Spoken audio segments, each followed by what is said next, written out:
Frost Burned. Mercy Thompson, Book 7. By Patricia Briggs. Chapter 1. You should have brought the van, said my stepdaughter. She sounded like herself, though the expression on her face was still a little tight. I shouldn't have brought anything, including us, I muttered, shoving harder on the hatch. My rabbit had a lot of cargo space for a little car. We'd only been here 20 minutes. I shop at Walmart all the time, and I never come out with this much stuff. We'd even left before the big midnight reveal. And still I had all the stuff, most of which had not been on sale. Who does that? Oh, come on, she scoffed, determinedly cheerful. It's Black Friday. Everyone shops Black Friday. I looked up from the stubborn lid of my poor beleaguered car and glanced around the parking lot of Home Depot. Obviously, I muttered. Home Depot wasn't open at midnight on Black Friday, but the parking lot was huge and was doing a good job of absorbing the overflow from Walmart. A bicycle couldn't have parked in the Walmart lot. I wouldn't have believed there were this many people in the Tri-City San. This was only one of 3 Walmarts, the one we decided would be the least busy. We should go to Target next, Jessie said, her thoughtful voice sending chills down my spine. They have the new instant spoils, the Dread Pirates Booty 4 game on sale for half off the usual price, and it was set for release tonight at midnight. There were rumors that problems in production meant before Christmas shortages. Codpieces and golden corsets. The Dread Pirates Booty 3, better known as CAGTD, kid you not. If you couldn't say the letters 10 times in a row without stumbling, you weren't a real player, was the game of choice for the pack. Twice a month, they brought their laptops and a few desktops and set them up in the meeting room and played until dawn. Vicious, nasty werewolves playing pirate games on the internet. It was pretty intense, and I was a little surprised that we hadn't had any bodies yet. Shortage rumors carefully leaked to the press just in time for Black Friday, I groused. She grinned, her cheeks flushed with the cold November wind and her good cheer not as forced as it had been since her mother called to cancel Christmas plans during Thanksgiving dinner earlier this evening. Cynic. You've been hanging around Dad too much. So, in search of pirate booty, we drove across the street to the Target parking lot, which looked a lot like the Walmart parking lot had. Unlike Walmart, Target hadn't stayed open. There was a line 4 people deep waiting for the doors to be unlocked at midnight, which, according to my watch, was about 2 minutes from now. The line started at Target, wrapped around the shoe store and giant pet store, and disappeared around the corner of the strip mall into darkness. They're not open yet. I did not want to go where that line of people was going. I wondered if this was how Civil War soldiers felt, looking over a ridge and seeing the other side's combatants, grim and poised for battle. This line of people was pushing baby strollers instead of cannons, but they still looked dangerous to me. Jessie looked at my face and snickered. I pointed at her. You can just stop that right now, Missy. This is all your fault. She blinked innocently at me. My fault? All I said was it might be fun to go out and hit the Black Friday sales. I'd thought it would be a good way to distract her from her mother's patented brand of guilt trip leavened with broken promises. I hadn't realized that going shopping on Black Friday, Thursday still, according to my watch, for the next minute, was akin to throwing myself on a grenade.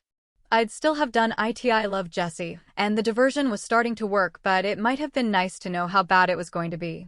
We drove slowly behind a host of cars, also looking for parking places, eventually drifting right by the front of the store where the shoppers lurked, hunched and ready to attack the sales. Inside the store, a young man in the sadly appropriate red Target shirt walked very slowly to the locked door that was all that protected him from the horde. He's going to die. Jessie sounded a little worried. The crowd started undulating, like a Chinese New Year dragon, as he reached up slowly to turn the key. I wouldn't want to be in his shoes, I agreed, as the boy, mission completed, turned to run back into the store, the crowd of salivating shoppers hot on his trail. I'm not going in there, I stated firmly, as an old woman elbowed another old woman who had tried to slip in through the doors ahead of her. We could always go to the mall, Jessie said after a moment. The mall? I raised my eyebrows at her incredulously. You want to go to the mall? There are a herd of strip malls in the Tri-Cities as well as a factory outlet mall, but when one speaks of the mall, they mean the big one in Kennewick. The one that everyone shopping on Black Friday was planning to hit first. Jessie laughed. Seriously though, Mercy. 5-quart kitchen mixers are on sale, $100 off. Daryl's broke when my friends and I made brownies with it. With babysitting money, I have just enough to replace it for Christmas if I can find it for $100 off. If we get the mixer, I'm okay with calling this experiment finished. She gave me a rueful look. I really am okay, Mercy. I know my mother. I was expecting her to cancel. Anyway, it'll be more fun spending Christmas with Dad and you. Well, if that's the case, I said, why don't I give you $100 and we can skip them all? She shook her head. Nope. I know you haven't been part of this family long, so you don't know all the rules. When you break someone else's toy, you have to pay for it yourself. To the mall. I sighed loudly and pulled out of the frying pan of the Target parking lot and headed toward the fire of the Columbia Center Mall. Into the breach, then. Against mobs of middle-aged moms and frightening harridans we shall prevail. She nodded sharply, raising an invisible sword. And damned be Hesho cries, hold enough. Misquote Shakespeare in front of Samuel. I dare you, I told her, and she laughed. I was new at being a stepmother. It was like walking a tightrope, some Tamiza greased tightrope. As much as Jessie and I liked each other, we'd had our moments. Hearing her laugh with genuine cheer made me optimistic about our chances. The car in front of me stopped suddenly, and I locked up the rabbit's brakes. The rabbit was a relic from my teenage years, long past, that I kept running because I loved it and because I was a mechanic, and keeping an old, cheap car like the rabbit running was the best form of advertisement. The brakes worked just fine, and she stopped with room to spare, about 4 inches of room. I'm not the first person to misuse Macbeth, Jessie said, sounding a bit breathless, but then, she didn't know I'd just redone the brakes last week when I had some time. I blew out air between my teeth to make a chiding sound as we waited for some cowardly driver a few cars ahead to take the left turn onto the interstate. The Scottish play. It's the Scottish play. You should know better. There are some things you never name out loud, like Macbeth, the IRS, and Voldemort. Not if you want to make it to the mall tonight. Oh, she said, smirking at me. I only think about that when I'm looking into a mirror and not saying Candyman or Bloody Mary. Does your father know what kind of movies you watch? I asked. My father bought me Psycho for my 13th birthday. I notice you didn't ask me who the Candyman was. What kind of movies are you watching, Mercy? Her voice was a little smug, so I stuck my tongue out at her. I'm a mature stepmom like that. Traffic near the Kennewick Mall actually wasn't too bad. All the lanes were bumper to bumper, but the speed was pretty normal. I knew from experience that once the silly season got fully underway, a snail would make better time than a car anywhere near the mall. Mercy? Jessie asked. I answered, swerving into the next lane over to avoid being hit by a minivan. When are you and Dad going to have a baby? Chills broke out all over my body. I couldn't breathe, couldn't speak, couldn't move, and I hit the SUV in front of me at about 30 miles an hour. I'm pretty sure that the Scottish play had nothing to do with it. It's my fault, Jessie said, sitting beside me on the sidewalk next to the mall parking lot shortly thereafter. The flashing lights of various emergency vehicles did interesting things to her canary yellow and orange hair. She was bumping her feet up and down with excess nervous energy, or maybe just to keep warm. It was, at best, 30 degrees, and the wind was cutting. I was still trying to figure out what had happened, though one thing I was sure of was that it hadn't been Jessie's fault. I leaned my head against the cement at the base of one of the big light poles and put the ice pack back on my left cheekbone and my nose, which had finally quit bleeding. Captain's in charge of the ship. My fault. Panic attack, I thought. Jessie's question had taken me by surprise, but I hadn't thought the idea of a baby scared me that much. I kind of liked the thought of a baby, actually. So why the panic attack? I could feel the remnants of it clogging my thoughts and lingering like the edges of an ice cream headache, or maybe that was the effect of my face colliding with the steering column. The Rabbit was an old car, and that meant no airbags. However, it was a good German car, so it collapsed around the passenger compartment, leaving Jessie and me with bruises and bumps and a bloody nose and black eye. I was pretty tired of black eyes. With my coloring, bruises didn't stand out like they did on Jessie. Given a week or two, no one would ever know we'd been in a car wreck. Even with the bag of ice between me and the rest of the world, I could tell that the passenger in the SUV I'd hit was still talking to the police because her voice was raised. The energy she was expending made me pretty sure she wasn't hurt much either. The driver hadn't said anything, but he seemed okay to me. He stood a few steps back from his car and stared at it. The younger policeman said something to the woman, and it hit her like a cattle prod. The man who'd driven the car glanced over at Jessie and me, while the woman went off like a tea kettle. "She hit us," the woman shrieked. That was the gist of it anyway. There were a lot of unladylike words that began with F, with various C words thrown in for leavening. She had an alcohol slur that did nothing to moderate the shivery high pitch that she reached. I winced as her voice cut right through my aching skull and increased the pressure against my throbbing cheekbone. I understood the sentiment. Even if the accident isn't your fault, there is hell to follow when talking to insurance companies, taking the car to a body shop, and dealing with the time the car is in the shop. Worse, if it's totaled, you have to argue with the other guy's insurance about how much it was worth. I was feeling pretty guilty, but Jessie's flinch made me set that aside and pay attention to her. "Ben's better," I murmured. "He's more creative when he swears. He does it in that English accent, which is too cool." Jessie relaxed a little and started listening with more interest and less worry. The woman began batting at the younger policeman and swearing. I didn't bother to listen to the details, but apparently she was mad at him now and not us. "And Ben is too smart to swear at cops," Jessie said with a sincere but misguided belief in Ben's wisdom. She had turned to look at me and got a good view over my shoulder of the only real fatality of the incident. Geez, mercy. Look at the rabbit. I'd been avoiding it, but I had to look sometime. The little rust-colored car was connected to the SUV in front of it and somehow had managed to ride up on something so that the front wheels, the nearest one no longer round, were about 6 inches up in the air. Its nose was also about 2 feet closer to the windshield than it had been. "It's dead," I told her. Maybe if Z were still around to help, he could have done something with the rabbit. Z had taught me most of what I know about fixing cars, but there were some things that couldn't be fixed without an iron-kissed Fae to put them to rights. And Z was holed up in the Fae reservation in Walla Walla and had been since one of the Grey Lords killed a U.S. senator's son and declared the Fae to be a separate and sovereign nation. Within minutes of the declaration, all of the Fae had disappeared and so had all of the reservations. The 10-mile loop of road that used to lead to the local reservation near Walla Walla was now 8 miles long, and from nowhere along that route could you even see the reservation. I'd heard that one of the reservations had grown a thicket of blackberry bushes and disappeared inside. There was a rumor that the government had tried to bomb a reservation, but the entire flight of planes had disappeared, reappearing minutes later flying over Australia. Australian bloggers posted photos, and the U.S. president issued a formal apology, so that part of the rumor seemed to be true. For me personally, the whole thing meant I had no one to call on when I needed help in the shop or needed some time off.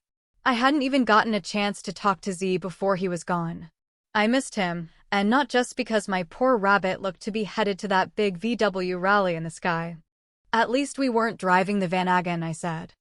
The teenager I'd been the one who had worked fast food jobs to pay for the car, the insurance, and the fuel and upkeep would have cried for the poor rabbit, but that would have made Jessie feel bad, and I wasn't a teenager anymore. "Harder to find a synchro Van Aggen than a rabbit?" Jessie half asked, half speculated. I'd taught her how to change her own oil, and she'd helped out at the shop now and then. Mostly she flirted with Gabriel, my teenager Friday, who was back from college for Thanksgiving break, but even a little bit of help was useful now that I was my only employee. I didn't have enough business to hire another full-time mechanic, and I didn't have time to train another teenager to take Gabriel's place. Especially since I thought it might be a waste of time. I didn't want to think about closing the shop, but I was afraid it might be coming. "Mostly, it is a lot easier to get hurt in a Van Aggen," I said to Jessie. Losing the rabbit and lack of sleep were making me melancholy, but I wasn't going to share that with her, so I kept my voice light and cheerful. "No crumple zone. That's one of the reasons they don't make them anymore. Neither of us would have walked out of an accident like this in the van, and I am very tired of being in a stupid wheelchair." Jessie let out a huff of laughter. Mercy, all of us are tired of you being in a wheelchair. I'd broken my leg badly on my honeymoon, don't ask, this past summer. I'd also managed to hurt my hands, too, which meant I couldn't use crutches or even push myself. Yes, I had been pretty crabby about it. The woman was still arguing with the police, but the driver was walking toward us. He might have been coming over to check that I had proper insurance or something, but I had a little warning zing down my spine. I pulled the ice bag away from my face and stood up just in case. Still, said Jessie, staring at the car. She didn't react to my change in position. Maybe she hadn't noticed. I loved your little rabbit. It was my fault we had the wreck. I am so sorry. And the driver of the other car went for Jessie like a junkyard dog, dripping words for which my mother would have washed his mouth out with soap as he barreled toward us. Jessie's eyes got wide, and she jerked to her feet, stumbling. I stepped between them and said, with power I borrowed from the alpha of the local werewolf pack who was also my husband, enough. He jerked his gaze from Jessie to me, opened his mouth, and froze where he stood. I could smell the alcohol wafting from him. I was driving, not Jessie, I said calmly. You stopped, I hit you. My fault. I am fully insured. It will be a pain in the neck for which I apologize, but your car will be fixed or replaced. Goddamned spick, he spat, incorrectly because I'm Native American, not Hispanic, and swung a fist at me. I might have been a mere coyote shapeshifter instead of a muscle-bound werewolf, but I had years of full-contact karate under my brown belt. The irate owner of the SUV was a lot bigger than me, but from the smell and the lack of coordination in his movements, he was also drunk. That negated most of the advantage his size gave him. I let his fist slip by me, took a step that angled my hips into his, grabbed the elbow and hand of his attacking arm, and slammed him face-first into the pavement using, mostly, his own momentum to do it. Hurt me too, dang it. Car wrecks suck. Twinges of pain slid down my recently abused neck and into a hip that I hadn't thought damaged at all. I stayed balanced and ready for a moment, but the impact with the ground seemed to wipe the fight out of the big man. When he didn't immediately rise swinging, I stepped back and touched my cheekbone, wishing for the ice pack that I'd dropped. The whole fight hadn't taken more than a few seconds. Before the downed man even twitched, one of the cops was there, putting a knee into the small of the man's back and cuffing him. The motion was smooth and practiced, and I was pretty sure the policeman had had some martial arts training, too. No more driving for you tonight, the cop told the downed man cheerfully. No more hitting nice ladies, either. It's off to the pokey to dry out. Pokey? I said. The other cop, an older, less energetic model, sighed. Nielsen likes old films. He handed me a ticket for following too closely and gestured toward the cuffed man. His girlfriend is under arrest for assaulting an officer. We got him for driving under the influence. Do you want to press charges for assault? We all saw him take the first swing. I shook my head, suddenly feeling tired. No. Just tell him to have his insurance call mine. There was a loud scraping sound and a crunch. A tow truck pulled the SUV away.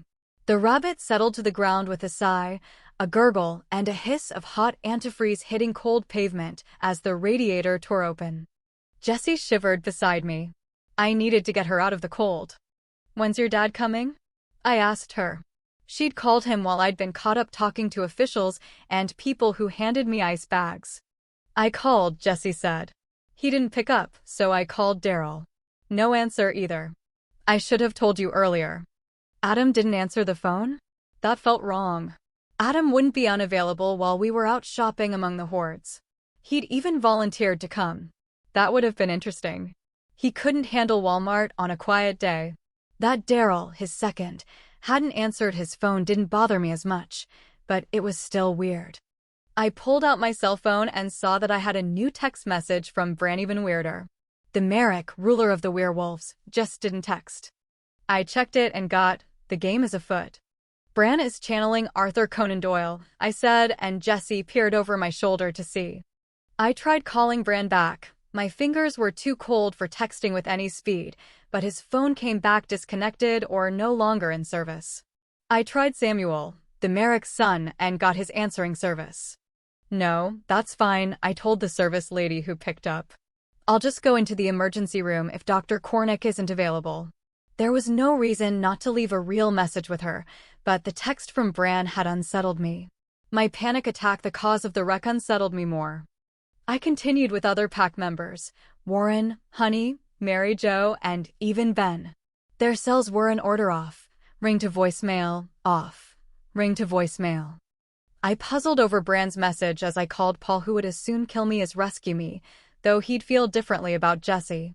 As the phone rang without results, I remembered that the werewolves were fond of top-secret emergency code word things. Nothing to do with being a werewolf and everything to do with just how many werewolves found themselves in the military at some time or other, and how that left them a particular kind of paranoid.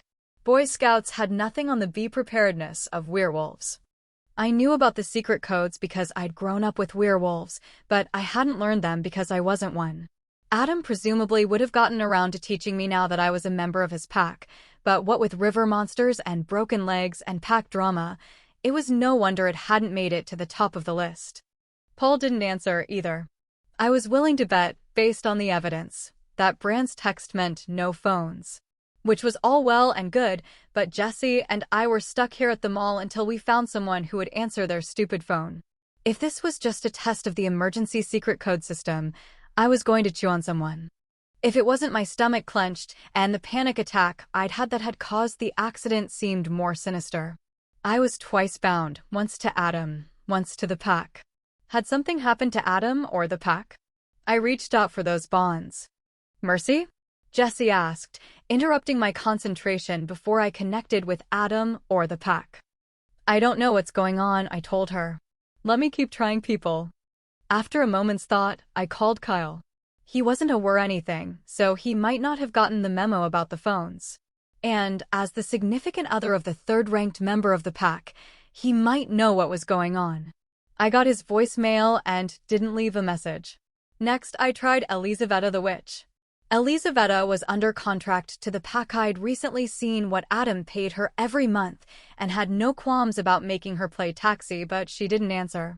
Maybe she was in on the codes, or maybe she was shopping, and the screaming hordes kept her from hearing her cell. Maybe the whole pack was out shopping, and I was being paranoid.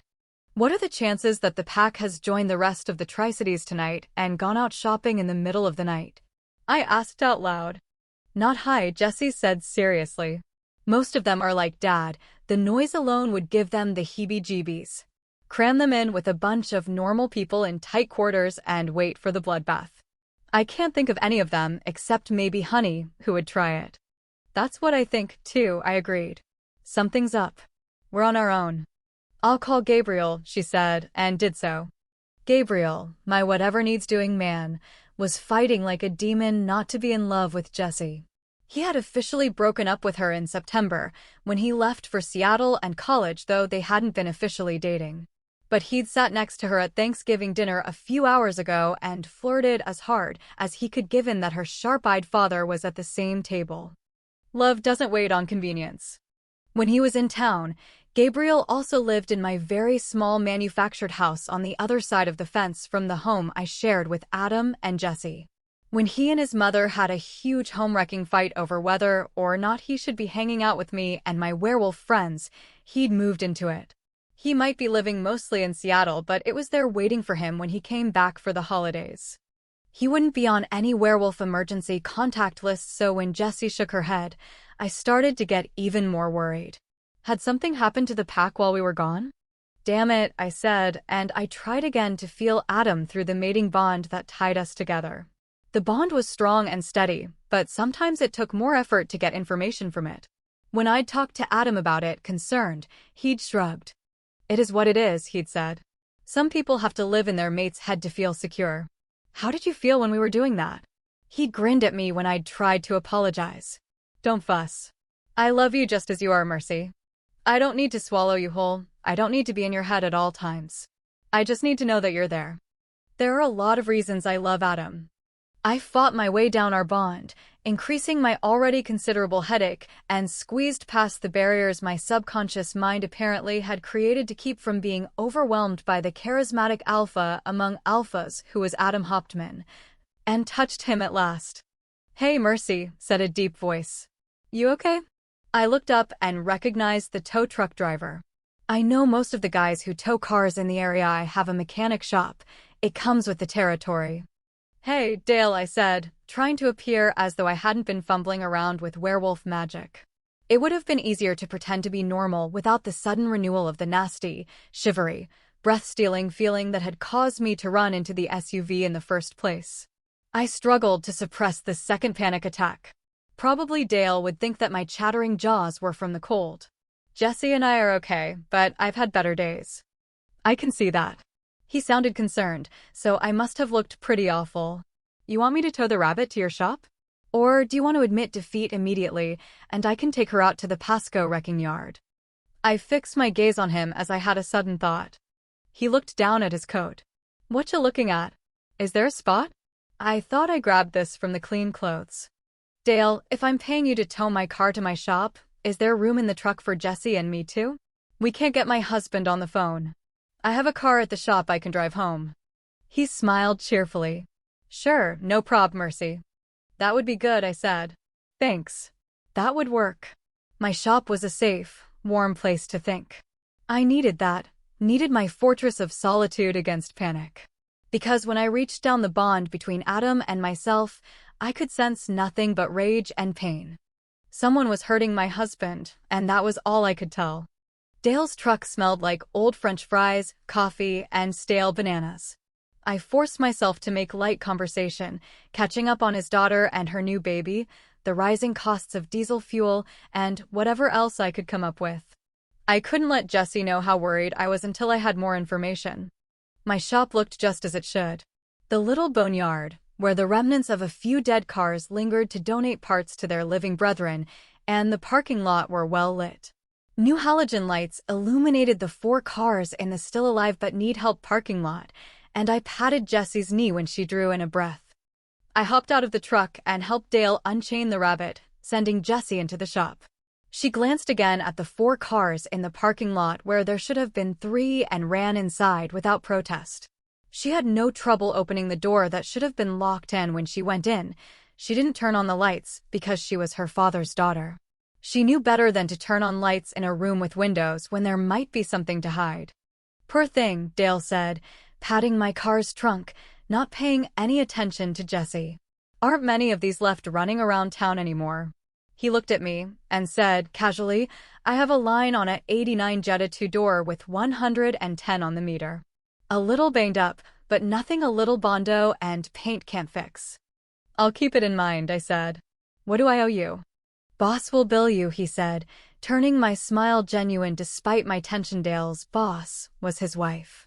I waved as he drove away, then sprinted for the door of my office because the 4th car, parked between a '68 Beetle and an old Type 2, was a battered and worn '74 Mercedes that belonged to Gabriel. I slipped through the door and closed it. The dark office had been enough to let me know that Gabriel knew something and that it was important to keep it quiet, otherwise the interior would have been blazing with light. As I turned, I caught Gabriel's scent. All right, but there was also someone else. Strong arms wrapped around my waist, jerking me almost off my feet. My nose told me the arms belonged to Ben of the British accent and foul mouth as he buried his face against my stomach, so I put the crowbar I'd snagged off the counter back where it belonged without smashing in his head. He moved his head until my shirt rucked up, and his beard-rough cheek was against my skin. I'd had another werewolf do that before, felt the same tremors and ragged breathing. I was reasonably sure that Ben wasn't feeling hungry, like the other wolf had been, because it hadn't been that long since turkey dinner. So I put a hand on his head and glanced at the pair of shell-shocked teenagers standing in front of a shelf of old, mismatched hubcaps. It was dark inside the shop, but coyotes like me can see in the dark. Ben half growled, half spoke, but I couldn't parse anything he said. From the heat of his skin against mine, he was trying to fight off the change. I made a soothing sound but didn't move my hand again because a werewolf's skin is pretty sensitive when he is changing. Ben quit trying to talk and contented himself with breathing. I looked at Gabriel. He was gripping Jessie's hander, letting her grip him, and didn't look to be in much better shape than Ben. "Start over," Jessie told him. "Mercy needs to hear it all." Gabriel nodded. About midnight, Ben burst into my living room, grabbed me, grabbed my car keys, and dragged me out the door. As soon as we were outside, I could tell there was a lot of something going down at your house. There weren't any headlights, but I could hear cars, something with diesel engines, truck size. Ben said something about getting here and getting to you, I think. He sounded pretty odd. He shoved me into the driver's seat and hasn't said a coherent thing since. I was going to try to call you, but... He nodded at the floor, and I saw the scattered remnants of the shop's phone. He didn't seem to think that would be a good idea. I am really, really glad to see you. Ben, I asked. Can you? He reached up and dumped a tranquilizing dart into my hand. It was about half full of something that looked like milk, but I knew better. Someone knew our secrets. He was drugged, I said, sniffing the hypodermic just to make sure. It smelled familiar. It looks like that stuff that killed Mac. Jesse inhaled. Mac? Gabriel asked. Before your time, I told him. Mac was a newly turned werewolf who got in the way of a Byzantine plot ultimately aimed at Bran. We've always thought that werewolves are invulnerable to drugs of any kind. But the bad guy who happened to be a werewolf himself figured out a cocktail that worked with ingredients any vet supply would have. That knowledge should have died with Jerry. Most of the wolves who got hit with the stuff were fine, but new werewolves are more vulnerable, and it killed Mac. We all looked at Ben, who wasn't looking too healthy. Is Ben going to be all right? Asked Gabriel. Can we do something for him? Burning it out, Ben growled. I wasn't sure I heard him right. His voice was slurred and thick. Ben? You're burning out the drug. His skin did feel feverish. Boosting your metabolism? I didn't know werewolves could do that. Burning it good, he said, which I took to be an affirmative. But it'll a minute. What can we do to help? I asked. Water? Food? I had some granola bars in here somewhere. Just you, he said. Pack smell, alpha smell. It helps. He shuddered hard against me. Hurts. Wolf wants out. Let it out, said Jesse. But Ben shook his head. Then I won't be able to talk. Need to tell you. He smelled like adrenaline and blood. Is it safe here? I asked. Do we need to move? Short-term safe, Ben said after a moment. Think so. They should be occupied with the rest of the pack. Would coffee help? Jesse asked. I considered it but shook my head. I'm not a doctor. Adding a stimulant to the mixture could just make it worse. You could call Samuel. I looked into her fear-filled eyes and tried to be stalwart for her sake. Samuel's phone goes to his answering service. We're on our own. What about Z? Asked Gabriel. He'd seen what Z could do for a car and had acquired a case of hero worship for the grumpy old Fae. Couldn't he do something about the silver? Z's hidden in fairyland with the rest of the Fae, I told him, though he knew it. He's not going to be able to help. But whatever else Z is, I told him, he is Fae first. Hurts, said Ben, his voice muffled against my stomach. He was writhing against me. Silver hits werewolves like that. I wished that there was something I could do. Yes, you can help, he said, as though he'd caught my thoughts. Sometimes the pack bond did that, one of the things that I was still adjusting to. You can ask me, that's what you can do. Ask me questions. Keep me talking so I can keep the wolf down. You need to know. Everyone is alive, I told him. I can tell that much. What happened? Taken, he said, then. Federal agents. Chills went down my spine. I had a degree in history. When the government moves against a segment of its own population, it is bad. Nazi bad. Genocide bad. We needed the feds to protect the werewolves from the zealots in the general population. If the government had turned against us, the wolves would have to defend themselves. There was no good ending to that story. Federal agents from which agency? I asked. Homeland Security? Cantrip? FBI. He shook his head. He looked up at me and stared for a moment as if eye contact would let him sort himself out. He started to speak a couple of times. They took everyone who was there? Everyone, he said. He put his head against me again. Everyone there. It had been Thanksgiving. I exchanged a bleak look with Jesse. A lot of the pack was at the house. Honey and Peter and Paul and Daryl and Oriole. He stopped naming wolves for a moment to take a breath. Mary Jo. Warren. Mary Jo wasn't there, I said. Neither was Warren. Warren and his boyfriend had put on a Thanksgiving dinner for their friends who didn't have families to go home to. Being gay meant they had a number of friends with no welcoming families. Mary Jo, a firefighter, had been on duty. Smelled them, growled Ben. Then he paused, his body tightening. They said, not Adam said. They said, come quietly, no one gets hurt, Mr. Hauptmann. Adam, he said, I smell blood on your hands. Warren and Mary Jo. What have you done to my people? They said, federal agents again. Said, here's our ID. He took in a big breath. Adam said, he said, ID is good. But you are not federal agents. Liars. Adam said they lied. I couldn't tell if I was holding Ben or he was holding me. How did they find Mary Jo? I asked. Mary Jo worried that she would lose her job if they knew what she was. If they knew about Mary Jo, knew about the tranquilizer, then someone knew too many of our secrets. It was a rhetorical question. I didn't expect Ben to know the answer. Cell phones, he told me. Brand sent a text. I got it, I said. I thought it meant that the phones weren't safe to use. He shook his head. Meant that someone was tracing our phones. GPS tracking. Charles has spiders. Charles was the son of the Merrick, who ruled the werewolves. Among his wide array of talents were killing people, making money, and a scarily thorough understanding of technology but not arachnids. Not that I knew of anyway. Spiders? I asked. He huffed a laugh. Spiders. Bits of code out looking. Watching out for things like that. Spyware in the phone company logs. Think he might have someone on the inside. Warning came too late though. How did you escape? I asked. I was upstairs. His voice was getting closer to his usual enunciation, and he sounded more coherent. Getting toilet paper for the downstairs bathroom. He made a noise, a half sob. I hugged him more tightly. Go ahead and swear, I told him. I promise not to tell Adam.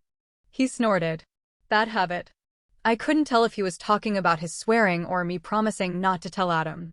You're right, I said, because he was. So you heard them and ran for Gabriel? I heard, he told me. I waited. Whole pack was down there. Then Adam said, in all mercy, Benjamin Speedway. Adam said that Benjamin Speedway, like he was swearing, but I knew. I'm Benjamin. Mercy is you. Speed meant go. He was ordering me to run, to find you. Disguised the order to give me a moment of grace before they figured it out. There were people out the back, and they saw me jump out the window. Hit me with the damn dart, and I ran for the river. Doubled back and found Gabriel. Made him drive. But you weren't here. You were supposed to be here. If it hadn't been for the wreck, Jesse and I would have finished our shopping and headed home. Presumably into the arms of whoever had Adam. Luck. It made me take a deep breath, and I got a good whiff of what I'd been smelling all along. Blood. I leaned back, trying to get some space between us. Ben, where are you bleeding? Chapter 2. Do we need lights? Asked Jesse. I'll get the big kit in the shop, Gabriel said, and ran for it. Night was dark to him, but he knew his way around, and the first aid kit was on the wall just inside. He wouldn't be as fast as me, but I was attached to a werewolf at the moment. I knew what Adam would say about turning on the lights when we were possibly hiding from some unknown group capable of taking on a pack of werewolves and coming out on top. But my night vision wasn't up to first aid in the dark. Flashlight, I said. Under the counter. Also get the box cutter next to it in case I have to slice his clothes. I put my hands on either side of Ben's face and tried to make him look at me. Ben. Ben. Yes. It came out clear and crisp upper crust British, as Ben, with his excellent four-letter-laced vocabulary, seldom did. But he didn't let me pull his face up so I could see it. Where are you hit? Trink. Arse. That one wasn't as clear, but I could understand him and assumed the last word was a location and not an epithet, though with Ben it was a risky call. No, not the trink. A tranquilizer dart wouldn't have left him bleeding this much later. Someone shot you, Ben. Where? Jessie aimed the flashlight. Leg, she said. Just above his right knee. He wouldn't let me go, so Jessie sliced through the fabric of Ben's khakis with the box cutter. Gabriel took the flashlight and got a good look at the wound. In and out, he said, sounding calm, though his face paled and took on a greenish tinge. It hadn't healed, so either whoever had shot him was using silver bullets or the silver in the tranquilizer mixture was slowing his healing. Whichever way, we needed to get the bleeding stopped. Telfa pad, I told Jesse. It's important not to use anything that might stick on the wounds. Ben's skin could grow over it if he started to heal as fast as he should be healing. Then gauze, then vet wrap. We'll pack up, go to Samuel's, and hope that he's home. Samuel Cornick, who was both a doctor and a werewolf, would know best what to do for Ben. He wasn't answering his phone either, so he'd probably gotten the message from Bran. He also wasn't packed. There was a good chance that he'd been overlooked when they, whoever they were, had gathered up the rest of the wolves. I hoped desperately that he'd been overlooked. I needed to get Ben to Samuel, then I needed to get help which hopefully would also be accomplished at Samuel's. I needed to find Adam, the pack, check on the other wolves who hadn't been at Thanksgiving and make sure that no one else had been taken or hurt, like Warren's boyfriend or Mary Jo's fellow firefighters. If our enemies had known to find Mary Jo and Warren, then they knew more than they should about who was a werewolf and who was not. If they were humans, and Ben would have told me if he'd noticed that they were anything else and they were willing to kidnap damn near 30 wolves, then they were either crazy, planning on killing everyone all at once, or at least armed and very, very dangerous. And they might be feds, despite Ben's recollection of Adam accusing them of lying. Can you stand? I asked Ben when Jesse had finished making a pretty good job of the bandage. He grunted. We've got to get out of here. If they knew enough to get Warren and Mary Jo, we've got to assume they know about this place. Danger, he said, sounding bad again. In danger. You. That thought seemed to inspire him because with a sound that was more wolfish than human, he stood up, then sort of sagged until he was draped over me. It's not the leg, he said, over-enunciating a little. It's the drug. Weak. Weak. Weak.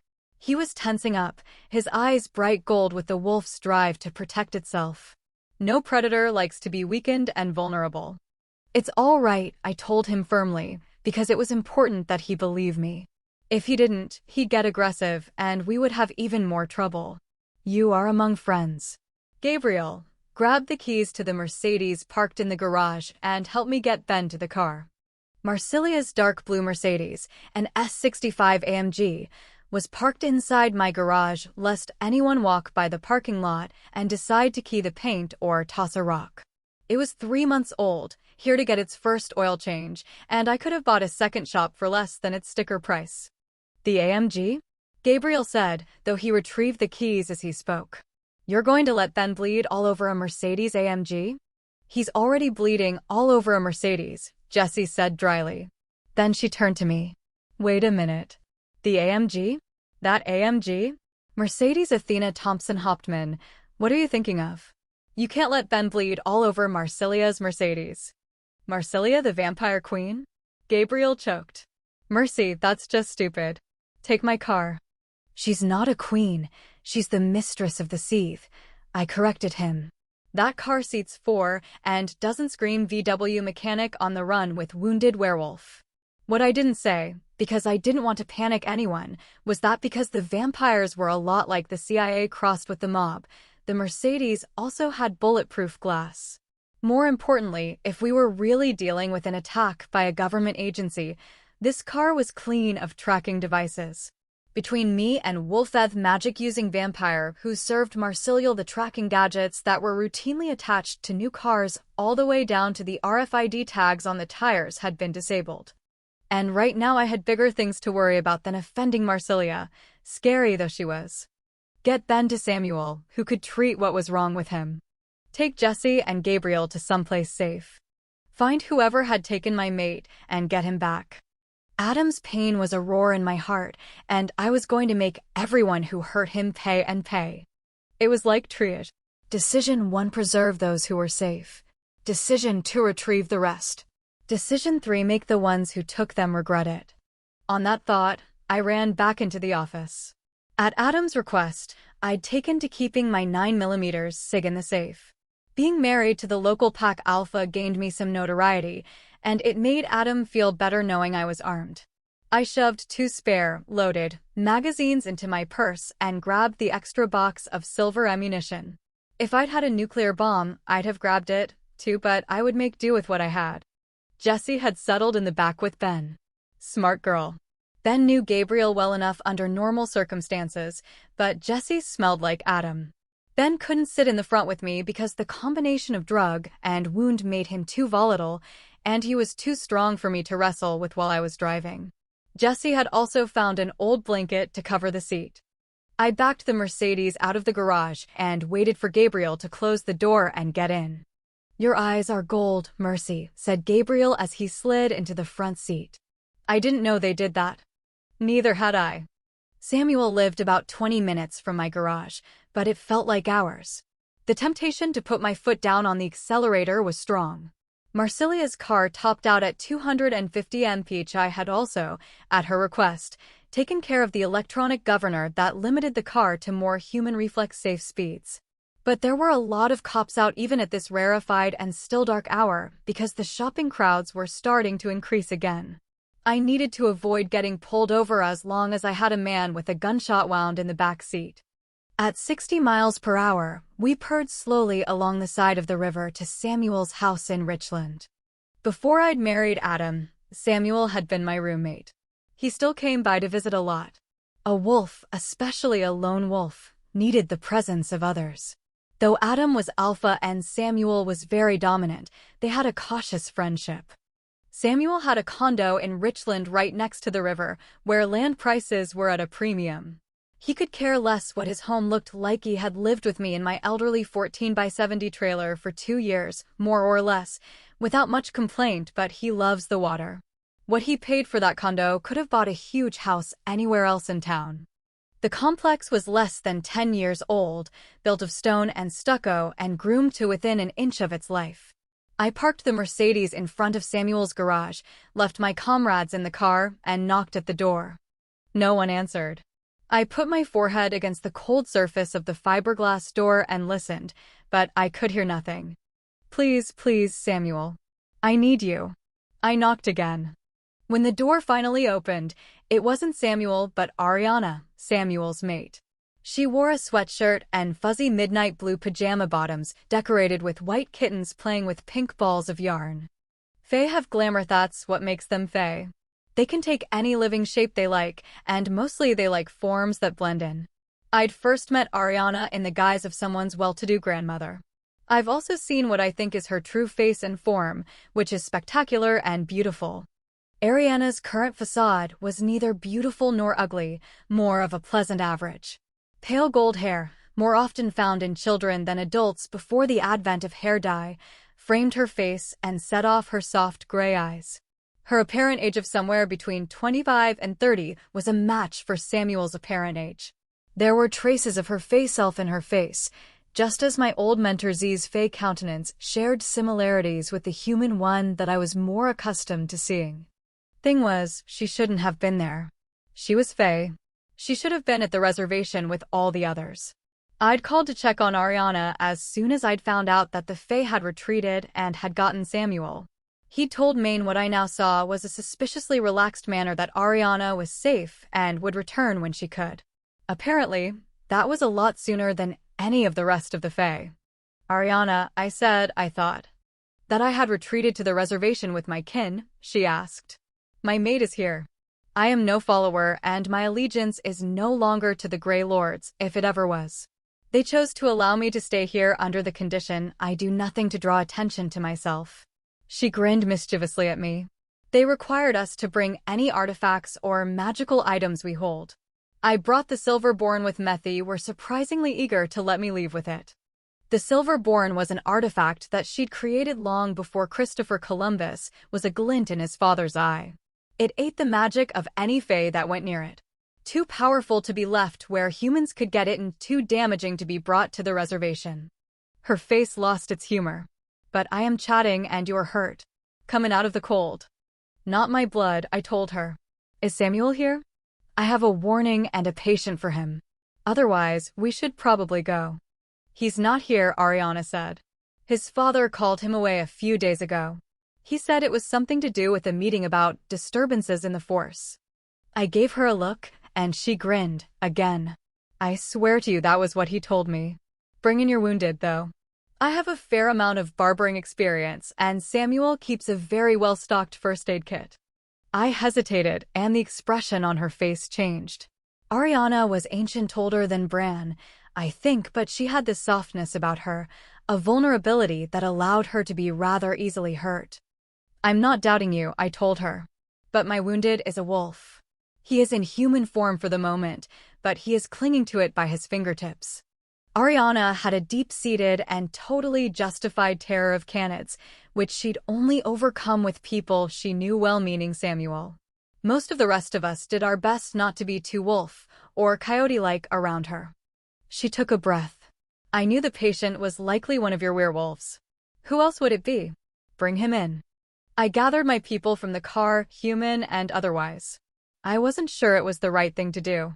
I'd seen Ariana in the grip of panic once, and that was scary enough I didn't want to do it again. I'd warned her, and she thought she could handle it. Fair enough. Jesse shoved, and Gabriel and I pulled to get Ben out of the car. As soon as Ben was up, Gabriel slipped under his shoulder and took most of his weight. I glanced around, but all the windows surrounding us were dark. If anyone was watching, I couldn't tell. Jesse got the door.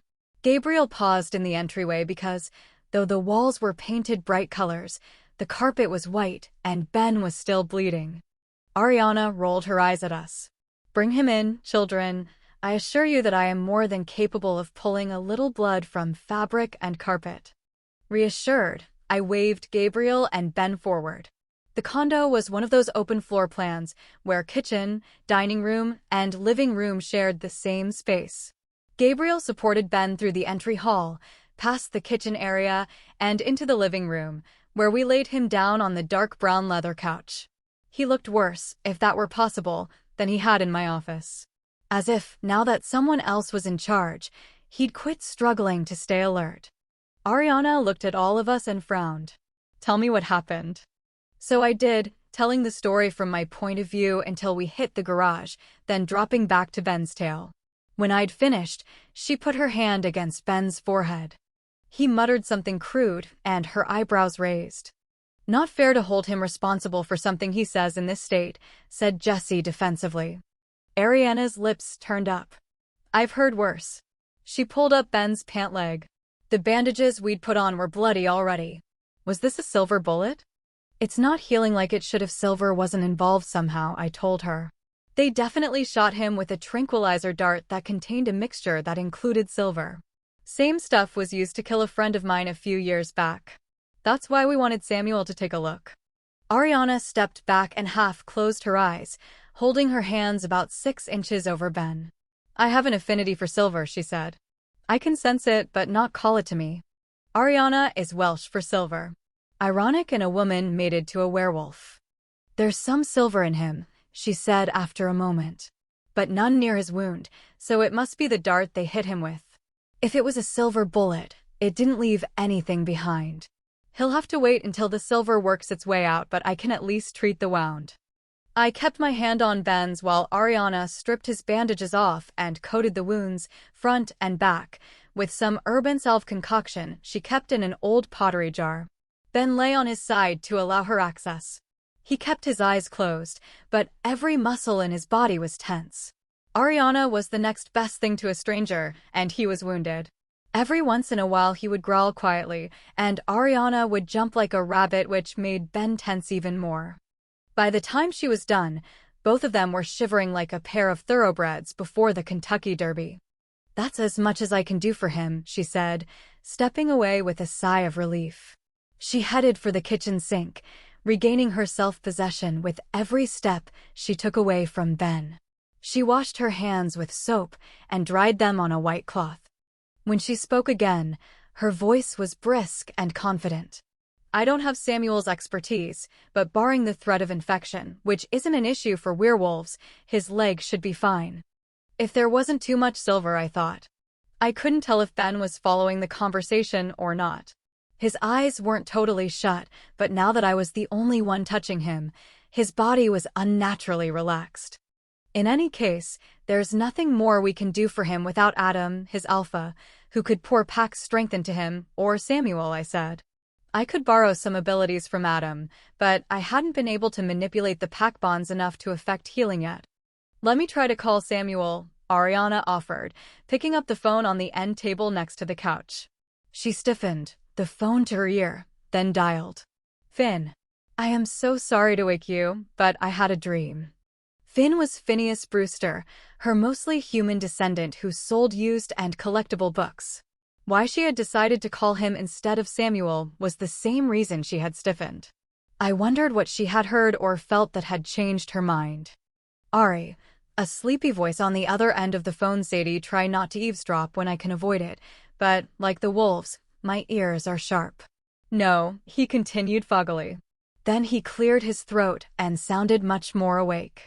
I mean, not a problem. Are you all right? Do you want me to come over? No, she said, sounding relieved. It was really just a dream.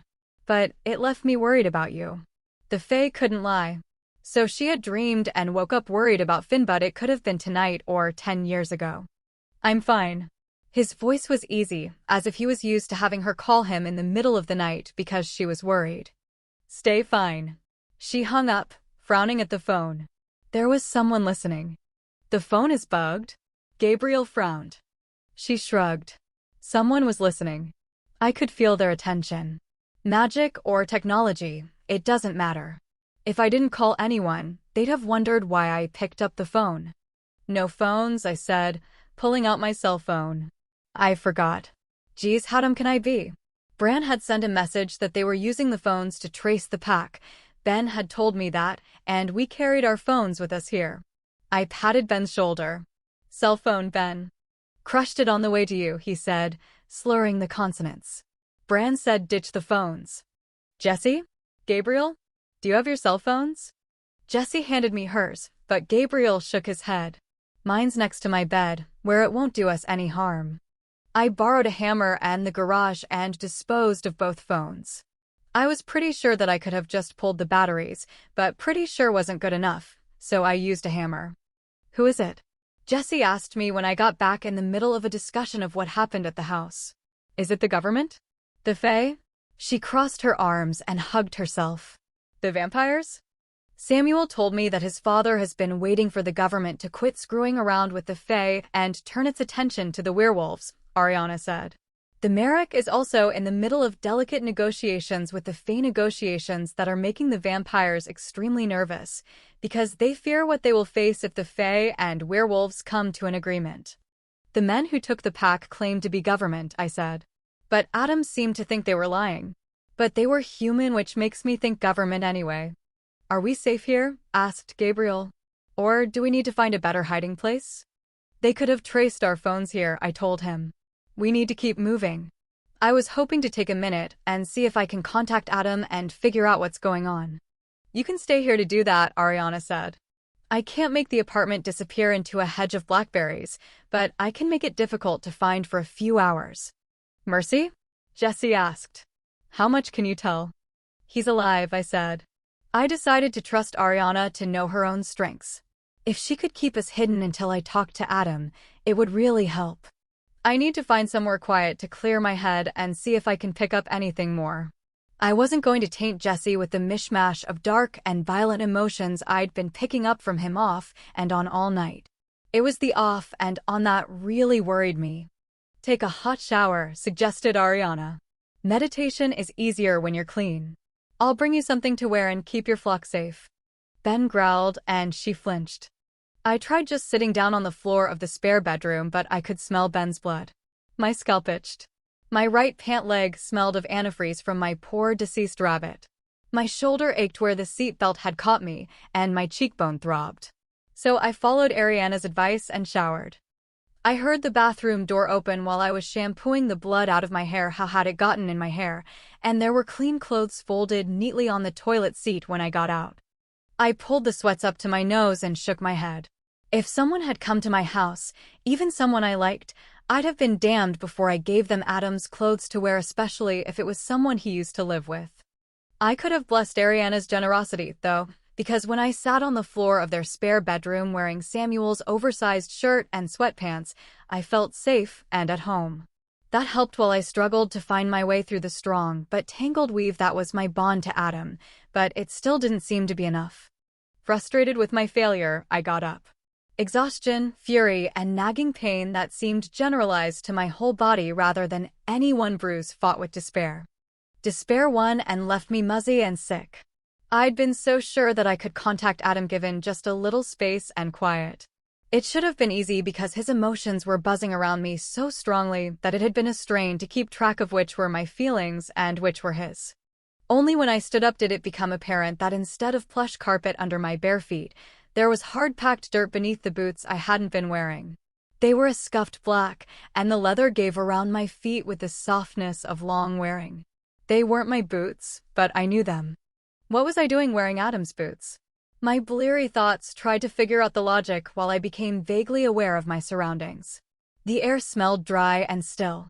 It smelled like my pack who were all sick and hurting. As soon as I let my awareness seek them, their pain, their sickness drifted over me. "Mr. Hauptmann," a stranger's voice said, shocking me out of my contemplation of Adam's boots on my feet. I blinked and saw a man in dark clothes bare of any official insignia, though they had that sharpness that marked a military uniform. I narrowed my eyes and studied him more closely because something about the picture didn't match. His body was soft. Not the softness of a soldier who had retired from action and moved to desk work. This man was soft in both mind and body, had never served in battle. Paper pusher. Gives orders for other men to die while sitting safe in home base. "We were told you'd probably be down for another hour or more.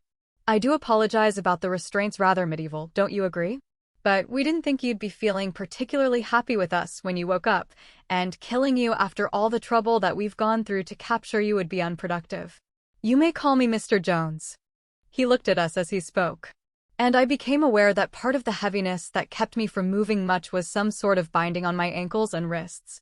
I couldn't really see them, something was off with my eyesight, but I could feel them. Just as I could feel the bite of the silver worse than the time I'd rushed between two trees and burst through a hornet's nest. Everything hurt.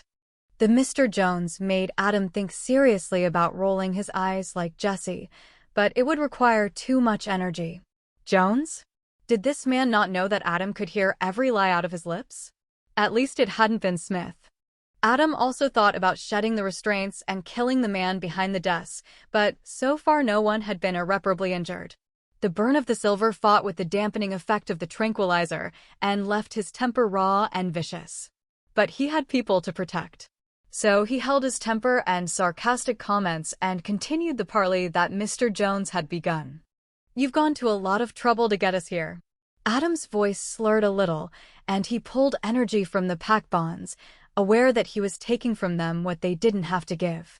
But he needed to be strong and smart and able to fight for them. To do that, he could afford to show no weakness before the enemy. "What do you want?" The power cleared his head a little and cleared mine, too. Between my desperation and whatever they'd hit him with, I had merged myself too deeply inside him. Experimentation had taught me that visualization worked better than almost anything for getting out of trouble when immersed in the oddity that is werewolf magic. I visualized myself stepping out of Adam's body. It tickled and made me a little nauseated. "Mercy?" "Yes," I told him, and received a flood of questions that slid past me wordlessly, too fast for me to grab. He might be thinking more clearly, but he was nowhere near his usual alertness. I tried to send him power through our bond and felt him snatch it and pull. I staggered and grabbed his shoulders to steady myself. He felt solid under my fingers, but I couldn't see my own hands. "Mr. Hauptmann?" Adam ignored him as he sent another burst of need toward me. This one was much more visceral than a simple need for strength. I couldn't tell what he wanted, but I could make a pretty good guess.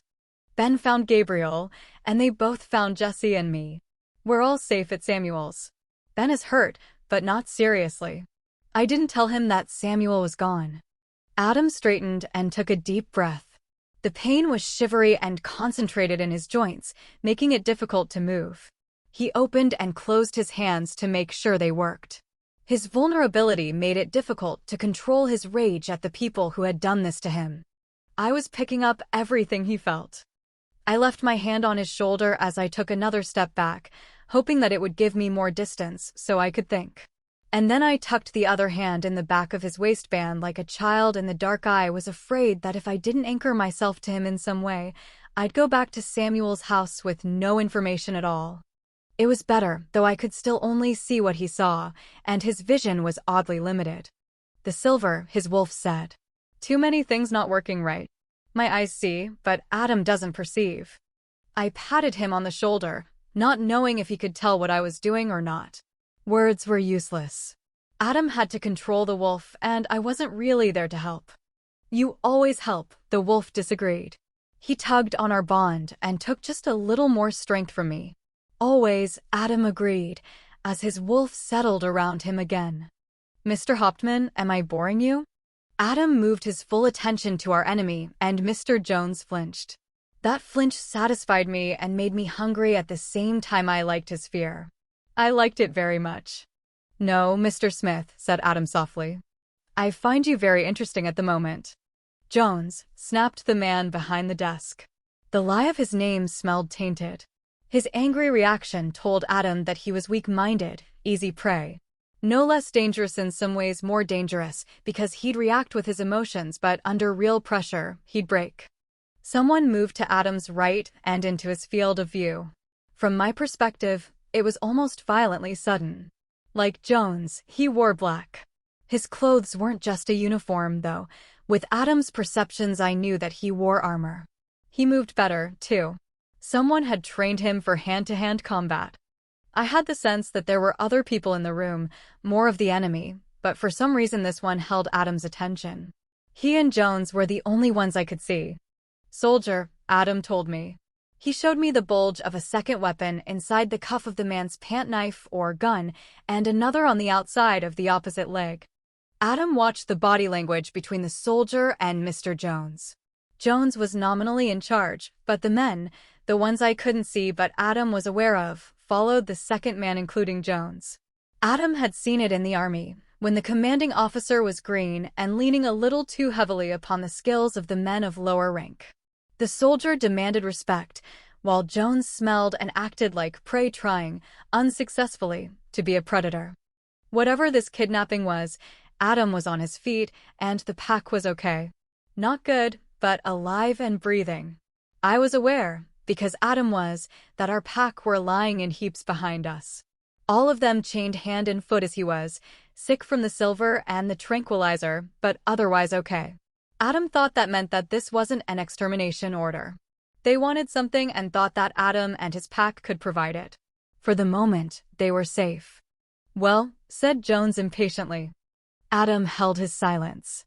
They weren't friends, and Adam wasn't going to start a conversation about the weather. They had done their best to leave Adam powerless. He wasn't going to expose himself further. They would eventually tell him what this was about, and then he would have some leverage to move them. Until then, silence was his best defense. The politician, who was not named Jones, whatever he said, leaned back in his chair and sighed. I was told you might be difficult. We have a proposition for you, Mr. Hauptmann. Our information indicated that this was the best way to ensure your cooperation. Adam raised an eyebrow, and the soldier smiled where not Jones couldn't see him. As soon as he noticed Adam watching, the smile disappeared, but they both knew Adam had seen. We need you to kill someone, the politician said. We both know you've killed for the government before, Sergeant. Adam had been an Army Ranger in the Vietnam War. Not many people outside the pack knew about it. Don't worry. It's no one you'll feel bad about. U.S. Senator Campbell, Republican from Minnesota. He smiled again. I see you know who I'm talking about. So did I. Campbell had been in office over 20 years and was one of the loudest anti-Fae, anti-werewolf voices in Congress. Ever since a few werewolves killed and mostly 80 a man in Minnesota, he had been arguing for giving law enforcement the power to kill rogue werewolves or Fae with only a judge's warrant. He had a lot of bipartisan support because people were scared. He was a man with a plan, a centrist who didn't fall neatly into either the conservative or liberal camps, and so could be cheered on by both sides. You aren't the government, said Adam. I assure you, Mr. Hauptmann, I work for the U.S. government. You saw my ID. I wrinkled my nose. He was lying with the truth. I recognized the smugness of his scent. Adam considered my conclusion. It will be an easy kill, Jones told Adam. In and out, then you and yours will be free to leave. I have not killed for the government in a long time, Adam told him. He should have stopped there, but I could feel when the quivery iamprey feeling emanating from Jones and the burn of the silver that was sharpening his temper drove him further. He gave Jones a feral smile, leaned forward, and said, "Now I only kill people who deserve it, Mr. Smith." Mr. Jones jerked back, and the smell of his fear made my nose wrinkle.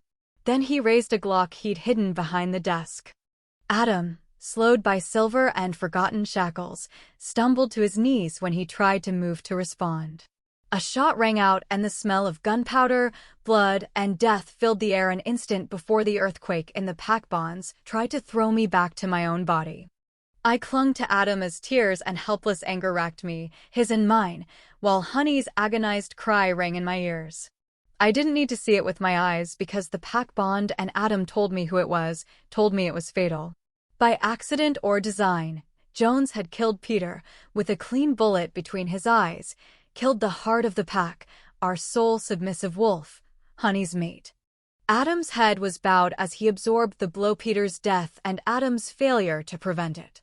All the other wolves in the pack were rivals, dominants who would move against the others should the wolf above them in the pack show weakness. But Peter was safe. Submissive wolves, rare, as precious as rubies, were not driven to be on top, so they could be trusted, absolutely cherished, and protected from all harm. Not your fault, I told Adam urgently. Not your fault they brought us here. Not your fault they shot Peter. Not his fault that he'd been hampered by the tranquilizer, the silver, and the shackles. Adam didn't care what I thought. He was the alpha, it was his duty to protect the pack, and Peter most of all had been his to keep safe. I could feel Adam's wild rage, Adam's desire to kill balanced by the clear understanding that he had the rest of the pack to protect. He swayed a little on his knees, as if his rage were a physical thing that tugged on his shoulders. I tightened my grip and felt his gratitude at my presence as he fought and bargained with his anger, and I felt his shame for the way he craved Jones's flesh between his teeth.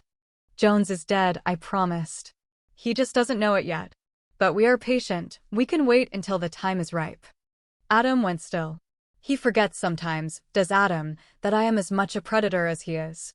Adam looked up, and we saw that Jones looked smug, the gun still in his hand. He thought that Adam's bowed head and the way he'd not regained his feet meant that he was broken.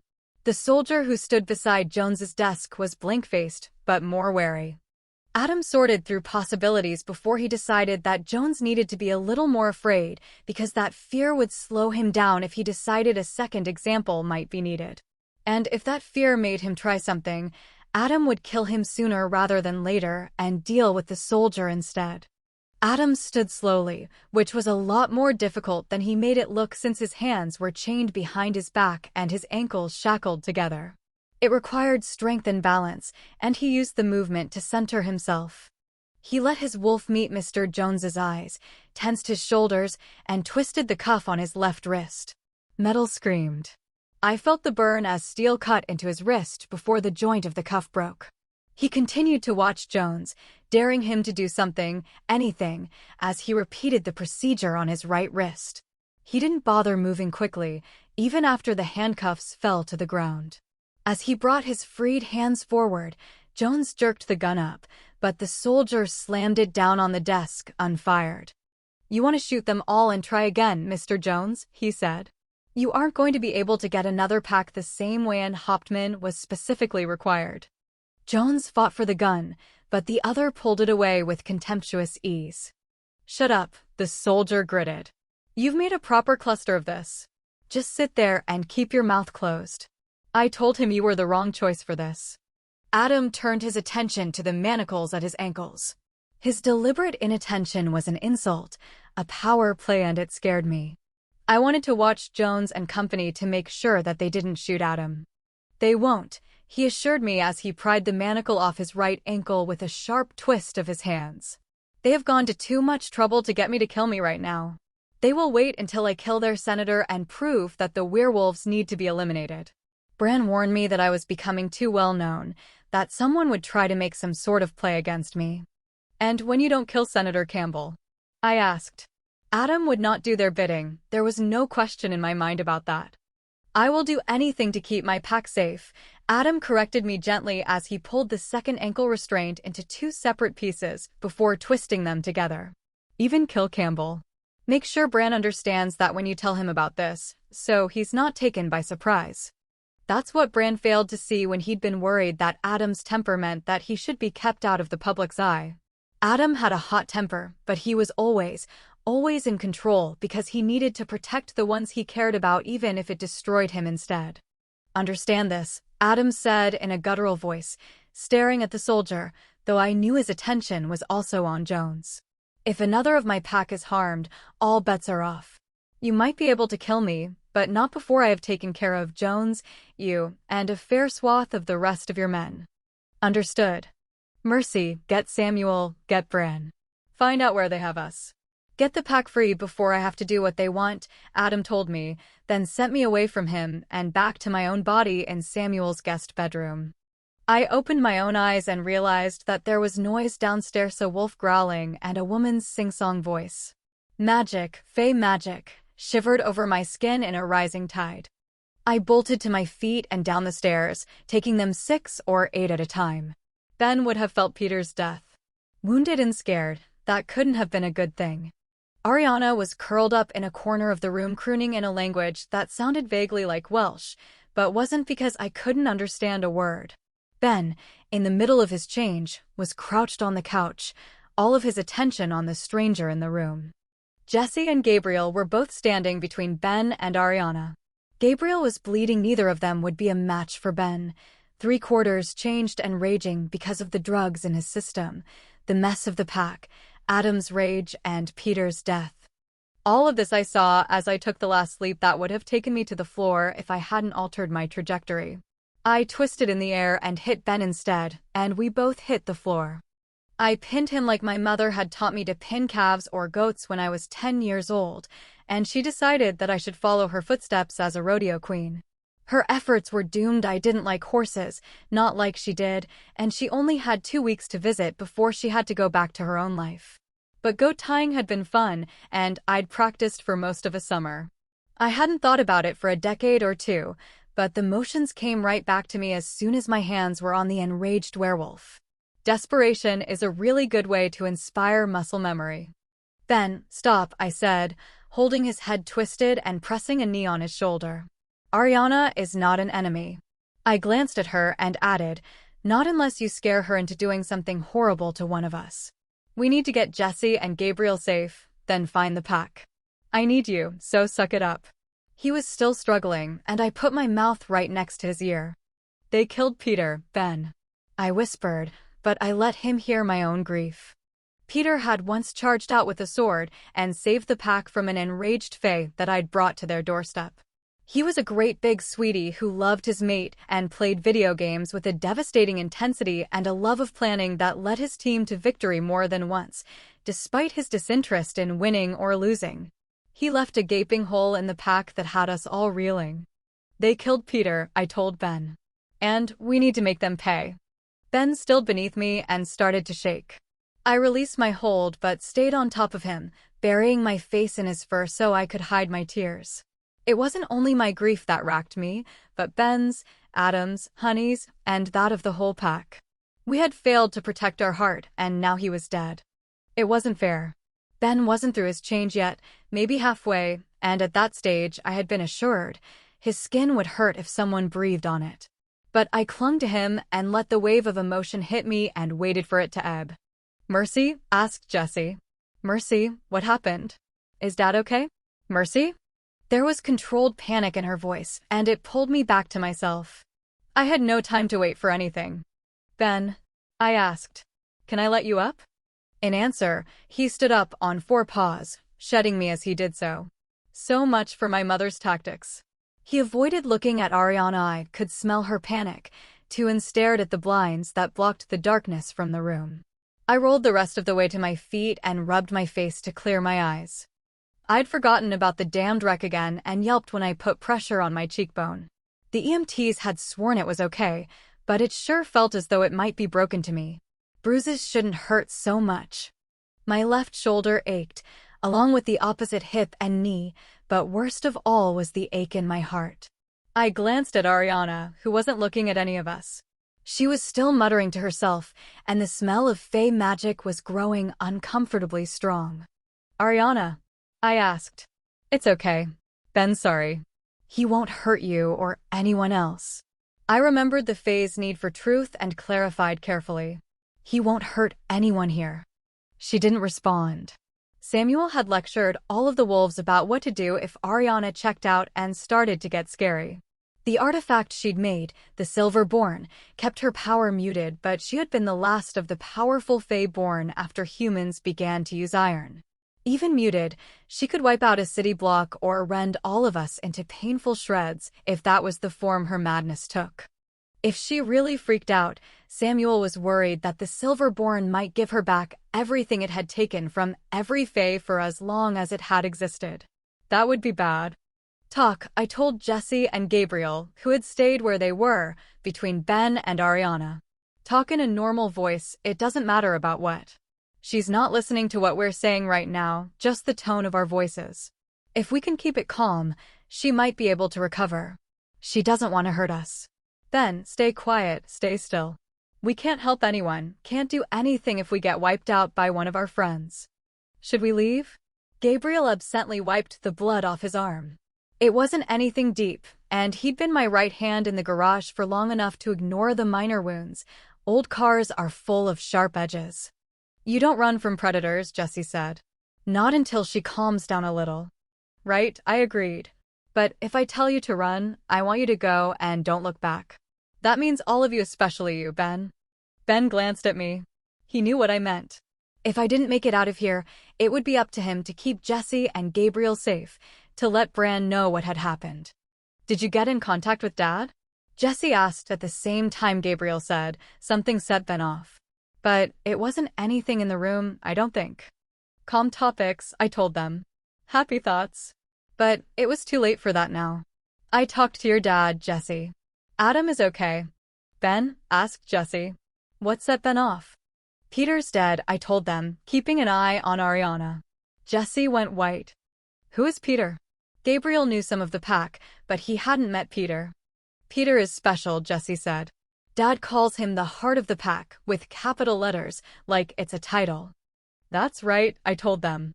"He kept everyone centered because he didn't have to be on top. He could say things that no one else could. And it was his right to be protected by the rest of the pack."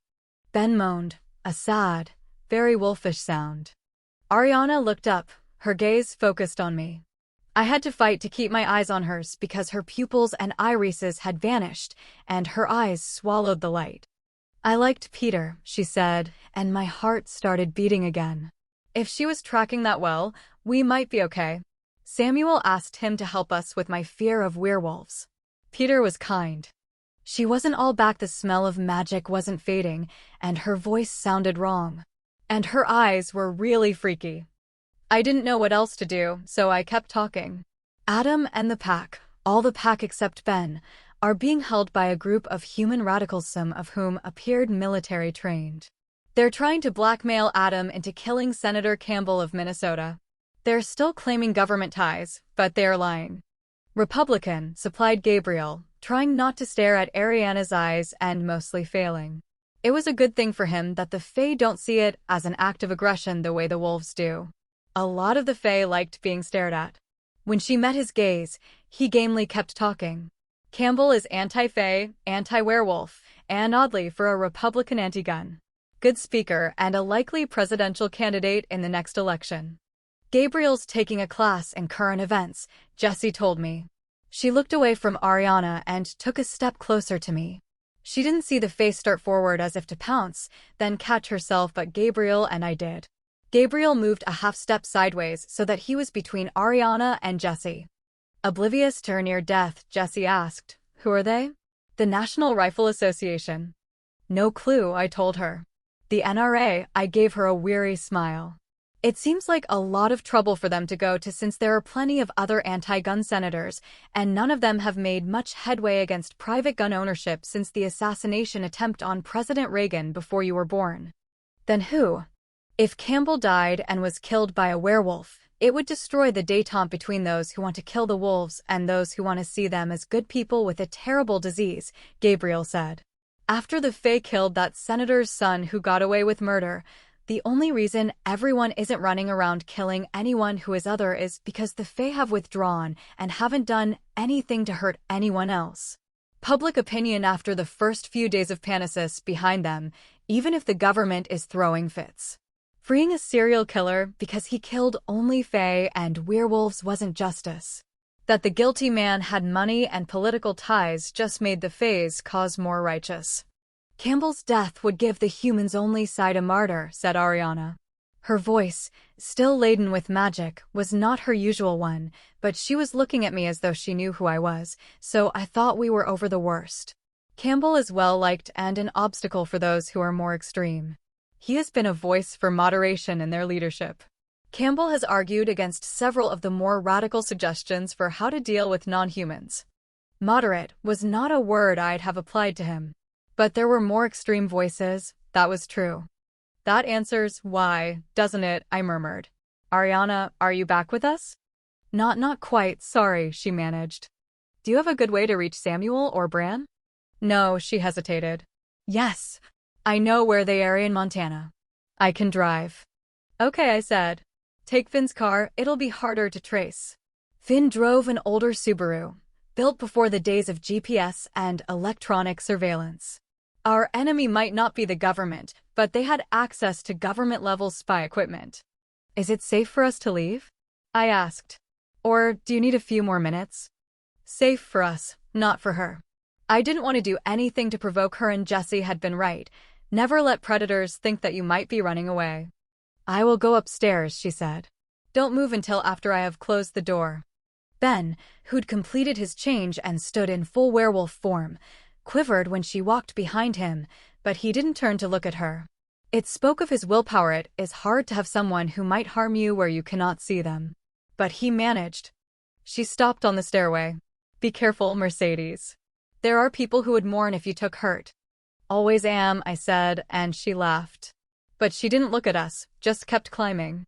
When I heard the door close upstairs, I led the way out the door, with Ben taking rear guard.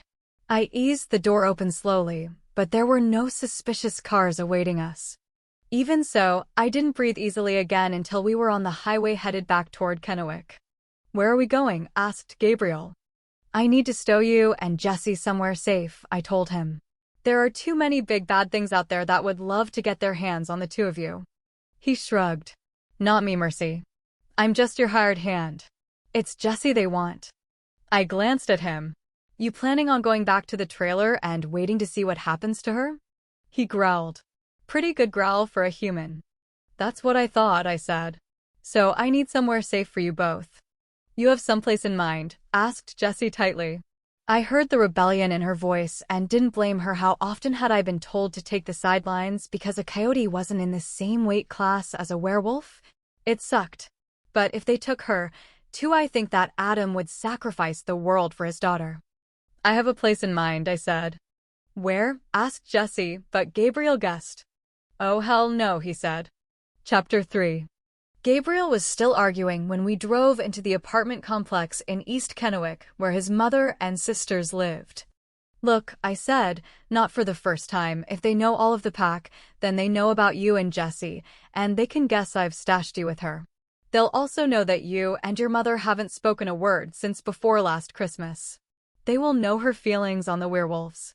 Sylvia Sandoval had been interviewed by the local paper when Adam and I had gotten married a few months ago because her son worked for me, and Adam was a local celebrity. She had been quite clear on how she felt about the werewolves. They'd never believed that she'd give the Alpha's daughter shelter, I told him. She won't, he said. I smiled at him. If I'm right, you get to clean the bathroom at the shop next. If you are, I'll do it. He closed his eyes, shook his head. She loves you, I told him, getting out of the car. Or she wouldn't be so stubborn about being mad. I didn't need to tell him about the conversation Sylvia and I had right before he finished high school. This was different this time. It wasn't Sylvia versus the werewolves. This time I would be more diplomatic and wouldn't leave yelling, "Fine. If you're too proud to say you're sorry, I'll keep him," at the top of my lungs. I had sent her graduation announcements. She'd been there, in the back. She'd waited until she was sure he'd seen her, then she left. She hadn't, her eldest daughter told me, wanted Gabriel to graduate without his mother in the audience. That was why I knew she'd take the kids in now. "I don't want to cause trouble," Jessie said. "Why don't you leave me with Kyle, or I could stay with Carla?" Jessie didn't have a lot of close friends once the werewolves came out, and everyone learned whose daughter she was. There were rumors that some kids' parents had pulled them out of the local high school and were trucking them all the way to Richland because of Jessie. There were other teens who followed her around just to talk about the werewolves. Carla belonged to that group, and Jessie generally tried to avoid her even though they'd known each other since grade school. "Kyle's house is the first place they'd look," I told her. "And I was going to have to make sure Kyle was okay too. We don't have anyone strong enough to protect you from the government here. The best thing is to stay somewhere no one will look for you." I didn't even mention Carla. "Let's get this over with," Gabriel said. He got out of the car and started for his mother's apartment with all the enthusiasm of a sailor walking a plank. Jessie forgot all about herself and the discomfort of staying where she wasn't wanted. She scrambled out of the car and hurried over to Gabriel and caught his hand. I glanced at Ben. He lay down on the back seat with a sigh. He was right. Having a werewolf in her apartment wouldn't make Sylvia more cooperative. I shut him in before following the kids. Gabriel stood at the door for a moment before knocking quietly. Nothing happened and it was still dark out, so presumably everyone was asleep. He knocked again, a little louder. A light turned on, the door cracked open, and a teenage girl's head peeked out. It had been a year since I'd seen any of the girls except for Tia, the oldest, who snuck out once in a while to visit. Tia looked like her mother, but this one was a female version of Gabriel, which told me that it was Rosalinda, even if she'd gotten taller and sharper featured since I'd last seen her. She froze a moment, then the door was thrown open, and she launched herself at him. He hugged her hard, until she squeaked. Sylvia's apartment was clean and well cared for beneath the clutter that accumulates in a household that has children living in it. The furniture was mismatched and worn. Sylvia was supporting her family by herself as a police dispatcher. Her salary didn't leave a lot of room for luxuries, but her children grew up rich in love. They'd been a happy family until she and Gabriel had come to a place where neither could compromise. "Who is knocking on the door at this hour?" Sylvia's voice emerged from somewhere in the depths of the apartment. "It's me, Hermano," the girl said, her voice muffled by her brother's shoulder. "Oh, Mommy, it's Gabriel." She pulled back, but latched onto his hand and hauled him into the living room. Come in, come in. Don't be stupid." "Hi, Jessie." "Hi, Mercy." "I didn't see you lurking behind Gabriel. Come on in." Then she muttered something low in Spanish. I think she was talking to herself. I didn't understand what she said, but Gabriel scowled fiercely at her. "Mind your tongue. Don't talk about Mama like that. She deserves your respect, chica." "Does she?" asked Sylvia. I don't think I've ever seen her with a hair out of place, and even at this unholy hour of the morning, her hair was smooth and shining. Her only concession to the time was a dark blue bathrobe. She folded her arms, her face was grim, and she ignored Jessie and me. "Of course, Mama," Gabriel said softly. Her chin was raised and her mouth tight as she stared at her son. Rosa bounced a little and looked back and forth at the two of them before grabbing Gabriel's hand. "You chose strangers over your family," Sylvia said at last. "I said you pick. You stay here and work for Mercedes Thompson, or you come home right now. You chose her. Where's the respect in that?" He snorted, a bitter half-laugh. "I told you this wouldn't work, Mercy." Rosa made a soft sound as Gabriel turned and took 2 quick strides away from Sylvia. At the door, he turned back around and said, "Mama, everything is black and white for you, but the world is gray. You asked me to abandon my friends because you thought they were dangerous. Life is dangerous, Mama. I won't run away from my friends who are good people because I am afraid. Because you're afraid." She put my children in danger, Sylvia said, jerking her chin in my direction. She lost the cool anger she'd come into the room with and replaced it with heat. She lied to me. And you chose her. Mercy can't tell other people's secrets, Mama. And that wolf was more likely to dive off a cliff into the ocean than he was to hurt one of the girls. She was raised with him. She knows him. Gabriel's voice was soft, but his chin looked a lot like his mother's, which didn't make a reconciliation look likely. Not if they kept talking about the incident that left Gabriel living in my house not talking to his mother anyway. You were right, I broke in blandly. Hanging around us is dangerous. Someone is after Jesse. I don't know why I said it that way. I had no real reason to believe they would go after Jesse. They already had their hands full, but my instincts were certain, and I always listened to my instincts. They have already kidnapped her father and killed one of his werewolves. See, hijo? That's what happens when you associate with the werewolves, Sylvia said, but I saw her eyes linger on Jesse. Sylvia talked tough, but she had a heart as big as the Columbia. She also had 4 daughters, the oldest of whom was only a little younger than Jesse. Her father is a werewolf, Gabriel snapped, not seeing Sylvia's softening. She can hardly avoid them. I put a hand on his arm to get him to stop antagonizing her, but it was a mistake.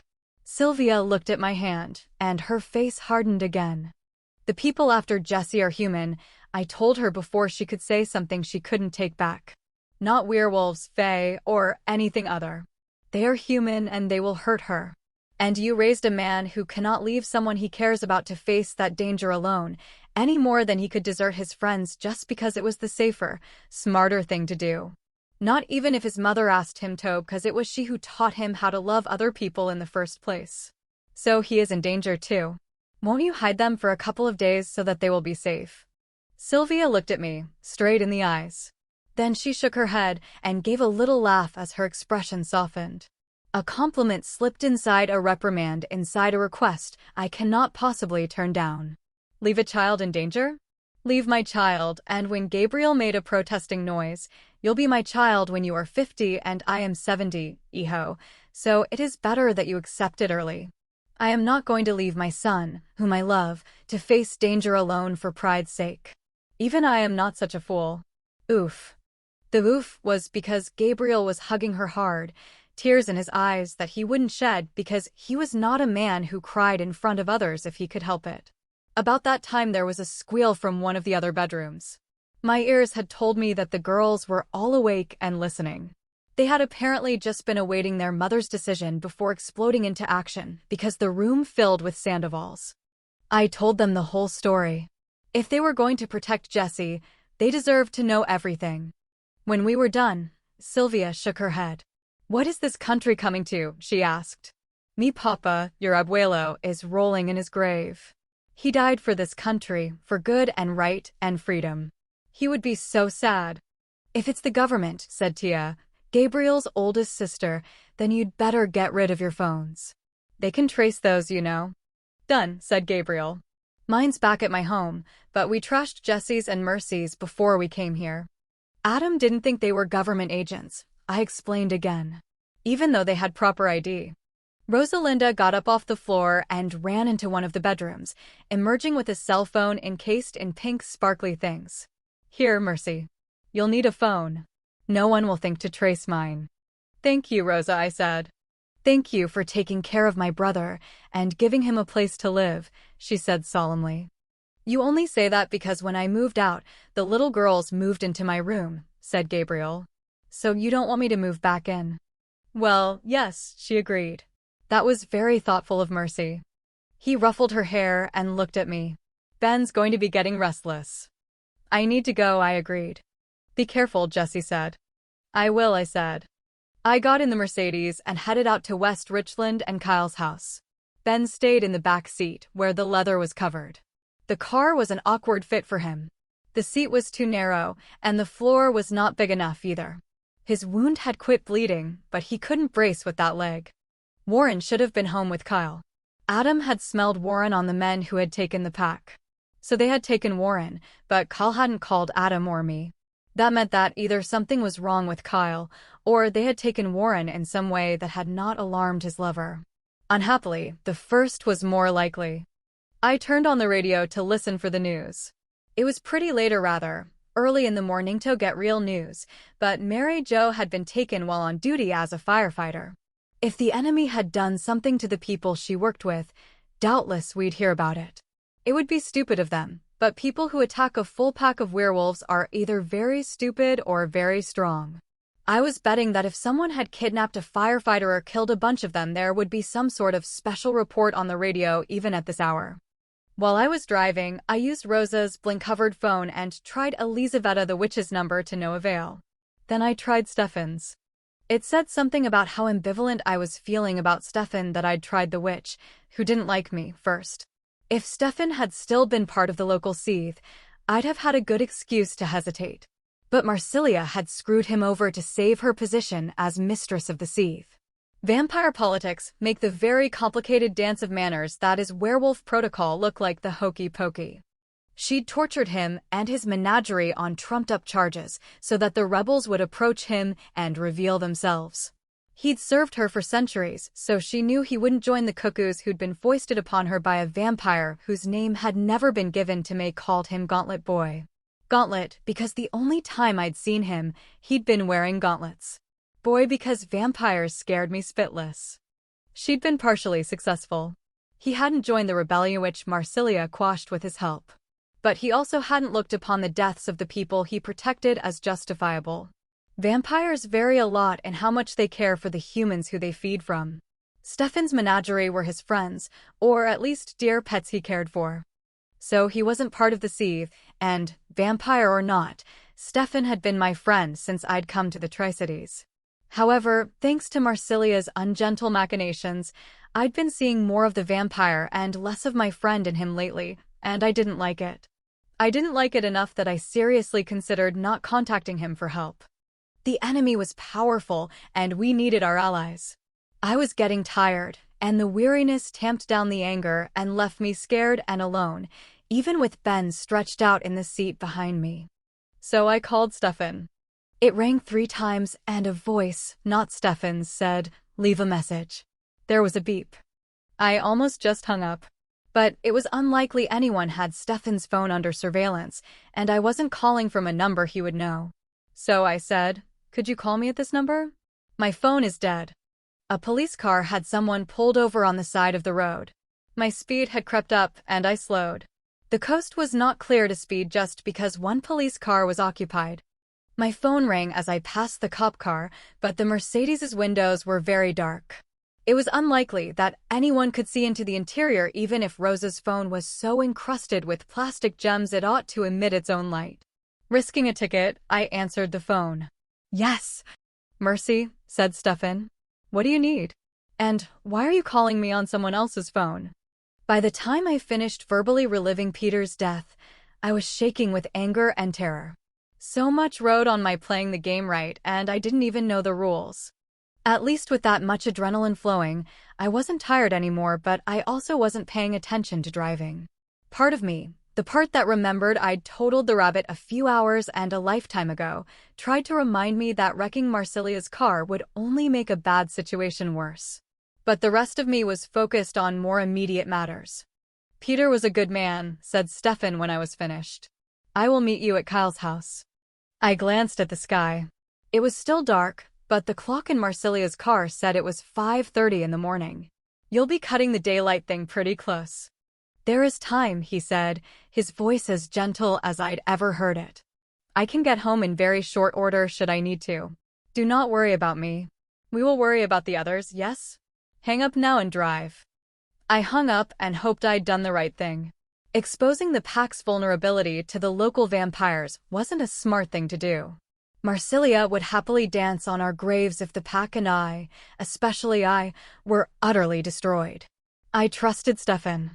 I did. But Stefan was a vampire, and I could never forget that. Kyle's house in West Richland was a generous half-hour drive from Sylvia's apartment in Kennewick.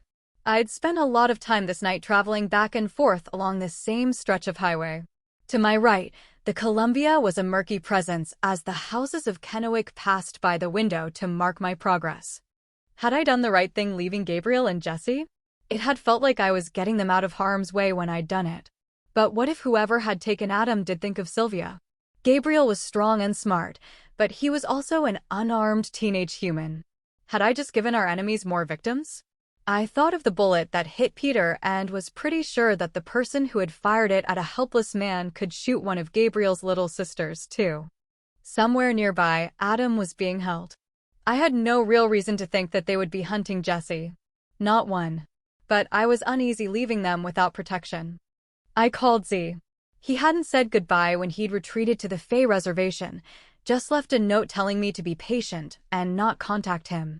But he liked Gabriel and Jesse and adored, though he'd never have admitted it out loud, the little hellions who were Gabriel's sisters. His cell phone rang and rang as the interstate carried me past Richland. My finger was on the button to end the call when Z said, grumpily, Liebling, this is not a good idea. Z, I told him, I am completely out of good ideas and am doing my best with the bad ones I have left. I explained the whole thing again. When I finished, I said, the Fae owe us Adam and me, they owe us for the Otterkin and for the Fairy Queen. Is there some way you could keep a watch over Gabriel's mom's house? You probably won't have to do anything at all. I'm probably being paranoid, it's that kind of night. But all they have keeping them safe is my hope that no one would think to look there, and that reasoning gets weaker and weaker the farther away I get. I agree that you are owed a debt, Z said heavily at last. There might be some who would argue that the Otterkins' deaths were a tragedy. I am not one of those people. No one can argue that you were sent on an errand for us that put you in danger, and where you took much harm. And no one, not even the most anti-human of us, the way he said it made me think that he had a specific Fae in mind, can argue you are owed for the downfall of the Fairy Queen, who caught so many of us in her web and might have taken us all, unaware as we were. He made a clicking noise with his tongue that I recognized as the sound he made when confronted with a particularly difficult fix on a car. It brings me sorrow, but at this time it would wipe the slate clean of favors owed to you if they knew that I had even answered this Fowitch phone. I am not supposed to have it all because it is corrupt human technology. He bit out the last part of the sentence as if he found it annoying. If I left the reservation to help you, I would bring trouble down upon both of us. His laugh was distinctly unamused. And if I left the reservation at this point, it might be disastrous on a much larger scale because I am trying to bring reason to chaos, which I cannot do from a distance and may not be able to do even with a sword to someone's throat. I cannot even give you advice without creating issues. He sighed but didn't hang up, so I kept the phone to my ear. After a long pause, he said, carefully, I could not tell you to call my house and speak to the one there. I could not tell you to think about the kinds of places that could be fortified to hold a pack of werewolves, which would not be easy. A place where people in pseudo-military garb might not be remarked upon, or where they could get in and out unnoticed carrying bodies. There are not many places like that around here, Mercy. There are no peasants who are too afraid of the powers that be to speak out when men carrying guns walk where they should not be. You think they're being held somewhere out in the area? I asked. The area was the secured section of land surrounding the Hanford nuclear power plant. I am sorry, Liebling. I cannot help you at this time. Perhaps if the talks between the Grey Lords and Bran Cornick go well, we can discuss this again. Until that time, we are forbidden to give aid to anyone associated with the werewolf packs. Another slight pause. This was very clearly expressed to me. Very clearly. His voice held an edge that was sharper than his knife, and his knife was legendarily sharp. If you know anyone who is talking to Bran right now, I said, would you please have them tell him what's going on here? This information might not help the Fae's cause with the Merrick, but you might let someone understand that not passing on this information will be a statement the Merrick will take very seriously. And I will make sure that Bran knows the Fae were given this information. You phrase your suggestion very well, Z said, sounding pleased. I will let the ones who are talking to Bran know all that you have told me. He paused. I will have to be creative to do it in such a way that they do not know that we have been talking on the phone. He hung up without another word. I had missed the turnoff at Queensgate and had to drive all the way to Benton City, adding more time onto the trip. Rather than travel back down the interstate, I took the back highway, where there should be fewer police, hoping I could make up some time. As soon as I was on the right road, I called Z's house. The phone rang and rang. After a few minutes, I hung up and tried it again.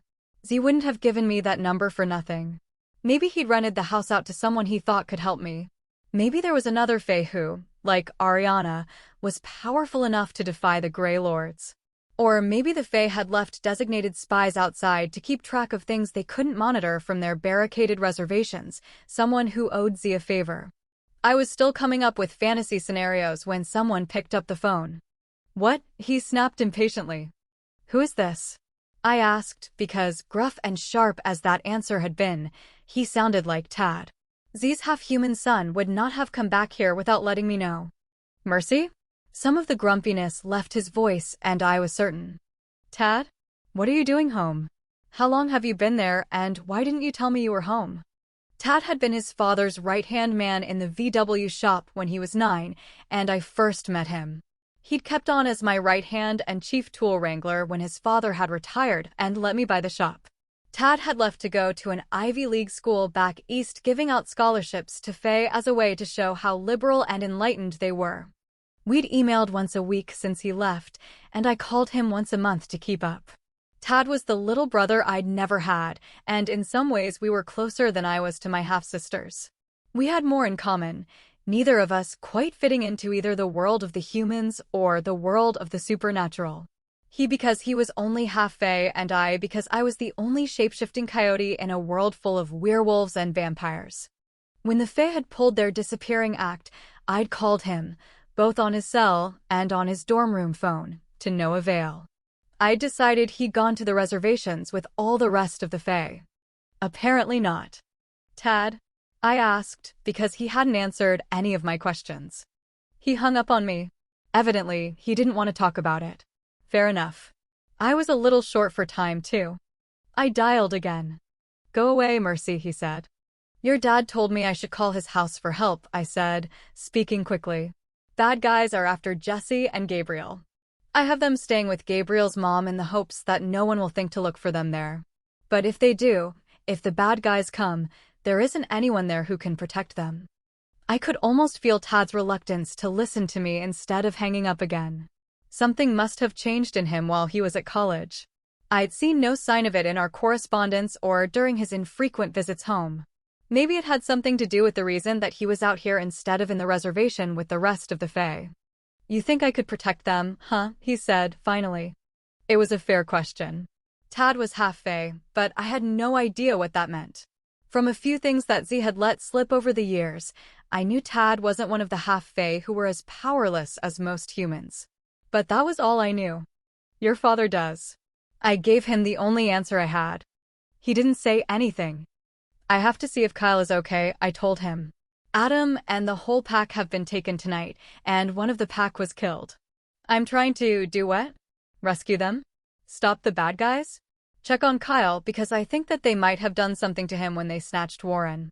I need Jesse and Gabriel to be safe, and I'm a little short of allies. It won't be for long. I'll come get them after I see that Kyle is okay." I recited Sylvia's address and hung up without waiting for him to say anything else. I knew Tad. No matter how grumpy he was, he wouldn't be able to sit around while someone was in danger. He'd flirted lightly with Jesse when he'd been home last, then spent 2 hours under the hood of Gabriel's car helping him fix an electrical problem. And the sooner I made sure that Kyle was safe, the sooner I could let Tad off the hook. I put my foot down and hoped the cops were out watching Walmart, the mall, and the interstate routes. The big Mercedes engine gave a satisfied purr and ate up the miles through the desert back to West Richland. The speedometer said 110, but it felt more like 60. I patted the dash and said, "Good girl." The eastern sky was still dark when I neared Kyle's house at a more lawful speed. Kyle and Warren lived in an upscale neighborhood where every house had ample garage space and driveways to catch the overflow. Usually, there were no cars on the street unless someone was having a party. I passed a modest, dark, American-built car parked half a block from Kyle's house, and, as I drove sedately by, I saw that there was an unfamiliar black SUV in the driveway. There were no lights on at the house. Not even the one by the door that Kyle left on all night. The SUV and the car had California plates. I drove right past and turned the corner, parking Marcelia's dark, not American-built car in front of a house twice the size of Kyle's, where it looked much more at home than the cars I'd just passed. I got out and opened the back. It doesn't look good for Kyle, I whispered to Ben. Did you see those cars? His ears flattened, and he stood up in the back seat, his sharp claws digging into the leather, even through the blanket, in a way that might have caused me to wince on any other day. No, said Stefan, scaring me out of what was left of my wits. If he hadn't covered my mouth with a cool hand, I would have awoken the neighborhood. He made soothing sounds until I quit struggling, which was an embarrassingly long time. I was tired and my head had just blinked out for a little bit, and it took a while to realize what had happened. There now, Stefan said, his voice pitched low enough that a human standing next to him might have had trouble hearing. Better? I am sorry. I didn't want to alert anyone.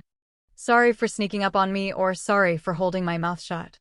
I couldn't tell and didn't care. He was here and I didn't feel so alone. Stefan was smart, dangerous, and competent. I hoped that I was the first two, but it was the third I really needed for this. Kyle's in trouble, I whispered back. Keeping our voices down made sense. People ignore the sounds of cars, but most of them will wake up to the sound of a strange voice. I didn't want to wake the neighborhood watch and try to explain to them what we were doing. There is a car and an SUV parked by his house that shouldn't be there and no outside light. Kyle always turns on the porch light. Stefan released me and took a couple of steps back, leaving me to grip the open car door for balance when Ben bumped against me as he got out. Stefan was wearing a dark polo and slacks, and I missed the Scooby-Doo shirts and jeans. I hadn't seen him wear them for a while, not since he'd left the Seethe. He wasn't emaciated, but he had never regained the healthy look that he'd had before Marsilia had laid waste to the menagerie of humans he fed from. Marsilia's betrayal and the destruction of his menagerie had nearly destroyed him. I had a few minutes to check out the house while I was waiting for you, he said. There are 2 strangers in the living room opposite the kitchen. There may be more on the upper floor because the lights are on. Now that we were not touching, I could see the awkwardness the older vampires I'd met exhibited as if he knew how he should act, but couldn't quite feel it anymore. As if by giving up his Scooby-Doo shirts and his beloved mystery machine, Stefan had given up his last firm anchor to his humanity. Still, the mystery machine, Stefan's old VW bus with the cool paint job, remained parked in his driveway, so I had hope. You didn't see Kyle? I asked. I didn't see him. I don't have your nose to follow a scent, and I didn't want them to know I was watching. They were just a little too alert for my comfort. I could smell blood, though. I don't know whose it was. I would. He waited, and I considered. Let's go around back, I said. I can slip in through the back porch. There's a dog door Kyle put in for Warren. I can check out the house and call you in when I find him. I think that sending you into the house alone is the stupidest of our many options, said Stefan repressively. Ben should be at the front door. You should go to the back and wait in the yard. Mercy and I will go in.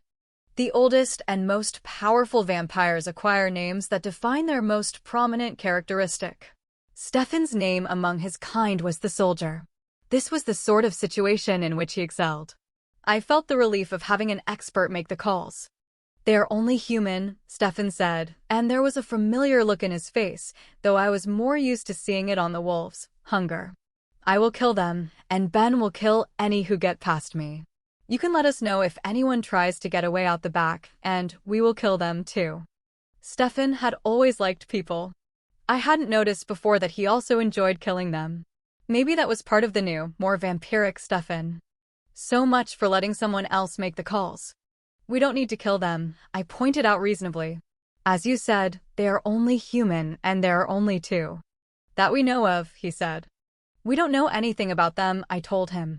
We aren't even certain that the 2 men in Kyle's living room have anything to do with the people who took the pack.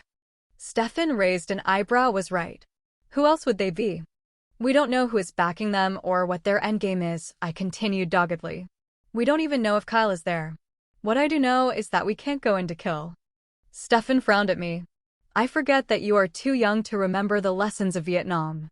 Go in to win, Mercy, or do not go in at all. How many people are out here who could help Adam? Us, I said wretchedly, then added, maybe Ariana, though she was pretty freaked out when we left. I knew what he was saying. I did. By that logic, we should leave Kyle to his fate. But I wasn't just Adam's wife, I was his mate. That made me second in rank, and that meant I had to protect the pack. It meant that I especially had to protect the weakest members first. We had already lost Peter. Kyle needed to be protected, and we could do it without killing everyone. These people have taken down an entire pack of werewolves, Mercy, Stefan said coolly. We cannot afford to take risks, or we might throw away the game trying to find out what they have done with Kyle. He lost the distant vampire thing when he said Kyle's name. Stefan liked Kyle, who was snarky and happy to argue tactics in Scooby-Doo episodes as if defending a doctoral thesis. If they are waiting at Kyle's, whom do you think they want? The only people important to Adam they don't have are you, Ben, and Jesse. And there is this: if they see me, if they understand what I am and do not die before they can tell their superiors over their communication devices, then we will lose more than just Kyle this night. People don't know about the vampires. Oh, they know the stories Bram Stoker and all his ilk made good use of the old legends. But they think they are just stories. The problem, for the vampire, is that now that the Fae and the werewolves have admitted what they are, people are ready to believe that the old stories might be true. If Stefan was the vampire who gave those legends new life, Marsilia would kill him. I understood why he thought killing the enemy was the best way. Part of me even agreed with him about killing them all. These people had killed Peter and taken Adam and put my world into danger. Kyle is human, and they were not worried about leaving Peter dead, Stefan said, saying what I didn't want to hear. Kyle is less valuable than Peter was. He only matters to you and Warren. Adam would not kill someone, risk the werewolves standing in the human world, for Kyle. A hostage is a lot more work than a dead body, Mercy. There is a real chance Kyle is already dead. If you aren't willing to kill, you need to leave them alone. If Kyle is dead, and didn't that suck to say, we still need to know it. I don't think he is. I think I'd feel it through the pack bonds, because Warren is as mated to him as Honey was to Peter. That thought steadied me. I'd felt Honey's grief still did, for that matter. We are going in after Kyle and Stefan. We can't leave a pile of bodies behind. We can hide your part in this. I'll tell everyone that you are a weird kind of werewolf if I have to. But people know about Kyle and Warren. Warren doesn't advertise what he is, but it will come out because he doesn't hide it either. The bad guys, whoever they are, want Adam to kill an important man in a public way, so that the werewolves are blamed. I have the distinct impression that the last part is as important as the first. If we leave piles of dead bodies in our wake, we'll be accomplishing at least half of what the people who started this want. I sucked in a breath. I do not enjoy helping my enemies. Stefan frowned at me. He could just go in and kill them all, regardless of what I said. But his name was the soldier, not the killer or the commander. Yes, those are real vampires. I'm told that we're lucky they don't live anywhere near here. Stefan had ceded me leadership because this was my problem. So I was in charge, but I wasn't dumb enough to think that made me competent. I needed Stefan for that. Fine. I wouldn't authorize killing them all, but there should be other options. Could we go in quietly to check and see if we can find Kyle? I asked. I might be able to send him from outside. If he's not here, we can leave them waiting for no one. If he is there, maybe we can get him out without killing people. He shook his head. Mercy. They have already proved themselves capable of taking a werewolf pack. Kill them or leave. I glanced down at Ben. He was in no shape for battle. The danger wasn't just that his wound would slow him, and they could hurt him more easily, though that was part of it. If Ben killed tonight, wounded and shaken by Peter's death, he could lose control of his wolf and never regain it. We might be under attack by the government, I told Stefan. We can't afford to lose the moral high ground. As long as we don't do any harm, the public will support us and force the government to back down. We're not going in to kill everyone in sight. You are welcome to leave, if you'd like, I said grimly, stripping my shirt off with my bra. He wouldn't abandon Kyle, I knew it. I was mad at him because I wanted to let him dictate our plan of attack, but I couldn't because I knew I was right. I kicked off my shoes. We were talking too much, and it was time to move. I'm not leaving Kyle to rot when I might be able to do something for him. I'm going to look for Kyle. When I find him, I'll do whatever it takes to get him out. I will try to leave as few bodies behind as I can manage. If we fail, Adam is the one who loses, Stefan said. Kyle is pack, I explained. He is vulnerable. Adam is alpha and strong. So we need to make sure Kyle is safe first, because that's what Pack does, Stefan. The strong protect the weak. Stefan's face froze. He hadn't been able to protect his menagerie, hadn't realized that he needed to protect them from Marsilia, the woman he'd given his loyalty. I hadn't meant to hurt him. I jerked down my jeans and underwear, so I was naked on the dark sidewalk. Anyone looking out their window or driving by would get a show. I didn't care. Being a shapeshifter had gotten me over modesty by the time I was old enough to know what the word meant. That didn't mean I was comfortable running around naked in front of everyone I knew. Once upon a time, Stefan had kind of had a thing for me. Not so much in love, but interested in that direction. I usually avoided being naked in front of him, just like you don't hold out a slab of meat in front of a lion while planning on keeping the food to yourself. We have an opportunity to save Kyle. A chance you did not have when Marsilia took your people. I told him. Will you help me? I changed to Coyote without waiting for a reply and shook the change off my fur. Stefan gave an odd laugh, not happy or humorous, but it sounded like him this time, and not the vampire Stefan, so it was all right. Then he picked up my clothes and tossed them into the car, his motion smooth and almost human. He hesitated with his head in the car. My gun was under the front seat. I almost changed back to let him know, but decided not to. I couldn't carry it, and I was the only one who would be more dangerous with a gun in my hand tonight. Blood and humans and sweat, and Stefan stood up and shut the back door. Mercy, you let me talk to Marsilia about this before you return her car. I gave him a brief nod and trotted toward Kyle's house. Ben was on 3 legs, but he had no trouble keeping up. Stefan brought up the rear.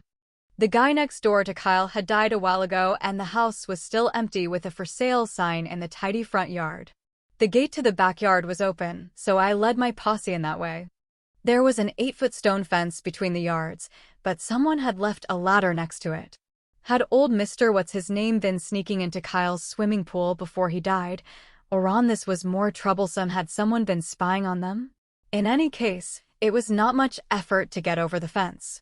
Even on 3 good legs, Ben didn't have to use the ladder, nor did Stefan. As a coyote, I'm outclassed by the werewolves and the vampires in everything except blending in. Like the empty house, someone kept Kyle's yard neat and tidy so that we ghosted over grass rather than rustling through the leaves of fall. We kept to the shadows, though I don't think that anyone would have seen Stefan if he'd walked through the middle of the backyard. He was doing something, some vampire magic, that made him really hard to focus on. I kept a sharp eye out, but I didn't see anyone keeping watch. That didn't mean they weren't there, but between Stefan's mojo and the concealing pack magic that Ben and I were pulling around ourselves, only truly bad luck would allow a human to see us anyway. I could smell it before we hit the house. There was blood on the lawn. I abandoned the shadows to cast out until I found where the dark wet stuff splattered the grass, because it was Warren's blood I smelled. Ben sniffed beside me and snarled soundlessly, exposing his fangs as he turned his eyes to the house. From the back, it was as dark as the front, but this near the house, we could both hear the murmuring of voices from inside. They were being quiet, and had we been human, we would not have heard them at all. As it was, I couldn't hear what they were saying, just a rumble of men's voices. They'd taken Warren here, in the backyard. He'd been in human shoppy werewolf's scent changes when they are in human form, becomes diluted. That they took him in the yard was good. That I smelled only his blood was also good. That meant that all of Kyle and Warren's friends who'd come over for Thanksgiving probably weren't in the middle of a firefight. That was good news, and not just for Kyle and Warren's friends. Once these people began killing innocent humans, there was no way back. Their only survival path would then be to kill everyone who knew about them, including Adam and the whole pack. As long as the dead were werewolves, it was unlikely that they had to worry much about the consequences as far as the human justice system was concerned. With the Fae, the courts had already demonstrated that when put to the test, fear beat out justice. For us, right now, that was a good thing. As long as we could keep the villains off the defensive, Adam should be okay. What Stefan had said was true. They were obviously waiting for someone, and Jesse, Ben, and I were the logical targets. I had to assume that they were prepared to deal with Ben and me. Stefan would throw a wrench in their plans, but I didn't know if it was a big enough wrench. While I was debating, someone started speaking. The voices were coming from Kyle and Warren's bedroom on the second floor. I looked up and saw that the blinds weren't drawn unusual for Warren, who was quite aware that there were things that could look in your window in the dark.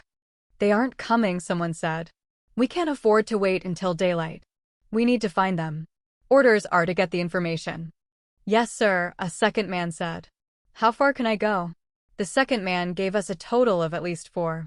I could still hear the rumble of the other 2 down in Kyle's living room. "Get the information," the first man said, and I heard the bedroom door shut and the footsteps of someone leaving. "You hear that, Johnny?" There was a sick eagerness in his voice. "He said I could go as far as I want." Another man, presumably Johnny giving me a count of 5 bad guys, said, softly, "Only until we get the information, Sal. You hear that? Give us what we want, and I'll stop him. Sal was captured by the Afghanis a while back and didn't come back quite right. He likes torture. Tell us where they are likely to have gone to ground and everything stops." Silence. "So where would they go?" someone asked, and there was the sound of flesh on flesh. Someone made a noise, and the hair on the back of my neck rose as my lips pulled back from my teeth. "Kyle." They were hitting Kyle. "Staying quiet isn't helping, son," said the soft voice. "I don't want to do this. Boss don't want to hold your lover any longer than we have to. Takes a lot of people to hold a werewolf pack, and some of them are going to get dead. If we can get Hauptmann's daughter and wife, we can let the rest of you the fuck go." I wonder if Kyle heard the lie. "Fuck you," he said. Maybe he had. A divorce attorney, I expect, would have a lot of practice telling when someone was lying. They hit him again. Beside me, Ben was vibrating. Stefan said, sounding hungry, "Mercy, there are only 2 of them in that room." I shifted back to human so we could talk. Ben nudged my knee hard. "I know," I told him. "Can we take them without alerting the others?" I shivered. The Tri-Cities wasn't Montana, but it was still too cold to stand around naked in November. Or maybe I was shivering with my coyote's desire to go kill someone. The first man said something ugly, and Kyle made a noise. Yep. It was the go kill someone shiver. "We can," Stefan said. "And if Nodi can kill them all." That didn't sound like a bad plan. Standing out here listening to them hurt Kyle. I knew it would be stupid to leave bodies, but his pain was putting paid to my good sense. "Throw me up," I told him, and turned back into a coyote. I looked at Stefan, and when he met my eyes, I jerked my chin to the balcony that came off the bedroom. He frowned at me doubtfully. I rose up on my hind legs and bounced once, then lifted my muzzle toward the balcony again. His eyebrows rose, but he picked me up and threw me. I cleared the railing but had to twist hard, so I landed in the middle of a planter instead of on top of the lawn furniture that might squeak under me. Ben jumped to the top of the railing, and Stefan followed. Stefan hopped off and landed on the balcony with bent knees and no sound. Ben's ears flattened at me, so I moved off the planter and let the heavier werewolf use it as a stair so that he didn't have to land so heavily. Hard to land quietly on a hard surface with werewolf-sized claws. Chapter 4. The brocade drapes were an inheritance from the people who had built the house. Kyle loved the fabric, but complained a lot about the way they left 6 inches between the bottom of the curtains and the floor. I dropped to my knees and peered through the bottom of the sliding glass door that Kyle planned to replace with French doors next summer along with the drapes. Kyle and Warren's bedroom was decorated in a minimalist and very civilized style. The blood on the carpet looked like the single contrasting note one of those designers on TV liked to recommend. There was so little furniture that the villains had had to bring up a chair from the dining room, so they had something to use to stage their interrogation. They'd tied Kyle to the sturdy chair naked. His feet were free, but it didn't matter because they were also bare. Unless you are a werewolf or maybe Bruce Lee, bare feet can't do much damage unless you have more of a strike opportunity than being tied to a chair presents. From the looks of him, this wasn't the first round of abuse he'd taken. I kept my growl to myself, though I could do nothing about the snarl that wrinkled my nose. Kyle's face was bruised, the aristocratic nose sat at an angle, and dried blood covered his chin and upper chest. A cut above when I had bled, too, and that I was swollen shut and purple. There were red marks on his cheekbone and stomach that were fresher, having not had time to bruise. The two men in the room were dressed all in black, and they wore the same body armor the men who held Adam had worn. The taller man was bald, his skin tanned by a life spent outdoors. I put his age between 25 and 30. The other man was heavier built and not so tan, his hair the shade of rust and cut tightly against his scalp. The bald man's body language was relaxed, and that made the worry he projected in his voice even more of a lie than the words. I don't like letting him free to do as he wants, Mr. Brooks. It isn't good for him or you. He might do some serious damage. Things that can't be repaired. I can stop him if you just let us know where you think she might go. We'll get out of your hair, and you never have to see us again. Kyle spat out blood. You must be Faye. I never heard so much truth built into a lie. Did your mother have wings and pointed ears? He asked, his voice as cool as it was in the courtroom. Hadn't Kyle ever heard that you weren't supposed to antagonize your kidnappers? Especially when they were beating on you. At least he had their attention fully on him. Taking advantage of their preoccupation, I changed back to human and reached up to the catch on the glass door, which was, luckily for us, unlocked. Hopefully, the heavy drapes would disguise the cold outside air now wafting into the room as I carefully, quietly slid the door open.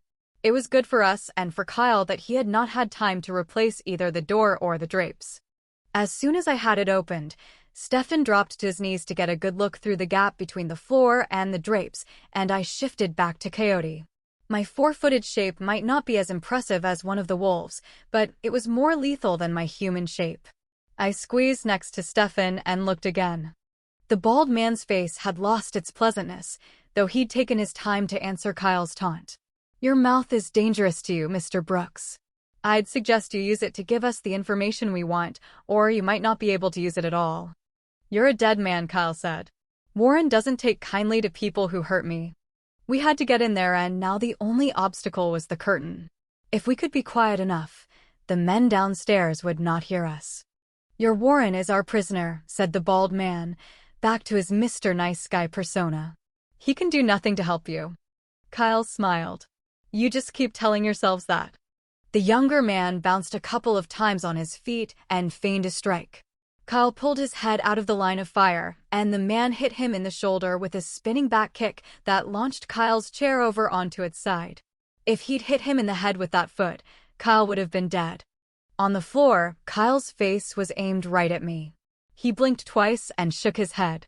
Get the hell out of here. I'm sorry, Mr. Brooks, but we can't do that, said the bald man with mock sorrow, unaware that Kyle hadn't been talking to him. The other man put a foot on the chair and rocked it a little. Stefan had stood up so there was room for Ben to put his head on the ground next to me and look below the curtain, too. When he saw Kyle, the werewolf went still. Ben was not the largest werewolf in the pack, though he was big enough. But he was among the most dangerous. He was fast, and he wasn't bothered by the thought of killing someone, even when he was as human as he ever got. He had been abused, severely abused when he was a child. People, outside the pack and Adam's family, just weren't real to him. We were working on that, Adam and I, but I discovered right then that Ben considered Kyle one of the pack. Better to aim my weapon than to let it go off half-cocked. I bumped him, and when I had his attention, I pulled my nose out from under the curtain. Then I looked up at the top of the curtain and back to him. Shapeshifting makes all of us pretty good at charades. Ben stood up and kept going until he stood balanced on his good hind leg with a front paw on the side of the house next to the sliding door. I backed out of the way and realized that Ben and I were alone on the balcony. Stefan had disappeared. I nodded sharply, and Ben's free front paw slammed the curtain, rod and all, onto the ground, where it would not interfere with us. I'd gathered myself to leap, but what I saw made me pause because there was no one to attack. Stefan was already in the room, lowering the bald man to the ground with gentle care. The first man, the man who'd hurt Kyle, was dead, his eyes starting to fog over and his body draped over Kyle. Stefan had incapacitated both men without either making a sound. Pretty efficient, the coyote in me thought, and the rest of me was very, very glad that Stefan was on my side. Despite my earlier stand, even knowing it could come back and bite us, I couldn't deny that I was happy that Stefan had killed Kyle's assailant. I changed back to human and hauled the dead man off Kyle while Ben aimed himself at the bindings on Kyle's wrists that held the rest of him into the chair. Stefan touched Ben's nose and moved it out of the way.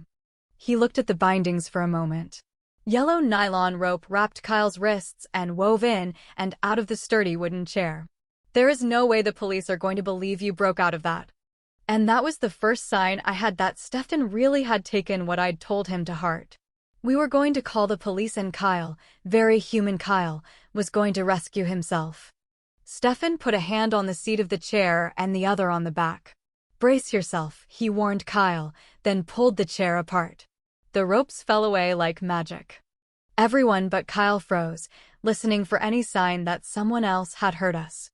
"Sweats," Kyle whispered to me, rolling off the chair like it hurt. "Top drawer of the bigger chest of drawers. You can steal a pair too." He looked at the chair pieces and murmured, "The bedroom is supposed to be soundproofed. Doesn't work on Warren, but maybe we'll luck out with less gifted listeners." The first drawer I found had underwear, so he must have meant the other top drawer. They were sorted and army neat, matching bottoms and tops folded together. I grabbed the top two sets. No one came boiling up the stairs, so either they hadn't heard the chair go or they thought it was part of the interrogation. Stefan helped Kyle up and steadied him when he was a little wobbly on his feet. I handed over a pair of bottoms. Stefan continued to hold him upright while Kyle pulled the sweats on with great concentration. Once Kyle had the pants on and both feet on the floor to steady himself, Stefan took the rope and started to tie up the bald man. "How often do the people downstairs come up?" Stefan said. "The only time anyone has come up here was a few minutes ago," Kyle told him. "Could be back in a minute or next week." I handed Kyle a sweatshirt. He shook his head and said, "That's the wrong top for these. Fashion princess." I rolled my eyes and gave him the other top, noticing only as it unfolded that it proclaimed, "I'm prettier than your girlfriend," in purple glittery script. I recognized it because I'd given it to him for his birthday. "I have news for you, Kyle. It'll be a while before you are prettier than anyone's girlfriend. Bruises are not your best color. Are you sure you don't want the other top?" He glanced at me and gave me a crooked smile. "You look worse than I do. These goons get to you too." We were all keeping our voices as quiet as possible. "Car accident." I pulled on the sweatpants. They were tight, but Warren's would have been tighter and left me with a foot of material to trip on. "They have Warren," Kyle said, his eyes, briefly, looking as terrified as I was. "I know," I told him. The top that matched the sweatpants I wore was a spiffy teal. "They have the rest of the pack too." So I gathered. Kyle indicated with a tip of his head that his information had come from the bald man. "Are we on the side of the angels?" Kyle pulled on his top, though not without wincing. Stefan looked up from the bald man and said, "The first one I killed, because I don't let people who hurt those I care about live. He is dead in such a way that a human could have killed him. Since Mercy has been so concerned with the body count, the second man is merely out and I made certain he did not see me. If you choose to call in the police, there is nothing that can be used against us werewolf or vampire. So our halos are nice and bright," I told Kyle. I looked at Stefan. "Is calling the police smart? Won't we be putting pressure on the bad guys to get rid of their hostages?" "No," Stefan turned his gaze on me. "If this is a government operation, having the local police involved will force them out into the open, and they cannot afford the bodies any more than the werewolves can. If it is something spearheaded by renegade agents, which is what it sounds like, involving the police will alert the agency involved and bring us new allies. That's how we'll do this, Mercy. If we can, we trap them in their actions until the only move they have left is what we want them to do." He took a breath, which he doesn't have to do unless he wants to talk, though he usually does if only out of consideration for we breathers who get distressed if the people we're around don't breathe for a few minutes. "You were right, Mercy. I was thinking like a vampire before. These people want to separate the werewolves from the protection of society. So we'll get society on our side instead. It helps that Kyle is human." Kyle smiled like it hurt. "Quite human. I am a black belt, got it 10 years ago and haven't practiced much since. But it could explain how I took down 2 trained men with Mercy and Ben's help." He looked at the dead man and nodded sharply. "Thank you for that, Stefan. He's no loss to the world." "Will you get in trouble for his death?" I asked Kyle. He was a lawyer, family law, but he should still know. He shook his head. Self-defense in a slam dunk. He looked at Stefan. Do you know who is responsible? Renegade cantrip agents is our working hypothesis, I said. FBI agents would have had too much experience to react out of fear the way Mr. Jones had. Homeland Security, I didn't know enough about. But cantrip, short for combined non-human and transhuman relations, Provisorshad attracted a number of anti-non-human zealots. I knew that they had training but not much field experience, and they'd have access to as much information as the government could amass on the werewolves. For firepower, they'd have to have help. And a hired troop of competent mercenaries for muscle. Here, I jerked my chin toward the two men on the floor. We have the mercenaries. There are at least 3 more downstairs. I didn't see anyone else, but they'd be dumb not to have someone out keeping watch. Mercenaries mean money, said Stefan. A lot more money than most cantrip agents make. Kyle smiled briefly. Follow the money. Fine. You're sure that the police would be helpful? Wait. There had been a click. Everyone fell silent, and then air started to blow out of the registers in the floor. I'd heard the heat turn on. Stefan went to the door, cracked it open, and took a quick peek outside. He shut it noiselessly and shook his head. But he was quieter when he talked than we'd been before. They only really need one person alive to blackmail Adam. The rest are just a precaution. If Adam and the pack are hostages, they need everyone they can keep their hands on. He frowned at us both. That doesn't mean they are safe. Idiots are the hardest people to plan around, and anyone who captures a werewolf pack without killing every last one is an idiot. Okay, said Kyle. Let's see if we can't make this a little uncomfortable for them. He walked to the side of the bed and picked up his cell. I grabbed his hand and looked at Stefan. What if they're listening to the phones? Stefan smiled. Then they'll have warning, and either Runa, they will attack us up here. A lot of things could have gone wrong. We settled down to wait, ready to defend ourselves if the men downstairs decided to check on Kyle. Stefan left when the sun started coming up. Ben and I waited with Kyle, despite Kyle's protests that he could handle this on his own. We were safely out of it. If we left, we gave the enemy no one to follow. Kyle had a lot of arguments, which he delivered with the cell on mute. I wasn't leaving Kyle alone in a house full of bad guys. I finally stole his phone, took it off mute, and introduced myself to the operator. I explained that I thought that these same men were responsible for launching an attack at my houses. I was married to the local alpha. One of the pack had escaped and found me, and we'd figured out something was wrong. We snuck in through the upstairs window just after Kyle had managed to free himself. I told her about the blood we'd found in the backyard that belonged to Kyle's boyfriend, a pack member who had been taken off the premises by these bad guys, presumably to be held by whoever had taken the rest of the pack. Kyle listened hard, since it was the first time he'd heard a lot of what I said. I didn't give the police the whole truth. There were too many things the werewolves didn't want getting out, and I wasn't mentioning Stefan. But I stuck to it as closely as I could. When I'd finished, it was not just the SWAT team who were headed our way, but a fair percentage of a number of different police departments and, to my relief, someone was going to go check at the firehouse, where Mary Jo worked, as well as the houses of our married pack members who hadn't come to our Thanksgiving dinner, but had been taken just the same. They'd make sure that there were no other hostage situations. I handed Kyle back his phone. He shook his head at me but took it in one hand, put it against his ear, and opened the gun safe in his closet with the other. The safe held 2 handguns, and Warren's rifle was a Spencer repeating rifle dating back to the Civil War. He'd let me shoot it a couple of times. Kyle took Warren's .357 in hand and gave me his own 1911 because that fit my hand better than Warren's gun would have. My own gun was still in Marcelia's car. Kyle left the rifle in the safe when he closed it. Warren's father had carried it during the war between the states, and at his death it had come to Warren, who was 8 or 9 at the time. That's as much as I knew about Warren's life as a human, except that he considered himself a Texan and had spent a long time as a cowboy. I agreed with Kyle's decision. The Spencer was too important to be risked if the police decided to take the guns. If we had to shoot someone, it was probably going to be within handgun range anyway. "Stay quiet and find a good hiding place," said the 911 operator on the other end of the phone. She'd been giving us all sorts of good advice and updates. "We are taking cover in the bathroom," said Kyle, and gave her the basic layout of the house, which took a while because it was a big house.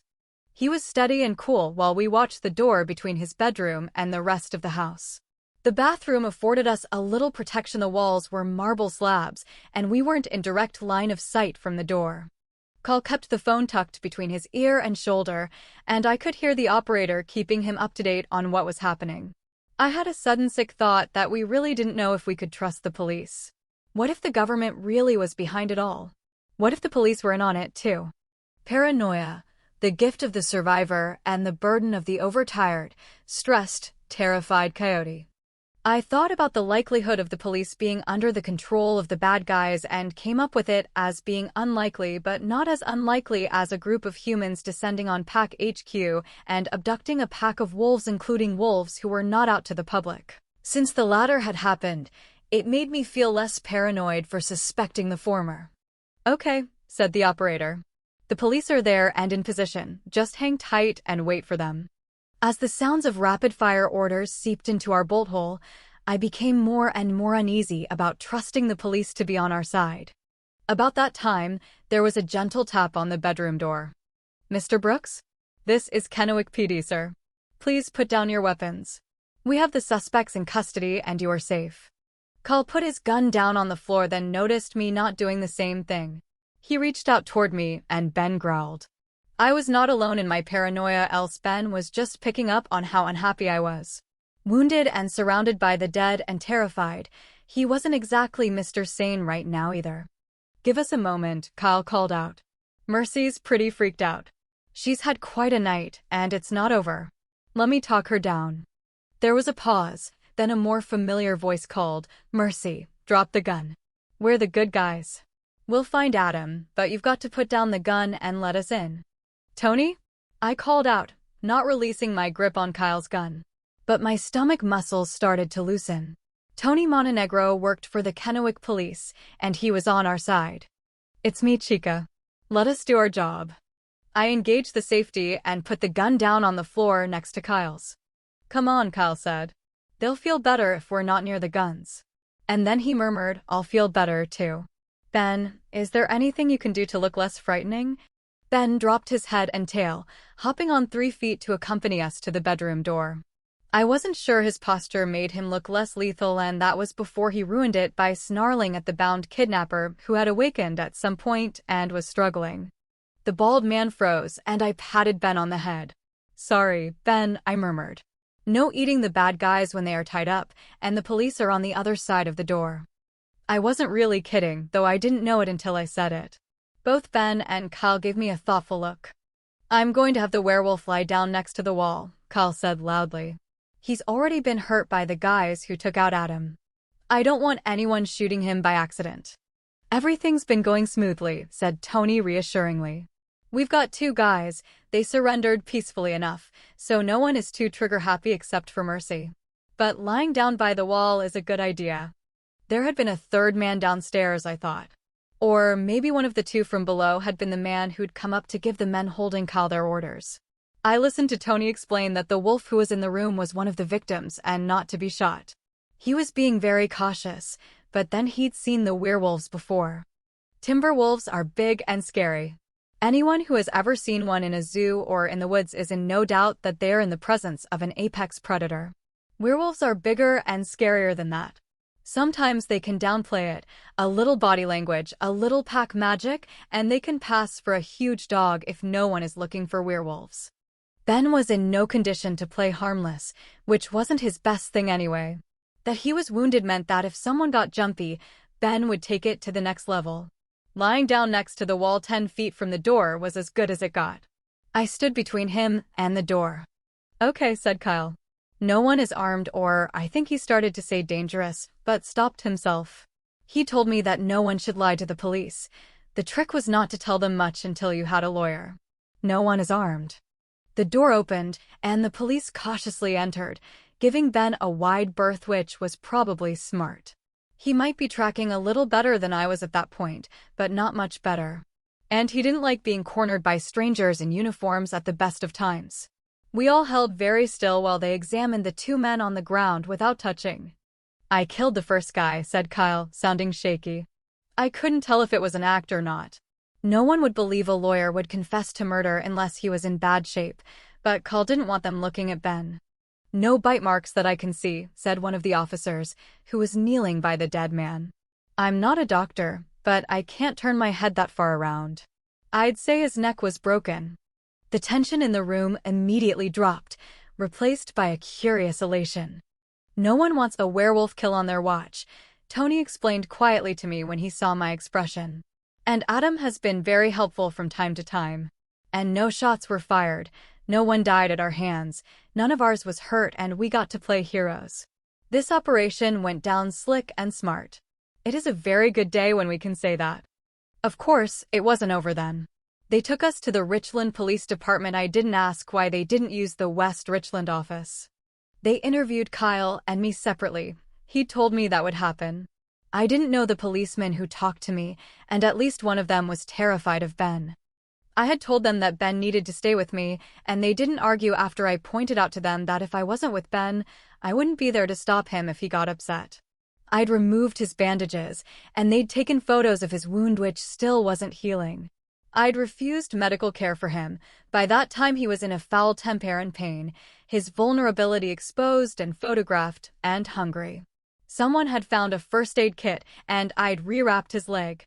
His presence made the police who were talking to me start out a little unfriendly. No one likes to be afraid, and only an idiot wouldn't be a little afraid of Ben in his current mood. They also seemed to be a little slow, asking me the same questions over and over again. Then they went out for a bit and came back actively hostile. Fine. I could be hostile too. Adam was being held by crazy people with guns, and I was stuck arguing with a pair of officers I was beginning to think of as Tweedledum and Tweedledumber. Maybe Ben wasn't the only person in a bad mood. They were convinced that the attack couldn't have been unprovoked. What had the pack been involved in that got such a response? The attack on our house looked a lot like some of the drug cartel attacks. Did I know about the way the cartels were blackmailing the field hands at the paper pulp tree farms to plant drugs between the rows of trees near Burbank?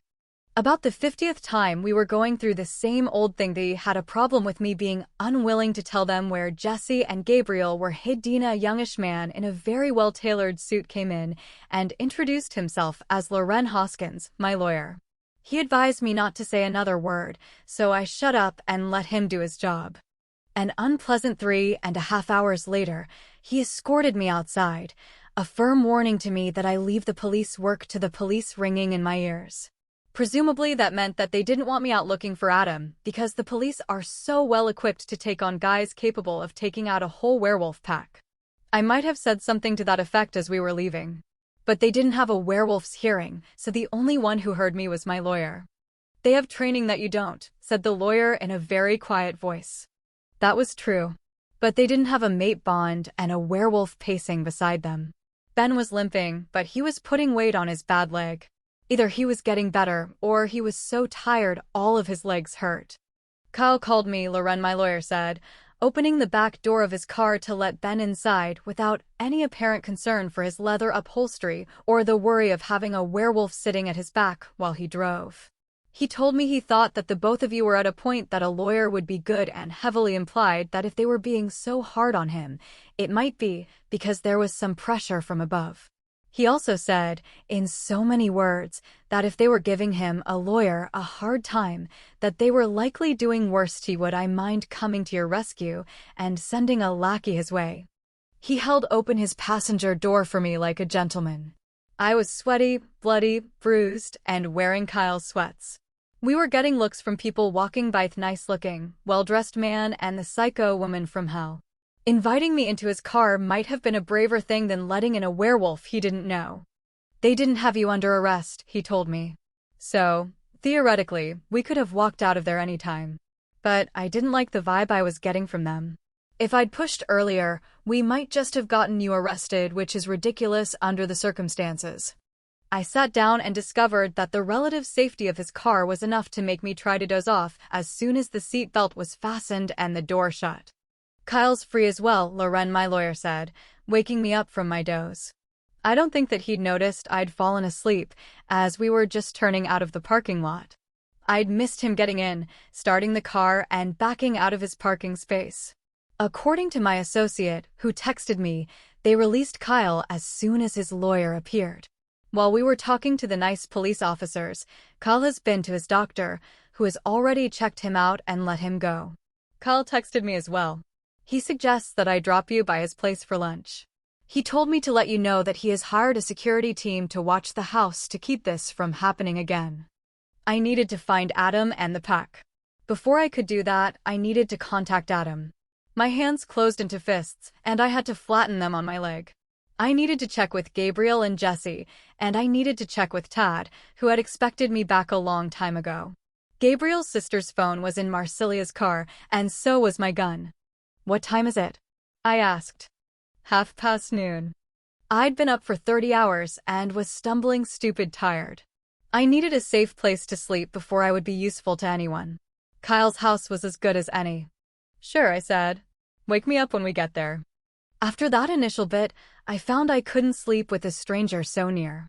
I kept my lids closed, though, and it helped with the dry burn in my eyes from staying up too long.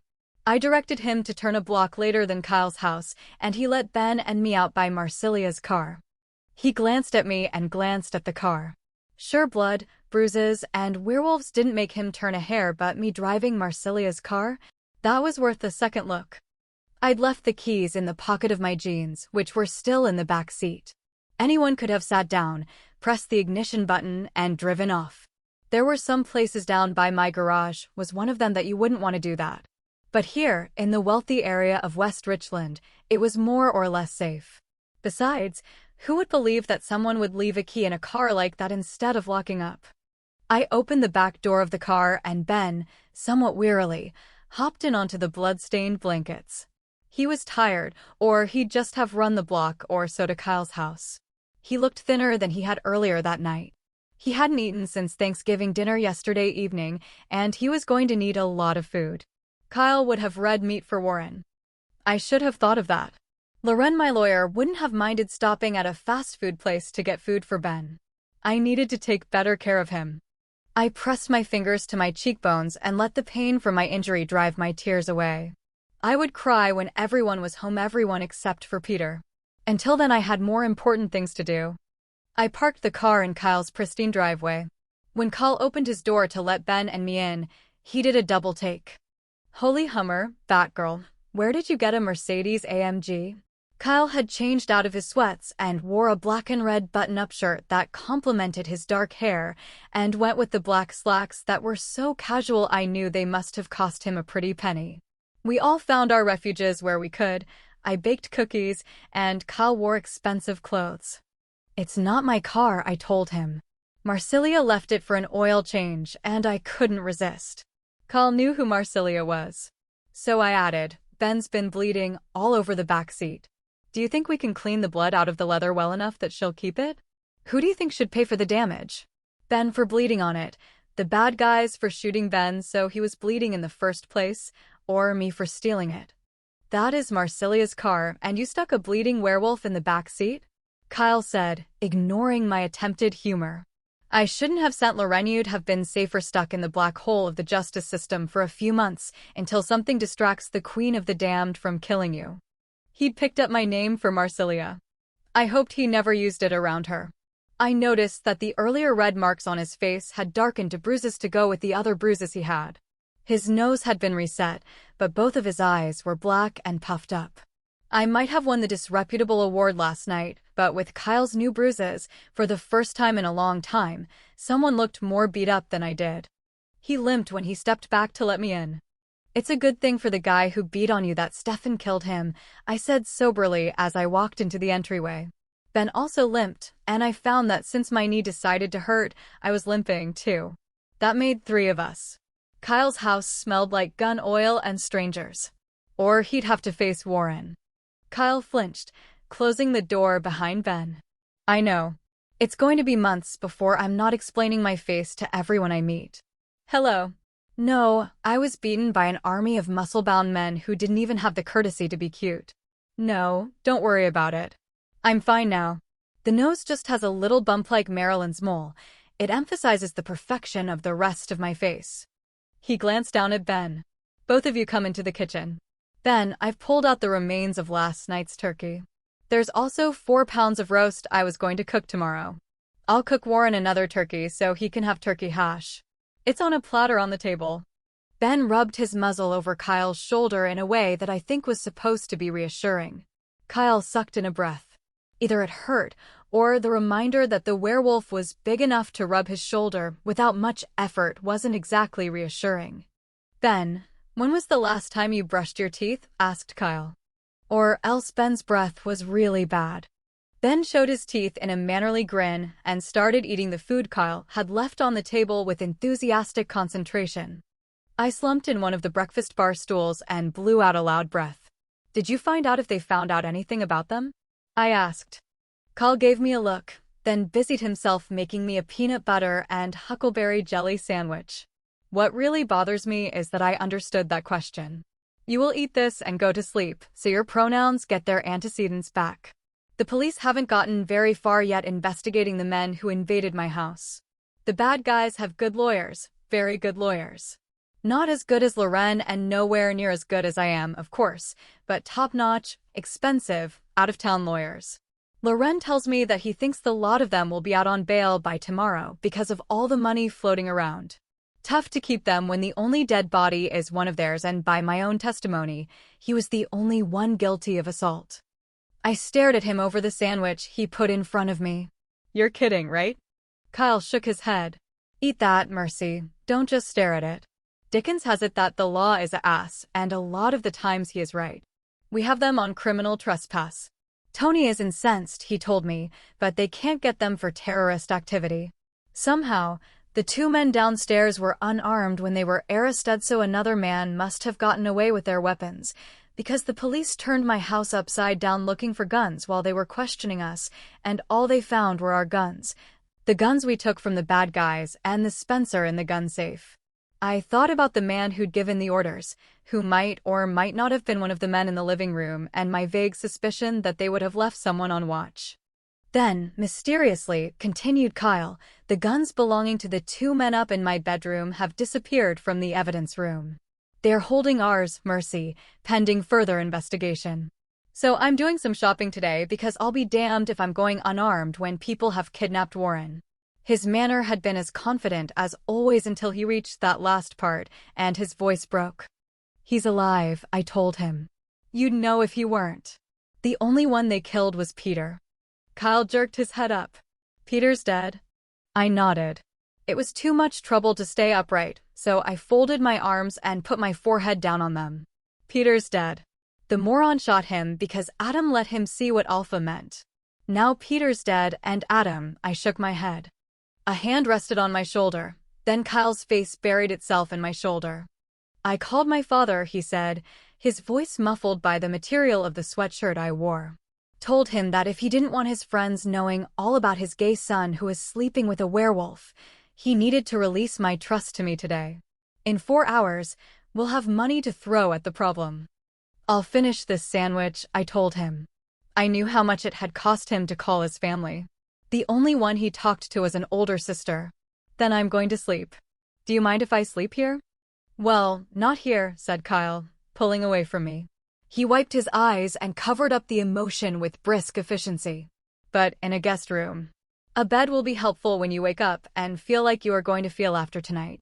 I'm going to hit the hot tub and join you in the same room. He gave me an apologetic smile. The security people say it's the only bedroom in the house that is really securable. They've swept the place for bugs, and we have our own army surrounding the house. Jim Gutstein tells me this will be gratis. Adam is apparently a very good boss, and they are embarrassed to have lost him. He also expressed his desire to find Adam and assures you that the full power of the company is currently turned in that direction. They will let us know when they find out a bit more. You hired Hauptmann Security? I asked.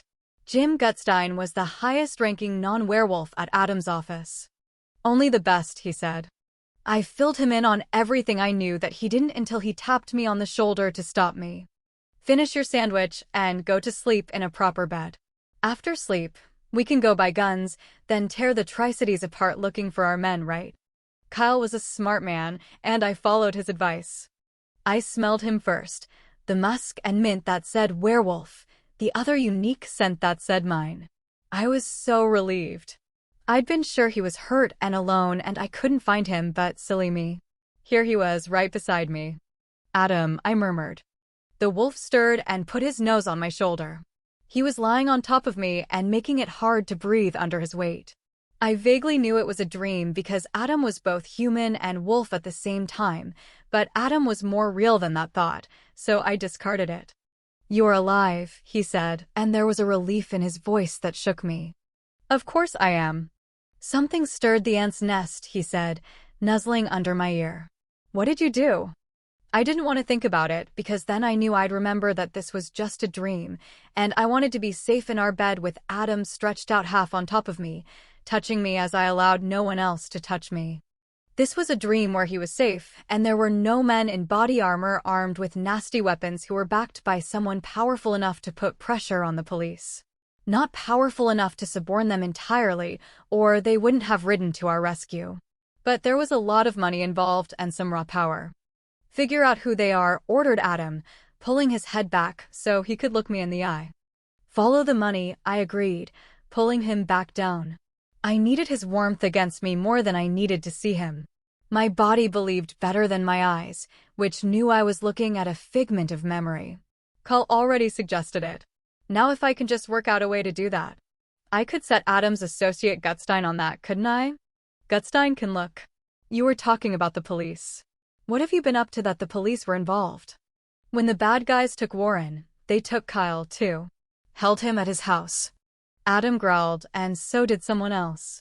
I couldn't see him or feel him, but my nose told me it was Warren. He's okay. Adam stiffened, and that other wolf who was Warren snarled. I said okay, not terrific, I grumbled at them.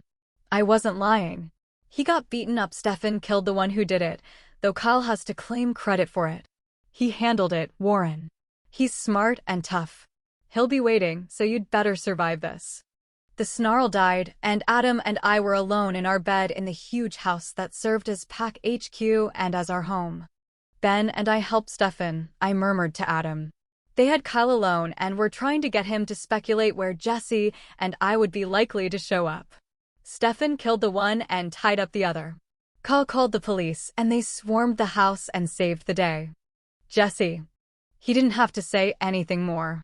In this dream of mine I heard his terror, his fierce burning protectiveness. She's safe, I promised him. I hid her with Gabriel and set Tad to watch over her. Adam's body stilled, the stillness in a hunt that occurs just before something dies. Tad? Here in my dream, safe with it just between us, I could tell him. Z told me that Tad could keep Jesse safe. Not in those words, but that was what the grumpy old fae had meant. Truths that you can read between the lines in a fae who is your friend are as far from a lie as a fae can get. Adam's body softened, turning warm and melting into mine, the distance between us blurring into nothing. Then she is safe. His mouth sought mine. He tasted of heat and love. But he tasted also of illness born of silver, and I was crying before he was finished. They were killing him, I could feel it. Much more silver, and he would no longer be able to link with the pack, and he would die while the bastards who had him were still waiting for signs of weakness. His chest rose and fell, and his heart stuttered against mine. I could feel how close his death hovered. Too much silver, too much of the drug that slowed his reflexes. Jesse is safe. You're safe. It's all right, Mercy. You didn't think I was going to die of old age, did you? It was a joke, graveyard humor. Werewolves never died of old age because they didn't age. But he had no business making a joke like that. Not now, not ever. Anger roared through me and carried with it a tidal wave of terror because Adam had given up. No, he told me. I haven't given up anything. But the pack comes first. While they concentrate on me, the pack is working to free themselves. When I die, I can take the poison with me, and our pack will be strong enough to protect themselves. I love you, Mercy. I absorbed what he said. He'd found something he could do. I'd seen him draw upon the pack to force silver out of his body. Apparently it worked in reverse. He was drawing the silver from that damned concoction Doc Wallace's son had created. When he was finished, He'd be dead, but the pack would be free. I couldn't breathe, couldn't respond. Adam intended to die. "Are you not my daughter?" whispered another voice, Coyote's voice, so quiet I almost missed it. Had I not been caught in that first moment of shock when everything goes quiet before the pain begins, I would not have heard it. "Coyote never loses," Coyote told me. "Because I changed the rules of the games my enemies play." "What are the rules of your game?" Adam hadn't heard that other voice. I knew because he still hovered over me, his mouth soft with our kiss, a terrible goodbye in his eyes. He'd found a solution to the game that his enemies played, found a way to win, because Adam was competent like that. The cost was too high. "Find another way to win," I said, my voice hoarse. "There is no other way," he said. "I love you." But I'd been talking to myself and not to him. I pulled him back down to me. He cooperated because he had no idea I was changing the rules of the game on him. I was not Coyote's daughter, not quite. But that was okay because being almost Coyote's daughter in my dream would be enough. Adam's lips came down upon my own and I opened my mouth. Looking into his eyes, I pulled the things that were killing him into me, swallowing down the silver that was poison to him and nothing to me. He didn't understand at first, but when he did, he struggled, but it was my dream, not his. In this dream, I wasn't a coyote shapeshifter trying to hold a werewolf. I was Coyote's almost daughter, and I had all the strength of the world in my arms. "Mine," I told him, though my mouth was still fastened to his. "Mine." I meant that he was mine, but also that the silver he took from the pack to save them was also mine to bear, not his. I also used the word to call the silver from his body into my own, the silver and the ketamine and all the rest of the harm that had been done to him. But he was an alpha werewolf, and he was more than a match for me, even in my dream. He roared, ripped free of my hold and off of our bed in my dreams. It was still our bed at home, not the one in Kyle's spare bedroom. It wasn't anger in Adam's voice when he spoke. "Mercy, you don't know what you're doing." It was fear. I started to go after him, but had to stop, kneeling on the edge of the bed because I was sick to my stomach. Either the silver or the ketamine wasn't sitting well. Heck, maybe it was the DMSO for all that I knew. Adam, he was better. I could feel his strength, could feel the pack stir and alertness because they could feel it too. "Don't do that," he ordered retroactively, coming to his feet. He knew how well I followed orders. He looked away, took a deep breath, and reached out toward me. "If you die..." I didn't think it would kill me, no matter how much my stomach hurt. But I wasn't going to show him that it had affected me. "Not my day to die," I told him. He stared at me, and I lifted my chin and stared back at him. There wasn't a pack around who needed to see me bow down to the alpha. He could have made me drop my gaze anyway. I wasn't immune to his dominance, just stubborn. I could see the moment he gave up. I remembered that there were other things I needed to know. "Did you find out where you were being held?" I asked, then, seeing the answer on his face, I continued, "Any clues at all? Do you smell anything? The river? Sagebrush? Diesel? Dust?" "Mercy." His voice was quiet. Then he looked around himself. I don't think he was seeing our bedroom like I was. Dust and Peter's blood. I'd heard that kind of rage in Adam once before. He'd torn the corpse of a man I'd already killed into small pieces. The men who had made themselves our enemy had no idea what they had done. "They are sending a helicopter to pick up Daryl and me. Soon." "They're still sending you out after the senator?" I thought that our call to the police would have preempted the attack. "Yes."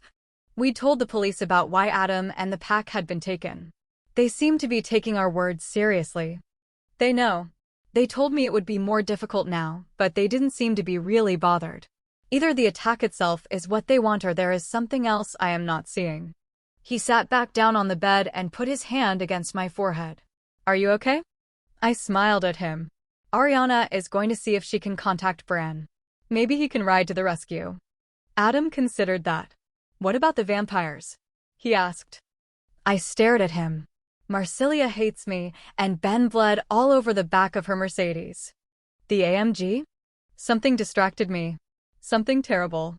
"What is that smell?" I woke up with Ben licking my face as earnestly as a cat which hurt. His breath made my eyes water, and I have a high tolerance for nasty odors. Geez, I said, scrambling away from him. I hit something hard, then kept moving away from Ben when whatever it was fell to the floor with a thump and freed up some space on the bed. My stomach hurt. Not like the flu or even bad food. More like I'd swallowed something that was eating me alive. The truly vile smell of Ben's breath didn't help. Ben, your breath stinks. Have you been eating roadkill? Ow. Ow. Ow, moaned Kyle from the floor where I'd knocked him. I'd forgotten he was in the bed with Met had he'd told me he'd be sleeping here because even getting myself into the bed was a blur. Remember, a guy who didn't even have the decency to be cute hit me a lot yesterday. And this room doesn't have a rug.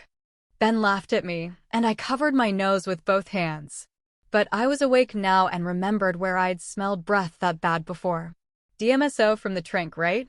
DMSO gives you bad breath. Then I saw the clock on the chest next to the bed. What time is it? I asked, hopping out of the bed and stumbling over Kyle's feet. The room was dark, but there were no windows. The darkness reminded me that Adam had suggested going to the vampires. Maybe I ought to. But there was something Tad. Oh holy wow, I'd forgotten about Tad. I'd told him that I'd get right back to Sylvia's as soon as I made sure Kyle was okay. If it was really dark outside, he'd been watching them for a whole day, expecting me to return soon. I took a step toward the door, which was a mistake. Every muscle hurt, my face throbbed, and I almost blacked out from the sudden way my body informed me that it wasn't happy with me. My stomach, then the rest of my muscles, seized in the worst Charlie horse I'd ever had. Mercy? Asked Kyle, rolling onto his feet with a little less than his usual grace. Ben whined. And I threw up silver goo all over the beautiful stone floor of Kyle's guest room. Chapter 5. I stared at the floor and Kyle did the same. Ben jumped off the bed and put his nose near the mess. He backed away quickly, his ears came up, and he looked at me. The expression on the wolf's face quite clearly said, "What the hell?" even if I hadn't been familiar with reading expressions on monster-sized wolf faces. Kyle's floor was covered with silver. I licked my hand and looked at the result. My palm was gray where the saliva touched it. I think I told them, torn between triumph because all that silver on the floor meant it wasn't an Adam and terror.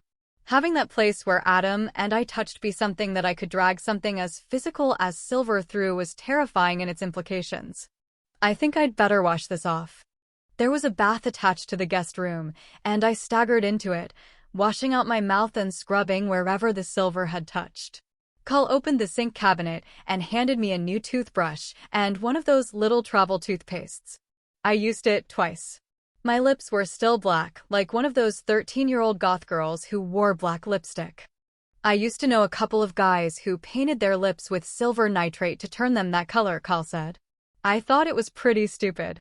Your lips weren't black when you went to sleep. What happened? I'm afraid to guess, I said. Silver nitrate sounded familiar. I was pretty sure that was what Jerry Wallace had used in his tranquilizer concoction.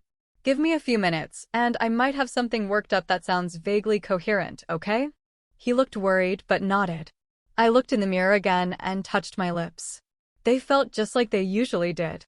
I grabbed a towel and went out to clean up the mess, but stopped when I got to it. The silver sludge was thickening. What if the towel stuck to it and made a bigger mess? And there was a lot of the stuff, more than I'd thought. If all of this had come from Adam, he should have been dead. Well, I said. What do I do with this? What? Never vomit on a floor before. Kyle asked conversationally as he perched on the side of the bed. Or never vomit silver? Ben, sitting far enough away from the mess that there was no chance he'd touch it, stared at me. He leaned toward me and sniffed before settling back, his eyes intent. I lifted my arm and smelled it, smelled Adam on it. I suppose if I could suck silver through the mate bond, it made sense that Adam's scent could follow me, too. It's magic, I told them, and Kyle rolled his eyes. Look. I was speaking as much to myself as to him and Ben. This shouldn't have worked. You can't do this. I waved at the mess. I shouldn't have been able to do this. Pack magic, mating magic means that I can talk to Adam sometimes when we aren't near each other. It doesn't mean that I can suck the silver out of his body and bring it back with me. I looked at the mess again. And if there had been this much silver in his body, he'd be dead and look like the Tin Man. Kyle blinked. I don't think I've ever seen him quite so neutral. You can talk to Adam when he's not in the room, and you don't have a phone, he asked. I nodded. He closed his eyes, and I could read his expression when he opened them again. Thank you, dear Lord, he said with relief. I thought I was going crazy. In spite of everything, I couldn't help but grin. Warren's a little nervous about how much werewolf stuff you can absorb without running for the hills, I said half apologetically. He narrowed his eyes. Warren doesn't get to keep me in the dark. Then the temper faded out of his face. I'd put up with all sorts of werewolf shit if it meant he was back here and safe. His words were raw, and I felt them on my skin because I knew exactly what he meant. Yeah, I agreed with feeling. But the silver? I think that was more about what I am than any weird werewolf magic. Being Native American made you toss up silver? Asked Kyle skeptically, but Ben gave me a look of sudden comprehension. The pack knew about Coyote. The mess on the floor was definitely becoming solid. I was pretty sure it wasn't going to come off with a little soap and elbow grease and heard Coyote laugh in my ear. A silver dollar, when they were still silver, was a troy ounce of .90 pure silver. I have a host of trivia in my head. How many troy ounces in a pound? I asked because that wasn't some of the trivia I knew. I don't know, said Kyle soberly. That looks like a lot of troy ounces to me. Coyote magic, I thought, breaks rules. I looked at Kyle and decided that he could be trusted, just like the rest of the pack. It's not Indian magic or not just Indian magic anyway. It's coyote magic. Coyote? Asked Kyle. Are you talking about your other form or the coyote? Ben just narrowed his gaze. My father was a Blackfeet bull rider from Browning, Montana, named Joe Old Coyote, I told Kyle. But before he was Joe Old Coyote, he was the coyote of song and story. After Joe Old Coyote died in a car wreck, he was Coyote again. I understand from people who have seen him in court that Kyle is mostly unflappable until he chooses to be otherwise. Being in love with a werewolf had raised his ability to nearly supernatural levels. He didn't blink, didn't pause, just said, so the silver slime is because you are Coyote's daughter? I'm not Coyote's daughter, I said firmly. I glanced at the floor. And it's not slime anymore. Joe Old Coyote wasn't Coyote. Because if he had been, my father hadn't just died. He had abandoned me, abandoned my mother, and I would have to hunt him down and hurt him. Okay, Kyle said. You're rambling. He reached out and touched me. Are you okay? You look flushed, but you're cold. As he spoke, a shiver rolled up my spine. I crouched down and held my hand over the silver slab that covered a couple of squares of stone tile. That is the freakiest thing that ever happened to me. I nodded toward the mess. And if you knew my life, you'd realize just how freaky that is. While I was sleeping, I drank the silver out of Adam, woke up, and threw it up on your floor. Sorry for that, by the way, and now my lips are black. Kyle took in a breath. While you were doing freaky stuff with Adam is fine, as he is. Did you figure out where he is? I shook my head and he sighed. That's good. I raised my eyebrow. He grinned, tiredly. That would have been useful, Mercy. And having something freaky and useful would have been too good and sent the spirits of evil gods on our tail. I stared at him. His grin grew less tired. You might have been raised by werewolves, Mercy, but I was raised by a Scottish granny while my parents were out earning their millions. When the Fae came out, she just harumphed and said, "There'll be trouble now." And she was right about it, just as every doom-filled prediction she ever made was right. I let myself fall down onto my butt because my knee was remembering I'd been in a car accident, and it had had enough of my kneeling. Ben steadied me briefly, then jerked away. Thanks, I told Kyle. I'll keep the wrath of the dark gods in mind. Any more cheery thoughts? Not until Warren is standing right here chipping up the mess you made, he said soberly. I reached over and wrapped my hand around his ankle to comfort him just as the doorbell rang. What time is it? I asked. Kyle glanced at the watch on his wrist. Too early for company. 4:30 in the morning. His cell rang, and he picked it up. Mr. Brooks. There are 2 men on your doorstep. A white male, mid-40s, about 6 feet tall, in better-than-average shape who looks very comfortable in the suit he's wearing and extremely uncomfortable about his companion. The second man is shorter, younger, mixed race, and in very good shape. Might mean he likes to work out, might mean he's a werewolf. Do you want us to intercept and send them away? No, said Kyle. We have backup in the house, right? That's right, sir. And someone watching the porch. Then let me go see if these are allies or enemies. I'll give you a peace sign if they're okay. Kyle hung up and changed his clothes to slacks and a polo he had folded up on the lone chest of drawers in the room. I had the choice of wearing his clothes that I wore all yesterday, or mine that I had worn the day and night before. Since the latter were still bloodstained, I pulled on his sweats, their pleasant teal color doing a fine job of emphasizing the bruises on my skin, and followed him down the stairs, then at our heels like a well-behaved guard wolf. He wasn't limping, which made one of us, so he must finally have started healing. As soon as we were on the stairs, the doorbell quit ringing. Either they had given up, or they could hear us on the carpeted stairs through the door. Ben and I hung back as Kyle opened the door to a pair of men, one of them unsurprisingly around 6 feet tall, wearing a black wool coat that emphasized rather than concealed the expensive fit of the dark gray suit he wore. His face was slightly homely in the likable way of a good character actor. Next to him was a smaller man who looked vaguely Middle Eastern but darker-skinned. He wore jeans, scuffed hiking boots, and a long-sleeved gray silk button-up shirt. It was cold enough to bite, but he had no coat or jacket. "What brings you to my door at this time of the morning?" Kyle asked shortly.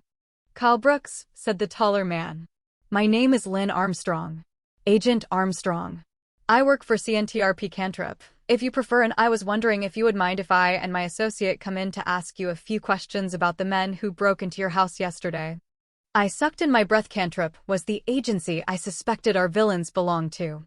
I don't know what I would have said except that when I inhaled, I caught their scents.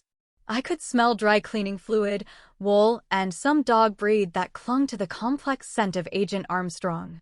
I also smelled an unfamiliar werewolf. Ben's posture changed. His ears flattened, and he crouched a little, but slid between me and the door anyway. "What pack are you from?" I asked, stepping around Ben, so I stood next to Kyle. "Excuse me," said Agent Armstrong. But the other man, he smiled, a wicked white smile in his dark face. "What pack do you think I belong to, Miss Thompson?" He had an accent, Spanish, but not the same Spanish as most of the people I knew who spoke Spanish as a first language in the Tri-Cities. I frowned at him. "Hauptmann. It's Miss Hauptmann. Who are you?" Charles Smith asked if I would come up here and find out why he couldn't contact anyone here when he tried, the werewolf said, emphasizing the name because he lied when he said it. I knew who he meant anyway. The Merrick's son Charles had recently worked with the FBI under the last name of Smith. This wolf had just told us a number of things. First, he had been sent here by the Merrick. Ariana must have reached him. Second, he and Armstrong were not closely associated, otherwise he would not have lied to him. He had not, however, answered my question, which made me think that it might be important to know. I asked, Armstrong said, through channels if I might be able to grab a werewolf to work as a liaison.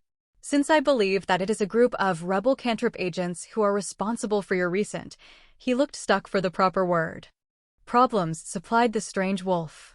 I knew most of the Merrick's pack, having grown up in it. I had no idea who he was. I didn't say anything because I didn't know what to say. Packs changed over the years. People move. The Merrick's pack tended to gain problematic wolves who couldn't function in a normal pack. This wolf's body language told me that he was dangerous, that he spent a lot of time on the edge of violence, that his wolf was very close to the surface.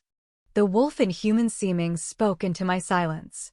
When word came to Charles to see if there was someone who could play ambassador with you and Mr. Brooks, I was already on my way, sent here by the whispers of the fairies. He paused and preened a little, as if he enjoyed being the center of attention, then looked at Kyle. "Mr. Brooks, it is rather cold out here. Would you mind calling off the gentleman who is aiming at us from your neighbor's roof and letting us in?" "Who are you?" I asked the werewolf again. He smiled again, though his eyes were cool. "Assel, Miss Hauptmann. You might also know me as the Moor, though I find the title overly dramatic and wouldn't have mentioned it, but that you would find it, perhaps, a little more recognizable." I gripped Kyle's arm a little more tightly. I knew who the Moor was. The Moor was a scary wolf who I'd thought was merely a story, like the Beast of Gavaden. "It's okay, Kyle," I said, hoping I was right. Assel is one of Charles's wolves. Kyle would understand I meant the Merrick. Assel smiled because he heard the lie in my first sentence. Maybe Kyle did, too, because he gave me a sharp look before he waved at the security team with the two-finger salute immortalized by President Nixon before either of us was born. I am not at liberty to tell you anything, Armstrong half apologized as he sipped his coffee. He glanced from my face to Kyle's, taking in the spectacular bruising Kyle was sporting and my own, more modest bruise which started at my jaw and hit the top of my hairline. Kyle looked like he'd gone into a boxing match with his hands tied behind his back, which is sort of what he'd done. Armstrong grimaced. I know it's not fair, but I have to operate by my superior's orders. We were sitting in a room I'd actually never been in before. It was decorated in cool tones and was in the basement, with only a small window. Presumably it was one of the rooms that Adam's security team had deemed safe, or else Kyle had some other reason to drag us down to a room that smelled of carpet shampoo and the lady who cleaned his house, with no hint of either Kyle or Warren. Don't tell me, Kyle said sourly. A group of cantrip agents who were unhappy with the limited power given them to combat the scary werewolves and suddenly scarier Fae decided to go off on their own.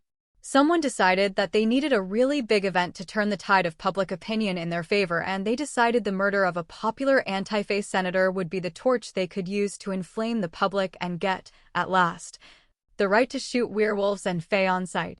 They failed when Mercy, Ben, and I managed to call the police on them, and you've been sent to fix the situation however you can while also finding out where they got the money to hire a private army.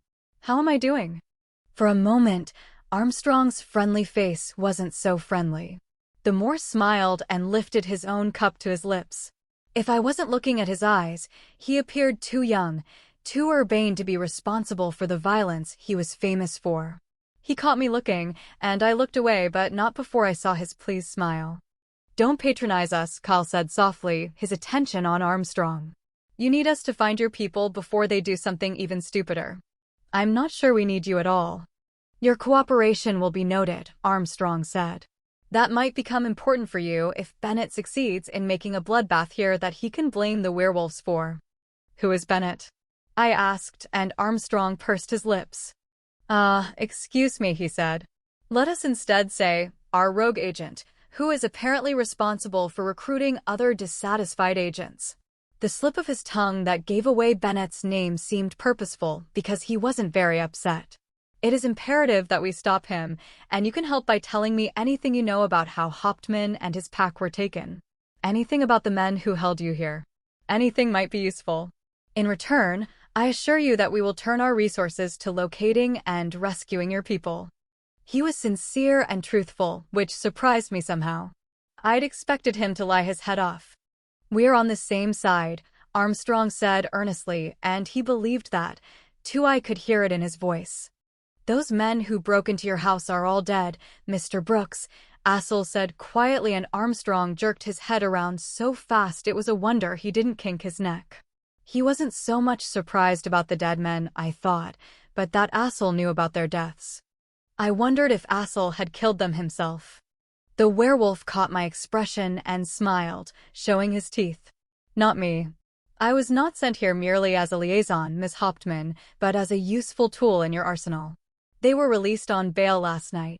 Because they were scheduled to fly to Seattle, then off to South America by private charter, I thought it would be expeditious to talk to them before they left. But they were dead when I went to the hotel they had checked into, and I nearly interrupted a federal cleanup of the site. He smiled toothily, and I understood that the cleanup was of the sort meant to keep the men's deaths from the local police as well as the public. If he knew all that, Charles had been busy, because he was more current than Ariana had been when she left.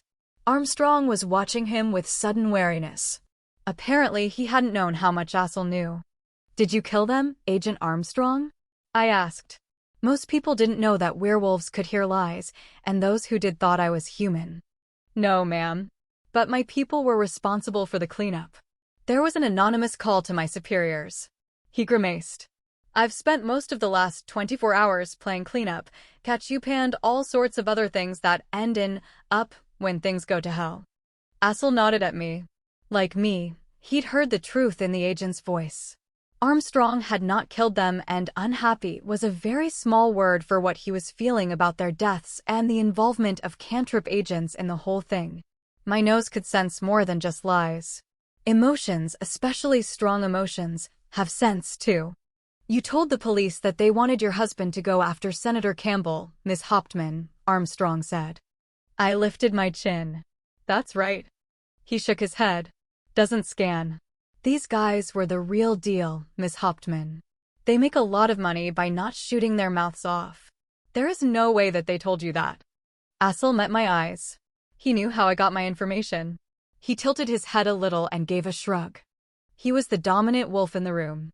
If he didn't care what I told a federal agent about how werewolf magic works, maybe I shouldn't, either. I opened my mouth, then closed it again. Visions of being locked up in a white room somewhere with someone asking, "What is Adam looking at, Miss Hauptmann? Is it a triangle or a square?" in my head. It was probably the result of too much Mystery Science Theater 3000 at a young age, but there was also a real danger in telling people too much. You know how you told us that there were things you couldn't tell us? I said. It's like that.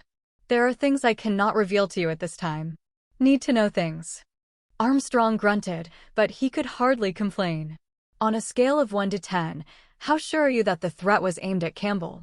0, I told him, because I'd thought long and hard about this. The threat was aimed at the werewolves.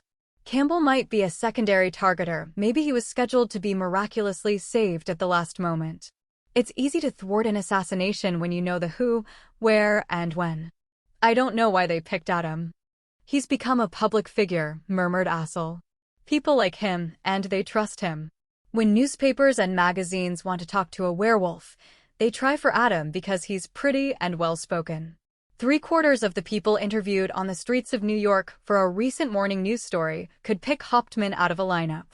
Better than either of the last presidential candidates or the mayor of New York did. You think this was aimed at Adam specifically? I asked. Assel frowned at me. Maybe we weren't supposed to be talking in front of Agent Armstrong. I think, he said slowly, that we don't know enough. And our enemies know too much, I said. They knew all of the pack, and there are a number of our members who aren't out. They came looking for Jesse and me. Where did they get their information? Jessie? Armstrong asked. Adam's daughter, I said. She's not a werewolf. We gone out shopping, had a car wreck, and ended up at my garage, where Ben had come to tell us that the pack had been taken. Ben. I tipped my empty cup toward the werewolf stretched out on the floor near me, but not touching. Ben was pointedly not looking at a Silthoff. He was still keeping his body between us. This is Ben. He was upstairs when the Renton army broke into our house and took out most of the pack in one fell swoop. He managed to get away and warn me. There was a funny pause, and I looked up. I thought. Armstrong swallowed. I thought that he was just a big dog. I like dogs. I looked at Assel, then back at Armstrong. You do know that Assel is a werewolf too? The Fed rubbed his face. I'm too old for this. I've been up for 24 hours. Ben won't hurt you, I told him, just as Assel got up to put his empty cup on the low table between the chairs. Ben surged to his feet, growling but with his head tilted, so he didn't meet the more dominant wolf's eyes. Armstrong spilled his coffee, jerking away. The sudden move attracted Ben's attention, and he showed his fangs to the cantrip agent. Armstrong, drop your eyes. Kyle's voice was calm and easy. I reached for Ben's ruff, but as soon as my fingers got close, he slid away from my hand. It's my fault. We need to get this over with before someone gets hurt. Assel finished setting his cup down and looked at Ben, though he spoke to the rest of the room. You will have to excuse us while this wolf and I have a talk. He reached down and snapped his fingers in front of Ben's face. Come with me. I stepped between them. Ben couldn't put himself between us again without knocking me over, so he nipped me on the back of my knee. A very quick nip, not enough to hurt, just a protest. Assel tilted his head and smiled. I do like you, Miss Hauptmann. You are not exactly what I expected, but I like you. By all means, come with us. What exactly are you going to settle? Asked Kyle, sounding a little hostile. Assel examined him for a moment. I won't hurt him, Mr. Brooks, but Ben is trying to protect Ms. Hauptmann from me. There is no need, but he has to decide that himself. It will be a lot easier on him if we do this without an audience. It's okay, I told Kyle.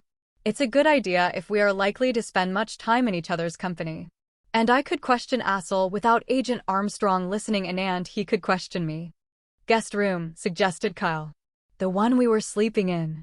Apparently this house is low in rooms that are really possible to secure. Otherwise, you'll have to make do with a bathroom. Agent Armstrong and I can wait here. I waved and took the lead out the door and up the stairs. Ben followed me as close as he could get without touching me, leaving Assel trailing behind us. Kyle Brooks is mated to your third, Assel said, as we hiked up the stairs, his voice thoughtful. He is a lawyer. He was tied up and being tortured by a pair of professionals, and he managed to get himself loose and break one man's neck and knock out the other without killing him. Such an enterprising and ambitious thing for a human lawyer to do to a pair of men who make their livelihood from killing people. How wonderful that he managed it. Kyle Brooks has a black belt, I said very quietly. He's in good shape and was rescued by a vampire friend of mine who killed the man who hurt Kyle and let the other live because I asked him not to kill everyone in sight. There was silence on the stairs behind Ben and me. I believe I misheard, said Assel, who'd stopped on the stairs. English is not my first, nor even my fifth, language. Did you say a vampire friend? I did. I half turned to look at him as I stopped too. The world, he said, is a very strange place, and just when I thought I'd witnessed all the wonders it had to teach, here is another one. This vampire friend of yours did it for a price. He did it because he is my friend and Kyle's friend, I said. Impossible. There was something in his voice that sent Ben surging up against my legs, which wasn't so bad, but then he bounced away like a ping-pong ball, and I almost lost my balance because I'd braced for his impact. I did lose my temper. Maybe for you, I snapped at Assel, turning to finish the last 4 or 5 stair climb to the second floor. Me? I have friends. There was another of those speaking silences, then he laughed. Please tell me I won't end up with eggs in my pillowcase or peanut butter on my car seat. I threw up my hands involuntarily and turned to him to face him again. Walking backward, I said, I was 12. Don't you wolves have anything better to gossip about than things that happened 20 years ago? Mi princesa, he told me, his voice deep and flirty. I was in Spain and I heard about the peanut butter. 2 decades are nothing. I assure you I will speak of it 100 years from now in hushed voices. There are big bad wolves all over the world who tremble at the sound of his name, yet a little puny coyote girl peanut buttered the seat of Bran Cornick's car because he told her that she should wear a dress to perform for the pack. No, I said, getting hot about it again. I turned and stalked down the hall. He said Evelyn me foster mother should know better, that she should have made sure I had a dress to wear. He made her cry. And that was the last time I consented to play the piano. I opened the guest room door, and Assel paused until I looked at his face. Yes, he said sincerely. Such a one deserves peanut butter on the seat of his pants. And that sincerity was the last straw. I put my hand over my mouth and leaned against the door and laughed. I was worried, tired, and it felt like every muscle in my body ached, and all I could see was the peanut butter on the back of the Merrick's elegant beige slacks and the expression on his face when he realized what had happened. I'd been hiding under bushes in my coyote-shaped downwind and everything, but he'd seen me anyway. Bran could always find me wherever I was hiding. He'd raised an eyebrow at me, and I'd run all the way home. He always knew when it was me, I said when I could speak. Assel smiled. It was a warm and friendly smile. He told me that gave you sorrow. You would scheme and plan so no one would know, and never realized that he didn't even have to investigate such an incident. Who else could it be? He told me when I called him to discuss the incident. Can you imagine any of the pack putting peanut butter on the seat of my car to teach me a lesson? Huh. Such simple logic had been beyond me, and it just seemed right and proper that the Merrick would know everything, like Santa Claus with big sharp teeth. He made me clean the whole car. It was worth it, though. He apologized to Evelyn, brought her flowers, too. He apologized, Assel said slowly, and I laughed again, because Assel said it like he was storing up information to use to torment Bran. I needed that. I waved him into the room. Thank you. He glanced around the bedroom and took in the unmade bed and, his eyebrow rising ever higher, the puddle of now solid silver on the floor. Then he said, "One thing I have always wondered is how Bran did not notice the smell of peanut butter on his so expensive car's lovely brown leather upholstery. I made a peanut butter and jelly sandwich. I put it on a paper plate with a little note that said, 'For the Merrick,' and set that on the dash of the passenger seat," I told him. He was so busy looking at it that he didn't notice the seat until it was too late. I looked at the silver on Kyle's floor, too. They were probably going to have to replace the stone tile under it. The eggs, though, I continued absently. The eggs were a failure. They don't break when you want them to. Pillow cushions them too much, and they leave your victim with ammunition to use against you. "Mercedes, tell me." Assel walked around the end of the bed, which brought him closer to me, and Ben growled. Assel stopped where he was. "Very well. Let's release your wolf from his predicament before we say those things that cannot be said in front of the government man." He looked at me and pointed back at the door. "Go stand in the hall so we avoid the situation where he is torn between what his instincts say and his need to protect you." It sounded okay, so I did it, standing in the doorway so I could keep my eyes on them. That left Ben and about 10 feet between me and Assel. Had he meant me any harm, the distance wasn't enough, but because he did not, it was enough to assuage Ben's need to see me safe. Assel put his hand on Ben's nose and pushed down until the red werewolf's head was all the way on the floor. Ben gave a half-groan, half-growl. "I pledge to you," Assel said, meeting Ben's eyes, "that I mean you and yours no harm. I recognize that you belong to Adam Hauptmann, and I have no need for you to belong to me. I am an ally while Adam cannot be here, standing in for the Merrick, who has sent me to serve in his stead as lord over all the wolves as we are all his vassals. Do you accept me as such?" Ben pulled his nose out from under Assel's hand and stood up without crouching for the first time since he'd laid eyes on the other wolf. His tail and ears were up for a moment until he deliberately ducked his head and dropped his tail to a more neutral position. Assel smiled at him. "Good. We understand each other. Now, Mercedes Thompson de Hauptmann, I need you to tell me exactly what has happened and what you know. Quickly, please, we haven't much time." So I told him everything I knew. When I was done, he got up off the bed where he'd been sitting and looked at the metal on the floor again. It had lost its bright color while we were talking, and now had a faint patina of black. "How is your stomach feeling now?" he asked after a moment. "Raw," I admitted. "But it's been that way since I wrecked my car and Adam and our pack were taken. I have no idea if it is from the silver or not." Assel crouched on his heels in silence of thought, and I considered reminding him that he'd been in a hurry. At last he said, "You are certain that Peter is the only fatality?" "So far," I said. "I find that very interesting in light of the murders of your attackers." His eyes were bright and merry as he looked at me. Apparently, murders were good fun. The one who killed the hired men would not bother keeping all of the pack alive. Such a man would say, "One werewolf is enough to keep Adam on the hook, and this many hostages are expensive and dangerous to keep." Which would be right. They were bloody stupid to take down a whole pack. Any commander, whoever had charge of a host of enemy soldiers, would have been happy to explain it to them. He lost himself for a moment, presumably in happy contemplation of the troubles our enemies had gotten themselves into. "Two different people?" I said. Assel nodded. "So it seems to me. Moreover, a man who knew to hire these men, a man they would work for, would not have killed these mercenaries out of fear of what they know. These are very well trained, sought-after mercenaries often hired by governments friendly to the U.S., Charles tells me. The kind of men who stay bought and don't take kindly to being betrayed. The Cantrip agents had the contacts, but not the money to hire them," I said slowly. "Federal agents are well paid but not that well paid. Can you contact Adam right now?" "I can try." "Please do so. We need to let him know what we know and see if there is any new information he can offer us about his location or the people who have taken him." I sat down on the floor and closed my eyes, reached down the rough golden rope that tied my mate and I together, and ow, ow, ow, I said, my eyes watering. "Owie, owie, owie. Damn.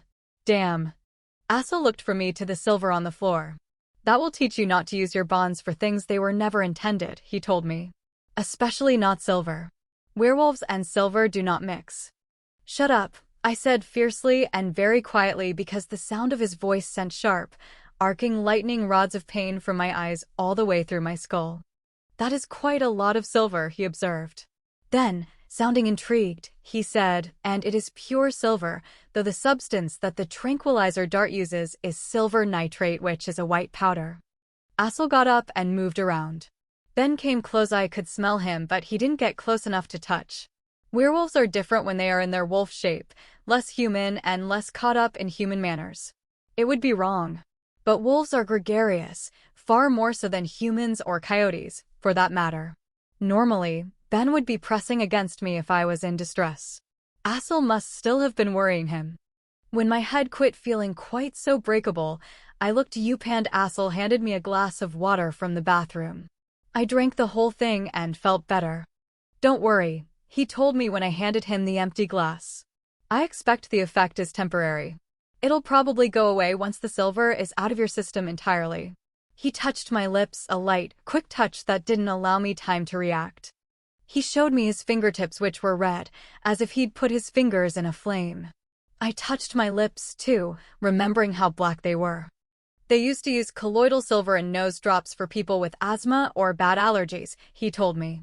People who used them regularly sometimes had their skin turn blue. There is a man who ran for the Montana Senate who is blue-skinned.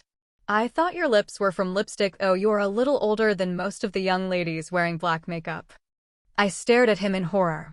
It won't go away, I told him. I'm not a werewolf. My body won't reject silver the same way yours does.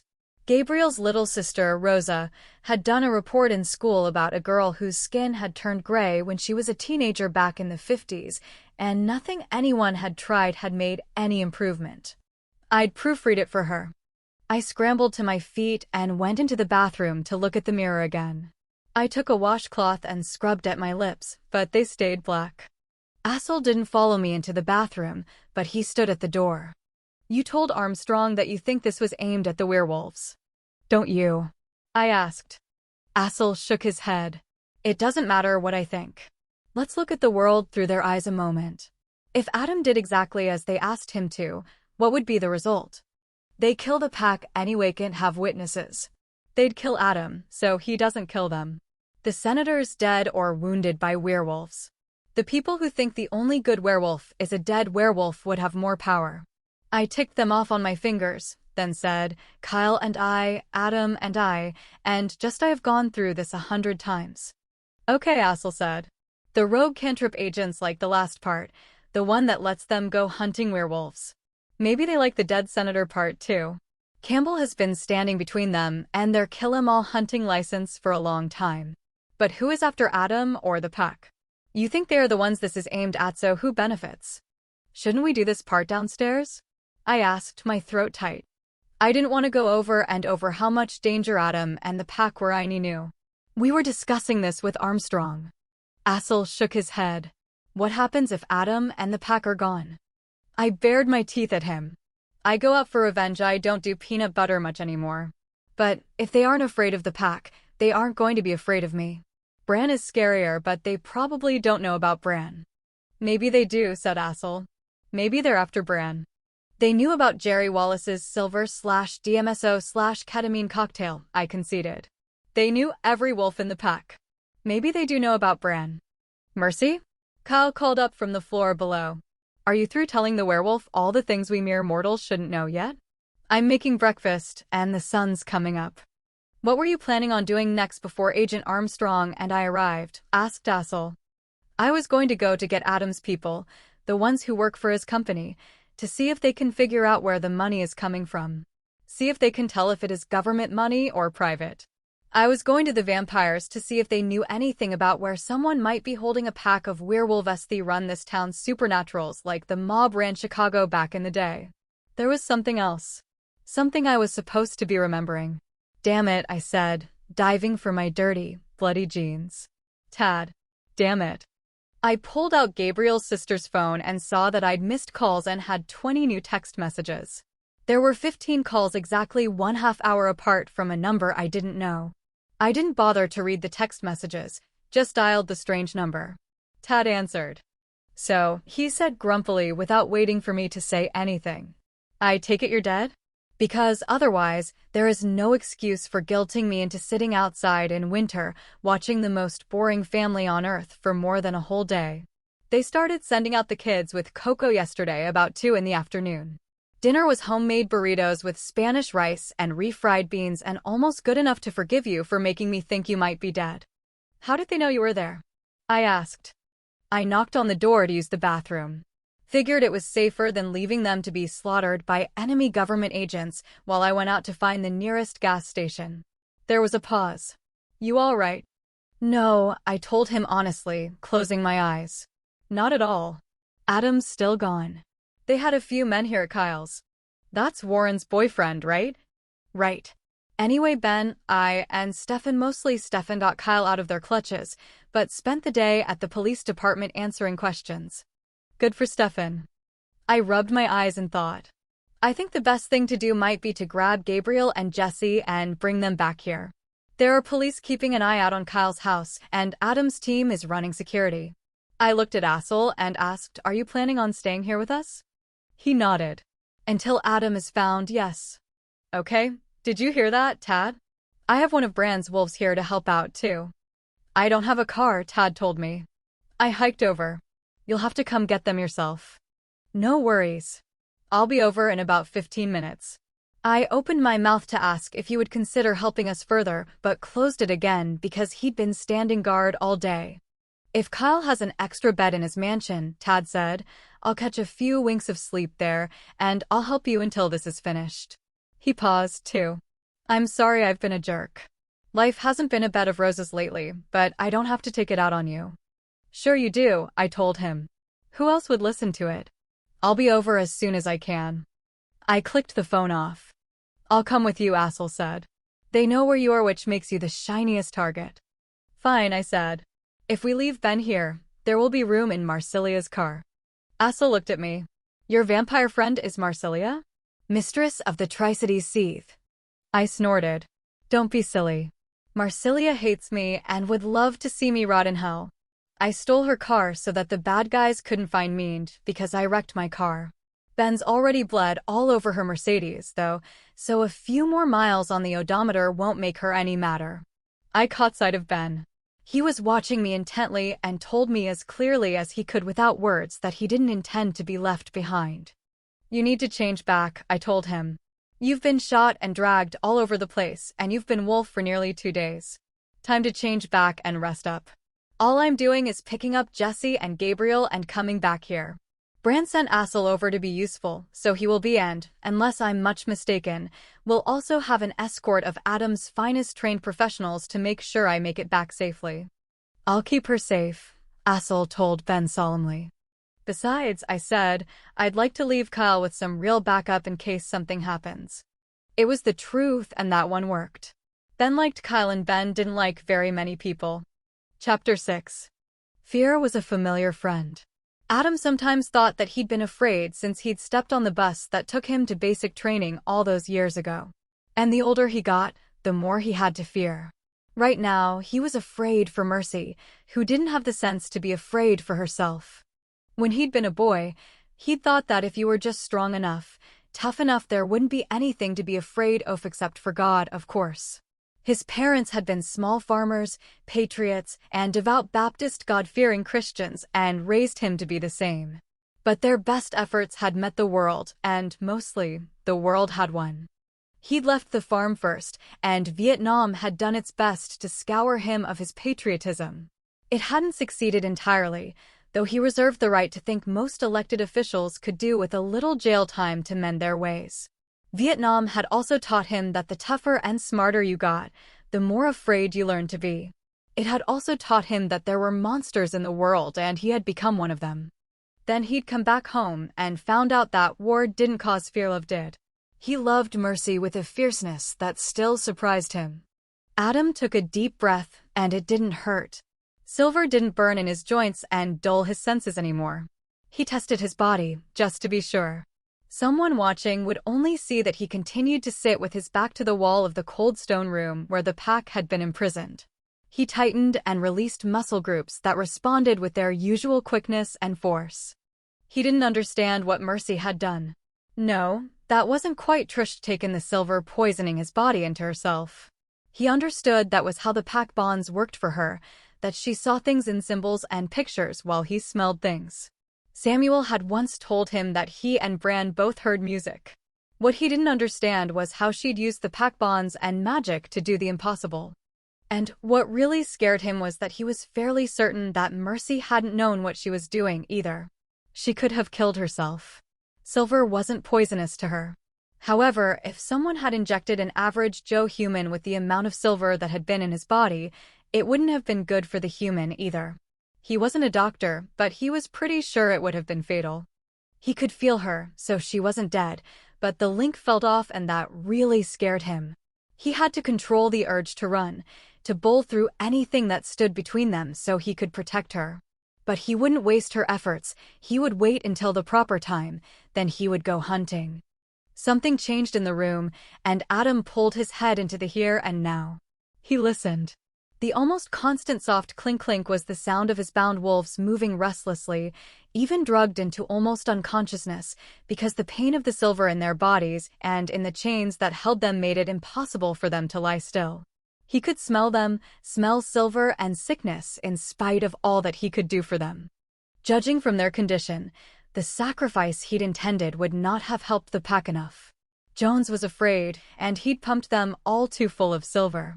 Adam, though, was now free of the effects of all those darts. He could do more for the pack, but he didn't want Mercy to deplete herself keeping him healthy. So he would wait until it was necessary. Perhaps the soldier who moved like water through the densely populated room would give him other opportunities. The human stepped over Warren's still body and crouched, finally, in front of Adam. He settled in close, because Adam could feel the disturbance the man's breath made in the air. "Alpha," said the man who'd reprimanded Mr. Jones after he'd shot Peter, the one who seemed to be in charge of the military or pseudo-military rank and file. Adam opened his eyes. The other man was crouched so his head was level with Adam's, close enough to see the whites of his eyes.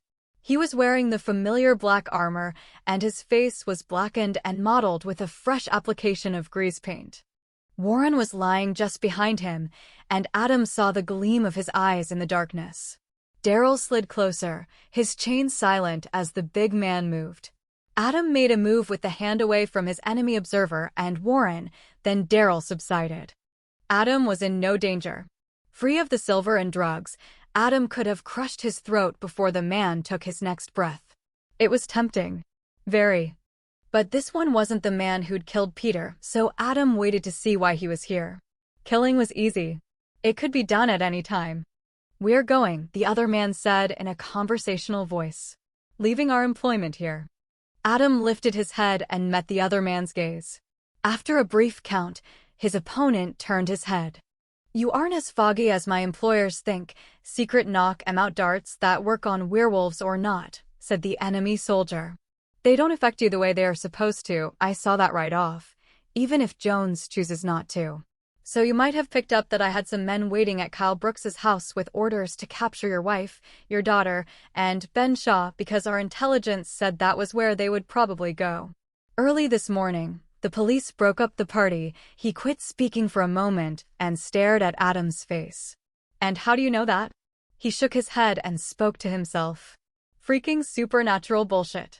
I told them we should stay out of it, but the money was too good, and we always like to keep the government happy with us. Keeps us employed." He sat there in front of Adam and thought some more. Patience, Adam counseled himself.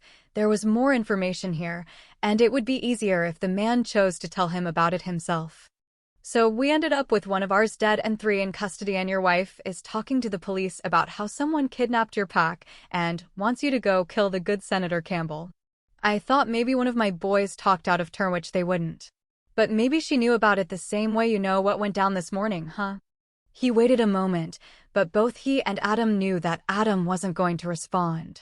"Now my outfit is pretty big news, and we make good money. With no civilians dead, it didn't take our lawyers long to get the rest out, and once out, they're all the way out. Too many eyes on them to make them useful for this operation. No worries, we have the resources to replace them with operatives with clean slates and redeploy the hot ones somewhere less worrisome out of the country until certain people forget the ones who work for a paycheck and keep after the people who pay the money. You know what I mean? Adam didn't say anything, just waited for the man to get to the point. I'll tell you the truth, he said slowly, as if he had all the time in the world. Maybe he did.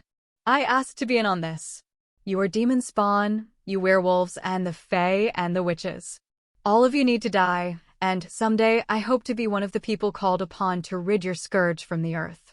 And Adam smelled the fear on him for the first time, fear and eagerness for blood. Adam was sympathetic. He was afraid for his people, for mercy and hungry for blood too. But I didn't get where I am by working against the rules, the mercenary said. Rules keep people alive and keep the money flowing. Rules say that the people who hire us don't get to kill us when we've served our part or because we know things they don't want to get out. We don't talk and we police our own if someone thinks about singing inconveniently. He met Adam's eyes briefly again. You know about rules, you wolves. I've heard that. The mercenary paused, waiting for a response that didn't come. When it was clear his invitation to talk had been turned down, he continued. So these guys had a flight out of here for the morning, but Slick, one of the ones who got away, he went over to the hotel where everyone should be and surprised a government cleanup crew and the bodies of my men who should have been alive. He managed to get away and contact me. All casualties, no survivors, but Slick. He's taking a roundabout way to a rendezvous, and I'm taking my boys out. The word to eliminate the men who were arrested didn't come from our company. No one who works for our company is that stupid. We're leaving, and then we'll deal with the betrayal. Adam asked, Why are you telling me this? I don't like your kind, said the mercenary. He looked around and spat on the dirt floor. But that's personal. Someone screws us over? That's business. They killed my boys because they didn't want them to talk. Don't know what we know that is so valuable, but I'm telling you what I know in hopes that it torpedoes their plans. He paused. Those men took my orders, and that makes their deaths personal. I understand, said Adam. The other man frowned at him. I'd heard that about you, that you wore the uniform. Ranger, said Adam. The man examined him, taken aback. Doesn't mean I'm not a monster, Adam continued. But I do understand how a soldier works. You follow orders, and in return, you expect the men above you to have your back while you risk your life. When they don't, Adam shrugged. Something needs to be done. The other man nodded, took a deep breath. That's right. Okay. Folks pay us, we work for them all the way. We don't take better money, we don't talk. But our employers broke the rules. If they're afraid of something getting out, well, maybe I think that might be a start on teaching them not to betray the soldiers who work for them. The folks giving us the orders theory regular government cantrip agency. You know, the ones who are running around screaming that the fae and werewolves and all the rest are dangerous and need to be exterminated when their job was supposed to be learning about the supernatural world and acting as intermediaries between you and the government. The rhetoric they're spouting is that they want the power to go wolf hunting before some other agency gets it. They're tired of having to call the cavalry because they can't have their own army. The mercenary frowned at Adam. But you probably guessed that. Most of the competent people end up elsewhere, agreed Adam. FBI, CIA, Homeland Security, National Security Administration, Secret Service, or one of a few other agencies. Cantrip has been a dumping ground for the screw-ups for years, and this has the same sort of foobar painted all over it that I've seen whenever desks try to run real operations. The other man grinned at him. What you said. I'm going to repeat that to my superiors. Okay, Adam said. But where is the money coming from? I know what Cantrip's budget is. They don't have enough of a Black Ops slush fund to work this. Maybe if they all gave up their salaries, they'd be able to hire something like your operation without alerting someone. You guys are more likely to be out protecting some drug lord in South America or fighting the war when the Geneva Convention is too restrictive for the home troops. The other man put a finger along his nose and pointed it at Adam. I could like you if you weren't a hellspawn, you know? No. Cantrip doesn't have that kind of money, though they would if a werewolf killed the billionaire senator, right? If his party didn't see to it, his very rich and very, very powerful family would. Word is that the head of this operation is cooperating with some money man, a rich son of a bitch anonymous puppet master who seems to have it in for you, Hauptmann. He funded this operation, and the only stipulation was that it was your pack that got elected for assassination duty. Don't know who he is, but people are afraid of him. And that was very interesting. Adam found himself settling in, ready to hunt. That it was personal made his enemy specific. Not people who hate werewolves, which was a very large group, but a man who hated him. Your intelligence was very good, Adam said. He needed to know where the information came from. Trace cell phones for where the pack members who weren't at my house for Thanksgiving would bet hat would have been Cantrip. But how did you find all the pack members? The other man nodded. Right track. It's where I would have looked first. The list of pack members was provided to us came from a different source. Same folks who provided the trink. If I were to guess, I'd say it was someone high up in the military who doesn't like werewolves. But he wasn't the man funding this, just an interested bystander. The trink and information both could have come from Jerry Wallace before he'd been killed. Adam's pack hadn't changed since Jerry's death. Jerry's job had been to keep track of the lone wolves, and to do that he had a pretty extensive list of who was in which pack as well. Adam would have to warn Bran that someone had that information and was making it available. Did you ever see him? Which him? The money man or the information man? The other man tilted his head. Just the money man once, I think. Said he was a flunky. Guys with lots of money always have flunkies. He was soft-looking, looked like a civilian through and through. Dressed in a suit and looked like butter wouldn't melt. But he made the hair on the back of my neck crawl, and I always trust my gut. He looked soft, but he didn't move like a civilian, get me? Moved on the balls of his feet, and when he pulled a chair up, it didn't take him as much effort as it would have taken a civilian. He was stronger than a man who looked that soft should have been. You don't think he was a flunky? You read people, too, the mercenary said. It didn't sound like it bothered him. No. I think he was the money man himself. I've trained a lot of men. Some of them are better at giving orders than taking them. He was one of those. But subtle about it. When and where? The other man shook his head. Now, that is too much. More my company's secret than my ex-employer's. He pulled out a cigarette and lit it. Crouching for that long wasn't easy, especially if the one doing it was a human over 30. But the mercenary didn't seem to find it uncomfortable. My doctor tells me if I don't quit smoking, I'll die of cancer someday, he said. If it ruins your endurance, it'll kill you sooner than that, said Adam. Smokers don't run as fast or as long. The man laughed. Tell you what. A couple of days ago word came to me that these folk aren't Cantrip. Oh, they work for the agency all right. But they've gone rogue, and Cantrip has a group out looking for them. He looked at his cigarette, then put it back in his mouth and inhaled. Cantrip's problem solver got into town last night just in time to do the cleanup on my boys. A small red light flashed on his wristwatch. He tapped the watch and ground the cigarette out on the sole of his boot. Son, he said. If I have to depend upon running fast to stay alive, I'm already dead. Got to go now. He pulled out a key and frowned at it. It's a strange old world, you know? Never know who you're going to find yourself in bed with. He stood up and tossed the key toward Adam, who let it fall to the ground next to him. Good luck now. The mercenary stepped over Daryl on the way to the door. You aren't a bad sort for an abomination. I could say the same to you. The mercenary glanced back and laughed. Yeah, there is that. He opened the door and said, quietly, I heard one of them say that there's another assassin on the senator's security detail. Aimed at whom? Asked Adam. The mercenary nodded. I do like you. That is the right question. For you if you succeeded. For the senator if you didn't. He left without another glance. As soon as the door shut behind him, Daryl and Warren both looked up at Adam. Daryl inhaled and gave a soft growl, too drugged from the ketamine to bring out words. Yes, said Adam. I'm better. He didn't say why or how. They'd think it was Bran, and his legend would help them get up and on their feet. He used the key to free himself and open the shackles that held Daryl first, then Warren. When Warren sat up, Adam dropped the key into the old cowboy's hand. Warren was in the best shape next to Adam. Free everyone, but stay here until I get back or summon you, he told Warren. Free honey last, and be ready in case she really loses it. Then he stood up and stripped out of his clothes.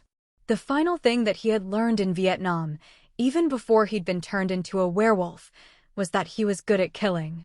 Naked, he walked to the door and turned the knob. His mercenary visitor had left the door unlocked and unbarred.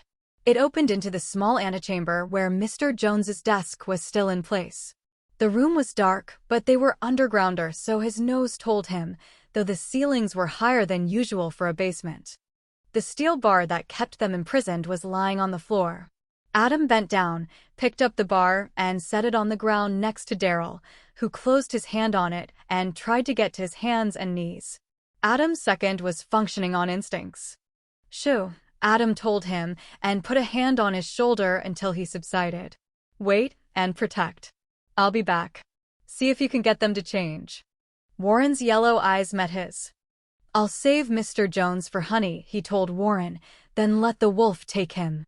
By the time he rose on all 4 feet, most of the pack had been freed of their chains, but they were still unable to stand. Honey looked up into his face. "Are you going to kill them all?" she asked him. Murder, his father had taught him, was a sin. Honey had been in his pack for nearly 30 years. She knew better than to ask if he could kill them all. He nodded once and loped out of the open door with an eagerness he made no attempt to check. Adam had long ago accepted that he was not going to make it to heaven. He thought that they'd been stowed in some sort of government facility. There were a lot of places out in the Hanford site near the nuclear facilities that were all but deserted. But as he paced through the long hall, he realized that this was some sort of commercial building rather than a government building. There was a sign leaning back out against the wall. He pulled it away from the wall until he could see the front. "Tasting room," it said. He was in the unfinished basement of a winery. That would explain the high ceilings and large, empty rooms. Their jail cell had been meant to hold racks of barrels of aging wine, as were the rooms on either side of the hallway he now paced down. The winery had not been put to use for its intended purpose. He couldn't smell any grapes or wine.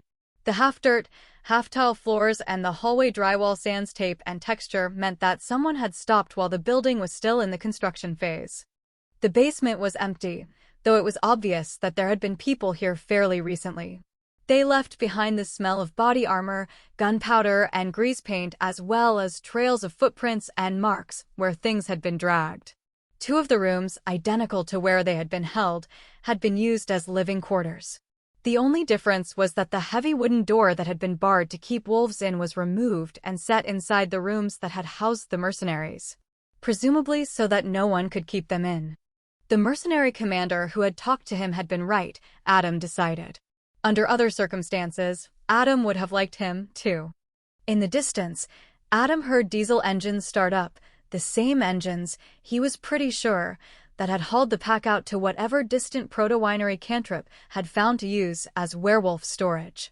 The mercenaries had either parked a fair distance away from their temporary HQ, or he thought it more likely, given the dismantled door, they had pushed the vehicles away from the building until someone deemed it safe to start them. The noise was faint to Adam's ears. He doubted a human would hear it even if he'd been listening for it instead of asleep. He found the stairs and climbed them silently. They brought him to an empty room, designed to be open and airy. The walls were unpainted, but the floors were tiled in sandstone that was difficult to walk across without allowing his claws to click. A double door designed to open easily at a push led to the outside. He pushed one of the doors, and it opened. He went outside to take a recon of the layout and was unsurprised to find that they were out in the boonies somewhere. There were dead grapes everywhere. He'd been right about the winery. The building was surrounded by maybe a couple of 100 acres worth of gray vines that had been dead well before winter hit. He could see the sad-looking dried-up starts of grape bunches. He padded out onto what had been meant to be a grand wraparound porch, but it was missing the railing and several sections of flooring.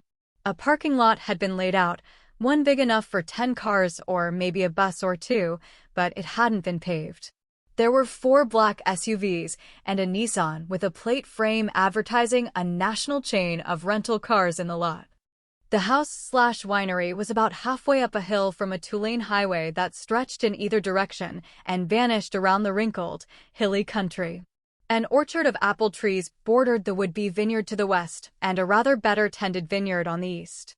Neither of the nearest properties looked to have a house on it. The closest neighbor was out of sight. Outless, it was the reason this place had been chosen by whoever had chosen it. He'd find out who that was. He considered crippling the cars, but decided against it. He turned back into the house. It was time to show these people why they should be afraid of werewolves. He followed the sound of breathing to a hallway with rooms on either side, as if the original designs for the winery had also provided for a bed and breakfast. The first room had the same unfinished walls as the public rooms did, but here the floor was also unfinished. The plywood squeaked just a little under his weight, but the man sleeping on the temporary cot didn't wake up. He was in his 30s, from the look of his face, which was ordinary. He snored a little. It had been nearly half a century since Adam's first kill. He'd like to have said that he remembered them. A man should take notice when he killed another man. But there had been too many. Some of them had been sleeping peacefully. He crushed the man's throat with his jaws and tried not to pay attention to the taste of his blood. Since he'd become a werewolf, he'd eaten a few people, but that was harder to live with than just killing them. So he tried to avoid it when he could. The second man was older, in his 50s, but in decent shape. He had the good haircut of a bureaucrat planning on rising in the ranks of his profession. His hair was dyed, but it was a good dyed job, leaving him with just a touch of gray. Adam didn't remember seeing him, but he'd be the first to admit that he hadn't been at his best since his kidnapping. This one woke up before Adam killed him, but he didn't have a chance to cry out. He continued down the hall. The next two who died were also easy kills. He came to a room empty of people, but he opened the door anyway. He should have just kept going, but when he glimpsed a photo of Mercy, he shouldered the door further open and went in. One wall was filled with photos of his pack and their families, including Mercy and Jesse. Each labeled with a name so that people could come in and study the wall, so they would recognize their targets. It was a kill list. Every single one of the pack was on it and their immediate families, human and wolf alike, young and old. Sylvia Sandoval was there, and so were her girls. They were planning on killing the children. Adam's next 3 kills weren't so clean after that, nor so silent. He let the fourth one scream because he was sleeping with a smile on his face. They were planning on killing children, and this one was smiling. When Adam got through with him, the man's corpse reeked of terror and pain. Adam needed to control himself better. He couldn't afford to lose control of the wolf because he might never regain it. He had a job that no one else could do to his satisfaction, a duty. The thought settled him. He knew about duty, both man and wolf. The next bedroom was empty, though it smelled of a woman. He memorized the scent because if she'd taken flight, he'd have to hunt her through the dead vineyard. Part of him, the human part, knew he would have to give that hunt to someone less eager than he was. Warren, Daryl, Adam's second, was still too much a gentleman to kill a woman without suffering for it. Warren was more practical. The modern doorknobs designed for handicapped access were so much easier for a wolf to open than the traditional round ones were. The whole ground floor was designed especially for handicapped access, so he made no sound as he opened the next room to discover that there would be no need for him to hunt anyone yet. He'd found the woman from next door, and she and Mr. Jones had evidently found themselves too involved in each other to notice his last victim's cries. He'd promised Jones to honey. It was harder than it should have been to leave them alone, but he closed the door as quietly as he could. There were 3 more people to kill. He could hear them. He was getting hungry. He broke the next man's neck with a swat of his paw like a grizzly. It was quick and clean. The second one was a woman, crouched behind her cot, which she'd knocked over to provide cover. He had a momentary thought that someone had been watching too much TV, because a cot is no kind of protection at all, and then the woman pulled out one of the dart guns and started firing. The first dart hit badly and bounced off his shoulder. Warned, he dodged the second 2 and jumped the cot to crush her skull between his jaws. He shook her once to break her neck and make sure of the kill, then dropped the body. He didn't enjoy killing women. He stopped where he was, the corpse on the ground halfway between his front paws, and fought off the urge to eat her. Woman or not, his wolf was hungry and dead. She was just meat. He didn't have time for it, and the strength of the urge meant the wolf was gaining the upper hand. When he was certain he had himself under control, he headed off to hunt down the next one. That one had barricaded himself in one of the rooms Adam had visited earlier. The door was iron-bound and thick, meant to look like the old colonial Spanish doors. It stopped the bullets that the man shot into the door as soon as Adam touched the doorknob. It must not have been a large-caliber handgun. But the gunfire did one thing. Mr. Jones opened his door, a gun in his hand. Adam dropped his head and roared at him. It was a sound the lesser wolves could not make, more like a lion than a wolf. The woman behind Jones screamed and screamed. Jones shot twice before Adam hit him, but he hadn't stopped to aim, hadn't been able to control his fear. One bullet skimmed Adam's side, but the other missed him altogether. Hitting a moving target isn't easy. Adam deliberately bumped Jones with his shoulder and knocked him off his feet. The woman's screams intensified, and he pinned his ears at her. His father had taught him only a cowardly man would hurt a woman. But this woman had agreed to kill people because they were associated with his pack, to kill the children. Still, Adam killed her quickly and as painlessly as he could.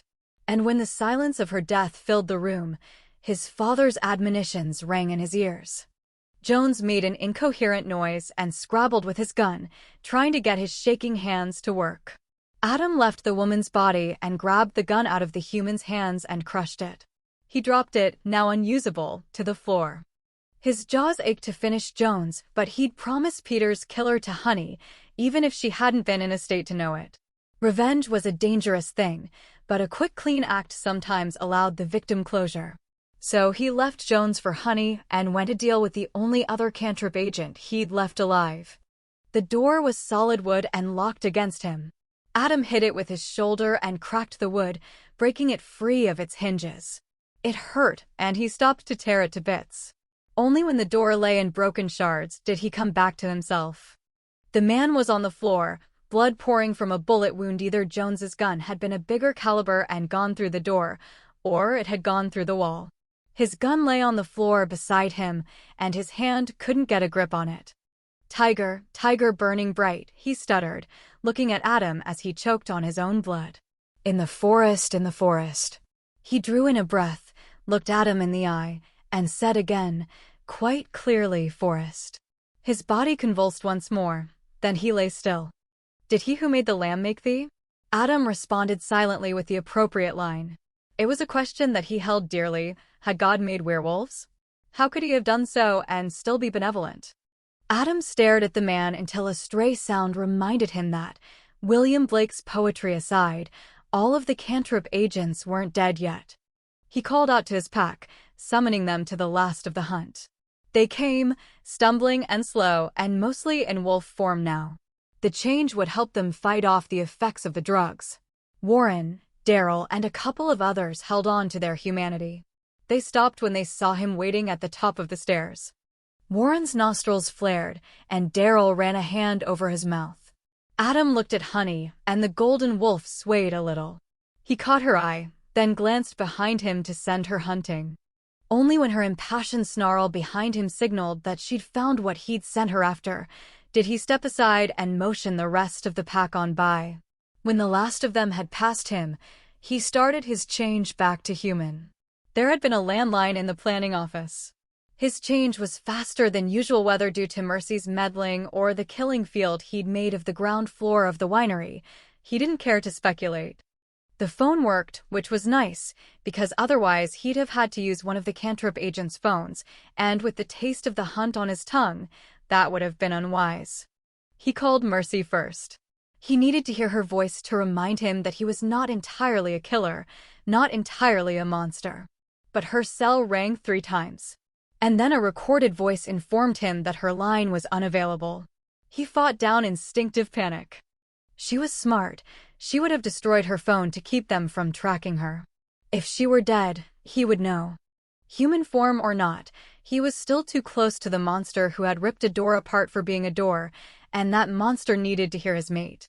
He took a deep breath and thought human thoughts for a few minutes. Adam called Elizaveta and got one of her grandsons, though he could hear her cranky voice in the background. "Who is calling at such an hour?" As soon as her grandson told her, she took the phone from him. "Adamia," the old witch said. "We have been so worried." "I need a cleanup," he told her abruptly, so weary he leaned against the wall. "This is a landline, can you trace it?" "Duh, this is not a problem." "How many bodies?"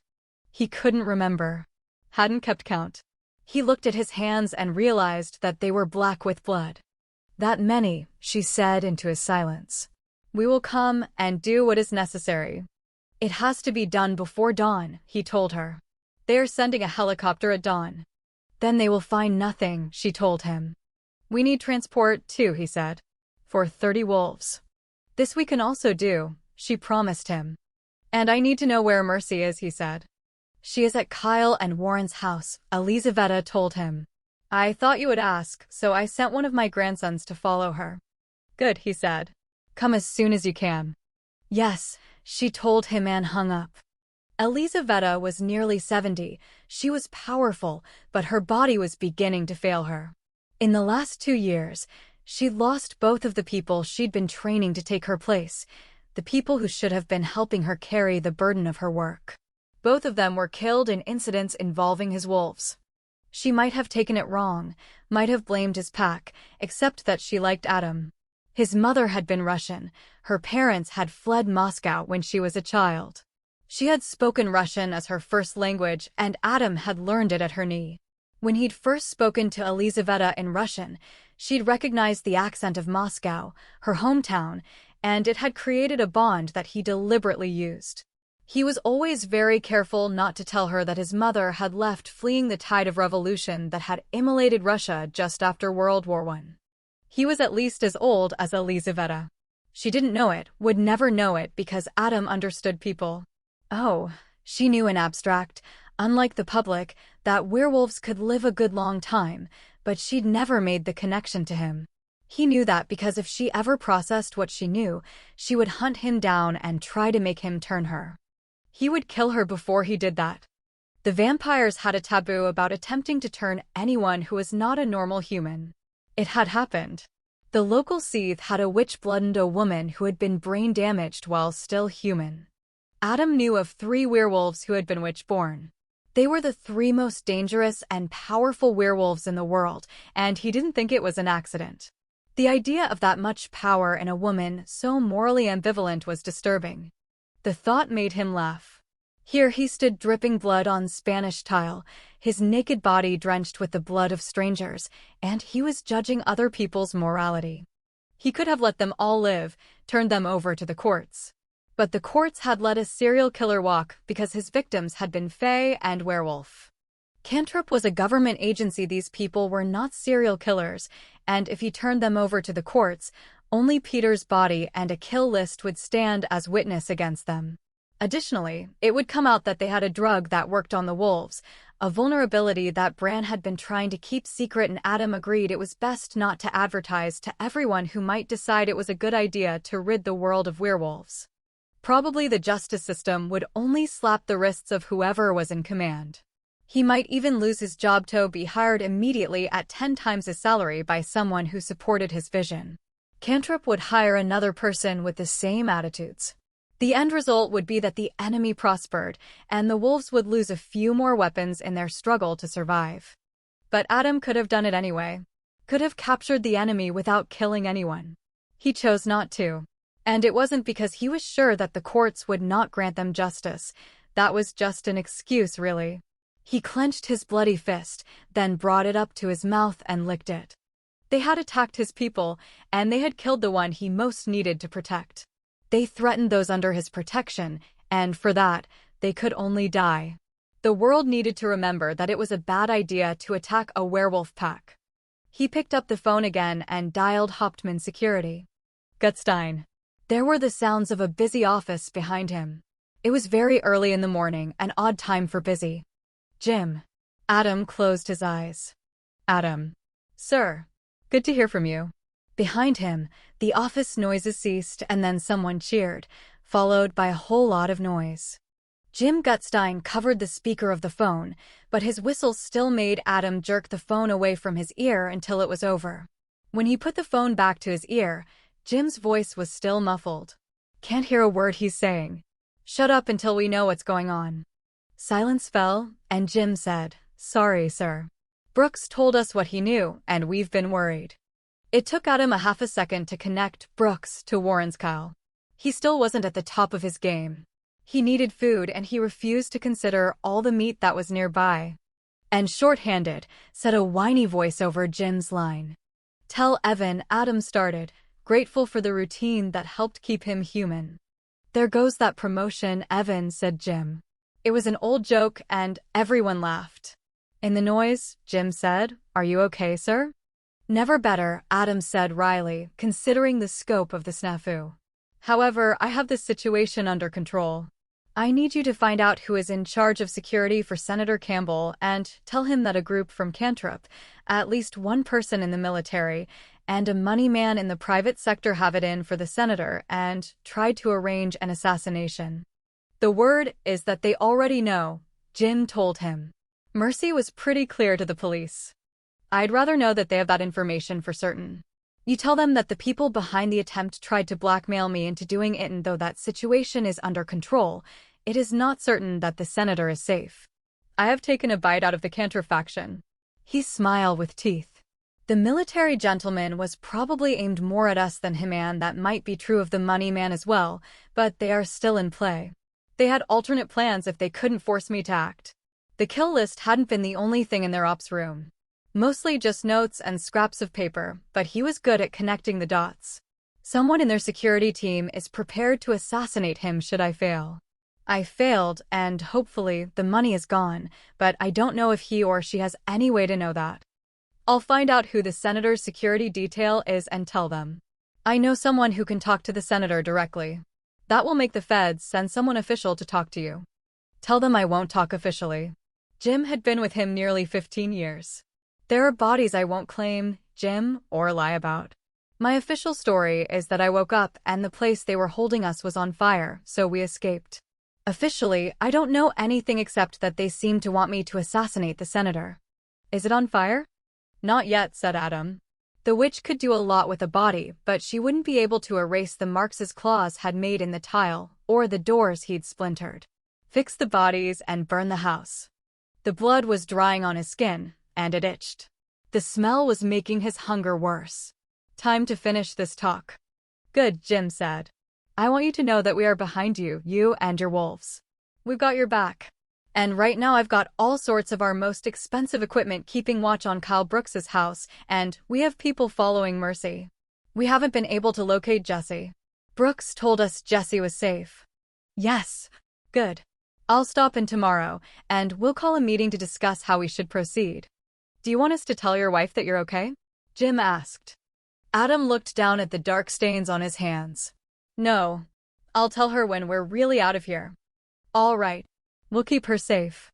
The pack had left the last kill finally and crowded into the previously adequately sized room as he hung up the phone. Honey, nearly as blood-splattered as he was because her fur held on to it better than his skin did, came forward with her head and tail low. The closer she came, the faster she moved. When she reached him, she dropped to the ground and leaned against him hard enough that if he had not been braced for it, he would have staggered. No, he thought as he bent down to rest his hand on the top of her head, and looking over his battered pack, he did not regret killing these people. "Tiger, tiger, burning bright in the forests of the night," he told them in a burst of exhaustion-driven fancifulness. "What immortal hand, or I dare frame thy fearful symmetry." Warren leaned against the doorway and said, "We're not tigers, we're werewolves, boss. God didn't make us, nohow. Just ask the dead guys where we come from." Despite the drawl and deliberately poor grammar, the exhaustion and pain turning his skin haggard, his eyes were sharp. Daryl made a noise that might have been a growl if Adam hadn't heard his second's real growls. Daryl reached over and gave Warren's hair a rough caress, an unusual sign of affection from the pack's second. "Dead guys don't get an opinion," Daryl told everyone. "We're the good guys. That we're scary doesn't mean we're the villains." Chapter 7. Dominant werewolves are control freaks and do not enjoy being passengers in cars. Assel was no exception. He put on his seatbelt, closed his eyes, and sat tense and unhappy as I drove toward Kennewick. We'd had a brief discussion about who would be driving, and he clearly felt my argument that I knew where I was going and he didn't was insufficient. He reluctantly agreed, however, that since Marsilia would hold me responsible for anything more that happened to her car, it was only fair that I drove. We couldn't take his rental because they came low-jacked to the max, and I didn't want to lead anyone to Sylvia's home if I could help it. Don't worry, I told Assel cheerfully. I already wrecked one car this week. I have no intention of wrecking another. Really? He glowered at me, which was impressive since he didn't open his eyes. The morning sky was dark and overcast, which actually doesn't happen all that often here. It wasn't much lighter than it had been last night. Rain started to splatter the windshield as I pulled onto the highway back to Kennewick. The car informed me that it was 34 degrees F outside. About once a winter, we get a spate of freezing rain that is unholy scary to drive in. Rain turns to ice as it hits the road, and that turns the highways into frictionless surfaces that look no different than wet pavement until suddenly steering and brakes quit working. I've seen semi-trucks stopped at red lights start sliding without any impetus other than the weight of their load pushing 18 wheels sideways across the road. Freezing rain makes auto body men happy campers as they count the wrecks using all of their fingers and toes. But at 34 degrees, we were safe enough, so I didn't have to worry about the rain. After you retrieve Adam's daughter, you really still intend to contact the vampires? Assel asked when we were nearly at our destination. Can't do that until it gets dark, I told him, then took a good look at the sky. Nighttime dark, not daybreak dark. I don't know what new delights this day will bring. However, if we all make it to this evening, then yes, I do. Marsilia owes the pack. Much as she'd like to see me roast on a good hot fire for a long time, that's personal. Business is more important. Business means that she doesn't want to get on the bad side of the werewolves, especially right now. She's down 4 of her 5 most powerful vampires. 2 of them betrayed her to a vampire trying to take over her seethe and were kicked out. Stefan left the seethe about the same time. The one powerful vampire left to her is mostly crazy as far as I can tell. She can't afford to offend us. What if the pack isn't a factor? Asked Assel, soft-voiced. What if they're all dead? Does she hate you enough to go after them? She cut her teeth in Italy during the Renaissance. A little sleight of hand is not beyond her now. She knows about Bran, knows I was raised in his pack and that he is fond of me. If it turns out that she was involved, he'd wipe her seethe from the face of the earth, and she knows it. No. I thought about it. No, it isn't her. There are too many downsides and no profit in it for her. She actually likes Adam, I think, and he's pretty easy for her to deal with. Straightforward. Another alpha might not be so accommodating. Though without Adam, would there be a pack here in the Tri-Cities? He'd been brought in to deal with a lone wolf who had decided to build a pack, then started killing humans. Adam had stayed because the backbone of his business was security contracts with government contractors, and the Tri-Cities was full of them. That wouldn't benefit Marsilia either, though, because weakened as she was, she counted on Adam to keep the nastier, unallied supernatural creatures under control and keep others from settling here at all. Ah, Assel said as I pulled into the apartment complex. He opened his eyes as we slowed. Disappointing. I had hoped the responsible party would be the vampires. I could kill vampires, I think, without losing control. If it is humans who are our enemies, I shall have to find another means of stopping them. He showed his teeth. Age catches up with us all, and I enjoy the kill too much to be allowed it.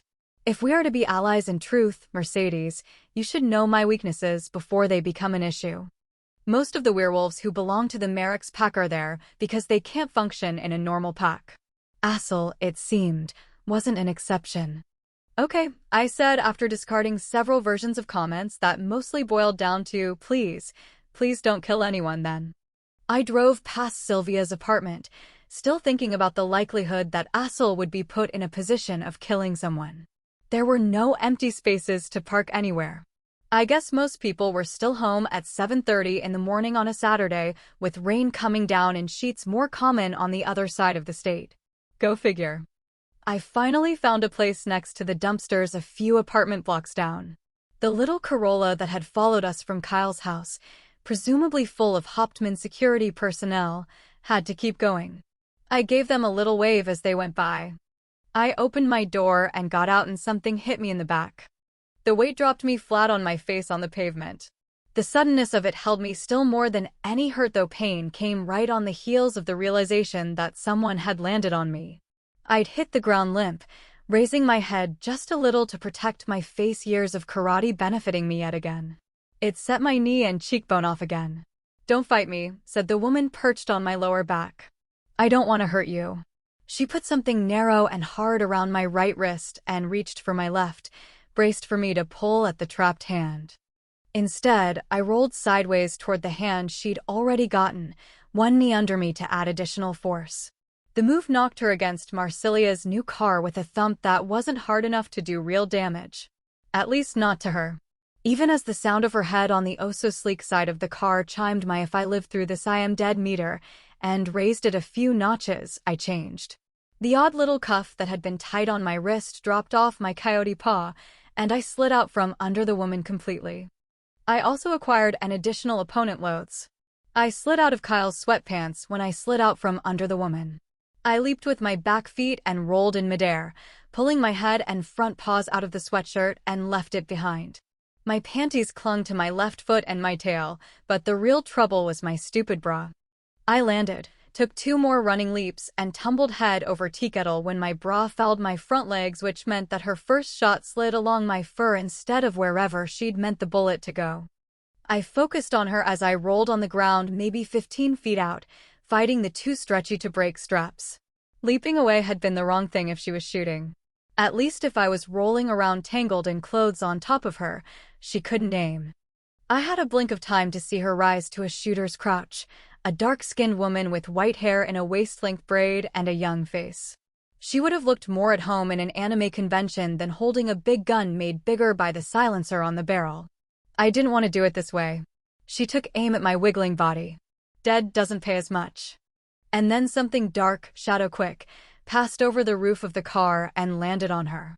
I heard the snap of bone before my eyes registered that asshole crouched on top of her, his face eerily calm with eyes the color of citrines. "Half-breed Faye," he grunted, examining her face as I changed back to human. It wasn't an epithet, just an observation. "That gun has too much metal for a full-blooded Faye to handle even with leather gloves."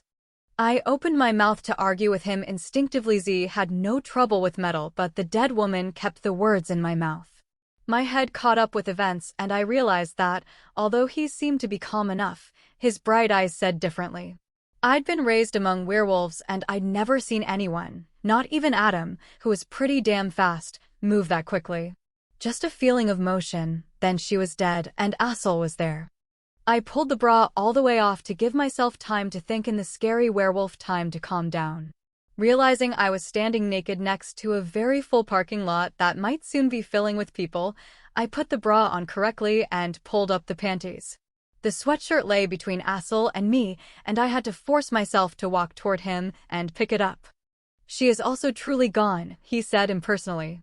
"Full-blooded Fae are usually harder to kill than this." He patted down her body with a speed that indicated long familiarity with the process. His voice was a little darker than it had been before, a little more strongly accented. "She didn't see you in the passenger seat," I said, glancing at the Mercedes. The windows were darkened beyond strictly legal limits, especially the glass on the back and side of the car. For Marcelia, it was a safety measure if she happened to be out too long. The sun would be kept at bay. For me, it meant that the Fae woman hadn't noticed that there were 2 of us in the car. The passenger door was opened where Assel had exited.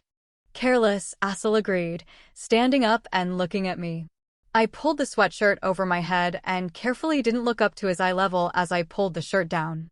There was subtle tension in his body to match the predator's gaze, and I thought of his warning not 2 minutes earlier. I wondered if killing a half-blood Fae was close enough to human to be an issue.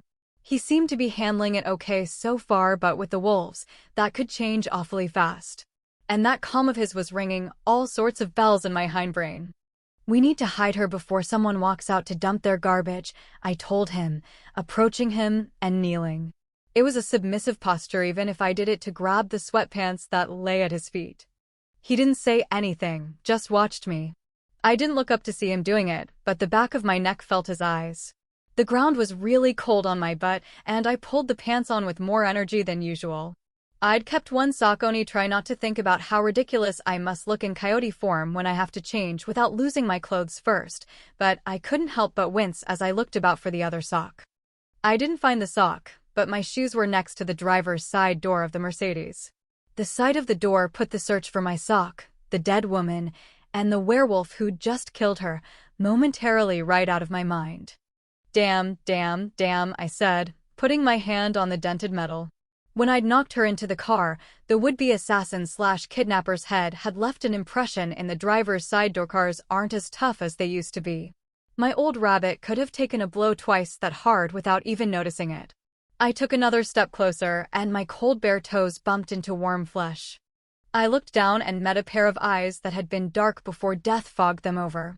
The half-fey woman had been stunning, but now, her magic gone, she looked merely ordinary. I glanced at the werewolf who had taken himself away from the body and now stood with his back toward me, facing the nearest apartment building, an apartment building with lots and lots of windows. "We've got to get the body out of sight," I said. I had to pull the body out of the way to open the driver's side door and pop the trunk. Assel didn't move, and I didn't ask him to. He wasn't in the way of the door, and he was still scaring me. She jerked a little when I moved her. I was a coyote, a predator I've killed before.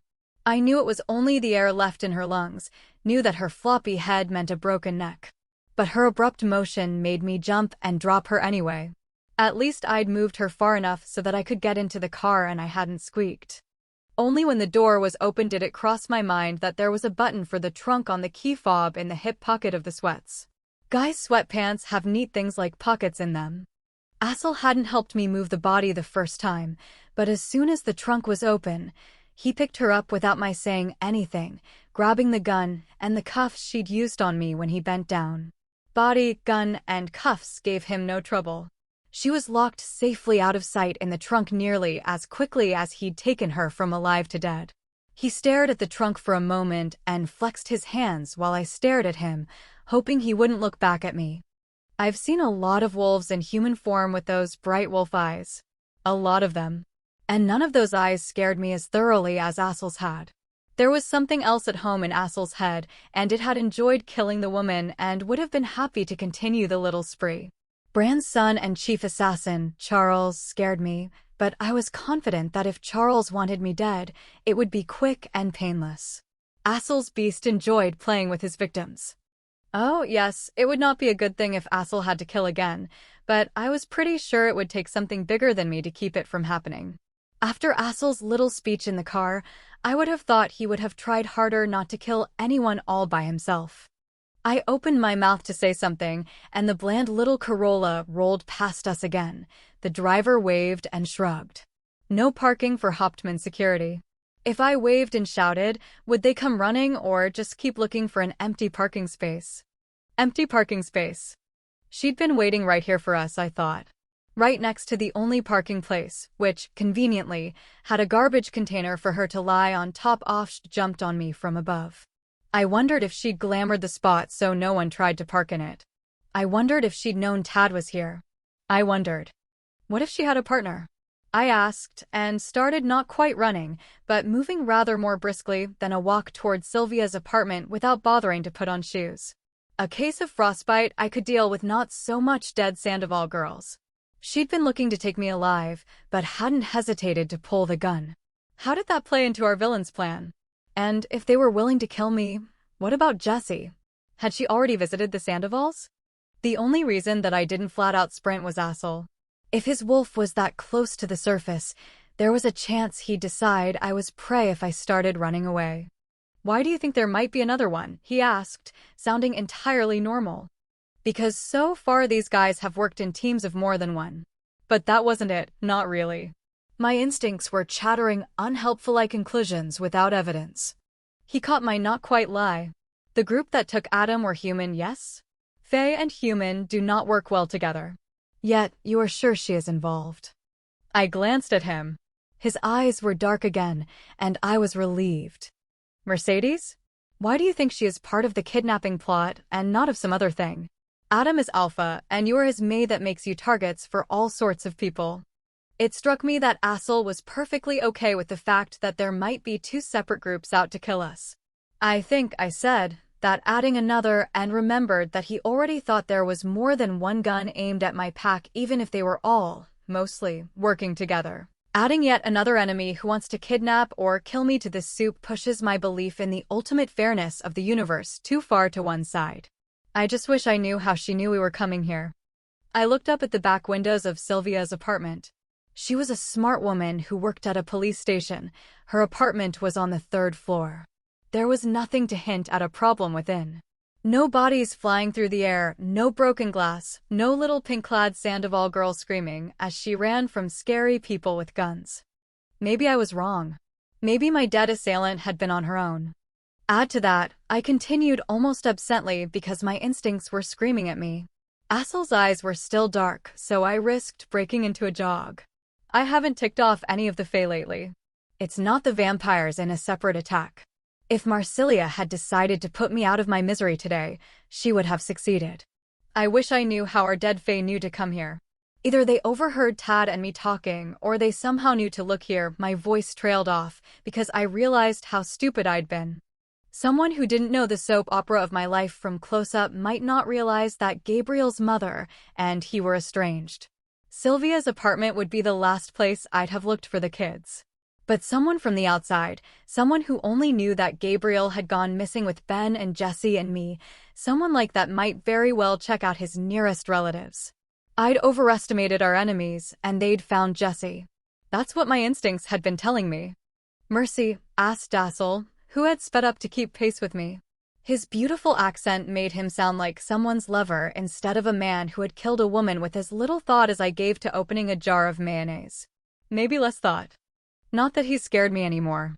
Not now when I was pretty sure we were going to need him soon.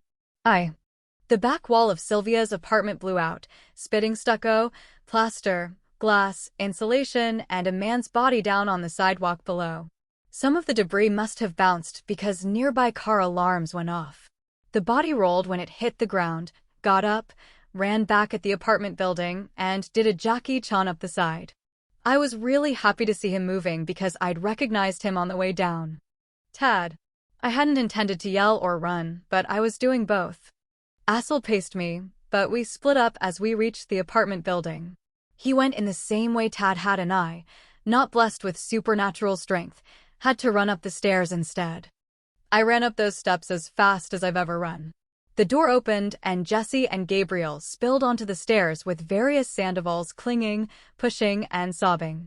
I counted and came up one short no Sylvia even as I slid over the guardrail to stand on the outside of the bars on the edge of the stairs to let the youngsters by. "Your mom," I said as they passed. "At work," Gabriel said. I tossed him the keys to Marsilia's car. "Take the car, it's over by the garbage bins 3 buildings that way." I pointed appropriately. "Get to Kyle's house, but don't speed. You have a body in the trunk and no child car seats." "Body," said the oldest of Gabriel's sisters. If I weren't clinging to the stairway while there was a lot of noise coming from above where someone who might as well have been my little brother had gotten tossed through a wall just a few seconds ago, I could have remembered her name. Right now I could barely remember my own. They were tough, those Sandoval kids. They'd be okay with a body in the trunk of the car. "Bad guy," I said. "Tried to kill me and got taken out by my backup." "Cool," said one of the littler ones, Sissy. They hadn't paused in their downward trek, and once on solid ground, Gabriel rearranged everyone so the littles were carried. Jessie took advantage of the lull to mouth, "Dad," at me. "He's alive," I told her. "But that's all I know. Get out of here." And then I rolled back over the railing and up the last set of stairs and headed into the apartment, only then remembering that I'd left my gun in Marsilia's car. I stripped out of my clothes and let my coyote out. In the distance, I could hear sirens. The police department wasn't too far from here, and there was no way anyone could have ignored the noise coming from Sylvia's apartment. As human, I stood no chance against something that could throw Tad through a wall. As a coyote, I was definitely outmatched, but I could be distracting, and I was just that much faster on 4 legs than on 2. fast enough to outrun most werewolves anyway. I skulked into the living room, the only room I'd been in before. On top of the scent of the Sandoval family, I could smell werewolf, Tad, and something fey. The fey smell mostly like the old philosopher's division of the world to mirth, air, fire, water with the addition of green growing things. Ariana smelled like forest, and so did this fey. The noise was coming from a room farther into the apartment. Someone screamed, and I couldn't tell who it was. I set caution aside and bolted down the narrow hallway and into the master bedroom at the end. The dead woman's partner was nightmare hideous. His head was misshapen and too large for his body. One large eye, emerald green and liquid, stared off to the side, while the other was only half as large and solid black. Two odd lumps that looked like nascent antlers emerged from his temples. His nose was two slits above a mouth too large for his face and filled with uneven, spade-shaped, yellow teeth. A black tongue flicked out and across his nose slits as he fought. For all his horribleness, he wasn't more than 4 feet tall. His body was slender, almost delicate-looking, with wrists smaller than mine, in human shape. His outsized, 4-fingered hands gripped a sword made of some sort of black metal that was nearly as tall as he. Assel had a baseball bat and was using it like a katana turn and never let the bastard get a good hard strike on your weapon. The Japanese had had lousy steel and had learned to compensate. Tad had a pair of kitchen knives and was keeping the Fae from getting into a good rhythm with them unhappily. It was interfering with Assel, too. The Fae fought well. Like someone who had learned the sword when it was the weapon of choice. Not all Fae were long-lived. Some had lives comparable to insects, a few seasons, then gone. Most of those, Z had told me once when he was a little drunk, were gone in truth.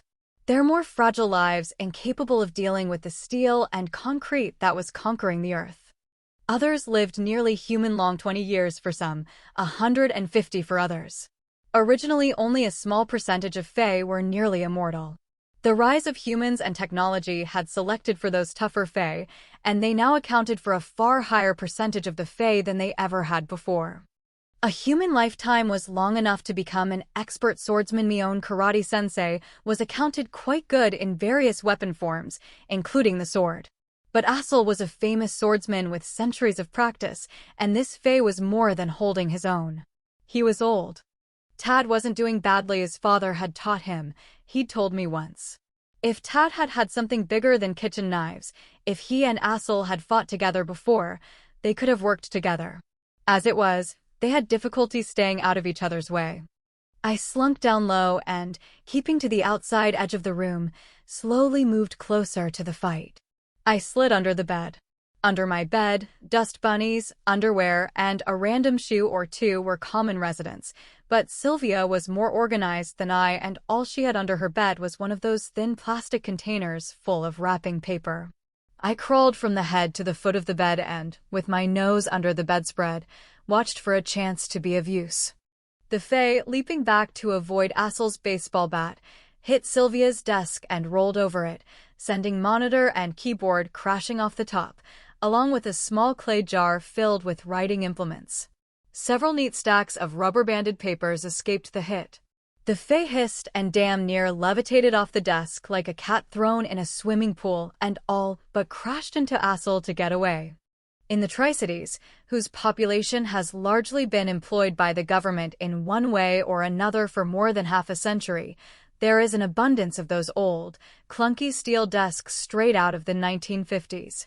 I've seen them at rummage sales and every other kind of sale, and once, memorably, a good friend went to a government sale and thought she was bidding on a pallet with 2 desks and a dozen broken chairs, but ended up with a row of pallet nearly 50 desks, 315 broken office chairs, a non-functional electric pencil sharpener, and 4 boxes of pink erasers. My office chair at the garage was actually 4 of those chairs, all Frankensteined into one that worked. These industrial-strength desks were painted various shades of gray and institutional green or yellow. Sylvia's desk was of the yellow variety and, like all of them, made of steel. Which meant that unlike the dead woman, and despite the big sword he was waving around so skillfully, this Fae could not bear the touch of cold iron or steel. Tad dropped his knives and lunged, but Assel had just pushed the Fae directly in front of me, so I didn't wait to see why. I sprang out from my hiding place and buried my teeth in the Fae's left calf. I don't have jaws like a bulldog, but I locked my jaws as best I could anyway. Assel swore at me in Spanish. I knew it was me because he ended it with Mercedes. I knew it was swearing because, even in Lyricalif to me mostly unfathomable Spanish, swearing sounds like swearing. Assel also struck the sword on an upswing to keep the Fae from hitting me with the pommel. The sword, edge against the wood of Assel's weapon, sliced the bat in two, leaving Assel with 18 inches of wood to fight the Fae's magicked blade. It hadn't felt any different to my senses than any other sword until the edge touched wooden, then it tasted like Z's magic. The Fae laughed as my weight caused him to stumble. He said something in Welsh that in less dire circumstances I might have been able to translate or at least guess at. He aimed the sharp end of his sword toward me as he caught his balance. "Let go," yelled Tad, and the steel desk hit the Fae with a boom that would have done credit to a cannon. Papers, bills, bits and pieces of computer parts and office detritus flew out the previously made hole in the wall, along with the Fae and me. Landing jolted me enough that I lost hold of his calf, only then realizing that Tad's let go had been aimed at me. The desk landed right next to my head before rolling onto the Fae, leaving me half-stunned on the grass. The Fae shrieked, a pain-filled, rage-filled sound that hit my ears like a blow. If I'd heard it from a mile away, I'd have known it didn't come from a human throat. I smelled burning flesh, and he lifted the desk off and tossed it into the road, where it bounced once and cartwheeled into a battered truck. He started to reach past me for his sword, which lay a dozen feet from us where it had fallen, but someone else got there first. The Fae hesitated for a bare moment, his eyes on the sword, but the sound of sirens up close and personal, or maybe it was the face of the man holding his sword, made him turn on his heels and run. Tad called insults from the open hole in the wall of Sylvia's bedroom. The man who stood over me tossed the Fae sword aside and dropped down to sit beside me. Gentle hands moved over me, but I couldn't focus, couldn't breathe. Hoped so hard that it took longer to regain my ability to pump air into my lungs. As soon as I did, I shifted back to human and squirmed into his lap. "Adam," I said, clutching him like a ninny while something tight in the middle of my chest softened. Tears slid down my cheeks. It would have been humiliating if he hadn't been clutching me back just as hard. I wiped my eyes and pulled away to look at him. He was a little the worse for wear, his beard at the scratchy stage, and his eyes where it had been bad. However he'd escaped, it had cost him. He kissed me, and it was a hard, possessive kiss. He pulled back and said, "So I went hunting you and got here just in time to see you flying out of a hole in the third story of an apartment attached to a man's leg." There were burns on his lips, and I reached up to touch them. "Silver," I said. It was important, because I didn't want to hurt Adam, but I lost track of what I was saying. "Hey, you two love birds," said Tad dryly. I couldn't help but notice that Mercy is buck naked and we have police arriving. So I fetched her clothes. Adam looked up and smiled at Tad, but he spoke to me. "Better get dressed, Mercy." "Tad's right." I bounced out of his lap and grabbed the clothes from Tad and pulled them on with more speed than grace. Everything hurt. Andy looked at Adam, who was rising to his feet. Nothing hurt at all. Tad strode over to the blade on the grass and looked at it assessingly. "Come here," then he told it and held his hand up. The sword flew into his grip, then disappeared. He closed his hand over a small bit of metal and shoved it into his pocket. "That will make it a little hard to explain the bat it cut into two, but it's too dangerous to allow it to get put into police custody," he told me. Dangerous for the police. My head felt fuzzy, but then I'd just been tossed out of a third-story window and discovered Adam was safe. And here. And that meant I didn't have to be in charge anymore. With Adam here, I had no worries left at all. None. Something happened, some magic that smelled like Faye had just been waiting for that moment, but I was too happy to worry about that, either. I tied the drawstring at my waist and asked Tad, "Your father made that sword, didn't he? Out of something that isn't iron or steel so that the Fae could use it." Tad nodded, looking at me closely. "I think there were 5 of these swords, each a little bit different from the other. Dad has one. All of them are bad news. If someone's not using them to slaughter a crowd of people, Then some damned Grey Lord is blathering about how such a Fae treasure needs to be protected. The Grey Lords are amassing Fae artifacts like dragons amassing gold. And if this is too dangerous for the police, it's way too dangerous to be putting it into the hands of the Grey Lords. I'll give this one to my dad, and he can worry about dealing with it. He looked at me carefully and tilted his head. Touch your nose, Mercy. I put my hand on my nose, but it felt like my nose. If there was some smudge or something, I couldn't tell. He looked at Adam and started to say something, but a police car stopped next to the desk in the road, lights flashing, but siren thankfully silent. As if it was the signal everyone was waiting for, people started boiling out of their apartments. 2 more police cars followed, and the middle one disgorged Sylvia. Tony got out of the driver's seat and followed her. Gabriel and the kids are okay, I yelled over the sounds of people talking and exclaiming over the damaged building. I sent them to Kyle's. Sylvia stopped and closed her eyes, crossed herself sincerely if briefly. She strode over to us, Tony in her wake. She looked up at the hole in the wall of her apartment. Tad stopped them, I told her. And Gabriel made sure all the kids got out safely.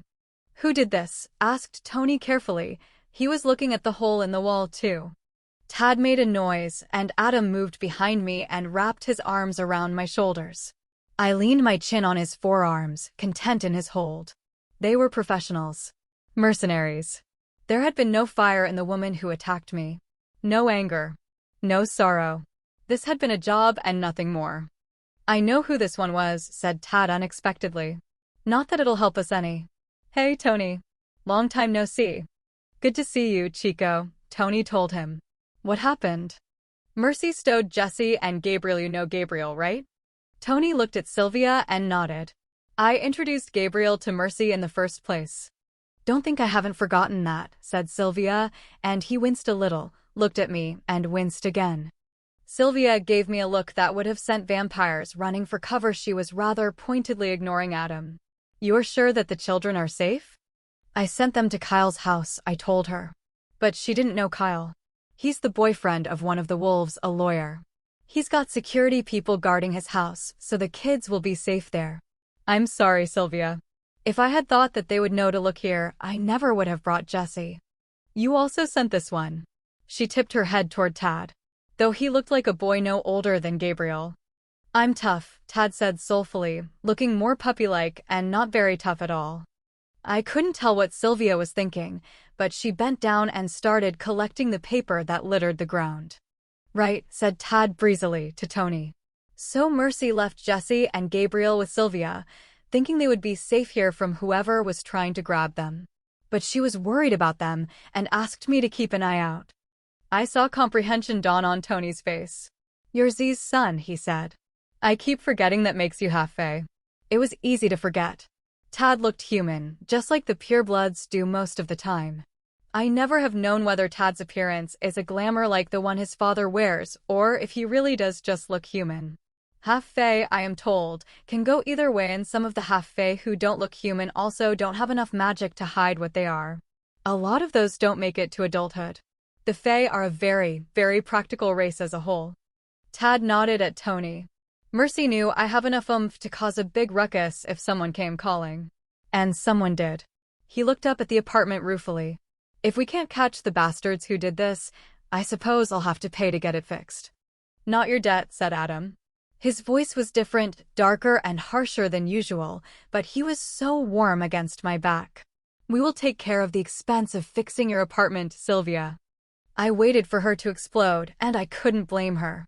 No one looking at the wall that lay mostly on the postage stamp lawn next to the apartment would think that her children had been safe. It was my fault, I told her. These guys knew the identities of all the pack members, even the ones they shouldn't have. I assumed that they would also know that you and Gabriel hadn't been talking. But I think they just hunted down Gabriel's nearest relative. Sylvia stood up, tapped the handful of bills she'd gathered on her leg, and looked at the hole in her apartment. Then she looked at me. No, she said slowly. It isn't your fault. It is the fault of the people who came into my home intending to harm innocents. You are right, Adam told her, but then added with alpha firmness, but the pack will still pay for the damages. They were hunting my daughter. She frowned at him but couldn't look at his face for too long. "All right," she said, her voice a little softer than it had been. She looked at Tad. "You are a good young man and, it seems, just as tough as you told me you were. Thank you for the care you took of my children." "Hey, Sylvia," a young man wearing a WSU shirt called out. "You need some help? Me and Tom can get your desk back up to your apartment, and maybe some of these looky-loos can pick up the mess." He tugged the braid of a cute girl a few years his junior, who was standing next to him. "Stop it," she said, batting his hand away. "Yeah, sure, Miss Sandoval. We can do cleanup." An anxious, middle-aged woman with a clipboard ran out to join the festivities. "I'm Sally Osterberg," she said to one of the officers who was taking down notes. "I'm the apartment manager. Can you tell me what happened?" "We're just getting to that, Sally," said Sylvia, still unnaturally calm. Maybe it was that she had all that training for working dispatch, or maybe it was just being a single parent to a herd of kids whose ages span the school system. "Do you prefer to do the repairs yourself and submit a bill, or would you rather we hire contractors to fix it?" asked Adam. Sally turned to him and paused before her face lit up. "Adam Hauptmann? You're Adam Hauptmann? Oh my goodness. I thought I saw in the news that you had been kidnapped by some kind of paramilitary group. Did you have to fight your way out? Are they?" She stopped, and not because she'd run out of words. I tipped my head so that I could see Adam smile as he told her I am. "I did, and this seems to be connected to whoever has it in for my pack and me." "This is so exciting," she said. "Wait until I tell my sister we had a werewolf crash through a wall, and not just any werewolf either." She caught herself and blushed bright red. "I sound like a dork." "No," Adam said, not bothering to correct her misapprehension about who had done most of the destruction. "You don't. You sound like anyone would when caught up in Twilight Zone events. Can you get someone to board that hole up so Miss Sandoval's possessions don't suffer from the weather?" "Oh yes," she promised, "right away." "Thank you." He gave her another smile, which she returned until her eyes met mine. She cleared her throat. "I'll just go do that." Tony looked at her trotting off, then looked at Adam. "Next time we have a domestic disturbance, I am taking you with me." Adam smiled, and I could see how tired he was. "That only works sometimes on violent men. I often have the opposite effect. Unless you want bodies on the ground, you'll want to leave me home." "So," said an officer standing beside Tony, "is there someone here who wants to tell us what happened? Without bodies or injured, we're not in emergency status, but the lieutenant does like us to get enough for an accurate report." I opened my mouth, but Tad gave me another of those sharp looks he'd been sending me. He turned to face the policeman who'd asked, and at the same time put his body between me and the officer as his best "ah shucks" smile lit his face. "I'd spent most of the last day sitting on that fence." He nodded toward the 8-foot concrete block fence that encircled the apartment complex. Then he saw the cop's face. "I know, right? You're wondering why I pulled guard duty when I look like the before picture on a gym advertisement. My dad is Faye, though, and I'm stronger than I look." Anyway, Jessie was making. "Jessie?" "Adam's daughter, the one we were trying to keep safe from the bad guys," said Tad, moving behind the officer so he could see his notes. "She spells it J-S-S-E. And I'm Tad, like tadpole short for Thaddeus, but don't go there, and my last name is Adalbertsmeiter." He spelled that for him, too. Twice.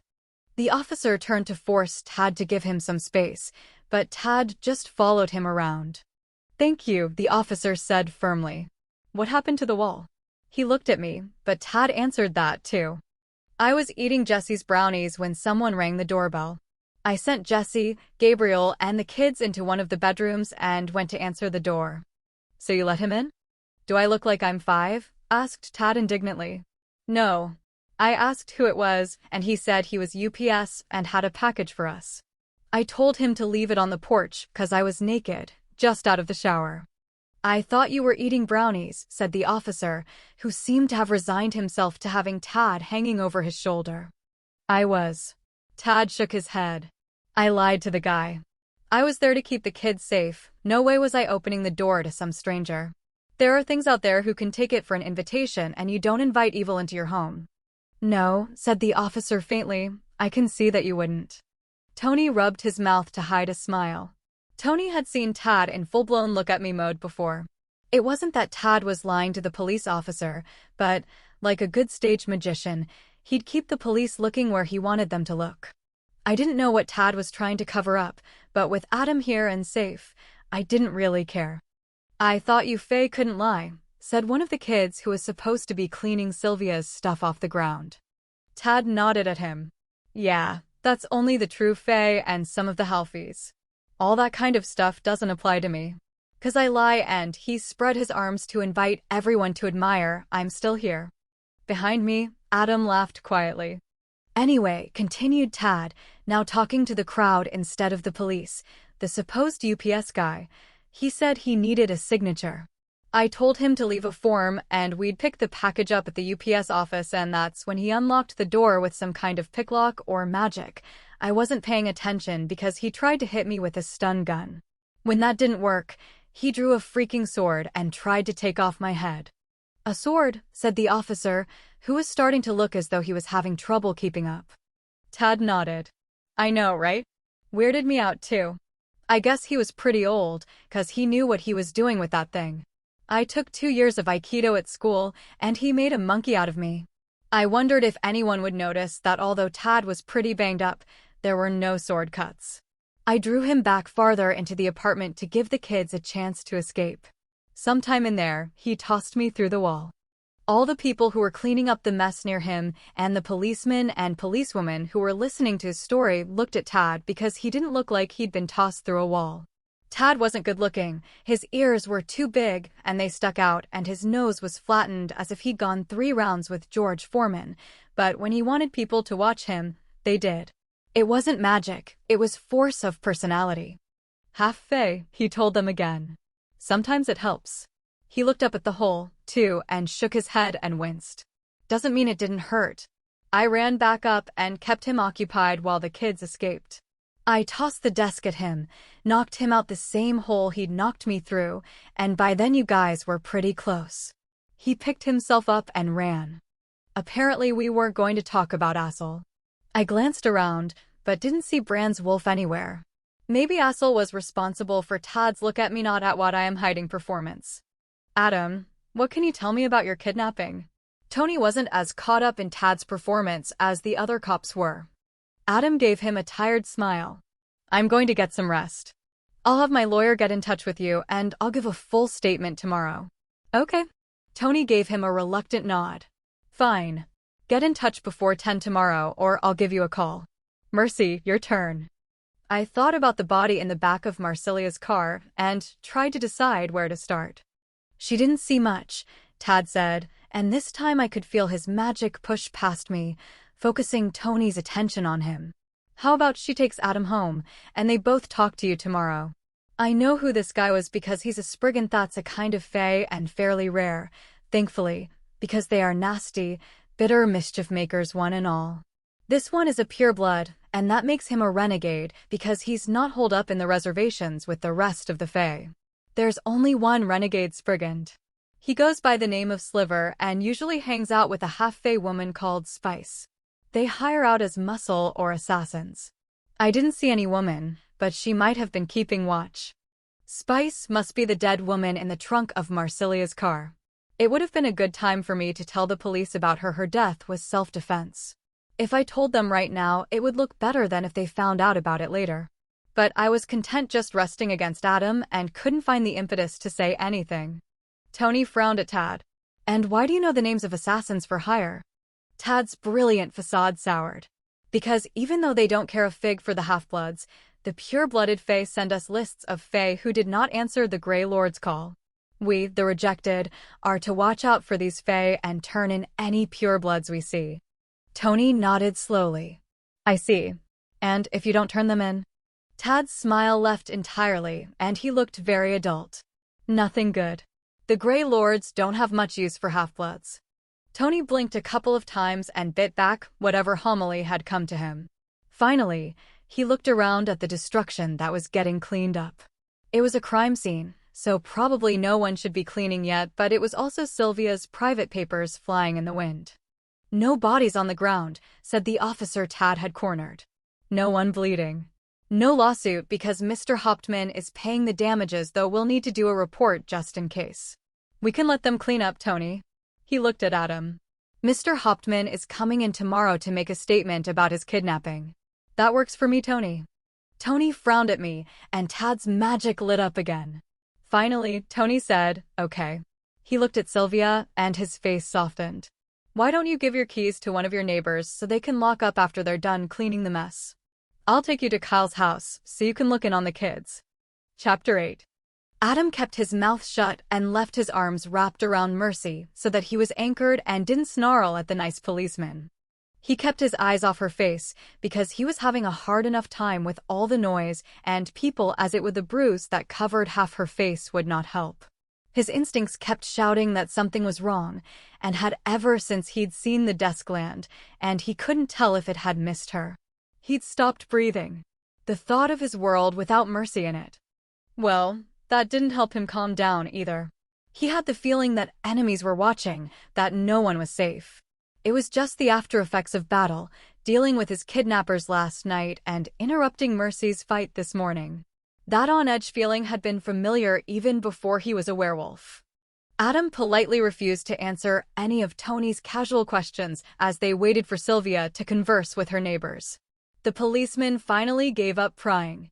He was a good cop, Tony, and knew that there were things they were hiding, but Adam had scrubbed in the shower of the unfinished winery while they were waiting for Elizaveta to show up.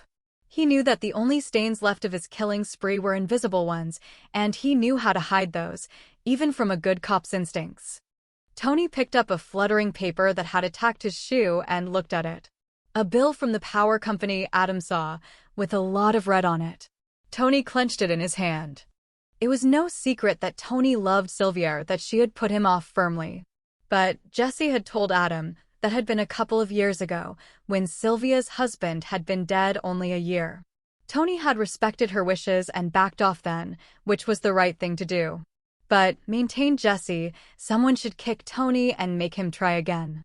Or else, judging by the expression on Tony's face while he shoved the crumpled bill into his pocket, maybe a fae should destroy her home, threaten her children, and leave her unpaid bills floating in the wind. Sylvia was tough, smart, and could survive on her own. She didn't need a handsome prince to ride up and rescue her. But that didn't mean such a man might not want to protect her from everything he could anyway. Adam tipped his head down to see if Mercy had noticed Tony's epiphany, but as soon as she realized he was looking at her, she turned her attention to him and smiled. Her lips were outlined in black that faded to gray. If it had been lipstick, it would have been an interesting effect with her coloring. But he knew, from the way the silver had burned his skin when he'd kissed her, that it wasn't some new color of lipstick. He was also sure that the silver impregnating her lips had something to do with the way she'd taken it from him through their mate bond. He just hoped to hell that she hadn't been harmed any other way from that. It might mean they weren't going to be able to kiss without giving him blisters for the rest of their lives, but he could deal as long as that was the worst it had done. There were a lot of things to worry about tomorrow. Today he was good. He waited until Sylvia was secured in Tony's car. Then, when he was satisfied the people he felt responsible for were safe, it was time to leave. He kissed Mercy's temple and said, "Wait here." Then he headed off at a jog to find his people.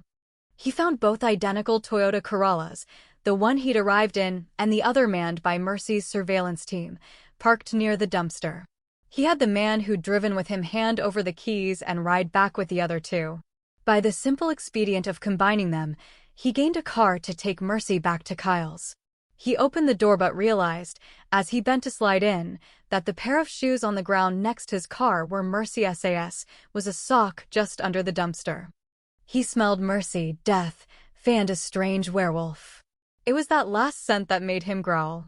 He'd forgotten that Mercy had gone off with a werewolf Bran had sent to help. A werewolf who was making himself conspicuously absent. It appeared that more had happened than just the part of the fight he'd seen. He gathered up sock and shoes and drove the car back to where he'd left Mercy. She waited for him just where he'd told her to, and waved to him cheerfully as he drove up. Beside her, looking at the ground, stood Z's son. His face, now that there was no one to perform for, looked worried. As Adam pulled up, Tad turned to him and said, "Is it okay if I come along?" He looked at Mercy and frowned a little. Adam was unhappy about all those bruises, too. Before all this happened, I was going to go to Kyle's with Mercy and the kids. Fine, agreed Adam. If Tad hadn't asked, Adam would have insisted. He wasn't leaving any of his people vulnerable, and Tad belonged to Mercy and thus to Adam.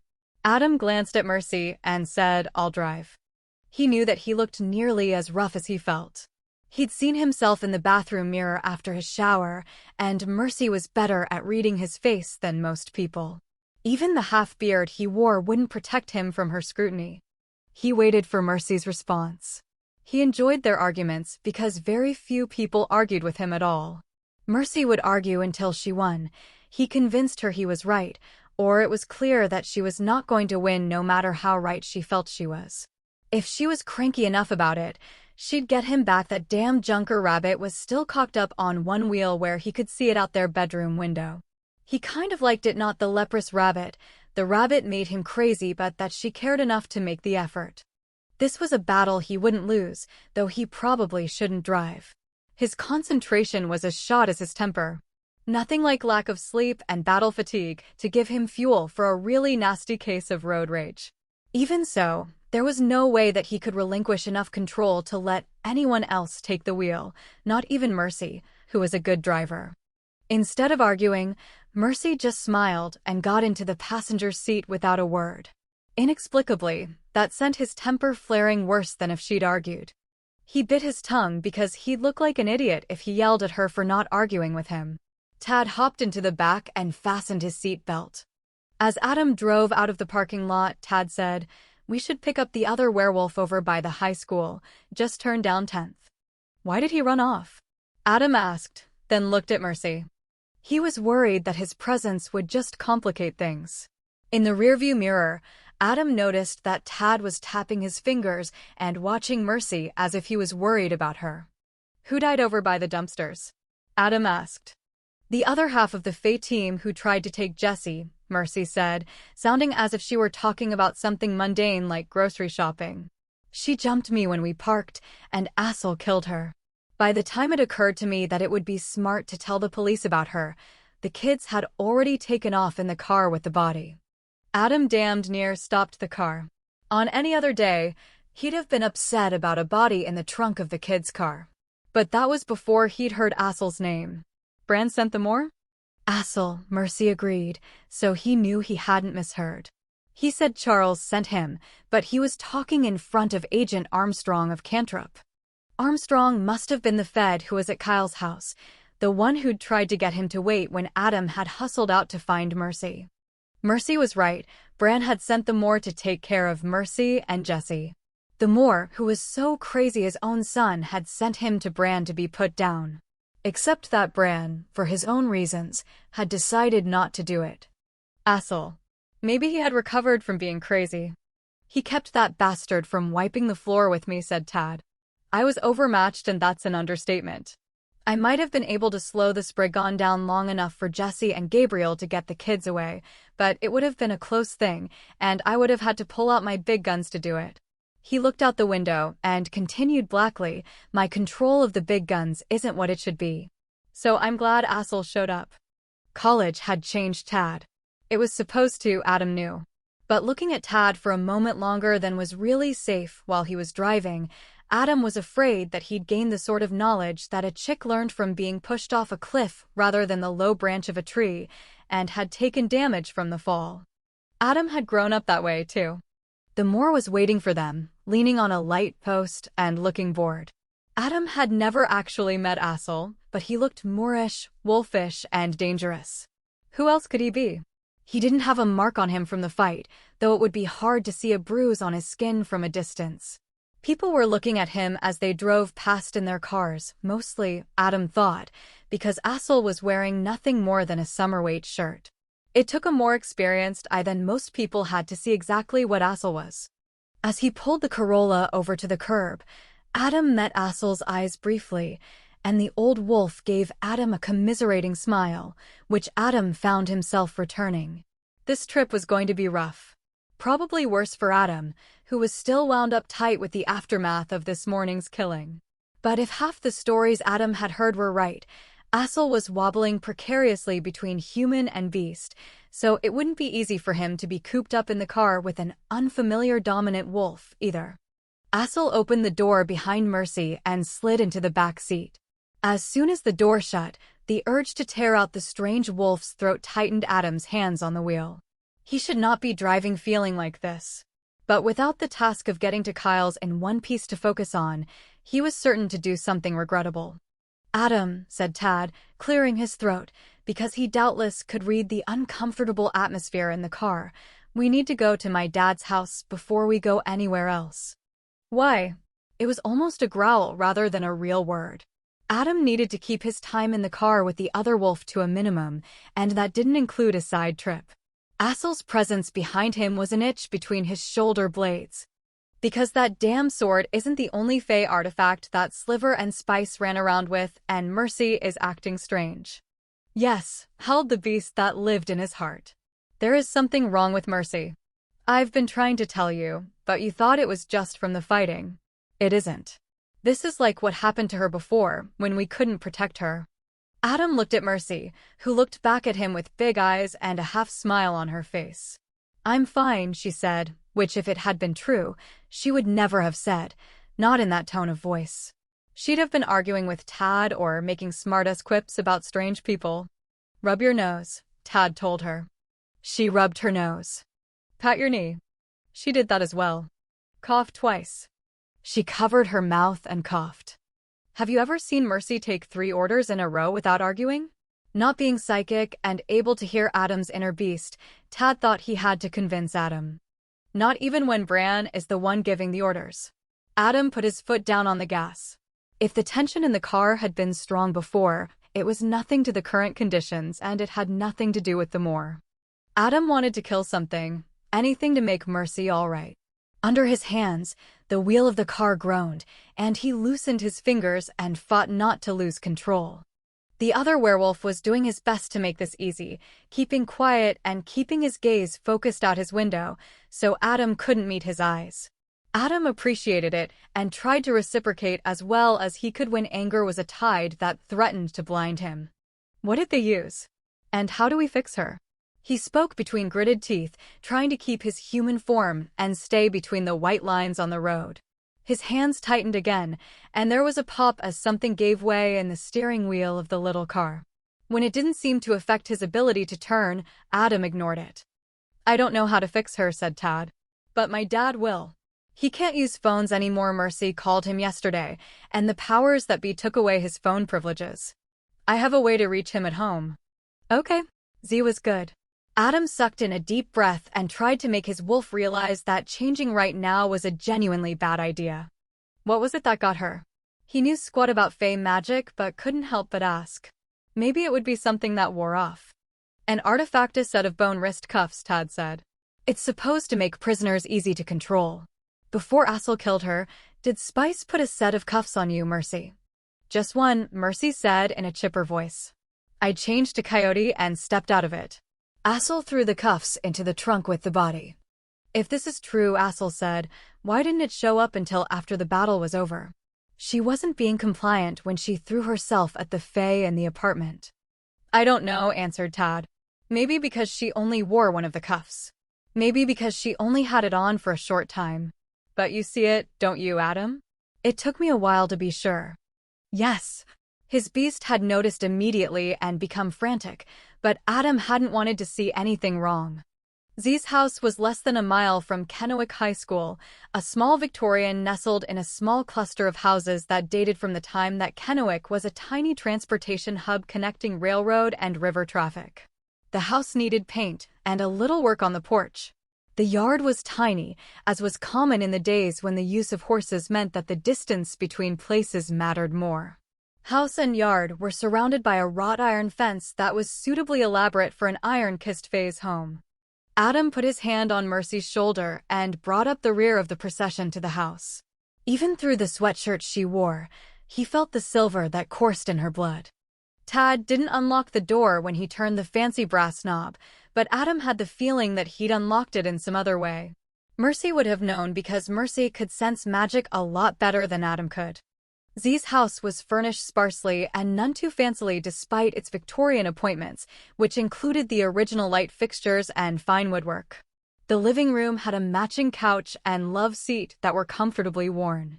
A small flat-screen TV adorned the wall between two built-in bookcases filled with paperback books. A handmade rug softened the hardwood floor. To the right, a door opened to an eat-in kitchen that had a 1950s-style table for two that had passed shabby and hit antique. On the wall next to the table was a large photo of a serious, young-looking man who looked a lot like Tad. The man was dressed in a suit and standing next to a good-looking woman in a wedding dress with her brown hair in a poofy style common a couple of decades ago. Her smile lit up the room even from a photograph. Mercy lingered, looking at the photograph. "Come on, Mercy," said Tad, and she immediately complied. "You've made your point," growled Adam, unable to hold back his anger, though Tad didn't deserve it. "That's enough." Assel hadn't spoken a word, just took everything in. He didn't protest when Adam hung back so that the other wolf was never behind them. Tad took them up the typically Victorian narrow and steep stairs to the second story and from there to a hallway. At the end of the hall was a half door 2 feet wide by 3 feet tall, the kind of door that would have hidden a linen closet or a dumbwaiter. Since it was next to the bathroom, Adam would put his money on the linen closet. Tad put a hand on the door and closed his eyes. Mercy stirred, staring at the floor and moving closer to Adam, away from the wall. Adam could smell her unease, and he put his arm around her. Her feelings were clearly written on her face, too, and she'd never have shown fear to anyone if she could have helped it. She watched the walls as if something dangerous were crawling up from the floor beneath them. "Whatever they did to her is more than just following orders," Adam said. "Yes," agreed Tad, his hand still on the door. "I think it steals her will. That way, she'd answer questions, follow orders, and not try to hide it when something scares her." "It's okay, Mercy," he told her when she took another step back from him. "This is old magic, but it knows me, and it won't hurt anyone here and now." "Carefully worded for a fae who doesn't have to tell the truth," said Assel. Tad turned to the old wolf cruelly. "I am always careful with the truth. It is a powerful thing and deserves respect." "Of course," answered Assel. "When you are old, you will find yourself assuming that everyone else is careless with important things too. My comment was not meant as censure, you merely surprised me." "What do you see?" Adam asked Mercy, who was looking at things he couldn't perceive. "Magic," she told him. "Fae magic, old magic, and it's crawling from the basement up to Tad's hand like a cat seeking a treat." She looked at Tad, and for a moment Mercy looked more fae than he did. "It likes you, but it isn't very happy about us." Tad smiled at her. "It'll behave itself." The white milk glass knob on the door turned without help, and Adam liked that no better than he liked the description Mercy had given. Magic was outside his ability to sense unless it was very strong, and he did not like things that he could not perceive. When Tad pulled his hand off the door, it opened and revealed dark wooden stairs that were even narrower and steeper than the ones they'd just come up. They twisted as they rose, so they took up only the same amount of room as the narrow linen closet had, and Adam could only see 4 steps before they were out of view. Tad stepped in, and Adam heard the fabric of his shirt catch on a rough spot on the wood at the top of the doorway. Assel followed, and Adam urged Mercy up as soon as the old wolf's feet disappeared from his sight. The passage was tight, even for Mercy, and she banged a knee on a step, winced, and stopped climbing. "Are you all right?" he asked, his hand on her ankle. "No," she said without heat. "Not really. That was the knee I hurt in the car wreck, and there's a ghost." "A ghost?" He knew Mercy saw ghosts, but she usually didn't tell him when she saw them. She'd once explained to him that most ghosts were only sad memories. The ones that were closer to alive were often better off if they didn't know she could perceive them. He had a feeling that there was a story there, but he hadn't pressed. Mercy said. "Right in front of me. I think she's the same one that looks out of Z's dining room window sometimes." Adam couldn't see anything except for Mercy's back because of the stupid spiral staircase, but he'd probably not be able to see a ghost even if they were in an open room. "Can you get her to move?" he asked. "She's a repeater, I think," Mercy replied hesitantly. A repeater, he'd learned from her, was a ghost that she could see but who did not react to the real world at all, just did a certain action over and over again, usually in the same place and sometimes at the same time every day. More an impression than a remnant of a real person. What is she doing? Crying. Mercy's voice sharpened a little, making her sound more like herself. That's what she does in the window, too. I wonder if she was that much of a wet blanket in real life. Peripherally, Adam had been aware of Tad and Assel talking somewhere above them. But he'd been paying attention to Mercy, and so he didn't react quickly enough when Tad called out, "Mercy, what's the holdup? Get up here." She scrambled up the stairs, heedless of the ghost. It was too late to do anything, so Adam hurried behind her. He saw nothing unusual and didn't feel so much as a shiver. He emerged right on her heels to find Mercy tight-lipped and shaky. "Mercy, are you okay?" he asked, and she looked at him and solemnly shook her head. "I was wrong. It wasn't a repeater." She rubbed her hands and glanced behind him. "But she can't get in here." "Who is she?" asked Assel. "What does it mean that she wasn't a repeater?" Adam didn't like the way Mercy looked too pale, and there was sweat on her forehead. "It means that she tried to hitch a ride." Mercy hugged herself and bounced on the balls of her feet. "Who is she?" Assel asked again. "Give us a minute," snarled Adam, though he stopped himself from looking at Assel and escalating matters further. The other wolf's chest rumbled warningly. "Sorry," Adam said with an effort that cost him. "Mercy, is there anything I can do?" She shook her head. "No, I'm okay. I've just never had that happen before. She just clung to me, and I couldn't tell her to go away." She shivered. "But Z has this place barricaded with magic, and she couldn't follow me here." She'd been in danger, and Adam had been right there and helpless. He had been leaving her alone because she didn't like cuddling in public much, and in this state, she had no choice. But when her teeth started chattering, he hugged her to him. She was icy cold and leaned into him.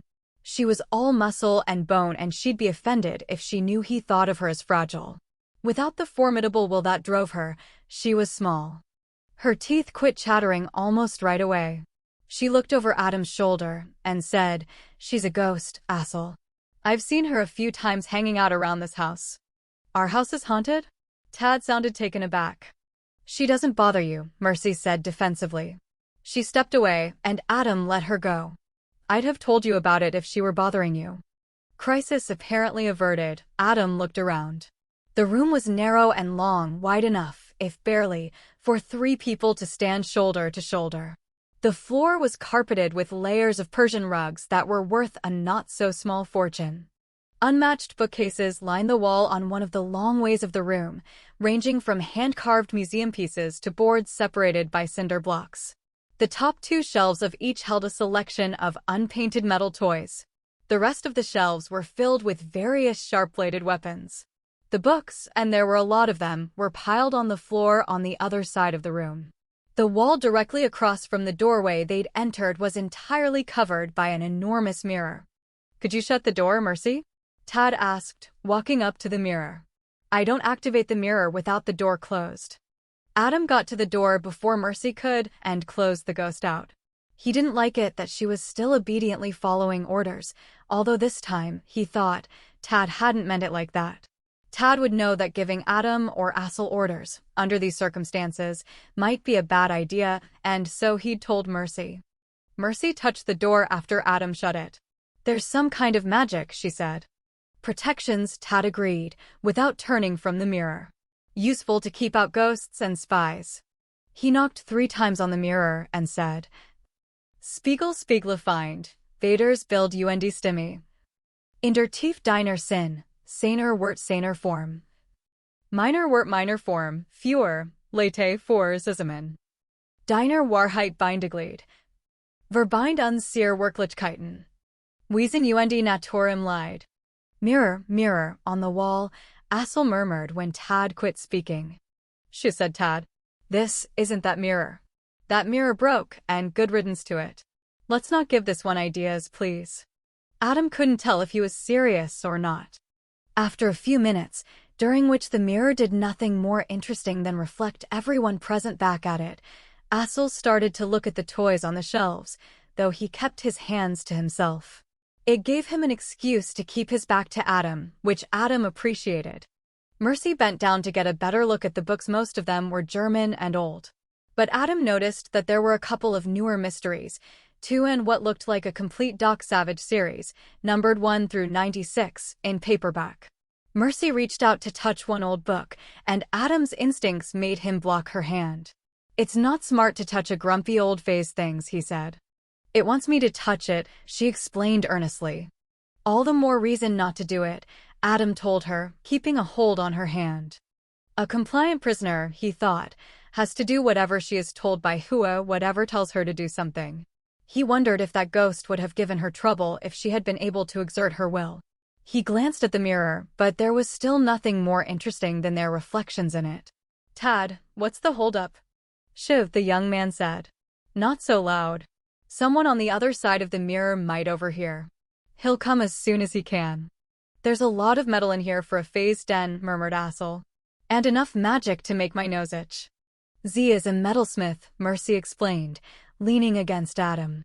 "Like Assel," she spoke quietly. "Iron-kissed. Seibold Adalbertsmiter." "The dark smith of Druntheme?" Assel was suddenly a lot more tense, his voice half strangled. "That's right," said Tad, looking away from the mirror because Assel was more interesting. At least that was why Adam was looking at him. Fortunately, the other wolf was looking at Tad. "Your father is Lone Maclabin, the dark smith of Druntheme?" Assel turned to Adam, averting his eyes at the last minute. "Are you sure you want to contact Maclabin? Do you know what he is?" "He's mellowed with age," Mercy assured Assel before Adam could say anything. She sounded like herself. "No more killing people because they annoy him. No more making crazy weapons that will inevitably cause more problems than they solve because he had a bad day and wanted to destroy a civilization or two." Tad snorted. "He likes Mercy. He'll help us." Suddenly exhausted, as much by keeping a tight rein on himself as by the events of the past few days, Adam sat down on the rug and pulled Mercy onto his lap, where she couldn't get into trouble. When Mercy squeaked in surprise, though she didn't fight him, said, "No telling how long it will take the old Fae to answer. No sense for you to stand the whole time. Your knee is bothering you." He noticed that she was keeping her weight off it. "Car wreck, then that step," she said, relaxing against him. "But it's my cheekbone that really hurts." Falling from Sylvia's apartment didn't help. "Wait a moment," Tad said, and left them in the attic by themselves as he ran downstairs for something, closing the door behind him. "He left us alone in the heart of his father's power," said Assel. "That's because I would kill you before I allowed you to do anything," Adam assured him with an easy voice. "Tad knows that we stand with him, Mercy and I. And if you think this is the center of Z's power, you are very much mistaken. This is a cache. He probably has 50 of them around somewhere." Paranoid old Fae. Adam understood paranoia. It was a useful attribute if you were trying to keep the people you loved safe. Assel didn't reply, which was probably a good thing. They needed more space between them before they could deal with each other safely. Tad came pounding back up the stairs with a deck of cards and a poker chip carousel. Mercy drew in a breath, and Adam looked at her. There was nothing Mercy enjoyed so much as complaining to people about the idiosyncrasies of werewolves. He had always found it charming and useful. He waited a moment, but she didn't say anything.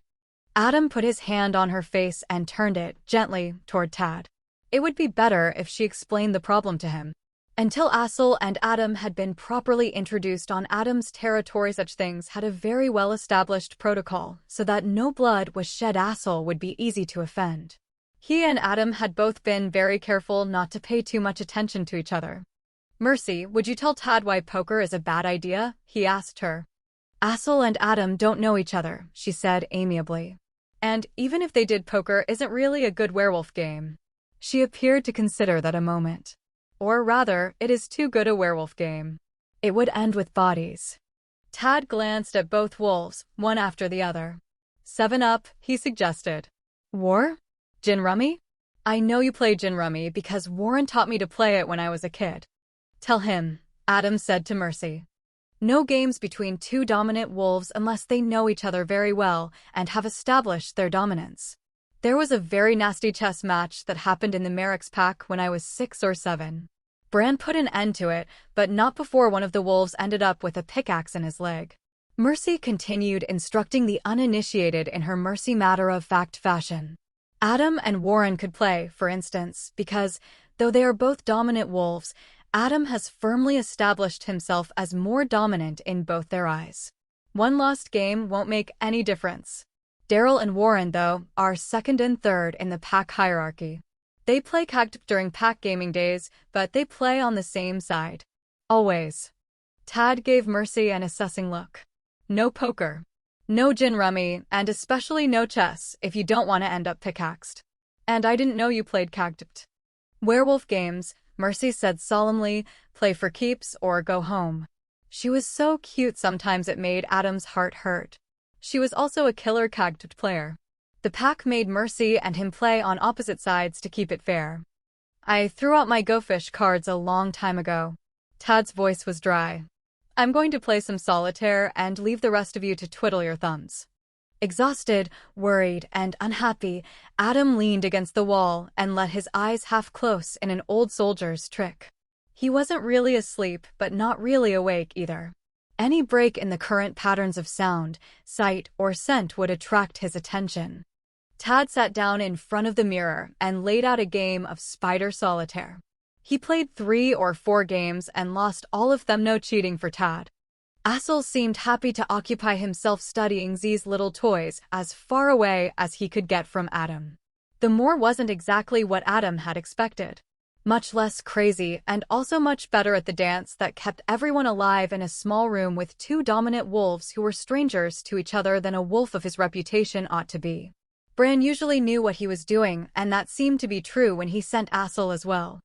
Mercy wasn't sleeping, but she lay quietly in his lap. She liked to cuddle when they were alone. He decided to enjoy it because it settled the beast inside him a little. The wolf was convinced that as long as he held her, nothing could touch her. Neither could he. Not for long. Mercy put her hand on Adam's, and he could feel the silver go to work on his skin. He didn't react because he craved her touch more than he minded the burn, and she'd taken it for him, hadn't she? So maybe part of it was guilt, feeling that he deserved to hurt because he'd brought harm to her. She leaned forward, reading the titles on the books again. He opened his eyes a bit more to make sure she didn't try for that book that called to her again. Z had a modern college text on metallurgy right next to a very old book bound in leather with a title that was nearly indecipherable between the faded gold embossing and the old German script. And just out of easy reach was the little green linen-bound book with the warped cover that had fascinated her earlier. Mercy shifted restlessly, then froze, jerking her hands away from him. "I've burned you," she whispered, horrified. Tad looked up from dealing another round, and Assel glanced their way and then returned his attention to the fey weapons on the shelves. "I'm a werewolf," Adam said softly. "It won't kill me." She frowned at him, and he closed his eyes again. "It's all right, Mercy. It's already healed." He wanted to tell her not to worry, but then maybe she wouldn't. Not because she chose to follow his advice, but because of the damned fey artifact that made her obedient. An obedient Mercy because she had no choice. That was an abomination. She curled up, tucking her hands in where they couldn't accidentally touch him. She closed her eyes, too new because he had only mostly shut his. "The better to see you with, my dear," said the big bad wolf. He also saw something else. Adam had a habit of keeping track of things in his environment, situational awareness. It had saved his butt more than once. He was especially aware of things that could be used as weapons. One of the blades on the shelves was moving. He didn't catch it in actual motion, but when they'd first come into the room, it had been in the back corner of the bottom shelf of the bookcase nearest the mirror. Now it was in the middle of the shelf and had slid nearly off the edge. He wondered if it might be chasing Assel, if only very slowly. It was a hunting knife with a dark blade that showed just a touch of rust. The hilt was some sort of antler. When he closed his eyes a little more and turned his gaze so that the knife was in the corner of his vision, he could tell that there was some sort of runic lettering down the blade. But as soon as he looked directly at it again, the runes disappeared. Because Adam was carefully not watching the blade, he noticed something was happening to the mirror. The corners were darkening until, gradually, it quit reflecting the room and looked more like a huge photo of a heavy, gray, silk curtain than a silver-backed glass mirror. Adam lifted his head to see it more clearly. As soon as the whole of it was dark, frost bloomed. It started in the very center of the mirror, as if it were very cold and someone was blowing on it with a warm, wet breath. A fog of ice spiderwebbed out in a crystalline sheet across the glass. As soon as the ice covered the entire surface, a darker line dripped down the middle of the mirror and dark, calloused, long-fingered hands slid out of the glass and pulled the gray aside, sending a light snow to the rug that butted up against that end of the room. Z stepped through the mirror. Tad looked up and started gathering his cards together, though his game wasn't half finished yet. Assel's eyes slitted, and he rolled to the balls of his feet, ready for whatever would come. Mercy turned her head and said, "Hey, Z. Long time no see." The Z that stepped through the mirror wasn't the one Adam was used to. Gone was the glamour that he'd presented to the world. He was no slender, balding old man. His sharp-featured face was both uniged and ancient, with skin the color of fumed oak. His body showed the musculature of a man who spent his days before a hot fire bending metal to his wool-wide shoulders and taut flesh that knew hard work. "Mercedes," he said, "what have you done to your lips?" Mercy touched her lips, but didn't say anything. Adam found that a hopeful sign. White gold hair slicked down over Z's shoulders like a waterfall of pale wheat. He wore, incongruously, a pair of black jeans and a gray flannel shirt with a motor oil stain on one cuff. On his feet were his old battered, steel-toed boots. Assel's lips curled back, and he snarled softly. "Peace, wolfling," said Z in his usual impatient and crabby fashion. "It's been a long time since I hunted your kind. And, as I recall, you got away cleanly anyway. You have no axe to grind."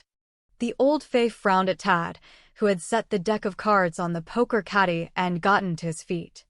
"What's wrong, Tad, that you've called me here?" "What isn't is a better question," said Tad. "I'm really glad to see you. I don't know exactly where to start."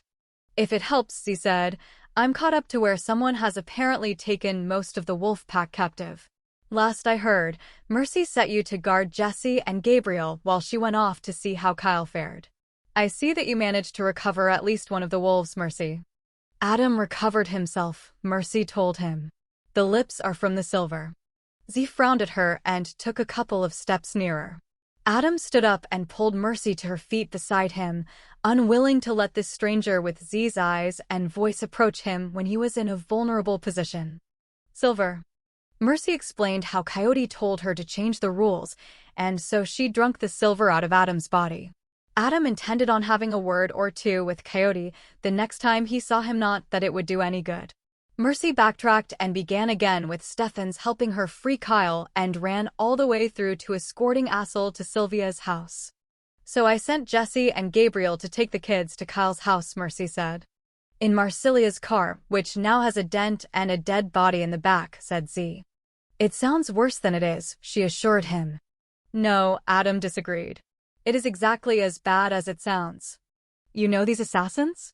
Z asked Tad. It was Sliver and Spice. Tad leaned against the bookcase nearest him and caught the hunting knife before it fell on the ground. He frowned at it and set it back in the corner it had started in.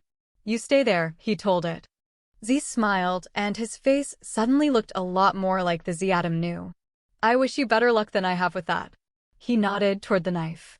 "It doesn't like to stay in one place when interesting things are going on." "How do you know it was Sliver and Spice?" "They are both skilled at hiding who and what they are." "Here," said Tad, taking out the small bit of metal that the Fey man's sword had turned into. "This is yours." Sliver was using it on a Silho fought him off with a baseball bat from Walmart. And Sliver had to drop the glamour to keep up with him. There was a bit of hero worship coming off Tad. "The Moor doesn't need a pesky magic blade to triumph over evil," Mercy murmured, and Adam gave her a sharp look. He took the object from Tad, and in his hands, it formed once more into a blade. This time, though, it was black as pitch but only 2 feet long. "Of course he did," Z said, sounding a little put out that Assel had triumphed over one of his blades. But his face smoothed out, and he said, "He outsmarted me for 3 weeks in high winter in the Alps." It stands to reason that a Spriggan would have no chance at all, even with such a blade as this. Sliver got away, Tad said. But not before Adam showed up out of the blue and stole that sword from him. You didn't bring me here to tell me this, he said. He didn't look at Mercy, but Adam could feel his attention. Right, Tad said. Mercy, touch your toes, then turn around 3 times. Adam understood why Tad had to do it, but he couldn't help the unhappy sound he made. You need to quit giving her orders, he warned Tad. He wasn't angry, not at Tad anyway. But her easy compliance made his wolf want to jump out of his skin. The last time she'd been caught in this kind of magic, she'd been raped, and he remembered it, both wolf and man. Peace and quiet, also known as the Fairy Queen's gift, said Z, in a contemplative voice that made Adam think that he wasn't the only one who was bothered by Mercy's obedience. I had heard that it had surfaced again. Did Sliver and Spice get away with it? Adam caught Mercy's shoulders and stopped her before she finished the second turn. You don't have to listen to him anymore, Mercy. Stop. No, Assel said. The cuffs are in the trunk with the dead woman who it is probably safe to assume is Spice. He grimaced. Did she pick the name from the singing group? Tad smiled. Not unless they were around a couple of centuries ago. Sliver is alone? Z sounded for a moment like a hunting wolf. Interesting. Then he looked at Mercy again, and some of the inhumanity slid away from him. Stealing someone's willpower was always a rare and difficult Fae gift, Z said. It's a spell easier to work on someone who is asleep or happy. Mercy shivered, as if she were suddenly cold, again. I don't like being obedient. Adam hugged her and wished he could go back and kill the man who'd done this to her last time before he'd hurt her. Wished, at the very least, he could protect her from her memories, because if this was making him remember, it had to be doing the same to her. Rage choked him and Mercy patted his arm in reassurance. Z caught his eye and nodded grimly, and Adam knew he wasn't the only one unhappy that such a spell had caught Mercy again. Peace and quiet was made as a gift for a fairy queen who collected the wrong Fae's son into her court. They'd run into a fairy queen before. They weren't Fae royalty precisely, but had a gift that allowed them to enslave humans and Fae alike. Almost like a honeybee queen, they set up courts designed to both feed their power and entertain them. Not Adam's favorite kind of Fae. She didn't last long, Z continued, because the cuffs only work for a short period of time on the Fae, though it can be more permanent on humans. Z put his hand under Mercy's chin and looked into her eyes. The woman who gave the fairy queen the gift wanted her son back. Once the queen died, all the humans and Fae went back to their old lives. Without the glamour, his slate-gray eyes were brighter and otter-colored. Beware of fairy gifts, Mercy said. And Greeks bearing gifts, agreed Z without a pause. How do we break the spell? Adam asked. Killing the woman didn't seem to work. Love's true kiss, Mercy said, though Adam had been asking Z. But I can't kiss Adam because it hurts him. Too much silver. A kiss? Adam looked at Z, who shrugged.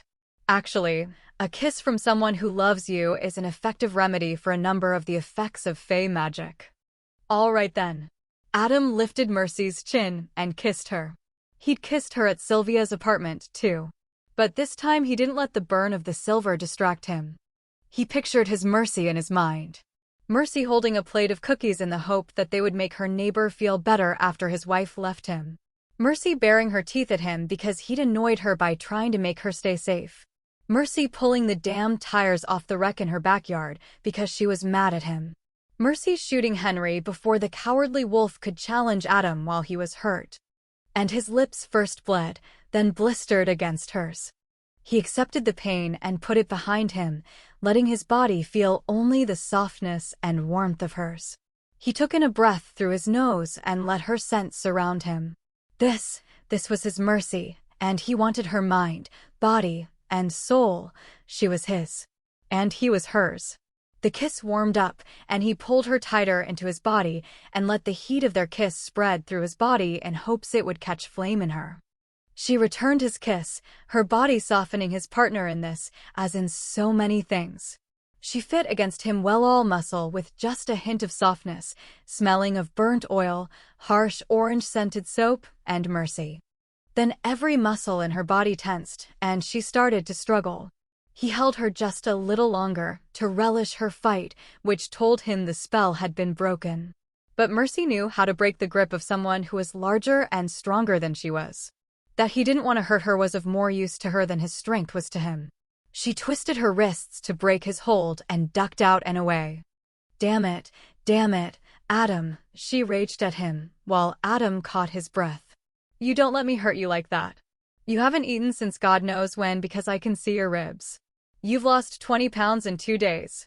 Too much shapeshifting, not enough food, and having to heal yourself every time you touch me just makes it worse. And then you let me hurt you, you stupid. She was so mad, the words wouldn't come out of her mouth. Or you could try to force her to do something absolutely against her will, said Z casually. That works more often on this kind of magic than love's true kiss. Chapter 9. Adam's lips were blistered, and his face looked like he had a bad sunburn. I'd done that to him. You don't ever do that. My voice, my whole body shook from the shock of the magic breaking, from my momentary inability to stop hurting Adam. I just got you back. The coyote inside me wanted to take a bite out of something, anything in a frenzy. I can't touch you without hurting you. Don't let me hurt you. The last sentence came out as a whine, and I realized I was babbling. I shut up. Instinctively, I backed away, so I was in no danger of touching anyone. I didn't want to contaminate anyone with the remnants of that magic filthy mag on me. Didn't want to hurt Adam again. Didn't want to touch him with my filthy skin. I was dirty. That was wrong. I knew that was wrong. An echo of trauma that never quite left me, though its hold was not as vicious as it had been. I tried to collect myself and center on the real issue here. On Adam. A trace of blood trickled down Adam's chin, but the red flush on his skin was disappearing as I watched. Silver burns. I touched my lips. It was from the silver and not some weird taint of the magic that had robbed me of my will, or a taint that lingered from that long ago rape. I knew that, but it still felt like the two were entwined, the fey magic and the marks on my mate's face. That silver, said Z, is something I can help you with, Mercy. I looked at him, my heart still pounding with anger at Adam, with the release of a magical spell I hadn't really believed in until it left, and with a shadow of memory. I remembered listening to Tad tell us that I'd had my will stolen away, and I had been uninterested. I'd felt that way before. The silver, Z told me, his eyes sad as if he knew where my thoughts were dwelling. Just the silver. The rest is over and done. Okay. My throat was tight, and I didn't want him to touch me.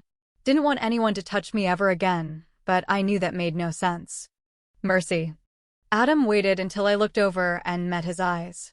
You broke the spell the minute something happened that you didn't want. You were never really in its power. Not once you didn't want to be. His voice gave me an anchor, and I drew my unruly thoughts back in line. He'd be okay. His lips were healing a lot more slowly than usual, but as I'd yelled at him, he'd had a rough few days. He needed to eat something soon. Mercy. I nodded, so he'd know I'd hurt him. I wasn't ready to risk talking right away. Too many things were raw, and Adam and I weren't alone. Why didn't the cuff act right away? Asked Dassel. Maybe he'd done it to take everyone's attention off me, but I didn't know him well enough to be sure. The coyote that jumped in and attacked that fae, magic sword and all, was not without willpower. It was when Adam came back, Tad said. It isn't easy to steal someone's will. With one's cup before, he made an unhappy sound. Looked at Dassel, who might or might not know about that incident. Before. When I'd been raped because I could not resist the magic of the cup I'd drunk. Tad cleared his throat. The cup that worked on Mercy before used the act of drinking out of it to imply consent, and it was a more powerful artifact in the first place. Peace and Quiet is a two-part spell, each lesser.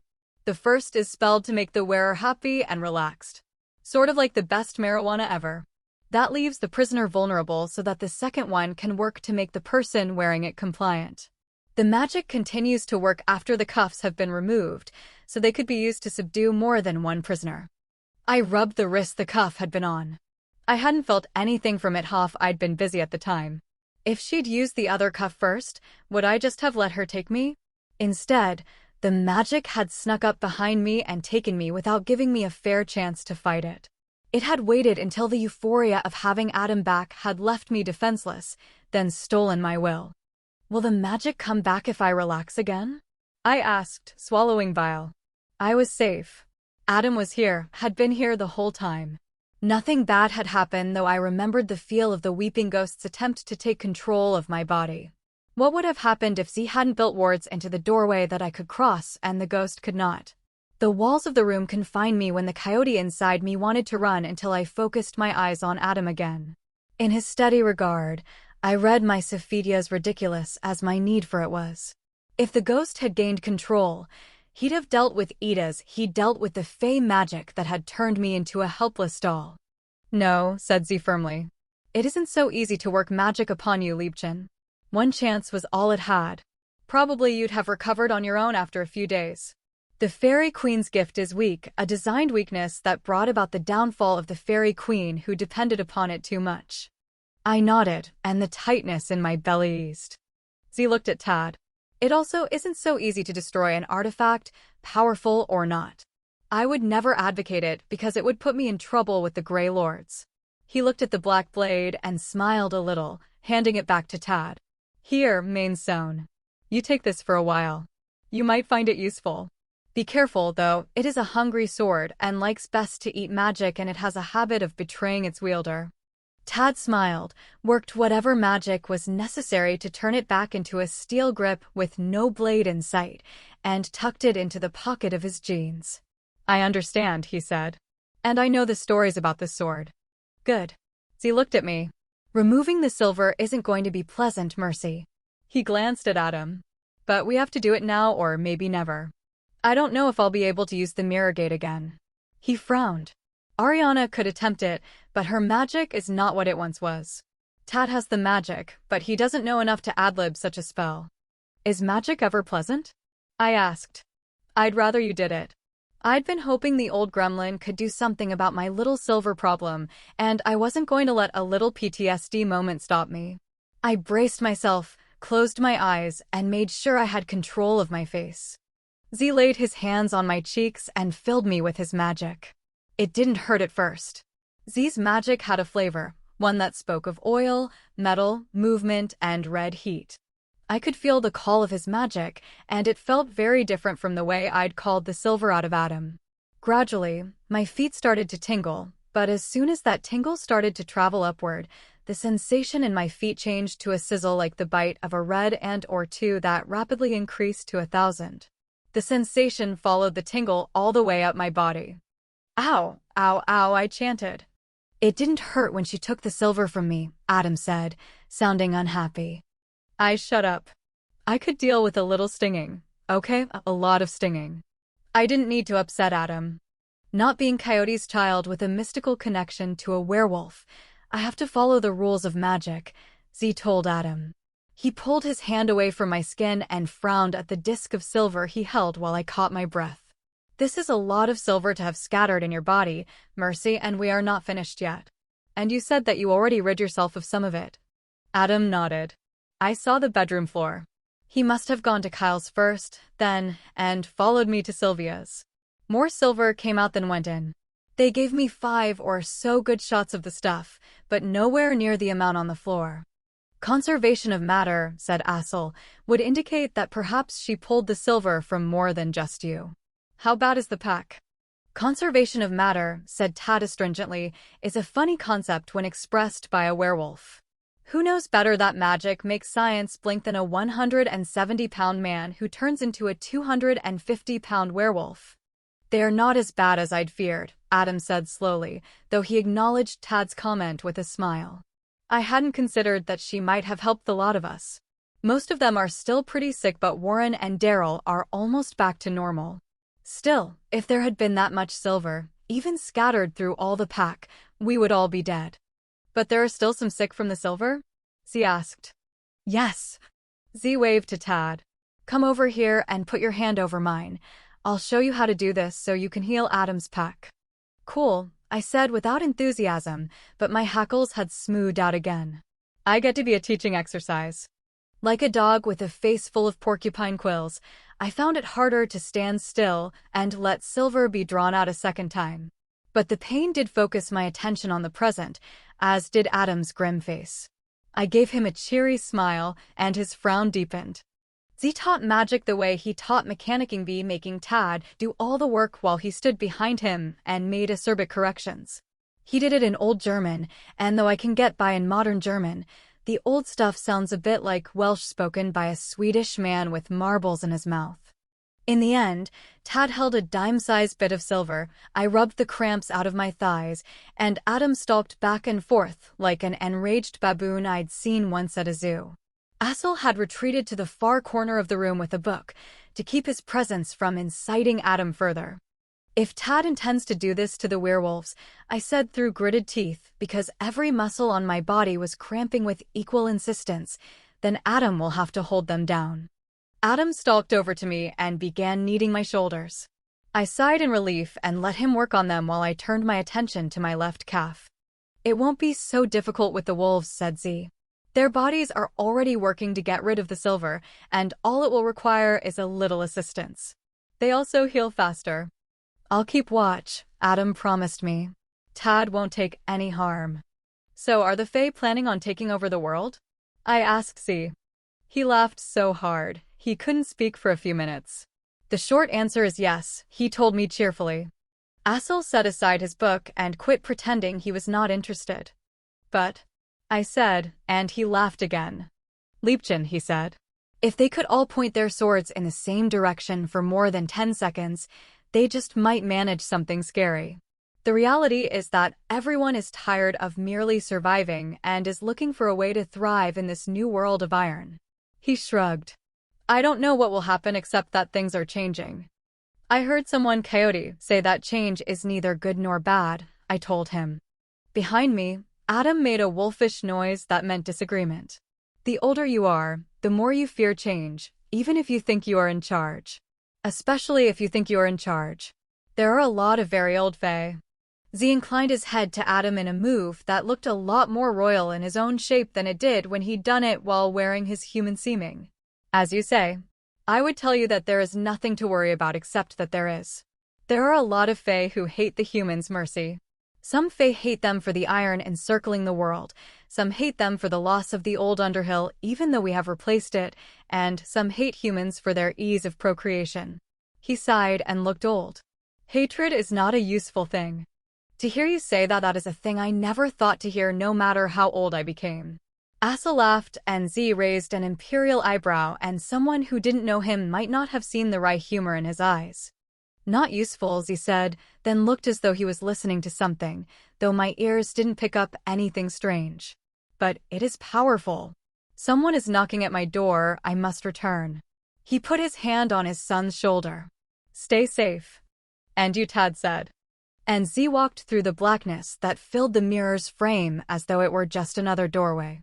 He said something that I heard with my bones and not my ears, and the frame was filled with a mirror once more. That is one I thought would never change, said Assel thoughtfully. He loved my mother, Tad told him. Love is more powerful than anything, even an old grumpy Fae who knows how to hate.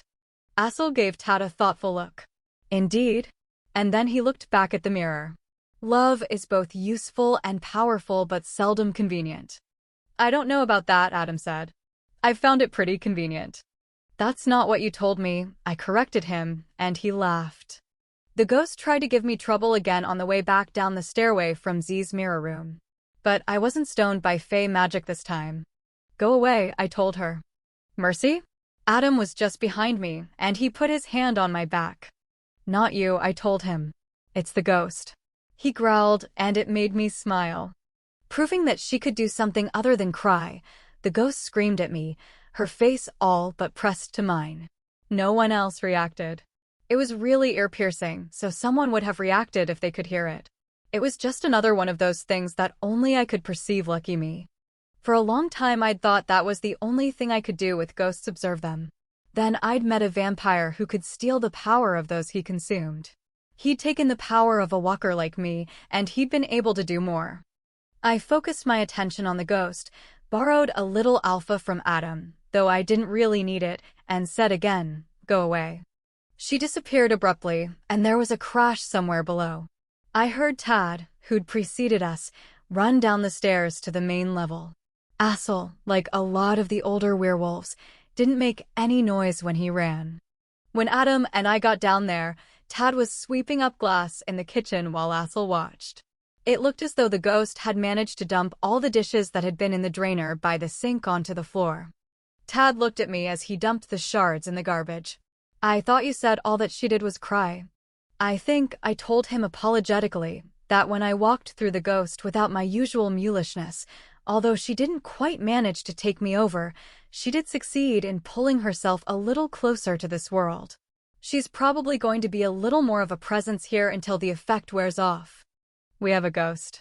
"I told you that already," I said. "Cool." He set the dustpan on the counter and grinned at me. "Haunted houses are nifty." "Tell me that when she keeps you up all night with her sobbing," I told him. "But if she gets too obstreperous, just let me know. I might be able to make her leave you alone." I hadn't done a lot of experimentation on that front. Ghosts had so little self-determination bound as they were by the rules of their existence. Taking any control away from them seemed like a crime. As long as they didn't try to possess me or bother my friends, they were safe from me. "Obstreperous, huh," said Tad. "I see you've been using that big word of the day calendar I got you last Christmas." "That is irrefragable," I told him solemnly. Silverless, demagicked, and vowing never to play word-one-upmanship or even Scrabble for that matter with either Adam or Assel. What exactly was a Quickwit Libet, anyway? I drove to Kyle's, where we would meet with the cantrip agent and everyone else. Adam only raised his eyebrows when I told him I would drive, which meant he was really exhausted. He closed his eyes as soon as I got the car on the road, and no one said much on the trip. Probably, with two dominant wolves who weren't in the same pack, it was just as well. Marcelia's car was parked in Kyle's driveway. I had to park the Corolla a block away because there were a lot of cars on the street, including a short bus that was covered with quotes from the Bible, mostly from Romans, but there were a few Revelation quotes and a lot of Proverbs. Most of them I recognized, but the chapter and verse were helpfully spelled out on each just in case. When I paused to read, Adam gave a quiet laugh. "Elizaveta," he told me. I told her we had the whole pack to transport, and she showed up with a couple of vans in that. She said that one of her nephews borrowed it from his church. He told them that he needed to move some things. They left it here for us to use until we get everyone all sorted out. "It's a good thing that Kyle's old neighbor is dead," I told him. Adam hadn't called me. He'd called the witch, who hadn't even bothered to answer my phone call. Every time I parked my poor old rabbit in front of Kyle's house, Kyle got a letter of complaint taped to his door. I can't imagine what he'd have done in response to this fuss. "Hey," Adam said, quietly into my ear. "I called you first, but your phone was dead. Then I called Elizaveta." It shouldn't have made me feel better. Elizaveta was more useful. He should have called her first.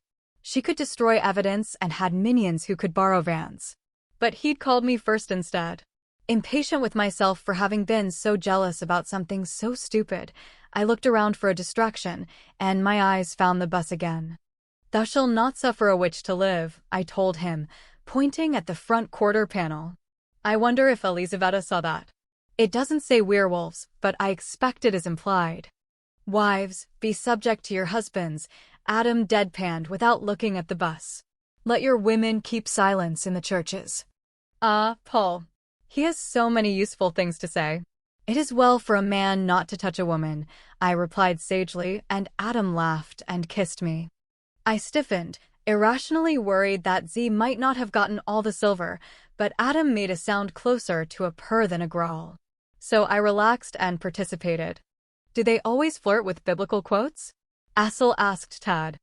In long-suffering tones, Tad said, "They can flirt with a periodic table or a restaurant menu. We've learned to live with it. Get a room, you guys." "Quiet, pup," said Adam with mock sternness. He gave my butt a promissory pat as he said, "Respect your elders." At Kyle's house, I took time to take a better look at the dent in Marcelia's car. It wasn't as bad as I remembered it, but it was bad enough. She was going to be furious, and I couldn't blame her. I just hoped she kept it between us and didn't try to involve the pack. The pack had sustained about as much damage as it could handle right now. "Don't worry," Adam said. "We'll get it fixed." "It can't make her hate me any more than she already does," I said, willing to look on the bright side. It might make her hate you more immediately, offered Tad, and I laughed even though he was right. She won't hurt Mercy, said Adam softly. She knows better than that. Assel trailed past the trunk, nostrils flaring. The dead woman is still in the car. He glanced around as if he was looking for something. Armstrong's rental is gone. He said he had some more coordinating to do with his people. He'll be back, though. Sooner rather than later. Tell me about him, said Adam. I only had time to shake hands and go. I'm not your wolf, warned Assel, his voice suddenly harsh. Adam took in a breath of air and shook out his shoulders. Sorry, he said, looking at the car and not the other wolf. Have it. We need to get ourselves ironed out before there's bloodshed. You've been very courteous, and I thank you for it. I'll try to do better. Would you share what you know about the cantrip agent with me? There was a pause, and I kept my eyes on Assel, watching for a sign that he decided not to take Adam's apology. His eyes were yellow that they'd shift back and forth so easily told me as much as his earlier warning had about how little control he had over his wolf. Charles vouches for him, Assel said at last, letting the apology lie which was the safest way to play it. Lynn Armstrong is a troubleshooter for cantrip and has the power to make things happen. Charles told me to tell you that he can be trusted. As long as we're following our own rules, he won't rock the boat. Even with the blood of cantrip agents hot on my hands? Asked Adam softly. Tell him the whole truth, I said impulsively. Better yet, wait and catch Tony when he comes with Sylvia and tell the whole herd. We're in the right here, and they're the ones who benefit from lies. Talk to the lawyer first, since you have one immediately available to you, cautioned Assel. Then give the others as much truth as the lawyer tells you to, and not one word more. If you do that, we'll need time to get the story straight, I said. We'll tell him the truth, Adam said heavily. I'm tired of playing games. Maybe it's time to spread a little fear. If they had been a little more afraid of us, Peter would still be alive. Adam opened the front door, and we were hit with a wave of noise and motion that only got louder when people realized who was at the door. Quiet, said Adam, and everyone, the wolves, security personnel, and what looked like 24 little girls, though I knew that there really weren't that many, they just moved fast, shut up and stood still. Good. He looked around. Where is Kyle? I need to talk to him and get y'all organized. He was tired if he was drifting back into southernisms. I'll get him, said Mary Jo's voice in the back of the crowd. I caught a glimpse of her before she disappeared up the stairs. She was dressed in sweats that were too big for her, and her skin tone was greenish, like she'd just woken up after spending the night at an all-you-can-drink orgy. Jessie, with the littlest Sandoval on her hip and her hair mussed and damp, waded through the crowd and kissed her dad on the cheek. She rested against him for a moment. Welcome home, Dad. He hugged her hard, then relaxed his hold to ruffle Maya's hair. Maya said, I rode in a car with a dead body. Adam gave me a laughing glance. I guess we might as well tell everyone the whole truth and nothing but the truth. It's a secret, Maya explained. He ruffled her hair again.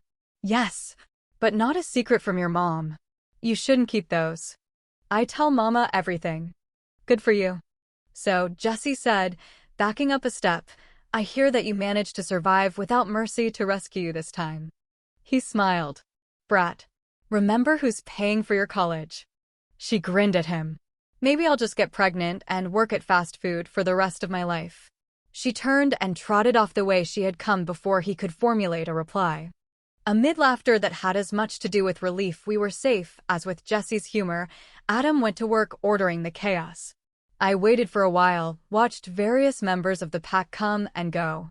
They needed to check and make sure he was still okay, and I understood exactly how they felt. When he and Assel disappeared together to take care of the who is the biggest, baddest wolf issue, I slipped away to the kitchen to look for food for a dam where wolves need to eat, and from the looks of him, wherever they'd held him, they hadn't fed him at all. Kyle's kitchen was a mess. Dirty dishes everywhere, and one whole counter was covered with trays of sandwiches that looked as though someone had called out a caterer at some point. I took a few minutes to unload clean dishes from the dishwasher and start the next batch running. Dominance displays take a little time. Then I snitched a heavy-duty paper plate from a stack on the counter and loaded it with 4 sandwiches thick with near-bloody roast beef. When I emerged from the kitchen, Adam was the only werewolf in sight, and the total volume of the noise in the house had dropped an appreciable amount. He was trying to push his security team gently out the door. "We don't think that the house is secured. And with all due respect, Mr. Brooks hired us." I had never met Jim Gutstein, but I recognized his voice from several phone conversations. He was in his 50s and still in the kind of shape primarily limited to professional athletes and werewolves. His dark gray eyes and jutting chin proclaimed his resistance to leaving despite the tiredness even I, who did not know him, could see. Exhaustion, I knew, only made stubborn people more stubborn. "Here," I told Adam, before he could say something that put Jim's back up even further than it already was. I had experience dealing with dominant personalities, most of them werewolves. A human had no chance. I put the plate in Adam's hand. "You eat this." I turned to Adam's man. "Jim, I'm Adam's wife, Mercy. It's very good to meet you." I opened the door and stepped into him, forcing him to back out the doorway. He'd have had to get more physical with me than he was comfortable with to stop me. The rest of his team followed me out. "Thank you," I told him sincerely. "Go home so Adam will sit down and eat. He's fine, he's grateful, and he'll talk to you on Monday. Leave a couple of people here, and he'll never know but you, Jim, need to sleep." Jim Gutstein frowned at me, but another one of the men put a hand on his shoulder. "She makes more sense than you do right now, Gutstein. Sleep. Then you can give him hell. Chris and Todd have the house covered, and it is chock full of werewolves. You heard the boss man. The likelihood of another mass attack is slim to none." "Good night," I said, while they were still talking. I went back into the house and shut the door before Jim could bull or argue his way back in. Adam was alone in the foyer, holding his plate and looking at me with a bemused expression on his face. I decided I was on a roll and pointed toward the kitchen. "You need to go eat that right now, mister," I said. He laughed, and I could see again how tired he was. "Yes, Madam Alpha Coyote, I do. Would you join me? I think everyone else will keep for now." He meant for more than food. Only a blind woman could miss it. It was a gentle invitation, and I could pretend not to see, could escort him into the kitchen and get started on the dishes while he ate. "This is a big house," I said instead. "But there is a pack of werewolves lurking somewhere, as well as your daughter, her boyfriend, a police officer, a federal agent coming back shortly, and a pack of Sandoval girls. I'm not sure there's a spare space anywhere." Adam smiled, and I was glad I hadn't just taken him to the kitchen. "Leave that to me." We ended up sneaking out to the garage and up a rope ladder into the attic space above. Sunlight illuminated the room from a pair of skylights. The walls were finished and painted a light teal that complemented the dense cobalt carpet, but there were no lights or furniture. "How did you know this was here?" I asked. I pulled up the rope ladder and pulled the trapdoor up until it latched. No sense giving obvious clues about where we were if we were going to sneak off alone. Adam set his plate down on the floor. "Warren." He said he and Kyle could keep everyone out of their bedroom, but that stealth might work better for us. He looked at me, and his warm brown eyes had a touch of gold, and his voice was a little hoarse. "Let me see your skin, Mercy. I need to know you're okay." I stripped, feeling a little self-conscious. I didn't mind being naked, but a woman likes to be pretty for her mate, and I was covered with bruises, cuts, and bumps. My bad knee was swollen and probably purple to boot. At least my lips weren't silver anymore. I didn't cover myself up, but I turned my back to him as I slid Kyle's sweats down my legs. "Mercy," he said. "Yes." I glanced back at him to see that he was pulling off his shirt. "A bargain for us," he said. "I will not hide from you if you don't hide from me." The idea of Adam's hiding from anything left my mouth open while he made short work of the rest of his clothes, so I had to hurry to catch up. He was right. I didn't feel quite so naked when he was naked, too. He didn't say anything, just touched my bruises with light fingers. When he paused at my cheek, I said, "That was the car wreck." He frowned at me. "Okay." The car wreck, and then it hit the ground when the Fey assassin jumped on my back. We went on like that. Him touching a cut, a bruise, a bump, and I'd tell him what happened. When he was finished, he put his forehead on my shoulder and pulled me hard against him. "You'll be the death of me," he told me. "I could wish you less bold, less braveless, driven by right and wrong." "Too bad for you," I commiserated. "I know it's rough. My husband tried to kill himself to save the pack, you know. And earlier today, he faced down a fae he knew nothing about, and some of the fae are forces of nature. My wife was going to fight him," explained Adam. "I had to protect him from that." I laughed. "You know what Jesse's mother would have done if the feds came and took the pack while she was my wife?" he asked. "Filed for divorce," I hypothesized. It was his turn to laugh. "Point to you." And then she would go to everyone she knew and tell them how awful her life was, how people expected too much of her. "Do you know what my second wife did?" "Got beaten up and ran in circles mostly while you rescued yourself," I told him. "She cared for the pack that was left," he said. "She got my child to safety. She got word to Bran, who sent help. She stepped between my child and those who would harm her." I snorted. "Sounds like a paragon." "She saved my life and gave me strength to save the rest of the pack." He heaved a sigh and pulled back so he could look at me. "And I have this urge to turn you over my knee and bruise your butt so that you do exactly what my first wife did." I narrowed my eyes at him. "You ever lay a hand on me and you better never go to sleep again." He laughed, sat down on the carpeted floor more as though he just couldn't stand up anymore than as if he'd actually made the decision to sit, and laughed some more. He was very, very tired, but he had just threatened to spank me, so he got no sympathy from me. I folded my arms. He wiped his eyes with his thumb and looked up at me. His laughter had died altogether. "You don't know how fragile you are, Mercy. The last time we got into trouble, you spent months in a wheelchair. You fight as long and as hard as any werewolf, without any of the weapons we've been given. You're smart. You are careful. And you've been very, very lucky. And that scares me more than any Spriggan carrying one of Z's swords or a cantrip zealot armed with silver. Luck runs out." "I tell you what," I said, sitting beside him and biting down the urge to feed him the line he'd given me. "Did you think I'd die of old age?" I hadn't found it funny at the time and didn't think that he would either. "Think of me as Coyote's daughter, if that helps you."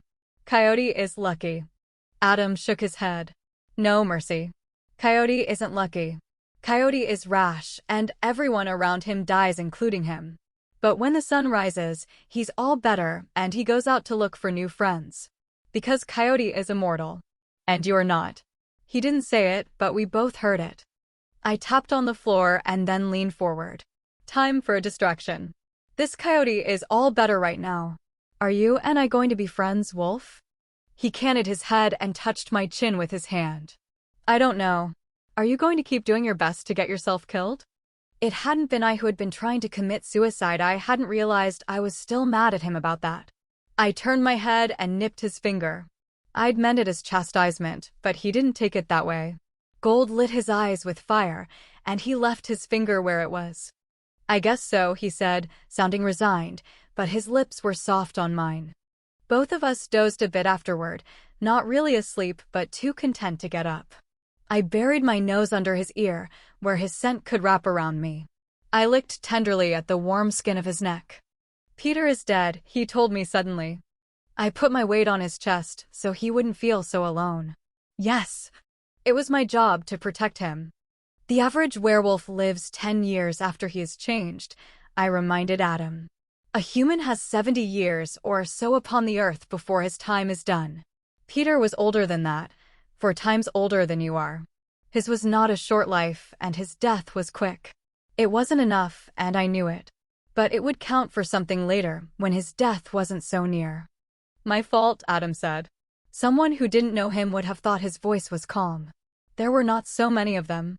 If I had attacked them when they came to take the pack. "You thought they were feds," I said. He knew all of this, but if he needed to have me say it again, then I would.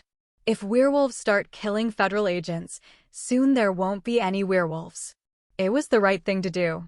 I was there when Peter was killed, and it could have been any one of you. Jones had decided to kill someone, and nothing would have stopped him. Jones is dead. But his body was relaxing underneath me.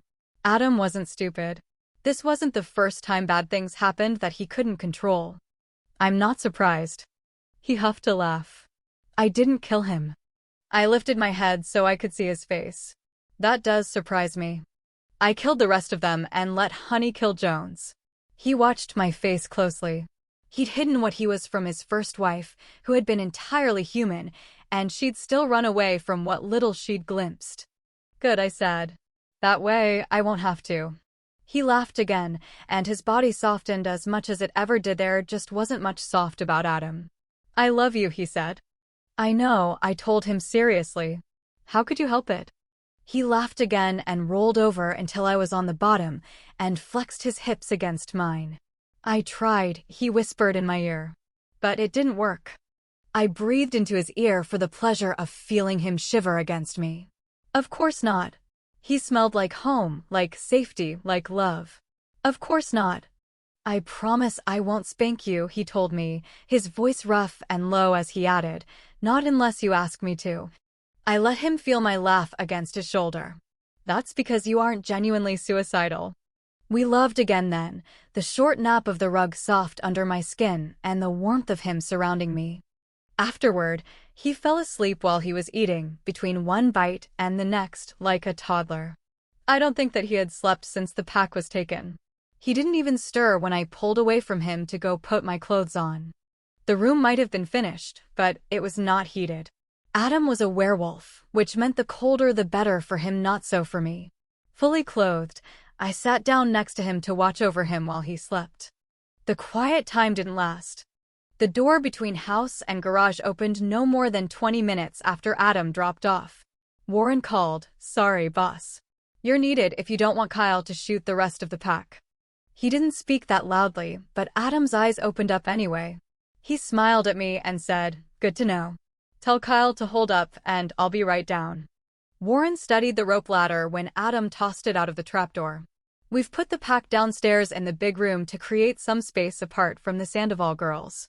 The big room was the largest room in the house, and it had a pool table and a stairway leading to an outside door into the backyard.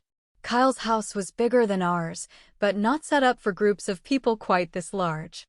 They wouldn't do anything on purpose, Warren said, as I climbed down the rope ladder behind Adam. But we're all on edge. Silver sick doesn't help, I said. Tad can help with the silver. And then we'll send most of them to their own homes, said Adam. Even if our enemy has teeth left, it will take them a while to regroup. For the short term, we should all be safe enough. Warren grunted, and, with my feet safely down on the cement floor, I took a good look at him. Warren was my first friend in Adam's pact, been my friend before he'd joined the pack. You look better than I expected you to, I said, and, to my surprise, he flushed. Food, he said with a shy smile. Adam snorted. Kyle. Well, yes, agreed Warren, then his eyes went cold as he tossed the rope ladder back up into the hole in the ceiling.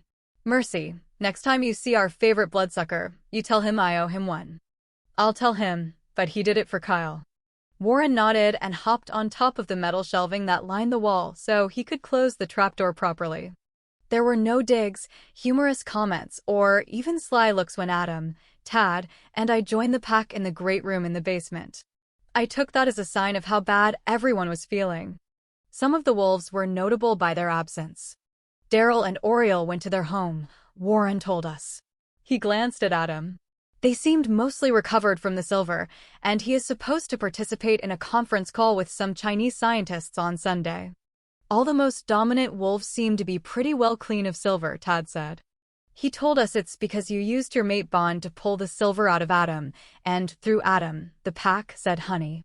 She was sitting on the pool table with her legs crossed underneath her. She was pale, and her mouth was tight, but other than that she looked mostly like herself. I didn't believe him until Kyle showed us the silver on the floor. She frowned at me. What kind of freak are you? Any other time, I'd have said something cutting. I felt Adam stiffen beside me, and I put my hand on his arm to forestall whatever he wanted to say. Honey had never liked me much, and since I had forced the pack to take a new look at their hierarchy, particularly the way women's ranks were awarded, she'd liked me even less. Honey was as dominant as Peter had been submissive, and a female wolf is supposed to take her rank from her mate. She wanted the role she'd been assigned as his mate rather than the one that should have been rightfully hers as a dominant wolf. She didn't want to be who she was. She wanted to be delicate and ladylike and feminine. She resented me for challenging that. I wasn't afraid of her. She wasn't the type to take her dislike to the next level and try to kill me. Normally, I'd have given her as good as I got, but she'd just lost Peter. We all had just lost Peter. I am Adam's freak, I told her. Get over it. Kelly, Adam said, ignoring Honey altogether. Come here. I didn't know Kelly well. I'm not sure anyone did. He was a big, quiet man who worked at a local yard and garden store. He usually had an air of vitality, but now half crept, half stumbled to Adam. Warren grabbed a chair that another wolf vacated without being asked and set it down next to Tad. He pulled Kelly onto the chair and stepped behind him. He reached across the big man's chest and grabbed Kelly's opposite wrist and pulled it tight as he trapped Kelly's free arm, too. This might hurt, Tad said. Will hurt, I told Kelly. But I survived it. Kelly's eyes went gold, and he showed me his teeth. Coyote. There were still some wolves who resented having a coyote in the pack. I smiled toothily back at him. Coyotes are tough, he said. Apparently, he wasn't one of the coyote haters. Good to know. So are wolves, I told him. And both of you talk too much, Tad said. Brace yourself. He didn't put his hand on Kelly's face, which was smart. Even in human form, werewolves have strong jaw muscles. He touched his forearm, just above where Warren held it. Tad's eyes drooped to half-mast, and his nostrils flared and power burst into being where there had been none a moment before. The scent of fey magic seared my sinuses. Kelly roared, and his whole body arched off the chair. Adam dove to help hold him, and so did Honey, who grabbed both of Kelly's legs in her arms. Tad jerked back and there was a popping noise when his hand came away from Kelly's arm. I'm sorry, he said hoarsely. I didn't mean for that to happen. Kelly went limp. Did you get the silver out? Asked Adam, releasing his hold cautiously, but the werewolf didn't move. Honey dropped Kelly's legs like they were hot and scooted away until she reached the pool table. Warren let go as well. Tad showed him a scant handful of whitish-gray powder. Adam smiled. Good. Kelly? The big man shook out his shoulders, took in a breath, and let it out. I'm good. He glanced at me. Thanks for the warning. No trouble, I said. Mine took longer. He leaned his head to the side without smiling. Coyotes are tough. Good to know. Tad drew the silver out of the wolves who needed it, including Ben. Kelly got the worst of it, as Tad's skill improved with practice. When Z's son was finished, Adam sent most of the werewolves back to their own homes, where they could protect their families and rest. Honey stayed because he didn't want her too far away from him for a while. Werewolves can get volatile in extreme emotion and, as her alpha, he could keep her from losing control. It was not uncommon for wolves who had lost their mates to have to be killed shortly thereafter. She had changed to her wolf, but otherwise seemed okay. Warren stayed, of course, because it was his home. Ben stayed because he wouldn't go home when Adam told him to. Adam talked to him in private and then let him stay. I think it had something to do with the way Honey watched me when Adam wasn't looking. Once everyone left who was leaving, the house felt like it heaved a sigh of relief. I know I did. Carl ordered pizza for all who remained, and we were in the middle of eating it when the doorbell rang and a tired-looking Agent Armstrong came in. Jesse and Gabriel took charge of his sisters and hauled them out to the hot tub after determining that Kyle and Warren did indeed have swimming suits of all sizes. Kyle was a divorce attorney, and sometimes his clients and their children needed a safe place to go for a while.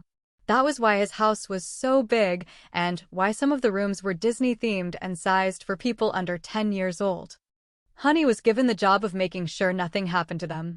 I asked Jesse and Gabriel to make sure that Maya didn't try to ride Honey the way she'd done with Sam. Wide-eyed at the idea, Jessie promised sincerely to do her best. She knew Honey as well as I did, and even on the best of days, Honey wouldn't make a good horsey. Everyone else, Adam called to a meeting in the upstairs theater room. When Armstrong protested all the civilians, looking at Tony and Sylvia, Adam said, in a voice that could have frozen a volcano, their presence is non-negotiable. It wasn't, I thought, so much that Tony and Sylvia's participation was important to Adam. who knew neither one very well. It was that Armstrong had tried to take control of the meeting, and Adam, fresh from being held captive, was not in the mood for it. Adam moved one of the two love seats around so it was in front of the TV before sitting on it at the head of his impromptu council. He didn't bother with his usual charade of human-only strength, having lifted the heavy piece of furniture and carried it by himself with obvious ease. I sat down next to Adam and worried over Armstrong's pale face. We didn't need more enemies. Warren gave Adam a cautious look and settled in the other love seat, pulling Kyle down beside him. Tad had been planning to go out to the swimming pool, too, but Adam had asked him to come after Armstrong protested Tony and Sylvia. At Adam's direction, Tad sat rather uncomfortably on the couch with Tony and Sylvia. There were no more seats in the room. Then, human again and wearing a set of Kyle's sweats that said, "Taste this rainbow," glanced around and sat on the ground at Adam's feet without a quibble or change of expression. That left Armstrong standing alone. The lack of seats was on purpose, I thought, glancing at Adam's face. He was not happy with Cantrip, and poor Agent Armstrong was the only representative present. Assel came in late. He glanced at Ben and at Agent Armstrong, who was contemplating the reason for his seatless state. Assel raised an eyebrow at Adam, though he didn't really look him in the eye, and headed back downstairs. He brought two of the dining room chairs and pointedly set them on either side of Warren's love seat. He took the side that left him as far from Adam as he could get without leaving the room and, at his gesture, Armstrong took the remaining empty chair. "You all here know everything Mercy told the police, right?" Adam said as soon as everyone was seated. "So let me begin with last night. For all that we talked about the whole truth and nothing but the truth, Adam's story was edited a little. He was quite clear on the point that he killed the Cantrip agents responsible himself, while I and all the werewolves in the room knew he lied. He wasn't the only one who had killed, but he was the one responsible. I understood that just fine. I considered holding them for justice, Adam told me really. But they had a kill list that included all of the humans associated with my people, children not accepted." He looked at Sylvia. "Gabriel was on that list. You were not wrong to tell him that his association with us put him in danger." "Maybe not," she said, "but I was wrong to expect that to matter to him." She looked at me, and her lips quirked up. "A friend in danger is not someone who should be deserted. Safety is not always the right path." "They were willing to kill children?" Armstrong asked, not as if he were questioning Adam, but as if he couldn't quite wrap his head around it. "Like Joshua at Jericho," said Adam. I put my hand on his leg and squeezed it. "They felt that they needed to dig us out plant, root, and seed so that our corruption was truly destroyed. You'll have to accept my word for it, because the whiteboard went up with the winery where we were held." He paused. "There were 3 fresh graves in the vineyard that held some of their own people. Maybe they objected, maybe they just got in the way. We didn't kill them. We didn't kill anyone until our escape. From the state of the bodies, the Cantrip agents in the graves died a couple of days before we were taken." "How did they get you all?" asked Assel. "We thought they were government agents, so we did not initially respond with lethal force." Adam breathed deeply, but it must not have helped because he got to his feet and began to pace. "That is a mistake, Agent Armstrong, that we will never make again. You might pass the word along." For a moment, his menace was such that no one, not even me, dared take a deep breath. He shook his shoulders loose and spoke more moderately. "At any rate, we did not kill or harm anyone when we were taken. So 2 dead women and the dead man are the responsibility of either the Cantrip agents or the mercenaries they hired." "If you please, Mr. Hauptmann," said Armstrong. "Renegade Cantrip agents. My agency was not responsible for their actions, and both officially and unofficially, we find this business appalling." "I just bet you do." Warren's voice was heavy with rage. Warren was usually the voice of sanity in the pack. "Warren," said Adam. Warren looked up, then away. "Do you need to leave?" It was a real question, not a reprimand, and Warren took it the way it was meant. "You need Kyle here," he said, his voice low and his head tipped slightly away from Adam's. "In his legal capacity." "Not as our lawyer," Adam said. "Not yet. But his presence is useful, yes. I'd like him to stay." "Then I'll stay too. I can deal." Adam looked at Tony. I asked Sylvia to come because Gabriel was endangered. I asked you to stay because I do not want to keep the police in the dark about what happened. You are safer if you know everything. However, we cannot afford to let this go to trial in human courts. I will not allow it. Tony narrowed his eyes. I am a servant of the law, Adam. There will be hearings, just not in the human court system, Adam told him. I answer to a higher power that kept werewolves from being the monsters Cantrip is afraid we are for all the years that humans knew nothing of us. If my actions are deemed excessive, I will pay for them with my life. Those werewolves who killed that pedophile in Minnesota this past spring, they died within a few days of it. All of them.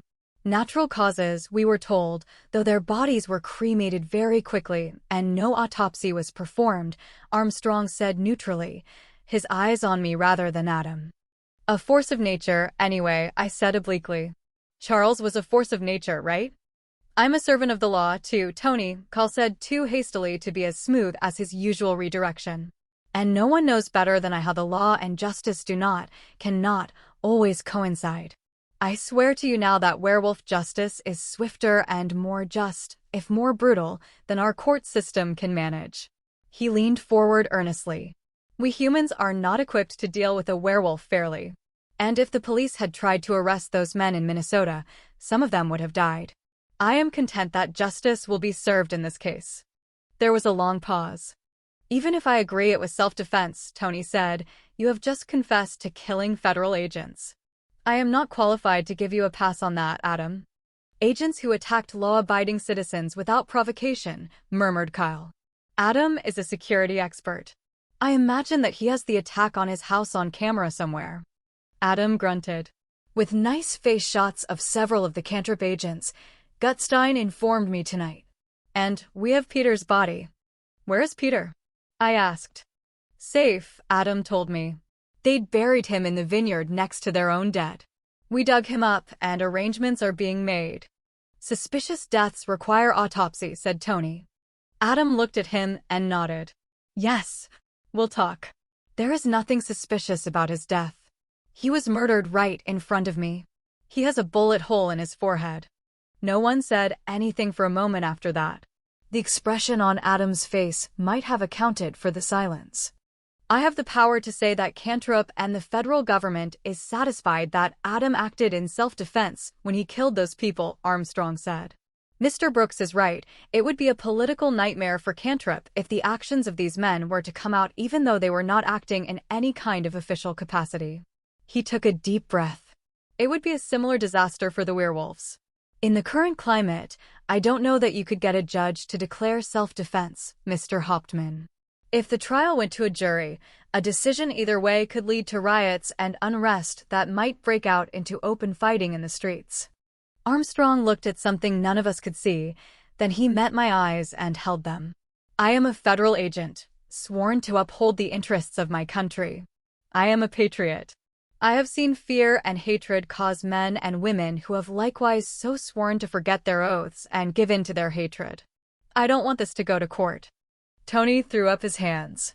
I agree with you, he told Armstrong.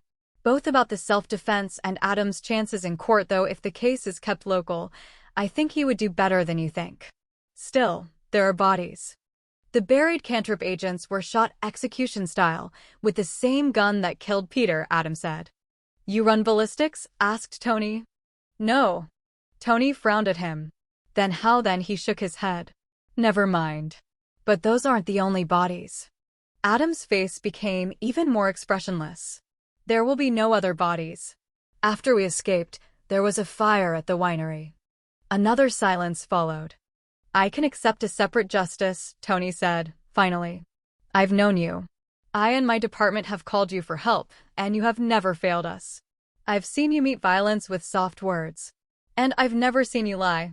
I'm in agreement with Agent Armstrong. I have a few ideas, and I think if Armstrong is willing to help, we can sell this to the department. You said there was a fire at the winery? Asked Armstrong. Adam sat down and rubbed his hands over his face. Yes, we are used to cleaning up our own messes. We've found fire to be very effective. Teeth and the denser bones, said Tony with extreme neutrality, tend to show up after a fire. I'd be very surprised if there are any teeth or bones, I told him half apologetically. Adam had left Elizaveta out of his explanation. You don't have to worry about that. Armstrong gave me a sharp look, but he didn't say anything further. Instead, he asked, what about the mercenaries the renegades were working with? Did you identify them? No, Adam said. They're out of it, and of no more concern to me. I think there are only 3 players left. Assel held up a finger. The money man. He held up another finger. The turncoat in Senator Campbell's security detail. And a third. The person who gave the Cantrip agents the contact information for the mercenaries and the dossiers about your pack and werewolves in general. I have a friend looking into the information man, Adam said. He's pretty sure that he can find the contact name from the mercenaries without causing an international incident. On Kyle's landline, Adam had been able to get in touch with Charles. Charles was scary good at finding out things no one wanted anyone to know. Charles was just plain scary in general. But, Adam continued, I think the damage the information man can do is done. So there is no great urgency in running him down. Let's be clear here in this room, said Armstrong. Are you talking about killing him? Adam shook his head. Killing him is a lot more problematic than just keeping an eye on him.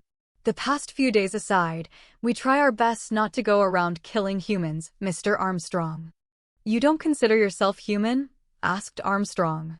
Assel raised his eyebrows at Adam, who shrugged and said, humans who are not werewolves is too wordy to say more than once. We're as human as we can be. So, we're left with the money man and the potential assassin in Senator Campbell's security team. Tony was leaning forward intently. Adam leaned back and stretched out his legs. The tension in the room ratcheted down 4 notches, proof that werewolves aren't the only ones who can read body language. Let's deal with Senator Campbell's problem as the more manageable evil. I've sent word to Senator Campbell through people I know in the security industry, but it might be better, Agent Armstrong, if you warned the senator yourself. Keep in mind that whoever this traitor on his security detail is, he is not necessarily driven by any agenda other than money. If he is only a gun for hire, taking out the Cantrip people who wanted to kill Senator Campbell might be enough to stop him. If he is a zealot, of whatever stripe, he's likely to get impatient and try on his own. Adam paused and raised an eyebrow. You can tell the senator that I am happy to send a couple of trained security professionals who are werewolves to ensure his safety if he would allow it. No charge. Armstrong's mouth quirked. Have you ever met the senator? No, sir. I have. He might just take you up on your offer. He is not as anti-werewolf as he is painted. He just doesn't like it when they go around eating people. Put like that, he didn't sound so bad. But I'd heard some of his speeches. Adam nodded, but his voice was reserved when he said, it would please me if he accepted. If something happens to him at this point, it will cause people to blame the werewolves. I'd rather he and his family be safe and sound for years to come. And that leaves the money man, said Kyle. Yes, said Adam. He looked at Armstrong. Do you have any idea where the money is coming from? No. Alexander Benev was the man in charge and probably the one who shot your man. Bennett's financials show nothing unusual, and neither do those of any of the people who were likely associated with him. FYI, identifying those people is going to be a nightmare. Looking for people in Cantrip who have problems with werewolves and the current legislation is like looking for cheese in Wisconsin. Bennett just didn't show up for work one day, and there are 2 more like that. One of them had a heart attack and is in the emergency room of a hospital. The other is likely to be ashes here unless she ran off and got married or something. We have to check out everyone who is working from home, on leave, on vacation or used to work for Cantrip at some point in time. If you had left the bodies, it would have made that part of my job much easier. Warren, who until that point had been silent, said, I have driver's licenses for you though we don't have any ID for the people that were buried next to Peter. You'll be able to figure out who they are from their bodies. Adam looked at him. If you'll pardon me, boss, you weren't in any condition to be thinking of things like that. But it occurred to some of us that we might find it useful to know who our enemies are. He looked at Armstrong. I'll give you copies and keep the originals. Armstrong looked as though he'd like to argue, but under Warren's scrutiny, he subsided. Okay, said Tony. One more thing. Adam, you're going to have to come up with a story to tell the press that will fly with my superiors. Adam nodded. Jim Gutstein is going to call in a few favors, and tonight I'll talk to the press out of Kyle's office. I'll take Mercy's story and run with it. Let me help, said Armstrong. I have some experience in taking scary things and making them ordinary. This is all well and good, said Sylvia.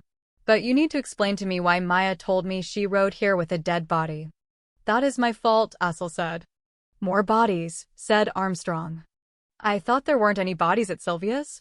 Tony was frowning. Someone sent a team of assassins after Jesse and Mercy, Tad said, and looked at me. They were waiting for you, Mercy. Now that I've had time to think about it, I think they were in place before I even got to Sylvia's to watch over the kids. Tad cleared his throat and gave me a sheepish smile. I felt them when I got there. It's one of the reasons I got close enough that the kids spotted me. After a while, when nothing happened, I figured that there was someone like me living in the apartment complex half-Fae and not required to be in the reservation. I thought all Fae were required to go, Armstrong said. That was our briefing. Tad shook his head. No, only those deemed powerful enough to be of use. But these assassins, like Agent Armstrong's people, were renegades. The door popped open, and a wet and bright green swimming suit-clad Sophia Sandoval flew in. Mercy, Mercy. Gabriel says come quick. Someone hit your car. Smushed the trunk. I was dead. Marsilia was going to kill me for killing her car, and I didn't really blame her at all. Everyone in the meeting boiled out to Loca's much to get out and move then because anyone else was concerned. It wasn't quite 5 o'clock, but this late in the fall, the sun had set while we'd been talking, and the rear of the car was beyond the streetlight. I have good night vision, but even my eyes need a minute to adjust between indoor artificial light and darkness. But it didn't matter, because I didn't get to the car before Gabriel snagged me and pulled me aside with some urgency. He spoke quickly and quietly. I think we are in real trouble. We just finished getting the kids out of the hot tub in the backyard. Jesse and Mary Jo took everyone else upstairs to dry off and change, but Sophia stayed out to help me put the cover back on the hot tub. We heard a crash and came out front to see what happened. I thought at first someone had just done a hit and run on the car. He gestured, and I could see the top of the trunk, which had a reverse dent rising from the middle. I sent Sophia in for you so I could shut the trunk before she saw the body. I didn't see anyone driving off. Just a woman on the street. Looked like she was jogging, you know? Making good time, too. I thought about heading after her to see if she'd seen anything, but then I noticed just how odd the trunk was, so I took a better look. He leaned in and said, very softly, the body was gone, Mercy. And the sound we heard was her hitting the lid of the trunk so she could get out. All of the werewolves, Assel, Adam, Ben, and Warren, who had been looking down the street, presumably for whoever hit the car, turned to look at Gabriel and me. Assel opened the trunk. She was dead, he said. I swear to it. I know she was Fae, but I have killed them before. She was dead. When we walked by here earlier, I could smell the body starting to decompose. I couldn't help it, I laughed. Zombie Fae. That's all we needed. I don't know about you, but I'm going to get a really good night's sleep with Zombie Fae running around. I'll go see if I can track her. Mercy, Adam said. I won't approach, I promised. I'll just see where she's going and come back and get you. By the time any of you wolves can change, she'll be long gone. Since young Sandovals were beginning to filter out of the house to see what the excitement was all about, I didn't strip before changing into my coyote. Adam helped me get the sweatshirt off when my coyote self got stuck in it, and only then did I remember that I'd shifted right in front of Armstrong and Tony, neither of whom had known what I was. One of my foster father Brian's favorite sayings had been, no use crying over spilt milk. Besides, Tad must have used the distraction to get the fake cuffs out of the trunk, because I caught a glimpse of him slipping peace and quiet under his shirt, so something good came out of it anyway. I put my nose down and was off and running. Assel was begun to rot, and she left a very clear trail. Adam ran beside me in his human form. Apparently, he didn't want me out zombie hunting on my own. Coyotes run a great deal faster than people can, and I run faster than most coyotes. Werewolves are good runners, but even a werewolf can run only so fast, and their human form for footed travel is a lot quicker than two. He was keeping up with me and moving faster than any human could have, and maybe I wasn't running at my top speed. Not even close, really. Having Adam beside me if I had to confront a zombie Fae assassin was worth slowing down for. Chapter 10. I thought we were going to catch her. It hadn't been 5 minutes since Sophia had broken into the meeting, and how fast could a zombie Fae assassin run? But when we got out to Bombing Range Road, the nearest main thoroughfare, so named because the area had been a bombing range back in World War II, the trail disappeared at the edge of the road. It was full dark, though it was only 6 p.m., but dark doesn't bother me much. I had a clear view in either direction for several miles, and there was no dead woman running along the side of the road. There were, however, a number of cars traveling both directions. She got into a car, Adam said, trying not to appear winded, as I cast back and forth with my nose to the ground. Someone picked her up or she hitched a ride. Disturbing to speculate about either way, I thought, but there was nothing we could do about it now. Disturbing was a good word. Of all the things that had happened over the past few days, a dead Fae getting up and running off might just be the most disturbing. Still a zombie. Maybe it would intrigue Marsilia enough she'd forget about her car. Not likely, but maybe. I wasn't sure I should feel responsible for the damage to the trunk. How could I have been expected to know that the dead Fae would break out on her own? Adam stared down the road. If you hadn't slowed down for me, you might have caught her. Maybe I would have, and maybe that wouldn't have been a good thing. Warren's truck pulled up, and Warren leaned over and opened the passenger door. No luck? Warren asked as we hopped in. I took the middle seat. No. Looks like she got in a car. Could have gone either way. Warren turned the truck around and headed back before he said anything. That's disturbing, he said. Zombies or not, the press needed to be appeased. Tony had checked in with his boss and given him the official story that Adam and Armstrong had come up with, which was basically to leave out Cantrop's involvement completely. The conveniently out-of-sight anonymous mercenaries took the majority of the blame. They had been hired to force the werewolves to act in violence and attack Senator Campbell, to get rid of the senator and to make the werewolves appear to be monsters. Adam didn't look like a monster. He looked like a handsome, charismatic man. He was very good on camera. The person behind the plot apparently panicked when some of his mercenaries were captured while holding Kyle Brooks prisoner. He had them killed to keep them from talking. Armstrong had done some uncleaning to reveal the deaths of the men caught kidnapping Kyle, because it was now a useful part of the story. When they heard about the killings, the other mercenaries left, burning the winery and letting Adam and the pack break free. Officials were trying to find the mercenaries, with an implied fat chance, and the man behind the plot, also fat chance. And hopefully, everyone would leave satisfied with nothing but the truth, if not quite the whole truth. So Adam, Tony, Armstrong, Kyle, and Warren headed for Kyle's office in Kennewick by way of Adam's house so he could dress appropriately for a press conference, leaving the rest of us to hold down the fort. The good news was that between the runaway dead woman and the upcoming press conference, no one had said anything to me about the fact that I'd changed into a coyote. Maybe they all assumed I was a half-blood Fae like Tad. When Ben came up to tell me that there was a messenger from Marsilia for me at the front door, I was in one of the upstairs bedrooms reading James and the Giant Peach to the youngest 3 Sandovals. Kyle's stash of emergency family and need supplies included a big box of books designed to appeal to a wide range of age groups. It's just getting to the good part, said Sophia. We're almost to the giant bugs. Can you keep reading? I asked Sylvia. Who is Marsilia? She asked, taking the book from me. The woman who owns the car I've been driving around, I told her. She winced, seen the car. Is that the vampire Mercy? Asked Sissy, who was nearly 7 going on 30. Vampires? Sylvia asked. There are vampires too? And then she said, you stole a vampire's car and trashed it? I winced too. Officially, there are no vampires. If you don't believe in them, they will leave you alone. So it's best if you don't believe in them. Maya nodded solemnly. My best friend Penny asked me if there were vampires, and I told her no. I did tell her I rode a werewolf, and her mama told me that lying wasn't good. I wasn't lying that time, but sometimes lying is good, right? Mercy, will you come to my house when they come over again and tell them I'm not lying? Maya was either going to grow up to rule the world or loose a planet-wide plague upon the land. Maybe both. She had started kindergarten this year, or should have anyway, so we had a little time before we had to look for a place to hide from her. "You stole a vampire's car?" Sylvia said again. "Stole is a strong word," I told Sylvia. "It was at my shop for an oil change when trouble hit, and I needed a car that no one could track. It'll be okay. Trust me as long as you don't talk about vampires. They take their secrecy very seriously."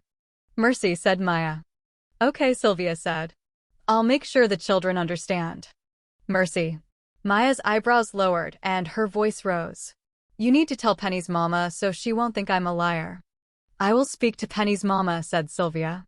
"Now hush so I can read about big bugs and rotten fruit." They hushed. Ben followed me down the stairs. Assel and Honey, in her wolf form, were waiting at the base of the stairs. Ben must have told them before he'd gone upstairs to get me. That was okay, it saved me time. I pointed to Honey and said, "Stay out of sight, please." Too many guards says I'm scared of her, which I am, but I don't have to advertise that. It would reflect badly on the pack. Ben and Assel can come to the door with me, because no guard says I don't respect her. Which was also true, but not useful. I patted the lamb necklace around my neck to make sure it was still there. Objects of faith worked against vampires, and for me the lamb worked as well as a cross. Adam had given me a gold with emerald eyes replacement for my silver lamb, because wearing silver is problematical when you are the mate of a werewolf. It was just the right size to stay around my neck when I changed, and it was sturdy enough to stay on when I ran. On the same chain I wore one of Adam's army dog tags. Wedding rings are dangerous for a mechanic. I took a breath and centered myself as if I were about to enter a match at a dojo. The man waiting on the porch step was a complete stranger, though my nose told me he was a vampire. I didn't know all of Marsilia's vampires by name, but there weren't that many, and most of them I knew by sight. Marsilia was low on powerful vampires. Maybe she'd been recruiting. Though I had no way of telling which vampires were more or less powerful than others, this one did not seem like a new vampire. They had less control of themselves. He was Asian Chinese, if I wasn't mistaken, with a lean build. He wore black jeans and a gold silk shirt with a mandarin collar. With the porch light shining directly on him, I could see that it was embroidered with dragons in a gold just slightly darker than the cloth of his shirt. The temperature had fallen with the sun, and if he'd been human, he'd have been shivering in the cold. He'd been changed young, not as young as Wolf, who still looked like a half-grown teenager, and had since the Middle Ages. But if the vampire on Kyle's porch had been over 20 when he'd been turned, it hadn't been by much. He bowed his head in greeting, a kind of bow I made before beginning a karate match, with head up and eyes on your opponent rather than the way some of the older European vampires and werewolves do it. I returned his bow the same way he gave it. "I am Thomas Halmas Hauptmann," he said without inflection of accent or emotion. "It is my great pleasure to issue you and your maid an invitation to meet with Marsilia, mistress of the Tricities Seethe. You may, of course, refuse. I am asked also to inform you that if you come tonight, certain matters may be quickly resolved. She has some information regarding the recent regrettable incidents that she believes would be interesting to you." "Oh, that's too easy," said Ben, looking at me. "What does she want?" He spoke quietly, and both he and Assel had stayed a step farther back in the foyer than I was, so Howe didn't have a clear view of them. That didn't mean he couldn't hear them clearly. "Do the wolves speak for you, mate of the Alpha of the Columbia Basin Pack?" Howe asked, his voice exquisitely polite. No, this was not a new vampire. "I agree with Ben," I said half apologetically. "I've all but totaled Marsilia's new, very expensive car, and she's just going to forget about it and give me information to top it off. If that's so, why not just a phone call?" Howe studied me, then looked over his shoulder and took a step back to stare at the Mercedes. He stood there motionless for a few seconds, and when he turned back to me, I was sure I saw amusement on his face, though there was not even a hint of it around his mouth. I do not believe she is aware that the car had been damaged, Miss Hauptmann." Yes, that was amusement. I folded my arms. Last night I'd have jumped at the chance. Having Marsilia invite me would have given me a slight advantage over inviting myself, as I had planned. But with Adam and the pack back safely, We didn't need the vampires anymore. I think I'll play it prudent. Tell Marsilia that I'll have the car repaired to her satisfaction and give her a few months to get over it before I visit. Hal looked at his feet and pursed his lips. Marsilia is worried, Miss Hauptmann. We know about the abduction of the pack. The one behind the incident is a danger to everyone in the Tri-Cities and not just to the Columbia Basin pack. At a different time, the damage to the car would, I am certain, have just the effect you are concerned about. But Marsilia is old and very, very wealthy. A car is as nothing given what she sees coming. Beside me, Assel came subtly alert, and I felt it myself. This was a twist I hadn't seen. Why doesn't she just use the phone? I asked. Or let you tell us right now, murmured Assel. Because one may be overheard on the phone, and this is dangerous information, said Hal, choosing to ignore Assel, information that may prevent more deaths in your pack. He paused, and again I got the impression he was amused, but no sign of it crossed his face. Also, because Marsilia dislikes using phones or, he glanced at Assel, surrogates, when she can make you dance to her bidding. That sounded like Marsilia, all right. Vampires do not breathe except to talk, they do not perspire, and their hearts race only with stolen blood. So it's very difficult to tell when they are lying and when they are telling the truth. I cannot reliably do it. Can it wait until tomorrow night? I asked. I believe that you would regret it if you waited, Hal said. It struck me as odd that he ventured an opinion. I might not be able to tell how old or powerful a vampire was, but I could read subtle cues. This vampire was not anyone's minion. He caught the mistake himself and was more careful as he continued to speak. I was to tell you that you should bring Adam and however many of the pack you choose to. Adam's welcome put a different slant on things. For one thing, it made it less likely that she was setting me up unless she knew Adam wasn't here right now. It also meant that she probably had a use for the whole pack. She wants the wolves to deal with this person, so she doesn't have to, I said. No, he answered. No. She will act against him, but matters are more likely to be successful if she and the pack can coordinate their efforts. She was worried, I thought, and so was Thomas Howe. Adam is not here at the moment, I told him. And he wouldn't be for hours. Howe's mouth tightened. That is regrettable.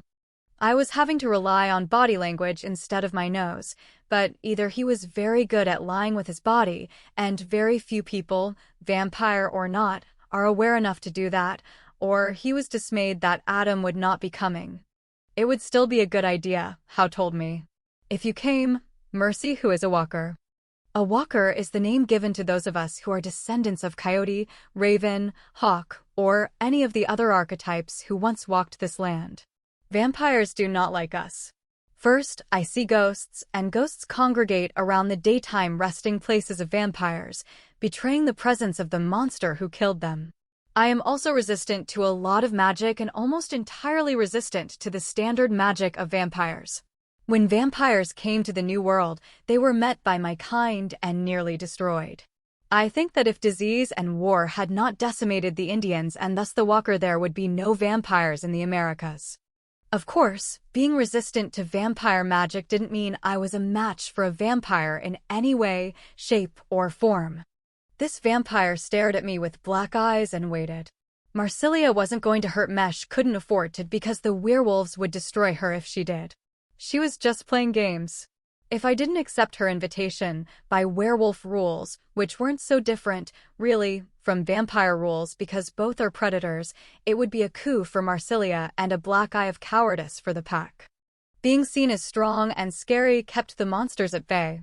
If I showed the world that I was afraid of Marsilia, it made those wolves who belonged to the pack that much less safe. I could insist on waiting until Adam got back. That might make me look weak, but it wouldn't reflect much on the pack. Adam had had less than an hour's worth of sleep since he escaped, and I was pretty sure he hadn't slept otherwise since before the pack was taken.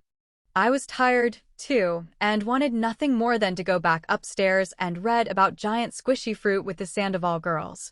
We had lost Peter, and I didn't want to lose anyone else, no matter how much the vampires scared me.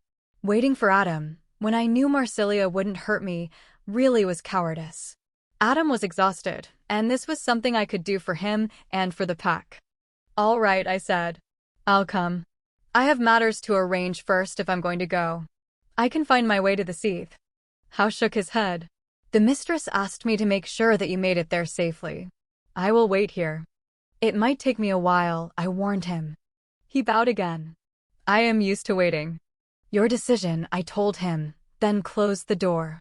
I looked at the werewolves and waited for their reactions. Assel gave Dick and Jane the nude statues that adorned Kyle's foyer an amused look. I like the hat, he said. Which one? I asked. Jane had a new hat this month, a straw cowboy hat with an ostrich feather pointing jauntily up, just like the first 10 inches or so of the ski hat Dick wore somewhere south of his belly button. The long tail of Dick's hat drooped down until its pom-pom end hung just below Dick's knees. Assel's amusement turned into a real smile, an open and beautiful smile that made him look 25 instead of how many hundreds of years old. Kyle has Christmas wear for them, I told him. He usually dresses them up the day after Thanksgiving. But he's been a little too busy to get them rigged out. You aren't really going to go, right? Asked Ben. Marsilia isn't going to hurt me, I told him. He rolled his eyes. Have you seen what you did to her car? Peter died, I told Ben. Go find Tad, and tell him that you two will be watching this house tonight. His chin rose. I'm not taking Tad into the vampire den, I told him. And Honey should not be left guarding the kids, not tonight. Not when Peter had just died, and she might lose control of her wolf. Honey padded into the foyer, graceful, golden, and beautiful. She snarled at me. I am the boss of you, I told her as I headed for the stairs.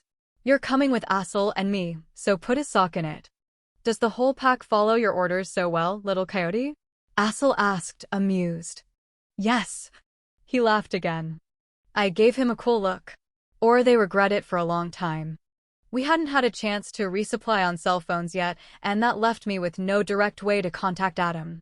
The first rule of being married is to communicate where you are going and why. I called Tony, and Sylvia answered. Tony had left his cell phone with her. Kyle's phone went straight to voicemail. I left a message on it and stopped to think. Armstrong probably had a cell, but I didn't have his number. I called Kyle's office from the landline and told the recording that I was going to meet with Marsilia, but didn't dare to get more specific than that. I called Stefan. He didn't answer his cell phone, and no one answered his home phone. I left more detailed messages both places. When I set the phone on the counter, Assel and Tad were both in the kitchen. Tad looked at Assel. Mercy needs clothes to wear if she's going to face Marsilia. Stay here because I want to talk to her. Assel gave me an amused glance, Tad a less amused glance, but didn't protest waiting while Tad escorted me up the stairs and into the bedroom that he'd been sleeping in. He took out the odd chunk of metal from his pocket and invoked the sword his father had made. I already destroyed the cuffs, he told me, holding it out. So I don't need it. I'm not a swordsman, and you're going into enemy territory dangerously unarmed. I don't know Assel, and Honey doesn't like you. You may need something. Assel is Brands, he will defend me, I told him. I didn't take the sword. I've had some weapons training in karate classes, but I've also read the stories about the Dark Smith of Dronheim. Which is more than you can say about Honey, Tad grussed. Maybe you should take me. I shook my head. I don't want to leave either Honey or Assel with the kids. Honey might lose it and kill someone. I'd rather it be the vampires than the kids. Assel is not entirely stable. If something does happen here and he had to kill someone, it could be worse than Honey losing it. This visit with Marsilia shouldn't be dangerous. If Howe is not lying, can you discern lies? Some fae could, some couldn't. They themselves could not lie. Not with vampires, he admitted. Vampires are tricky, I agreed instead of saying, me either. But I think Howe is serious about Marsilia taking action, which makes me suspect that we are dealing with something that directly threatens the vampires after all. She wouldn't stir herself on our behalf unless there was something big in it for her. That, I think, kept it from being a lie. If he thought I could read Howe's truth, he'd be less likely to argue. But I was pretty sure Howe had not been lying. Who gains? Assel had asked me, if the pack is gone from the Tri-Cities. Not Marsilia, I'd assured him. Because Marsilia benefited from our pack. No one wanted to take on Adam, man, because Marsilia and Adam had cooperated a time or two. People thought that we cooperated more with the vampires than we really did. Adam didn't object because he felt it kept the riffraff out. But that meant one of her enemies might come after the pack in order to weaken her. She'd already withstood one attempt to take over her territory, and we of the Columbia Basin Pack had supported her. I should be safe enough, I told Tad.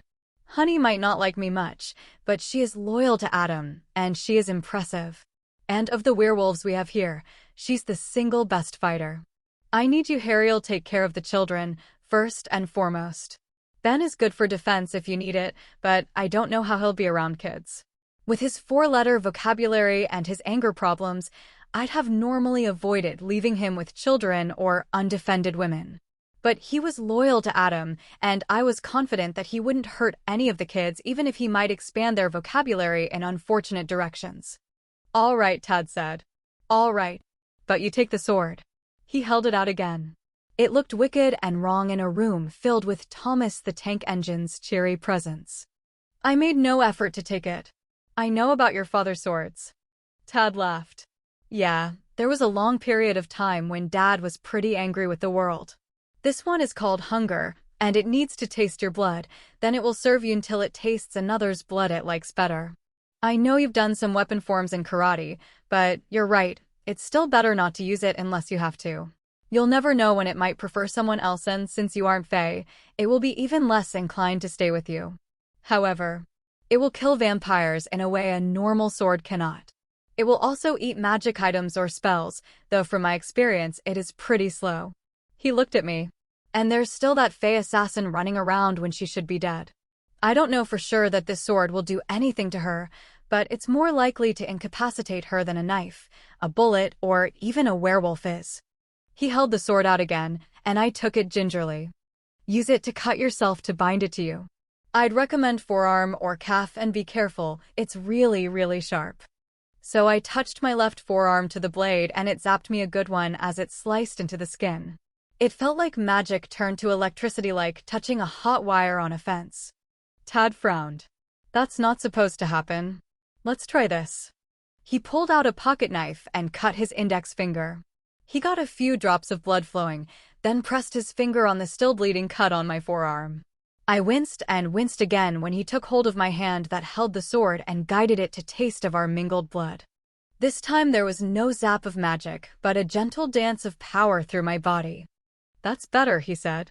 Now you should be able to sheathe the blade just by thinking about it. He was right. In an instant, the blade had vanished, leaving what looked like a random lump of pitted metal. If the Grey Lords were mad about the walking stick, I said the lump of metal's residual magic made my forearm buzz all the way to my elbow. Let's just say that it would be better if you give it back to me as soon as you return, and I intend to give it back to my father at the earliest opportunity. This isn't like peace and quiet. Hunger is a major artifact, and the Fey Lords won't be happy to find that it is in your hand, particularly as you gave another Fey artifact to Coyote. I jerked my head up to look him in the eyes, and he grinned. Dad told me. He had to tell a few of the Fae because they knew you had the walking stick, and they wanted it back in the worst way. I started to put it into the pocket of Kyle's sweats when Tad stopped me. You aren't really going to wear those to meet with Marsilia, are you? Right, I said. I'll go look in Kyle's closet. Kyle's closet yielded a pair of jeans that were tight but not unbearably so, and a blue sweater that Tad picked out. I hoped I wasn't stealing Kyle's favorite clothes. I got downstairs, and Honey, still in wolf form, and Assel waited for me. Assel handed me a coat. It was a good coat, and it fit.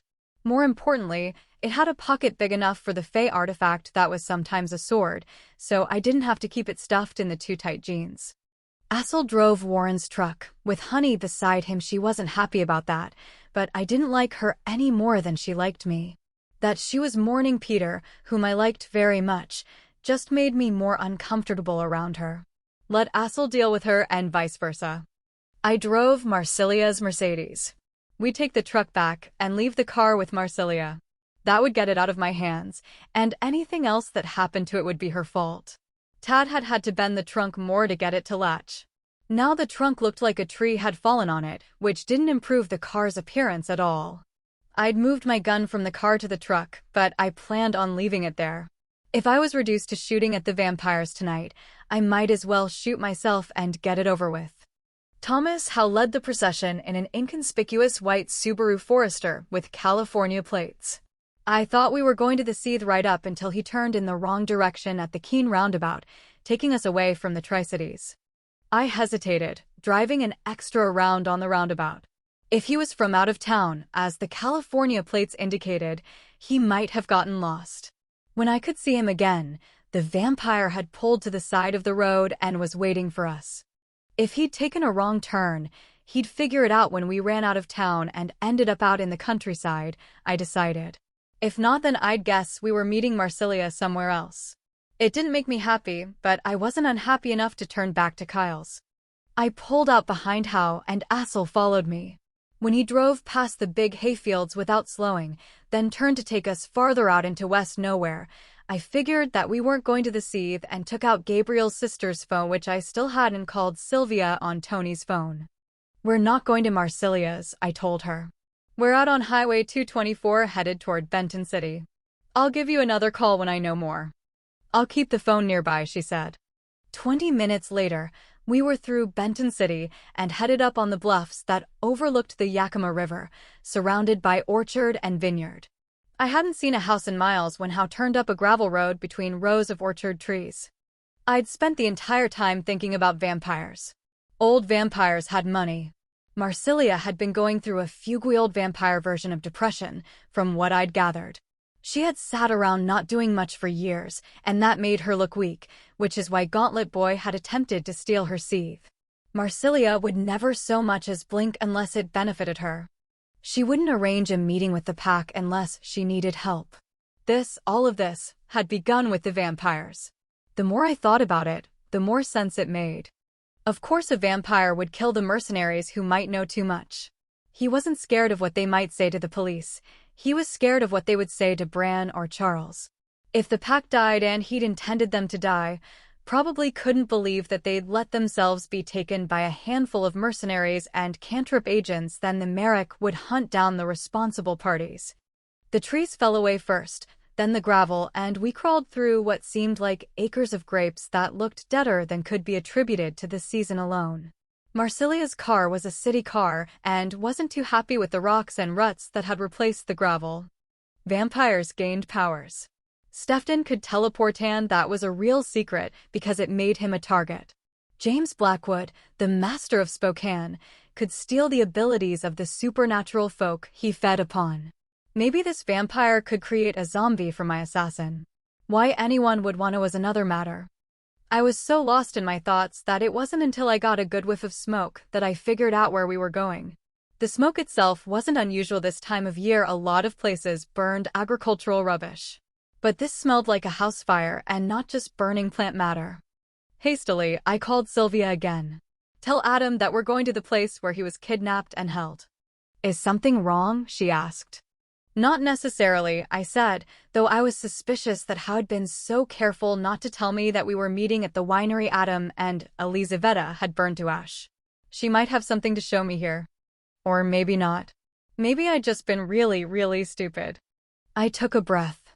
"Tell Adam that I didn't recognize the vampire who brought us here. He says his name is Thomas Howe, and he drives a Subaru Forester with California vanity plates that say daytime." I spelled it for her. On a vampire's car, the plates could mean anything from irony to hope. "Could be this isn't Marsilia's gig at all," I said, not liking that thought, either. "I'll tell them." I hung up the phone and continued to follow the vampire. We came upon the burnt remains of the winery from the backside, the final confirmation of my suspicions. The fire had burned hot, leaving only stone, cement, and just a few shards of very black wood behind. Elizaveta had been thorough in this, as in everything else she did. The waxing moon, 3/4 full, gave the remains a horror movie airiness, as did the ghost waiting next to the vineyard on the opposite side of the dirt track we were following. Seeing ghosts was not unusual, and that one wasn't the only ghost hovering about.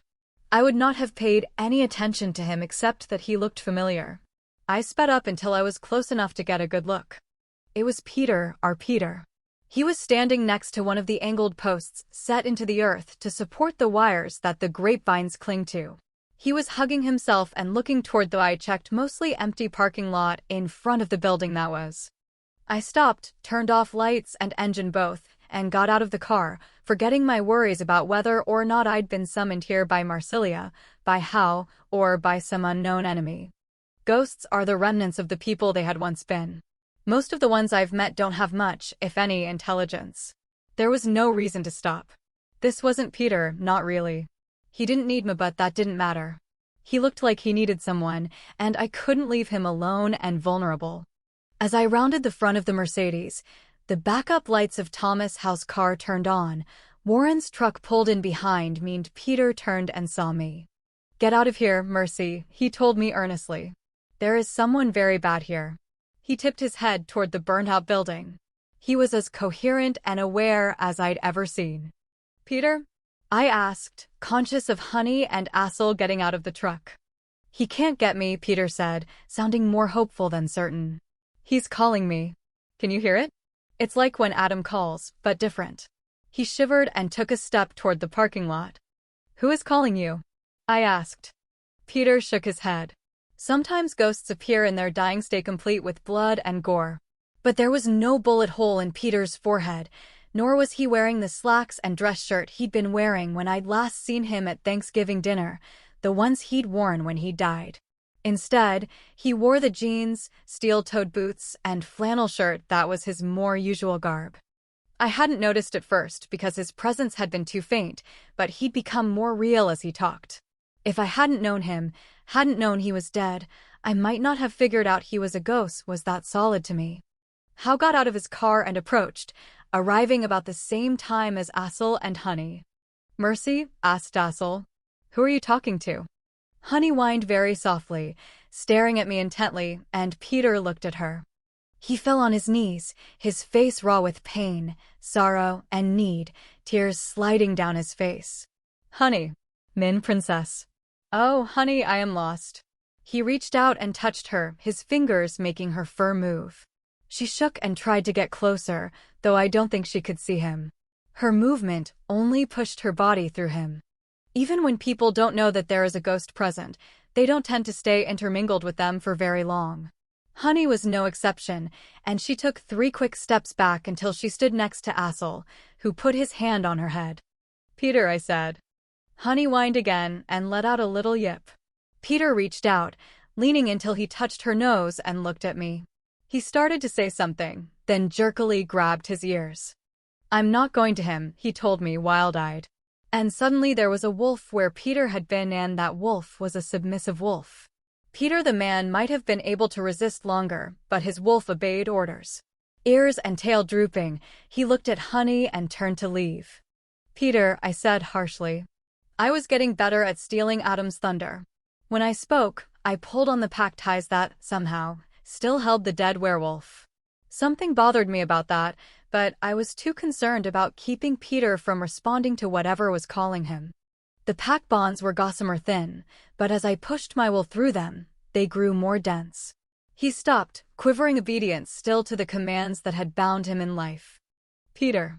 And this time I called him with the part of me that could see ghosts, the part that had sent the ghost at Tad's house away, that had forced obedience on the ghosts that had once belonged to James Blackwood, the master of Spokane, who was now dead by my hand. I reached out to him and said, "Come here." Peter turned and sat next to my feet, his eyes on my face as though he were a herding dog and I his shepherd, waiting for me to save him. There were more ghosts here. They had been standing sentinel between the parking lot and the front of the house, and, although I'd noticed them, I hadn't paid attention because they weren't mine as Peter was. But when Peter had come to me, when I'd called him, they had all turned in my direction. Slowly, as if it were very difficult as well as imperative, they were coming toward us, too. I bent down and took Peter's head between my hands. I breathed into his nose because it seemed like the right thing to do. Long ago words spoken to me by Charles rang in my head. Vision Quest is opening yourself up to the world and waiting to perceive what it wants to show you, he'd told me. Then, almost absently, he'd said, magic is like that. It wants to use you and your only choice is yes or no. So I followed my instincts, my magic. Peter, I told him, using Adam, using the pack bonds, using that other part of me, using everything I had. Stone-cold logic told me that what stood before me right now wasn't a ghost the way I knew them. I'd remembered why Peter shouldn't be bound by pack ties anymore. Ghosts didn't look at me with intelligence and need, didn't respond to pack bonds. I looked, as I'd been learning how to do, I looked for the pack bonds and saw them, tinsel bright still, strengthened by my will. Pack bonds were soul-binding. Soul Adam had told me that. Though I could not perceive soul, pack bonds were another matter. Those bonds were firmly set in Peter's soul, and that soul was still here in his ghost, where it had no business being here, where it was in danger from whoever it was who called him. My senses were still expanded to their fullest, which is why I saw something else, to a cloud of darkness that surrounded Peter and tried to slice through the pack bonds and take him from me. Assel touched my shoulder and abruptly lowered his head to stare at Peter. Honey leaned against my hip and froze, her body tightening until it felt like stone. "Peter," I said, "you belong to us, to the pack. You're mine." The touch of pack of honey helped. I brushed at the cloud of darkness, and as I touched it, it dissolved under my hands, but not before I caught the tingle of magic. Vampire magic. "Leave this place, Peter," I told him. I needed to do something about the way his soul lingered when it should have gone on after his death, but instinct and I trusted what my coyote knew me instinct said it was more important to get him out of here. Away from whatever had been trying to claim him. He glanced at Honey, who was watching my face. "She loves you too," I said.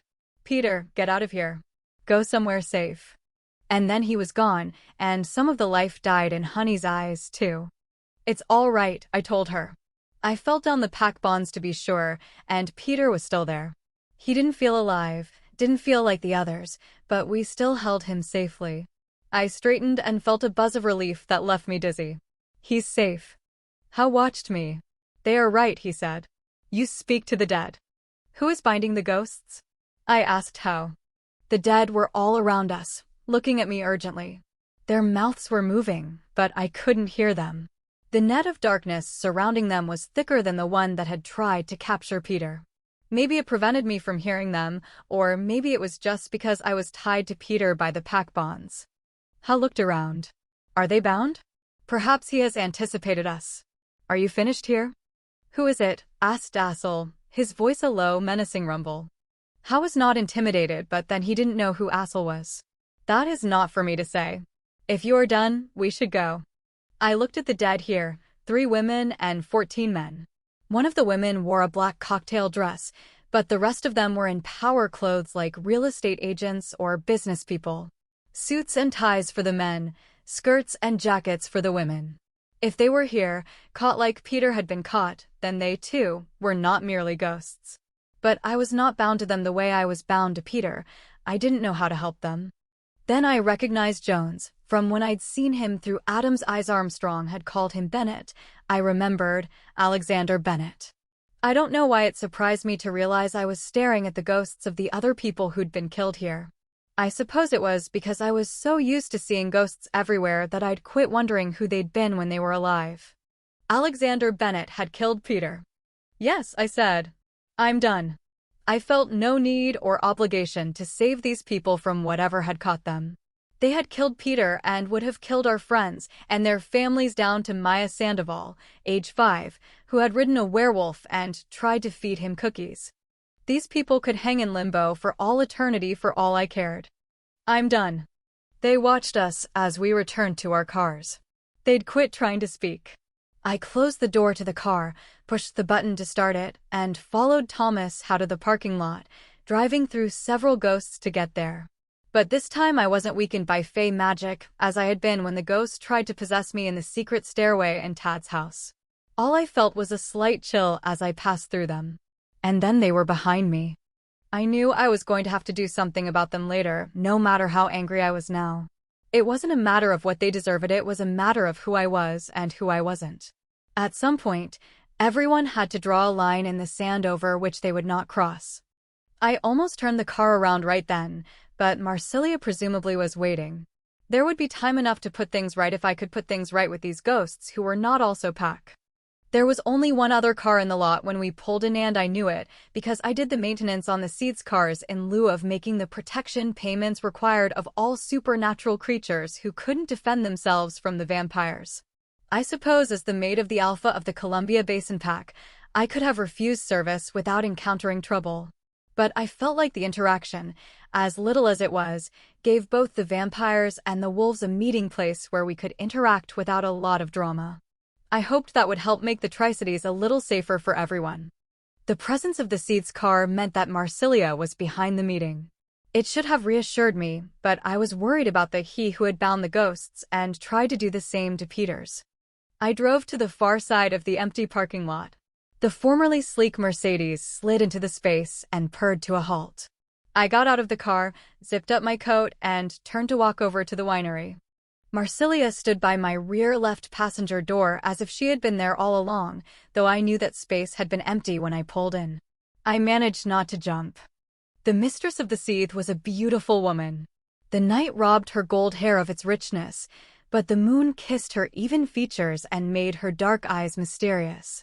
She wore the most practical clothes I'd ever seen her in, a form-fitting, long-sleeved, dark, rib-knit shirt and khaki pants that were probably green. I can see well in the dark, but colors are tricky, and there was no helpful porch light here. Her shoes were combat boots that looked like she'd worn them a lot and that didn't fit in with the Marsilia I knew at all. I took the key fob to the car out of my pocket and handed it to her.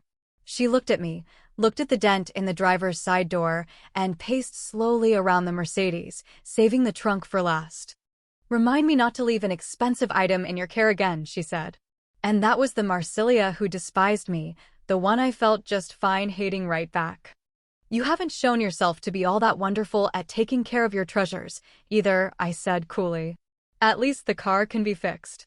She'd hurt my friend with her carelessness, and I wasn't sure Stefan would ever recover. Besides, if what I suspect is true, this damage I waved at the car as well as the death of my wolf Peter Jorgensen is a result of vampire politics. She didn't say anything, which meant my speculation was accurate. "An assassin attacked me," I continued. Her head hit the driver's side door during the fight and left the first dent. She broke out of the trunk still quite dead. I tapped my nose. I could smell it on her. Marsilia gave me a tight smile. "Perhaps you are right," she said, and her hand went to the damaged trunk. "But the bloodstains and claw scratch marks in the back seat are my responsibility," I told her, stepping off my high horse. "I took the car without asking you because I needed one that could not be traced to me. Adam and I will foot the bill for repairs." Assel and Honey came up to flank me. "No," said Marsilia with a sigh. "You are right, this was vampire business." She patted the trunk as if it were a living thing. "Especially this. Perhaps you can recommend a good repair shop." She looked at my face and laughed. The subtle wrongness of the sound set the hair on the back of my neck rising. Marsilia was really old and did not do emotions quite right. The effect was disturbing. "Really, Mercy, what did you expect? I can be civilized too. It is only a car. Come inside." She waved her hand at the ruins of the winery behind her. "Come inside and learn why your pack was targeted." "Because someone saw us, saw the werewolves as your allies," I told her. "They wanted you weakened." The rest of the explanation hinged on that first part. They hired mercenaries and dissatisfied cantrip zealots so that Bran would go hunting for federal agents and hired guns and miss the one who was behind it all. Personally, I think they underestimate Bran, but a lot of people do. He likes it that way. The bottom line, Marsilia, is that someone, some vampire, wants your seed. "Yes. And you, cunning little coyote," she purred affectionately, so I knew that my accuracy had displeased her. "You have been so clever as not to die." She reached out suddenly, and her face loosened with lust as she ran her fingers over Assel's face. "And look what you brought me. A new toy." Marsilia had a thing for werewolves. Assel smiled wickedly and deftly avoided her gaze-dominant werewolf instincts to stare down everyone they meet are all wrong when it comes to vampires. Vampires can capture most people's minds with their gaze. That is what allows them to hunt people and not get caught. The Moor was apparently aware of vampire eye tricks. "I like you," Marsilia said to him. "You are pretty." "I like you too," said Assel. "Vampires are an acquired taste." He smiled, with white teeth showing. She frowned. "Marsilia," said Stefan, stepping out of the darkness. "You distract yourself. She didn't look at him, didn't take her eyes off Assel, just angled her head a little towards Stefan. And if I do? What is the harm? Mercy might kill you before anyone else gets a chance. Stefan sounded bored. Marsilia flashed her fangs at me with sudden rage. Do you think you can kill me, little coyote? Her voice deepened, and her eyes no longer looked black. Do you think I am so easy? Hey, I told those brilliant red eyes. I'm not the one making threats. But if you try to do something to my wolves, you'll have to go through me to do it. Out of the corner of my eye, I saw Assel smile, just a little. Your wolf would enjoy it, Marsilia said, evidently dismissing Assel's earlier remark as admiration rather than a threat. More fool her. You should let him make his own choice. I stepped between her and Assel. Leave him alone, Marsilia. Not that Assel couldn't defend himself. Until that moment, I hadn't realized that I'd quit fearing Assel somewhere along the way and started liking him. Not that he couldn't still go crazy and kill me, but I grew up with werewolves. Any werewolf can kill you if you are stupid and quit respecting him. The trick is not to be stupid. She takes care of what is hers, Marsilia. You should learn from her, Stefan said silkily. Are you trying to get me killed? I asked him coolly as Marsilia hissed. We were actually almost having a conversation before you stepped in to help. He laughed, sounding a lot more like himself. Is that what you thought you were doing? I heard Marsilia trying to take your new wolf from you. Assel smiled again with teeth, but he didn't say anything. No, I told Stefan. She wasn't. She just thought she was. Marsilia shook her head and changed before my eyes. Not physically, not a change of shape, but a change of personality. Gone was the sex goddess, the vicious woman who hated and despised me. Instead, she looked ordinary, tired, and maybe a little scared.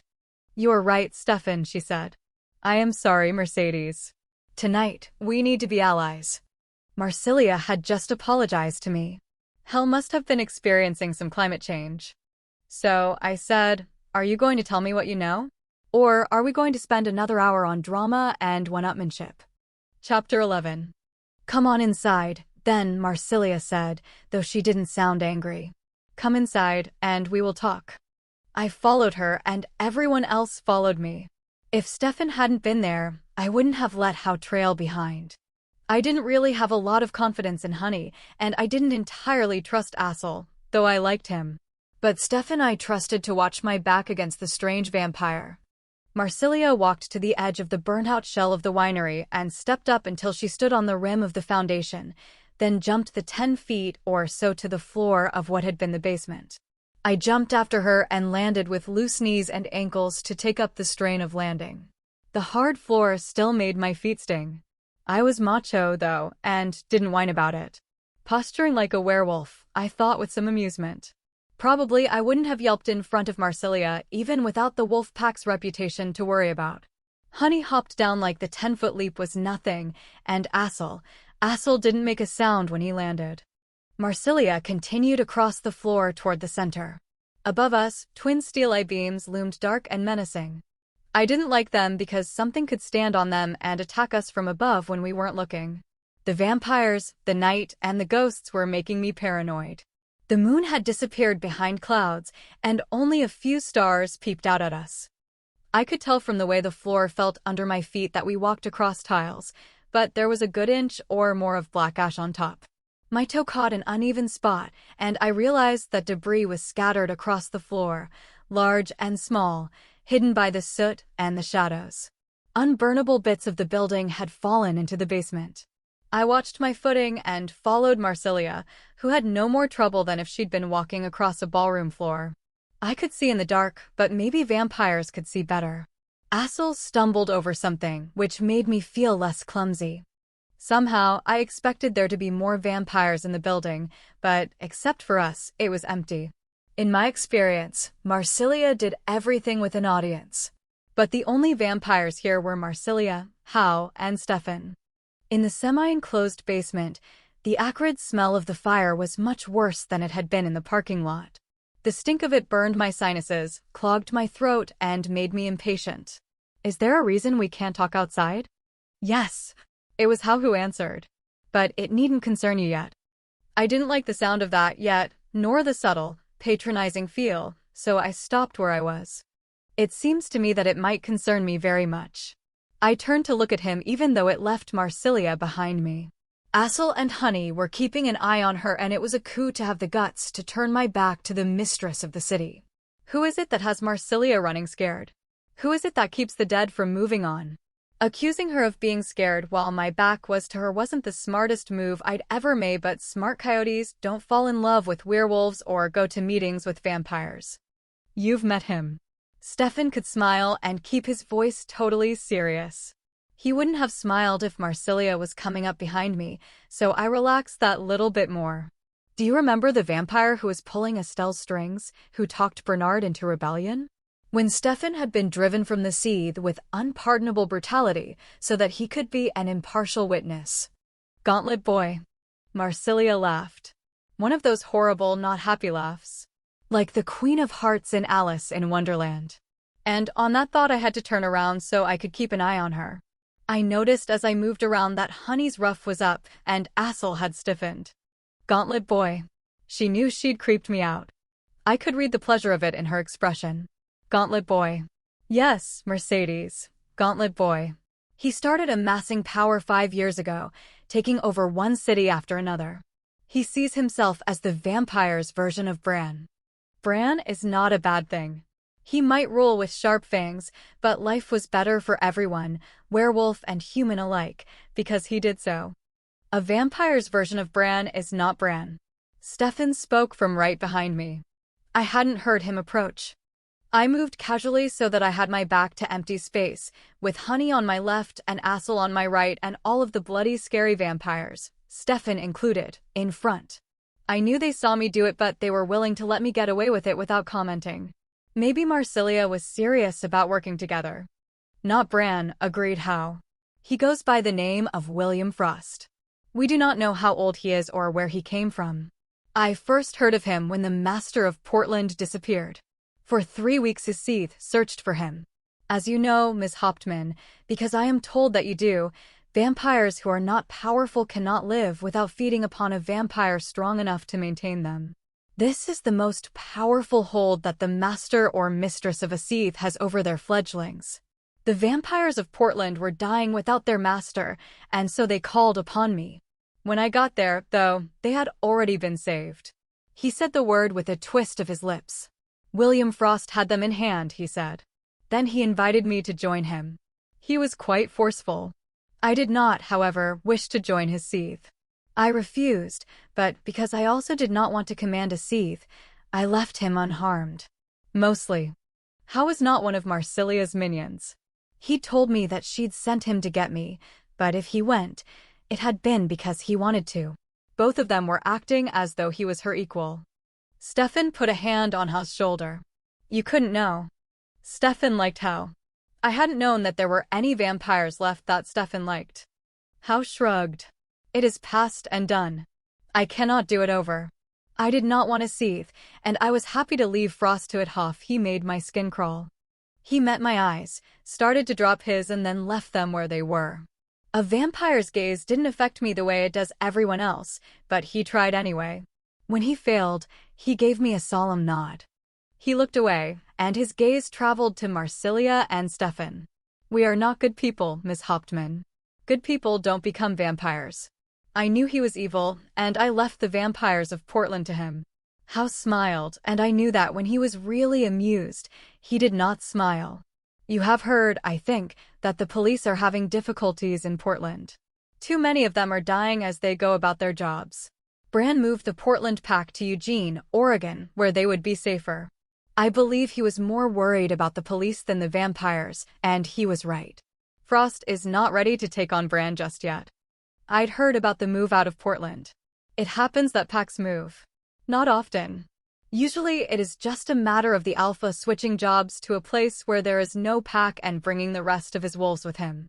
I hadn't asked why the Portland pack moved to Eugene. At the time, it hadn't concerned me. Bran is watching him? Howe shrugged.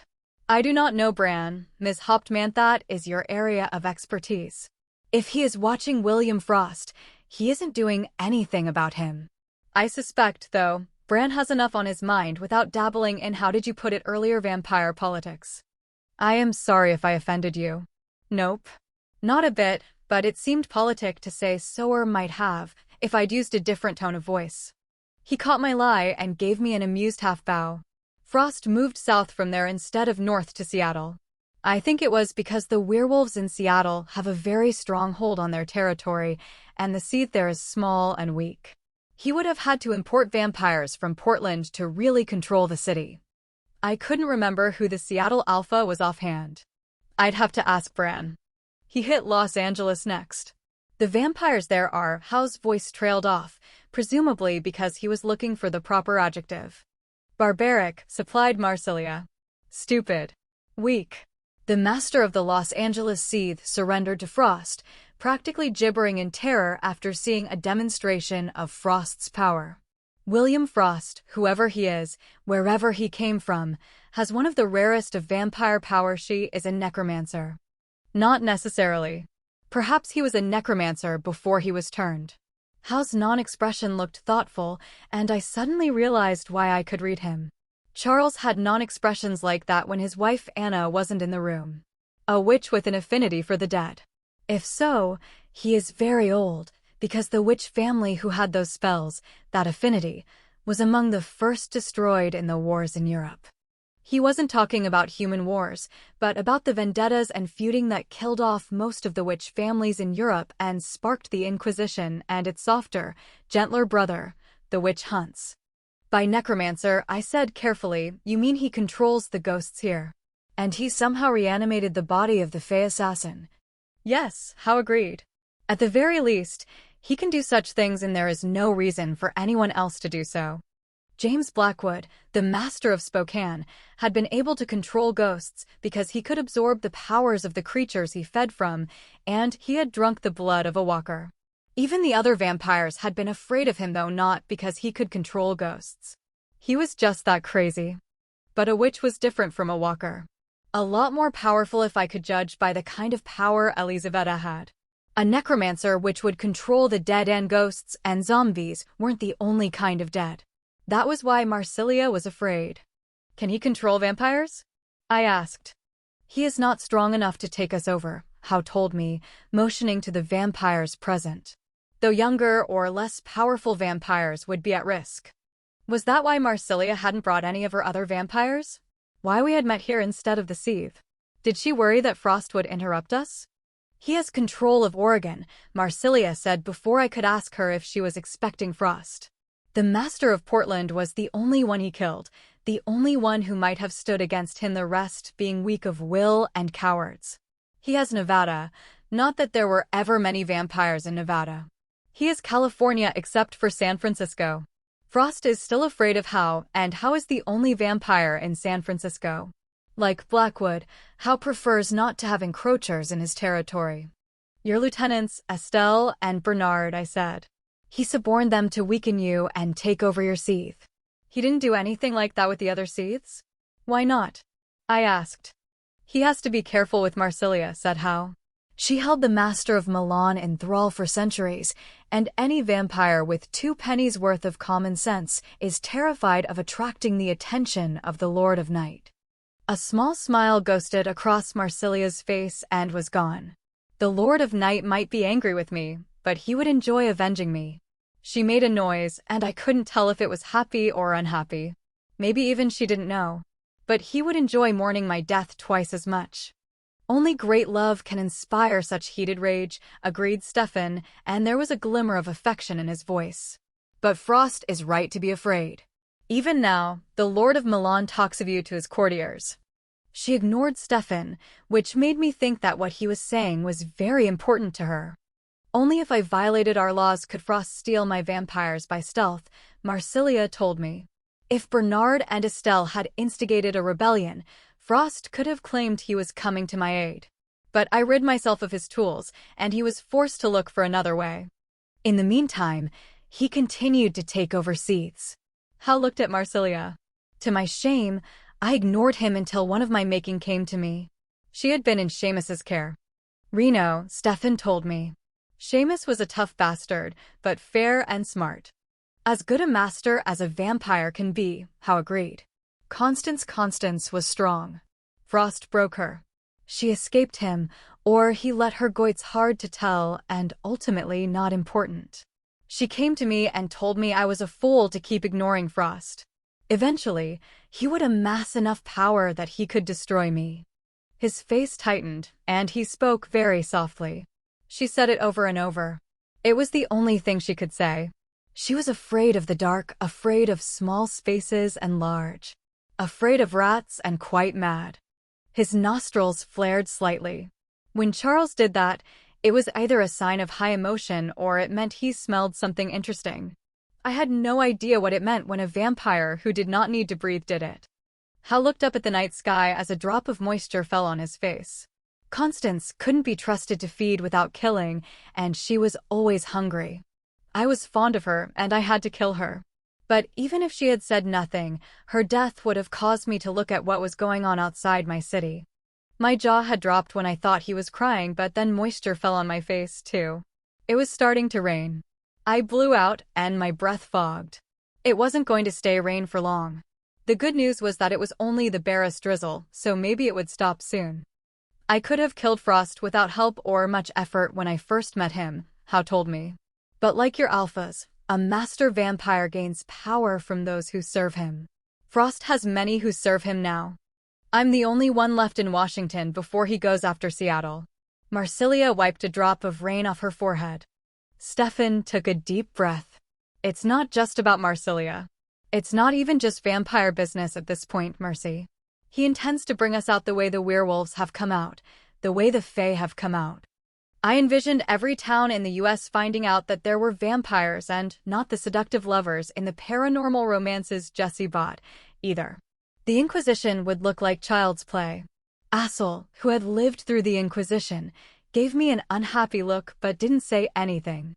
He was playing my second for all he was worth. Another werewolf might have read the lies of his body language, but the old vampires didn't have a chance. Assel was my ace in the hole, and my instincts were telling me I might need one. Though any time I was anywhere near Marsilia, my instincts screamed, "Run away, run away." Not quite the same way the Fae and the wolves came out, said Marsilia, her voice dry.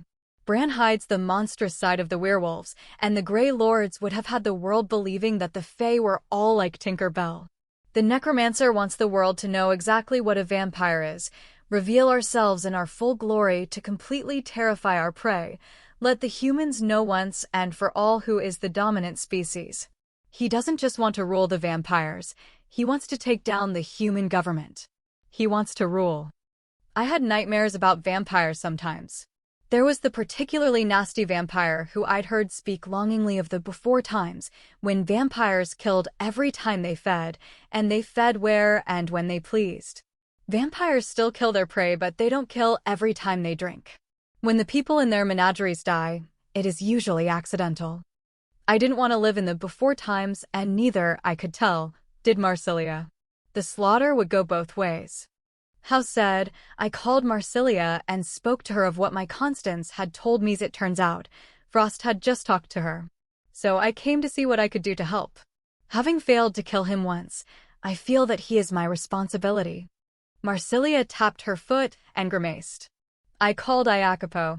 He was intrigued. She probably wouldn't be happy to know how lost she sounded. The problem with living so long is that one grows so bored that even disaster seems a good thing. And so I told him. He hung up. Oh, he'll come avenge my death, but he will not bestir himself before then. Iacopo? I asked. Iacopo Bonarata, the master of Milan, the lord of night.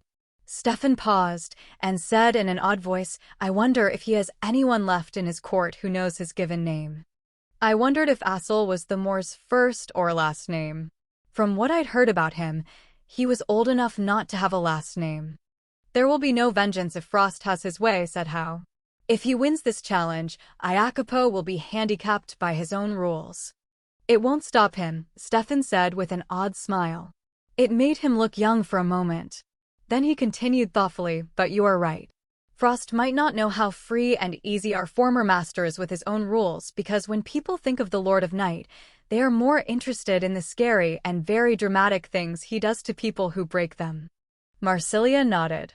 To me, she said, Frost cannot take my seed by murder, or he risks the Master of Milan's remembering that his job is to destroy vermin even all the way across the world. Frost was not skilled enough to take over my seed by stealth. So he is left with a frontal attack, and this is a problem. He is not entirely certain that he can take me. Marsilia is no fledgling. Stefan looked at her, and his face was pensive. She has a well-deserved reputation that followed her here. She is powerful and dangerous, too dangerous even for the necromancer to fight alone. The werewolves have dominance fights to the death for the position of alpha, yes. Brand frowns upon them, Assel murmured. But yes. We have the same, but with more rules and variety. Frost would not challenge her alone. He brings 2 more with him, a triad. Marsilia is allowed to bring 2 others to the fight as well. Except that he can bring 2 former masters, Howe said. And none of the vampires Marsilia has are capable of acting against him. Constance was strong, and he forced her to do his will. She was not quite his puppet, not quite, not even at the end. But Constance was stronger than any vampire Marsilia has to call except for Stefan and Wolf. And Stefan is not hers to call, I said. Marsilia narrowed her eyes at me, narrowed them further when I held her gaze. And Wolf would be a mistake. Marsilia looked away. He is strong enough in power and a vicious fighter when he chooses, but... Stefan broke in. He is less stable now than he ever was. I have never been certain, Marsilia said, speaking to Stefan, that he wasn't smack in the middle of the conspiracy that Estelle headed up. I know she thought so. She hugged herself and looked about 15. To tell you the truth, I did ask him if he felt up to the fight. He said he felt that it would not be a good idea. She gave Stefan a mean grin, an expression I've never seen her wear. He called Iacopo and yelled at him. Said he was getting old and lazy if he couldn't bestir himself to squish Frost. Stefan snorted. That sounds like Wolf. I have heard it said that Wolf made Iacopo, Howe said. Marsilia shrugged. Wolf is the older, and Iacopo could never get Wolf to obey him any better than I can. But that means nothing. Iacopo couldn't get Wolf to obey him at all, said Stefan, which for some reason made both Marsilia and Stefan laugh. Stefan stopped laughing first. He rubbed the thigh of his jeans and looked away. I followed his gaze and realized that he was watching for something. For Frost. Tonight, I said, feeling stupid because I'd been evaluating the basement as a fighting ground since I'd jumped in after Marsilia. He's coming to fight you tonight. Here. Yes. Marsilia's eyes were dark again. And she still looked like a college student, young and vulnerable. I knew some of the people in Stefan's menagerie whom she'd tortured to death. She was not some helpless girl, but a sociopath who had outlived most of her enemies. I was her enemy. Stefan was my friend, and he wasn't Marsilia's anymore. You wanted Adam for your second, I said. How long has your fight been scheduled? Assel asked. He picked the time, I chose the place, said Marsilia. He challenged me 2 weeks ago. Which gave Frost time to set up the attack on the wolves. They were supposed to hold the werewolves until the fight was over, I said, working it out. Then what? He would come in to rescue the wolves and kill the humans? Vampires and werewolves unite. I'd thought he wanted the wolves dead. But if he allied himself with Adam, not that Adam would ever be that stupid. If Frost came in as the rescuer, it would take Bran longer to understand that he had a new enemy. Maybe too long. Assel growled, a subsonic sound that jangled my nerves. Then he echoed the gist of my thoughts. At least until he feels strong enough to take on the werewolves as a whole, because Bran would never allow Frost to do as he wishes. That was probably part of Frost's plans, said Marsilia. She sounded like I was amusing her. Maybe it was supposed to irritate me, but I thought it was just habitual. She seemed too distracted to be her usual nasty self. But he had something else in mind as his real target. Whom does the pack protect, Mercy? Who would be vulnerable if the pack were gone? There was a dramatic pause while I stared at her. I understood who she meant, but for the life of me I couldn't figure out why. He wants you dead, Stefan told me. When his mercenaries failed, he sent a pair of half-fey assassins after you. He'd known that someone had been sent after us? Stefan made an impatient sound. Don't look at me like that, Mercy. Remember, I'm not a part of the Seeth anymore. How do you think Marsilia got me to come here? He'd been sounding pretty chummy with her, I thought uncharitably. We only heard about the assassins earlier tonight, Howe said, half apologetically. After they had already failed. They were supposed to kill me? I said. That makes no sense at all. Why go after me? Marsilia's lips turned up as if she'd had a pleasant thought, and her voice was velvet soft when she said, I would kill you if you didn't have the pack. I made a frustrated sound. I mean someone who didn't know me. I'm a lightweight. Clever coyote, to survive so many attempts to kill you. Marsilia sounded somewhat bitter. Really, why me? I looked at them. I get the whole vampires hate walkers thing, I do. But we're not talking about sending me out on a hunt to find where he sleeps. I'm just not that.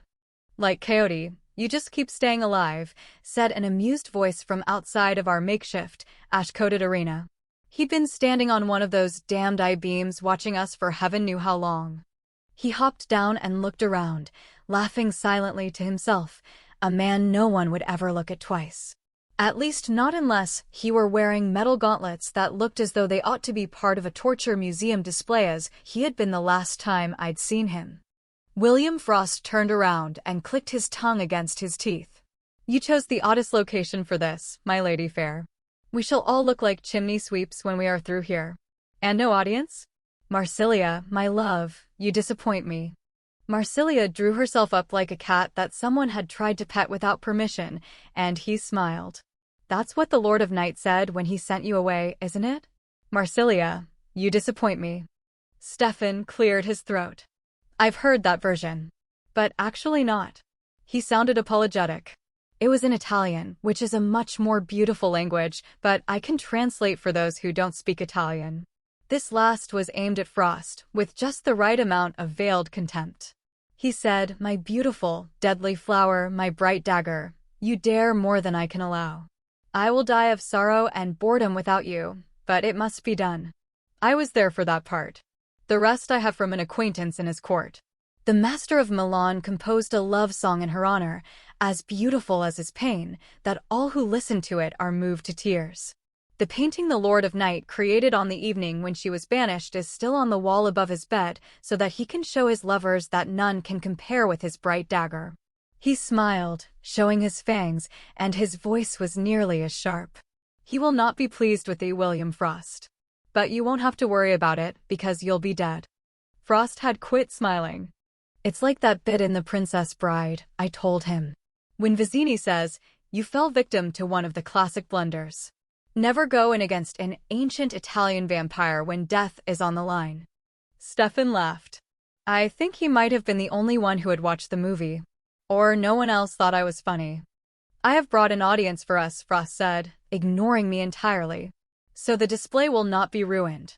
He clapped his hands, and the upper edge of the north side of the shell of the basement of the winery was suddenly lined with the shapes of people like Indians on the ridgetop in one of those old westerns. It should have looked hokey, and it did, sort of, but it was also worrisome. Then, in a simultaneous motion that raised every hair on my body, they all jumped into the basement.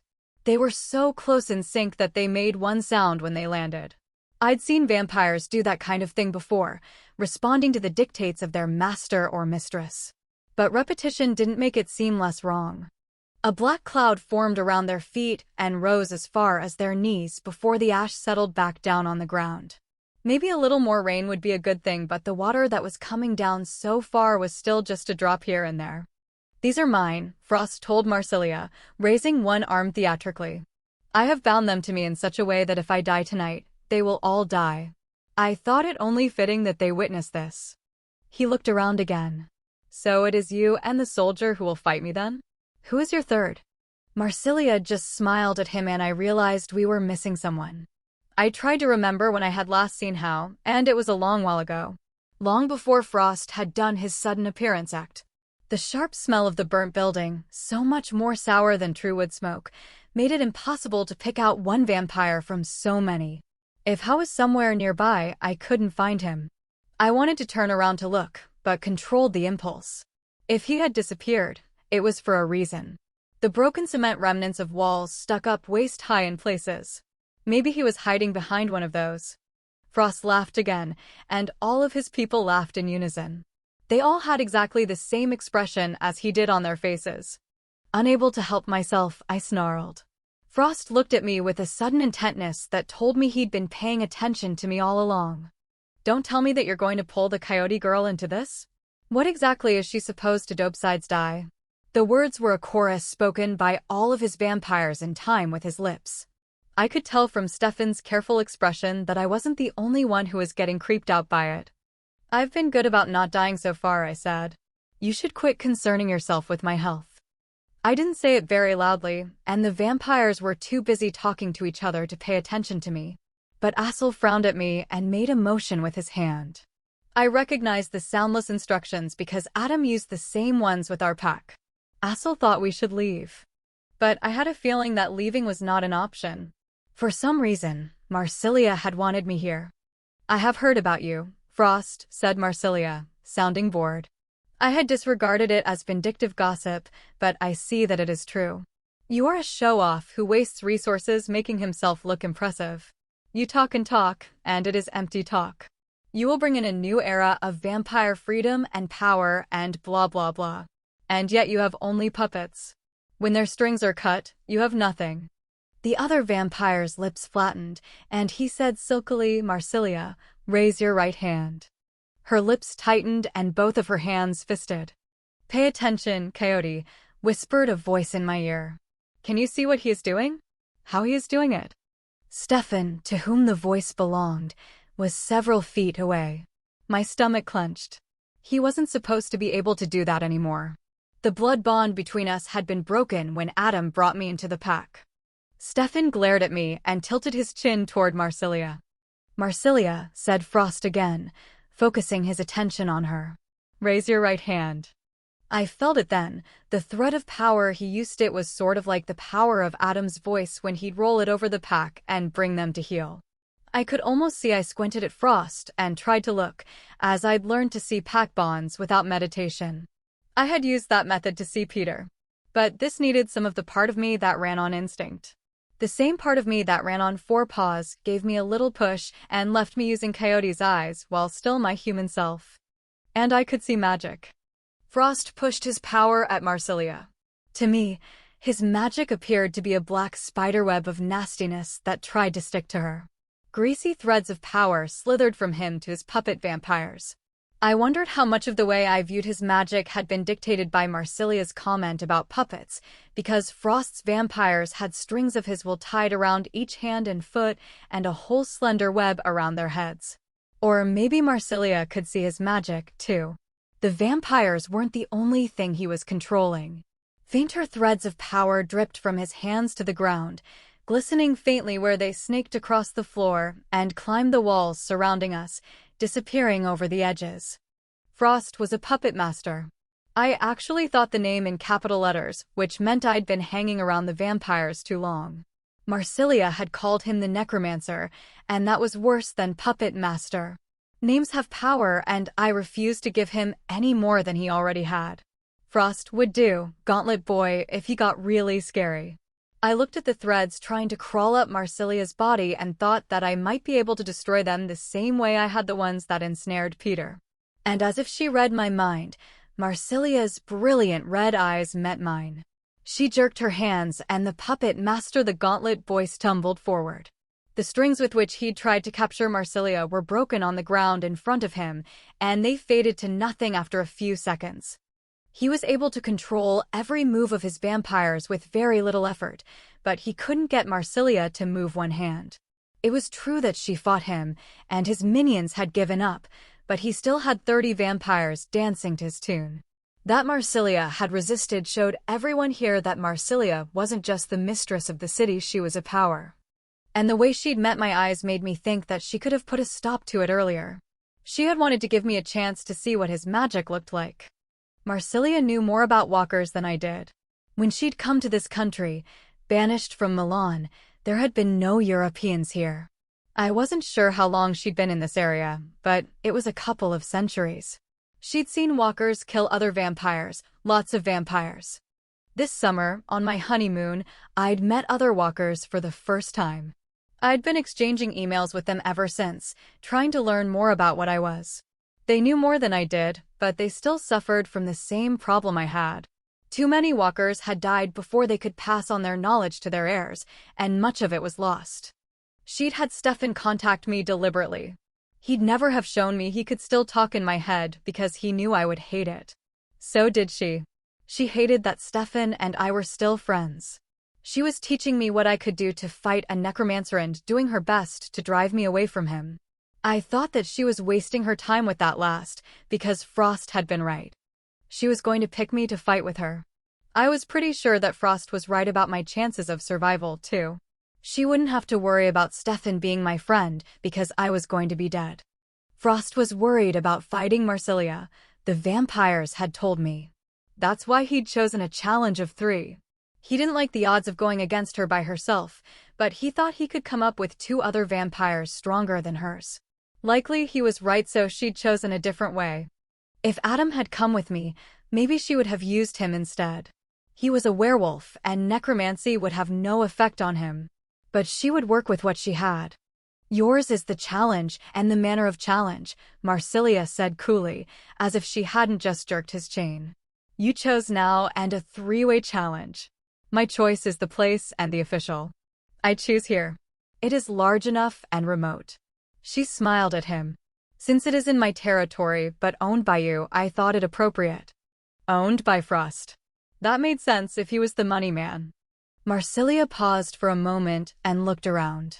Almost symbolic, since one of my colleagues destroyed it yesterday. Adam would be surprised to find out he was her colleague. But I kept my face still. And for the officials, as the master of ceremonies tonight, I call upon Stefan Uccello, also known as the Soldier.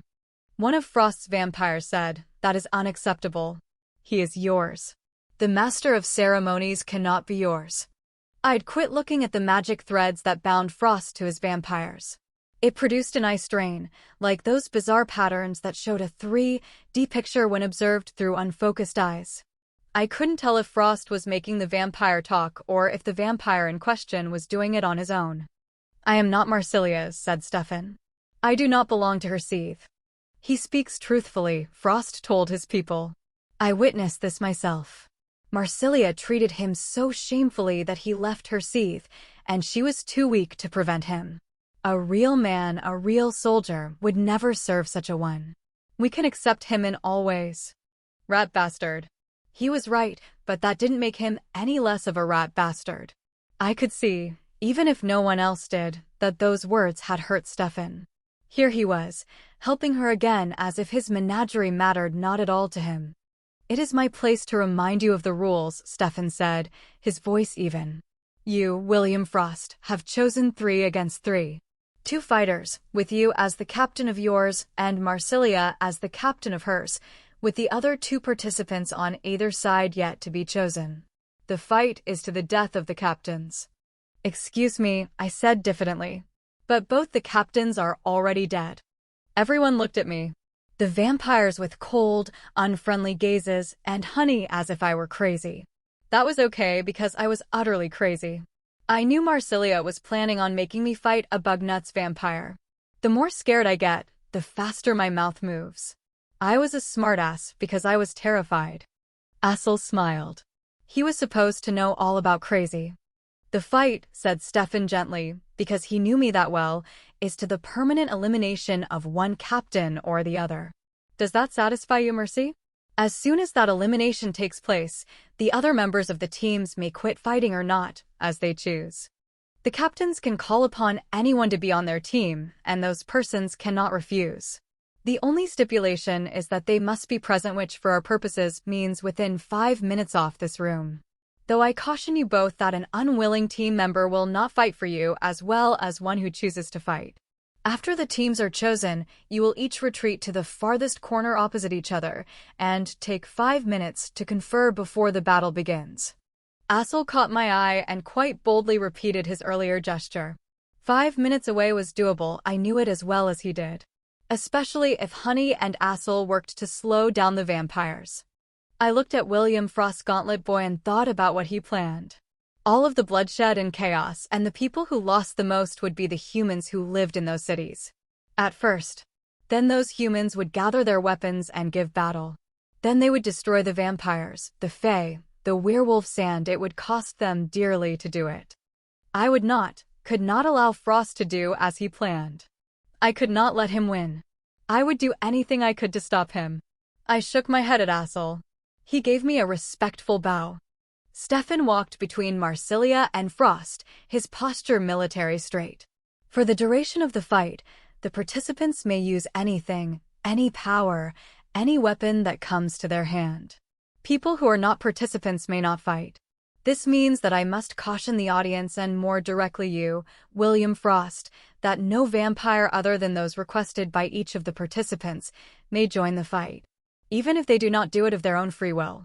Violators will be killed by means if such violation, in my estimation, leads directly to a victory. That victory will be overturned by the Lord of Night. You are drawing a very fine line, said Frost, but not as if it made him unhappy. Stefan bowed his head in acknowledgement. The rules are the Lord of Night's. My job is to make those rules clear. The first call for comrades belongs to the Challenge Marsilia.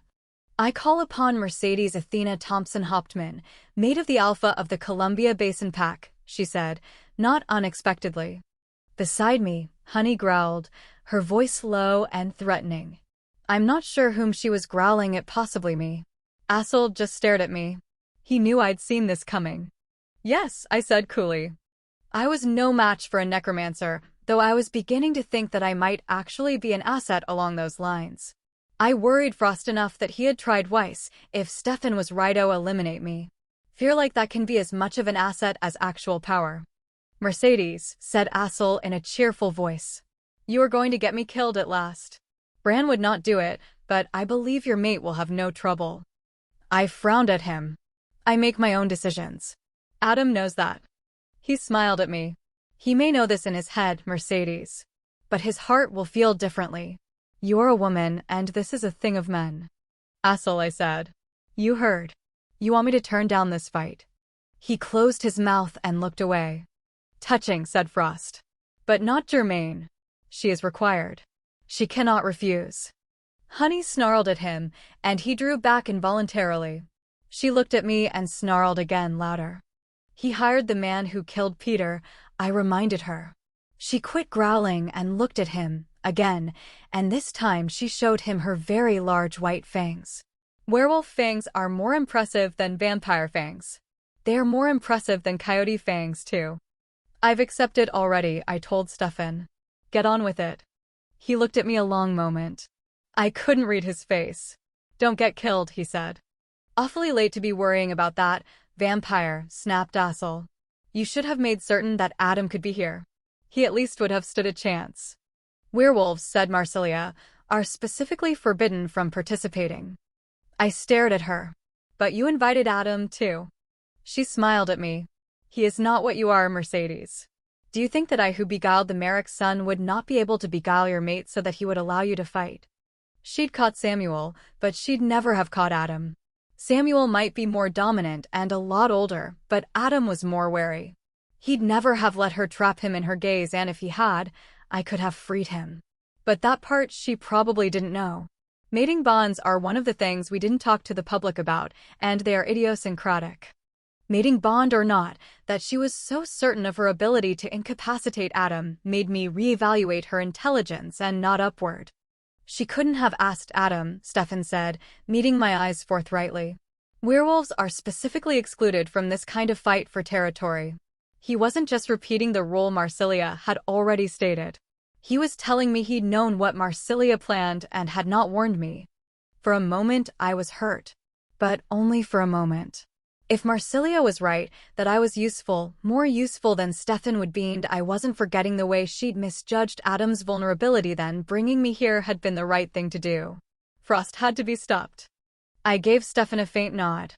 Your first pick, Frost, said Stefan in a let's get this done tone of voice. Seamus, Frost announced grandly. Seamus, former master of Reno and now my right-hand man. We waited, but no one appeared. He will be here in plenty of time. Frost smiled genially. He has always been a ferocious fighter. Under my tutelage, he has only improved, especially the ferocious part. Marsilia? Your second and last choice. I choose Thomas Howe, Master of San Francisco. Out of the shadows, not 3 feet from Frost, Howe sort of coalesced. Of course, he said. I am delighted to accept the invitation.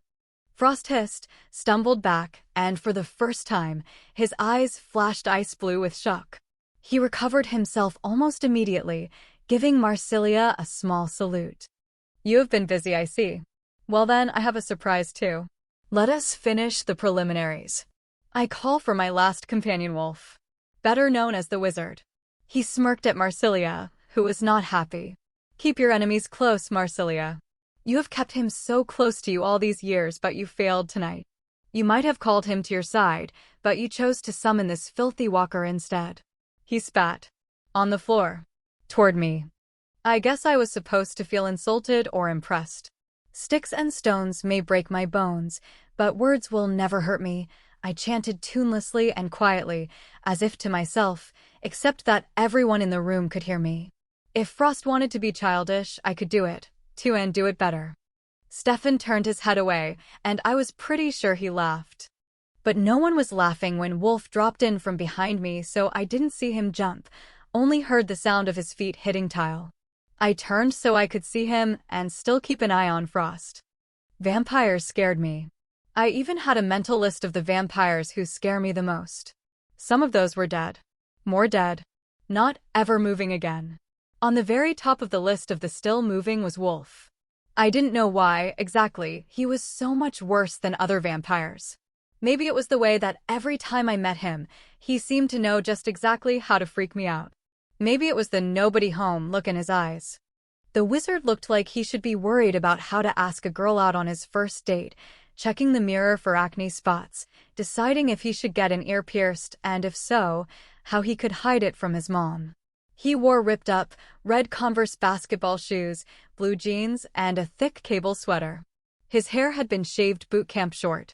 He held a thick chain that was attached to a metal collar wrapped around the neck of another vampire. The second vampire was huge.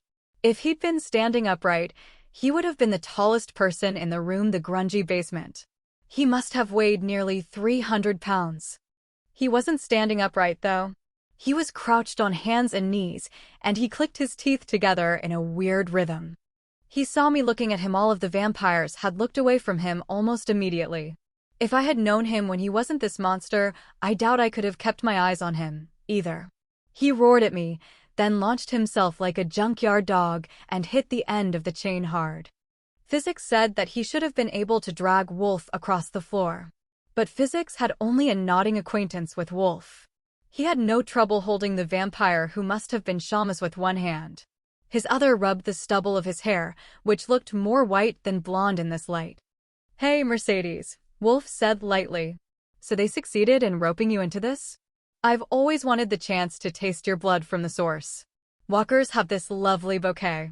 Like daffodils in the spring, my old ma used to say. Wolf, said Marsilia. I think she wanted to say something else, but didn't know exactly what. So she was just quiet, but her quietness had a quality of sorrow to it. Don't be mad, Marsilia, he said earnestly. But us badass vampires must stick together, you understand. He paused. Maybe not. How about if I put it this way? It grievest me, dear heart. But in sooth it is for the best, as you will see anon. 5 minutes, said Stefan. Starting now. Chapter 12. We huddled in our corner. I huddled anyway. Assel looked faintly bored. Honey never took her eyes off Frost. Hal lurked, which he did very well for such a compact man. Marsilia? Marsilia was all business. I was going to fight vampires, and my name wasn't Buffy. I was so screwed. Did you see his magic? Marsilia asked me briskly. I had Stefan tell you to watch closely. I saw. Your job is to stop him from doing it. Any way you can. Walkers are immune to vampire magic, even vampire magic that has its origins in witchcraft. She sounded a lot more confident than I felt. You didn't seem to have much trouble stopping him, I said. She grimaced. Yes, but he wasn't trying very hard, and he exaggerated his reaction when the magic broke.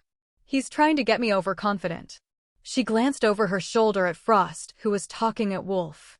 Wolf was watching Marsilia and not paying any attention to Frost that I could see. He noticed I was watching and winked at me. It is a tactic that Frost takes, How said. He paused and looked at his hands. They were smudged black, and he had black ash smears on his gold shirt. Marsilia's black outfit showed no wear and tear. I didn't bother looking down at myself.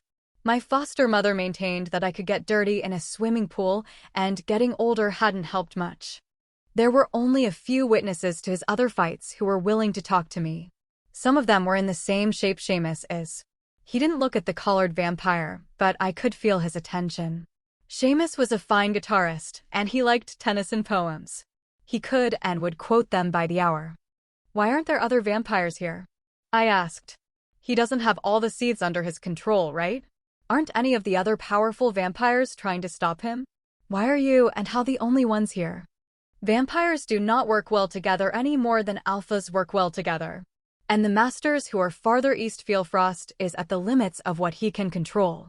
An illusion Frost has done his best to foster, Hal answered me. And most of them think that Frost's desire to bring out the vampires and allow them to feed where they will is the best idea they've ever heard, said Marsilia. Stupid. I hate stupid people. You don't seem to be in a hurry to plan anything for the fight, said Assel. And you have 2 minutes left. Marsilia looked at him and for a moment I saw lust in her face again. How bowed to Assel.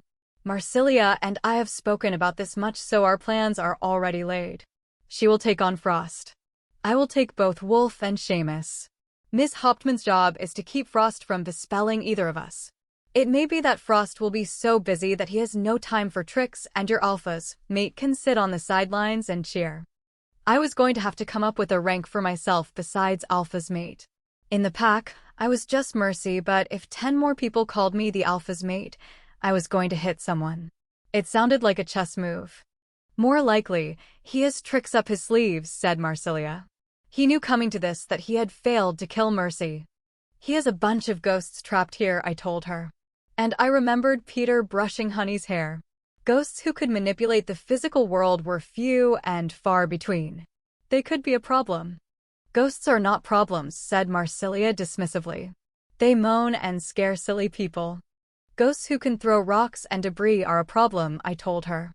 And there's that dead but still moving just fine Fae assassin too. If he animated her, it was because he had a job for her to do. If she is a real zombie, then my understanding of the rules says he can call her to fight with him. Zombies aren't living creatures, they're animated dead with no willpower or thoughts of their own. A zombie would come under the heading of his power, right? You take care of the ghosts, then, said Marsilia. And keep him from trying to control us. We will do the fighting. Hal smiled and rolled his shoulders to loosen them. I'd been wrong. He did smile when he was happy. This should be an interesting fight, he said. When the fight started, I was about 15 feet behind the 2 vampires on my side with orders to stay as far away from the action as possible. My knee hurt, my cheekbone throbbed, and I was as scared as I've ever been. Dear God, I murmured earnestly. I'd quit worrying about who could overhear me when I prayed a long time ago. When you live with werewolves, there is no such thing as a private conversation even if you are talking to God. Please don't let me end up in a wheelchair again. No broken bones would be a happy bonus, but I'm not expecting you to make up for my stupidity quite so completely. And then, even more sincerely, I said, whatever happens, you don't let that vampire make it out of here still moving. If he wins, it will be bad news. Any help you can give us will be appreciated. Amen. Stefan heard me. He didn't look, but his mouth softened, and he shook his head. Go, he said, and stepped back against the wall where the spectators had been allowed to watch. He stood next to Assel and Honey, which I had a bare instant to appreciate. If something happened to me, I knew he'd do his best to get the wolves out of here. Not that Assel would need much help. Vampires are loud when they fight. I don't know why that took me by surprise. I've been in a lot of sparring matches, and they get noisy. Maybe it was because werewolf fights are quieter, the silence imposed by the need to keep hidden. Though people know about the wolves, public fighting is still forbidden.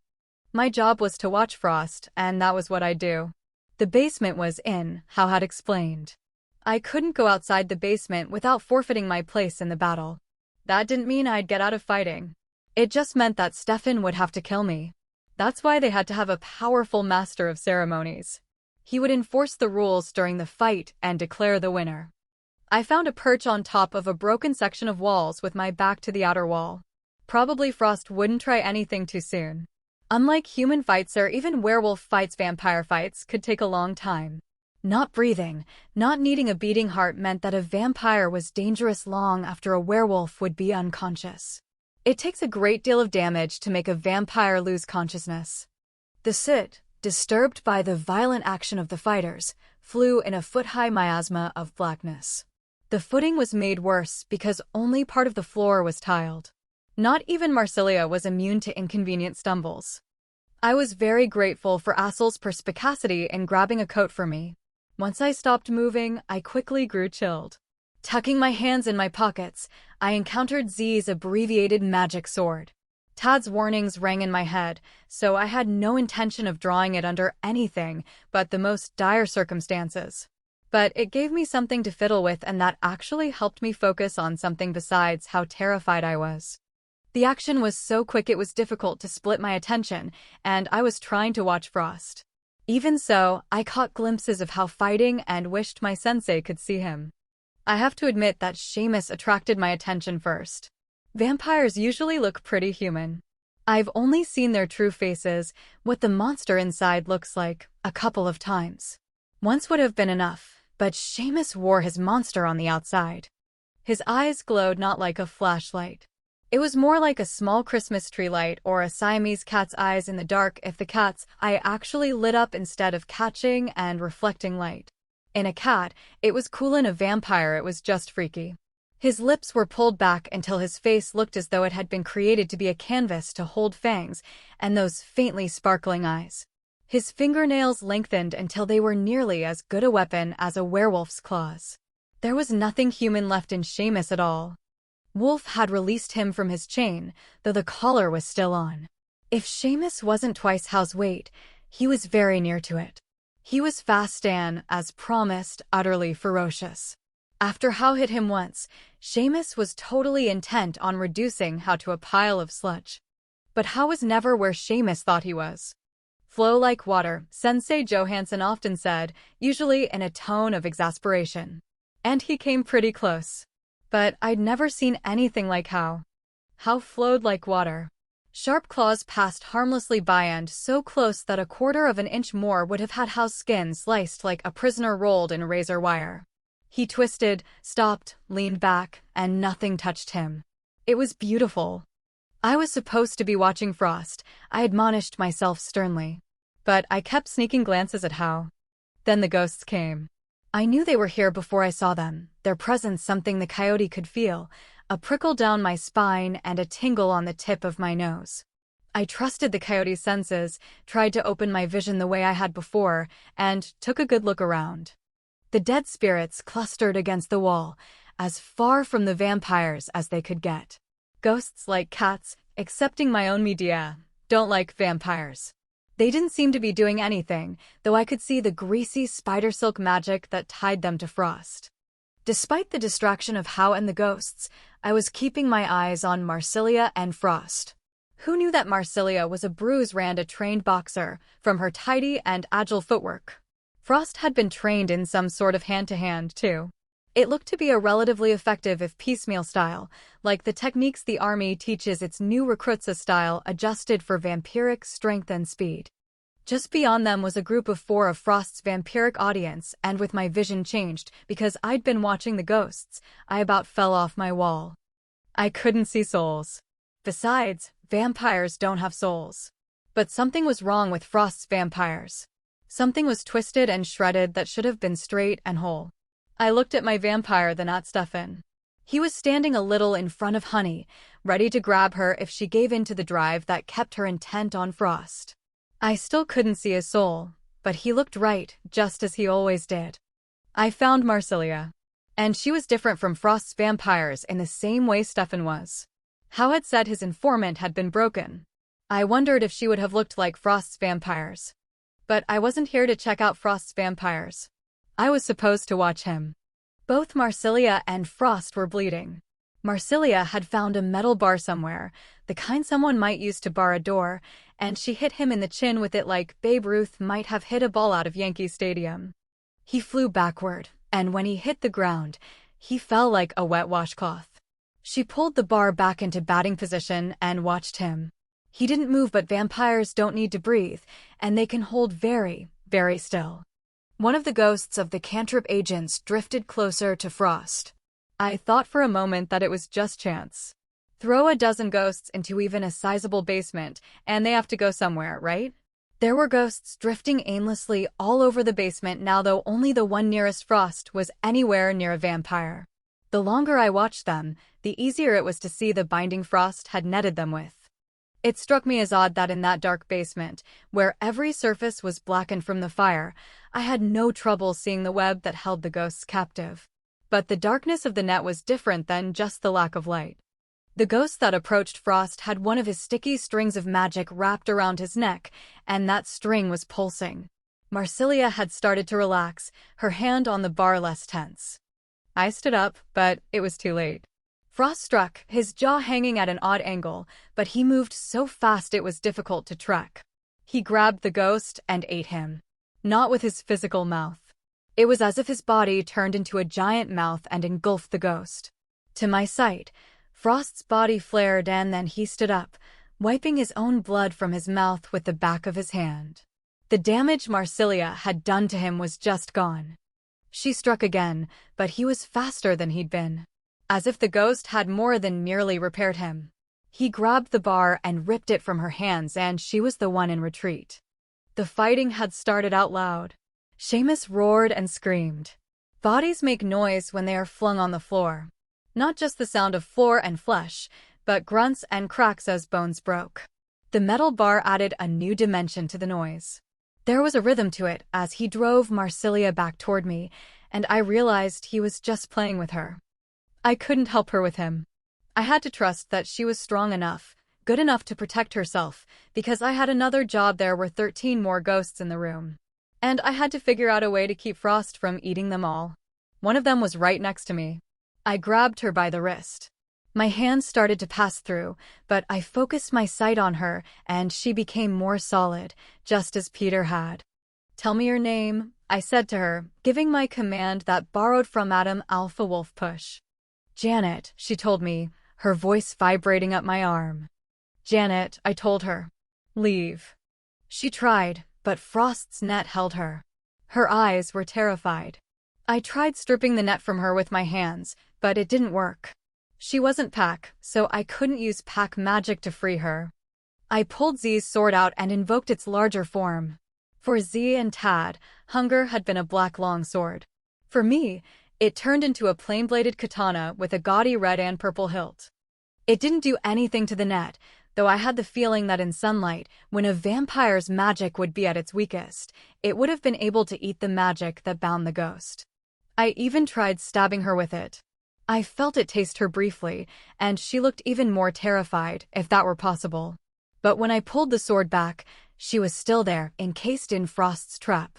I tucked the reluctant sword back into its smaller form and stuck it back in my coat pocket. The clink, clink, clink of the iron bar stopped suddenly, and I looked up to see it arc over the wall of the basement and safely out of useful range. Marsilia popped her shoulder back into joint without so much as a grimace and re-engaged Frost. Without the bar, he was not so overwhelming, but she was still hurt. And then he reached out, almost casually, and ate another ghost. It was quick, and I was too far away to do anything about Idaven if I could have figured out how. He smiled at me before he hit Marsilia in her damaged shoulder. Desperate, I pulled my lamb and dog tag necklace off my neck. Armed by my faith, the symbol of the Lamb of God had defended me against vampires. Maybe it would work against vampiric magic. "Please, dear Lord," I said. "Let this work." Then I pressed it against the net, which shrank away from the little golden lamb, twisting, curling, and lessening until the ghost stood free. I touched the lamb to her forehead and said, "Janet, be at peace." She vanished in a bright flash of light. "Yes!" I shouted in triumph and more than a little awe. My little lamb had outperformed Z's sword. From across the room, Stefan smiled at me. Holy symbols, Batman, I told him. We have help.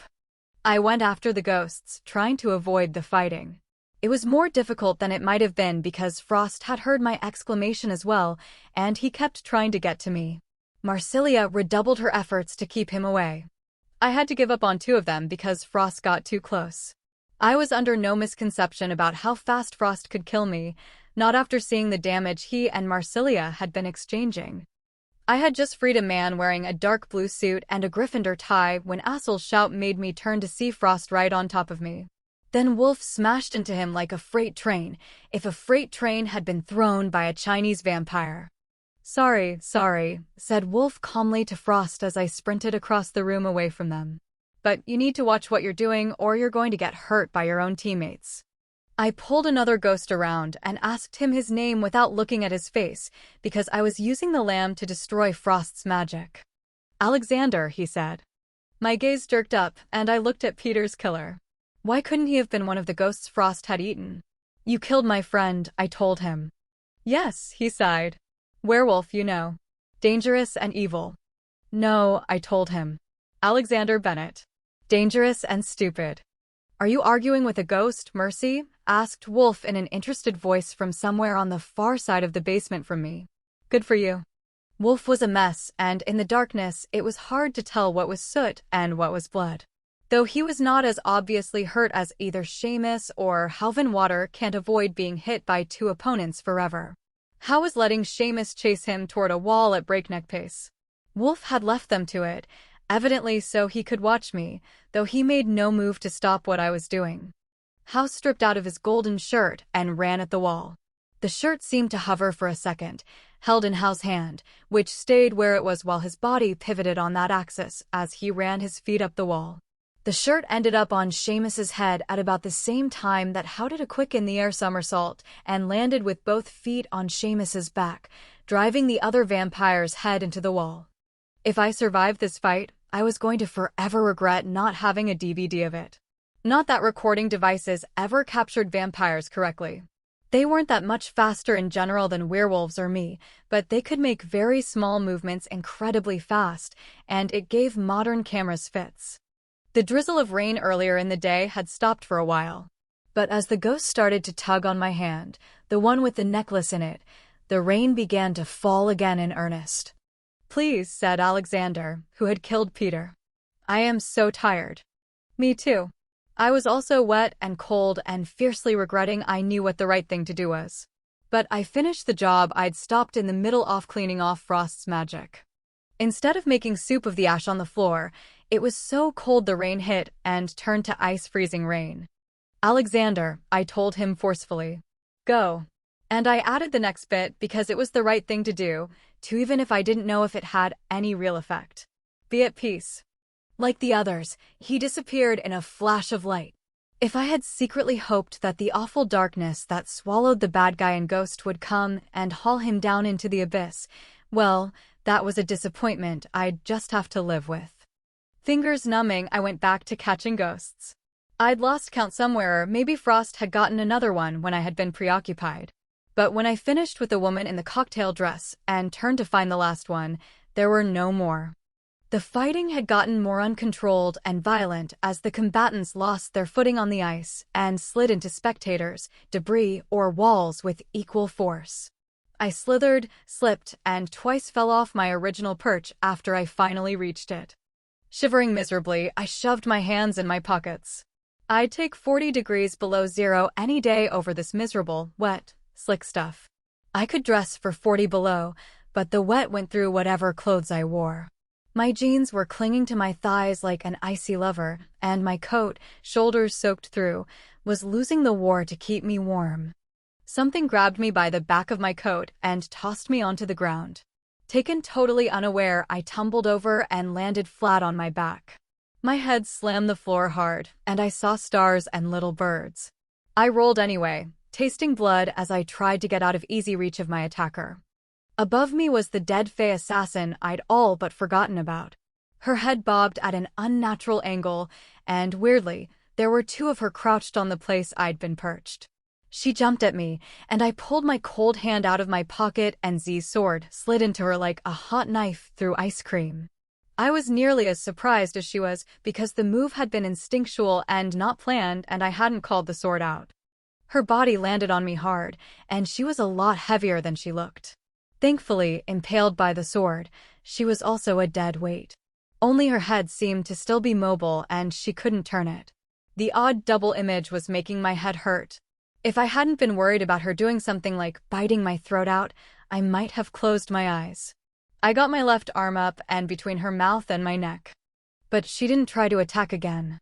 Hunger, her voice sounded lost, you have the sword. Where is my sliver if you have his hunger?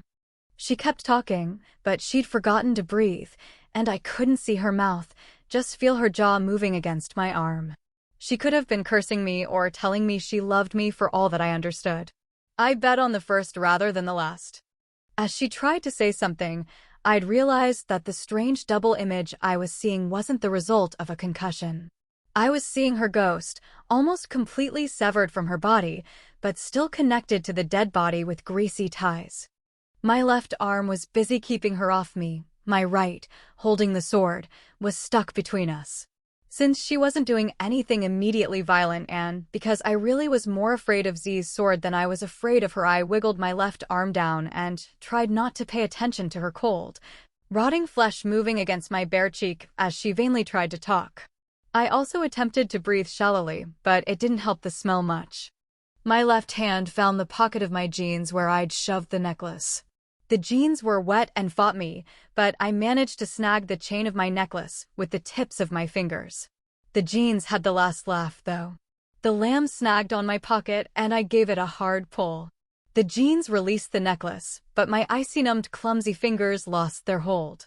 The necklace flew with the force of my pull, and I heard it land well out of reach.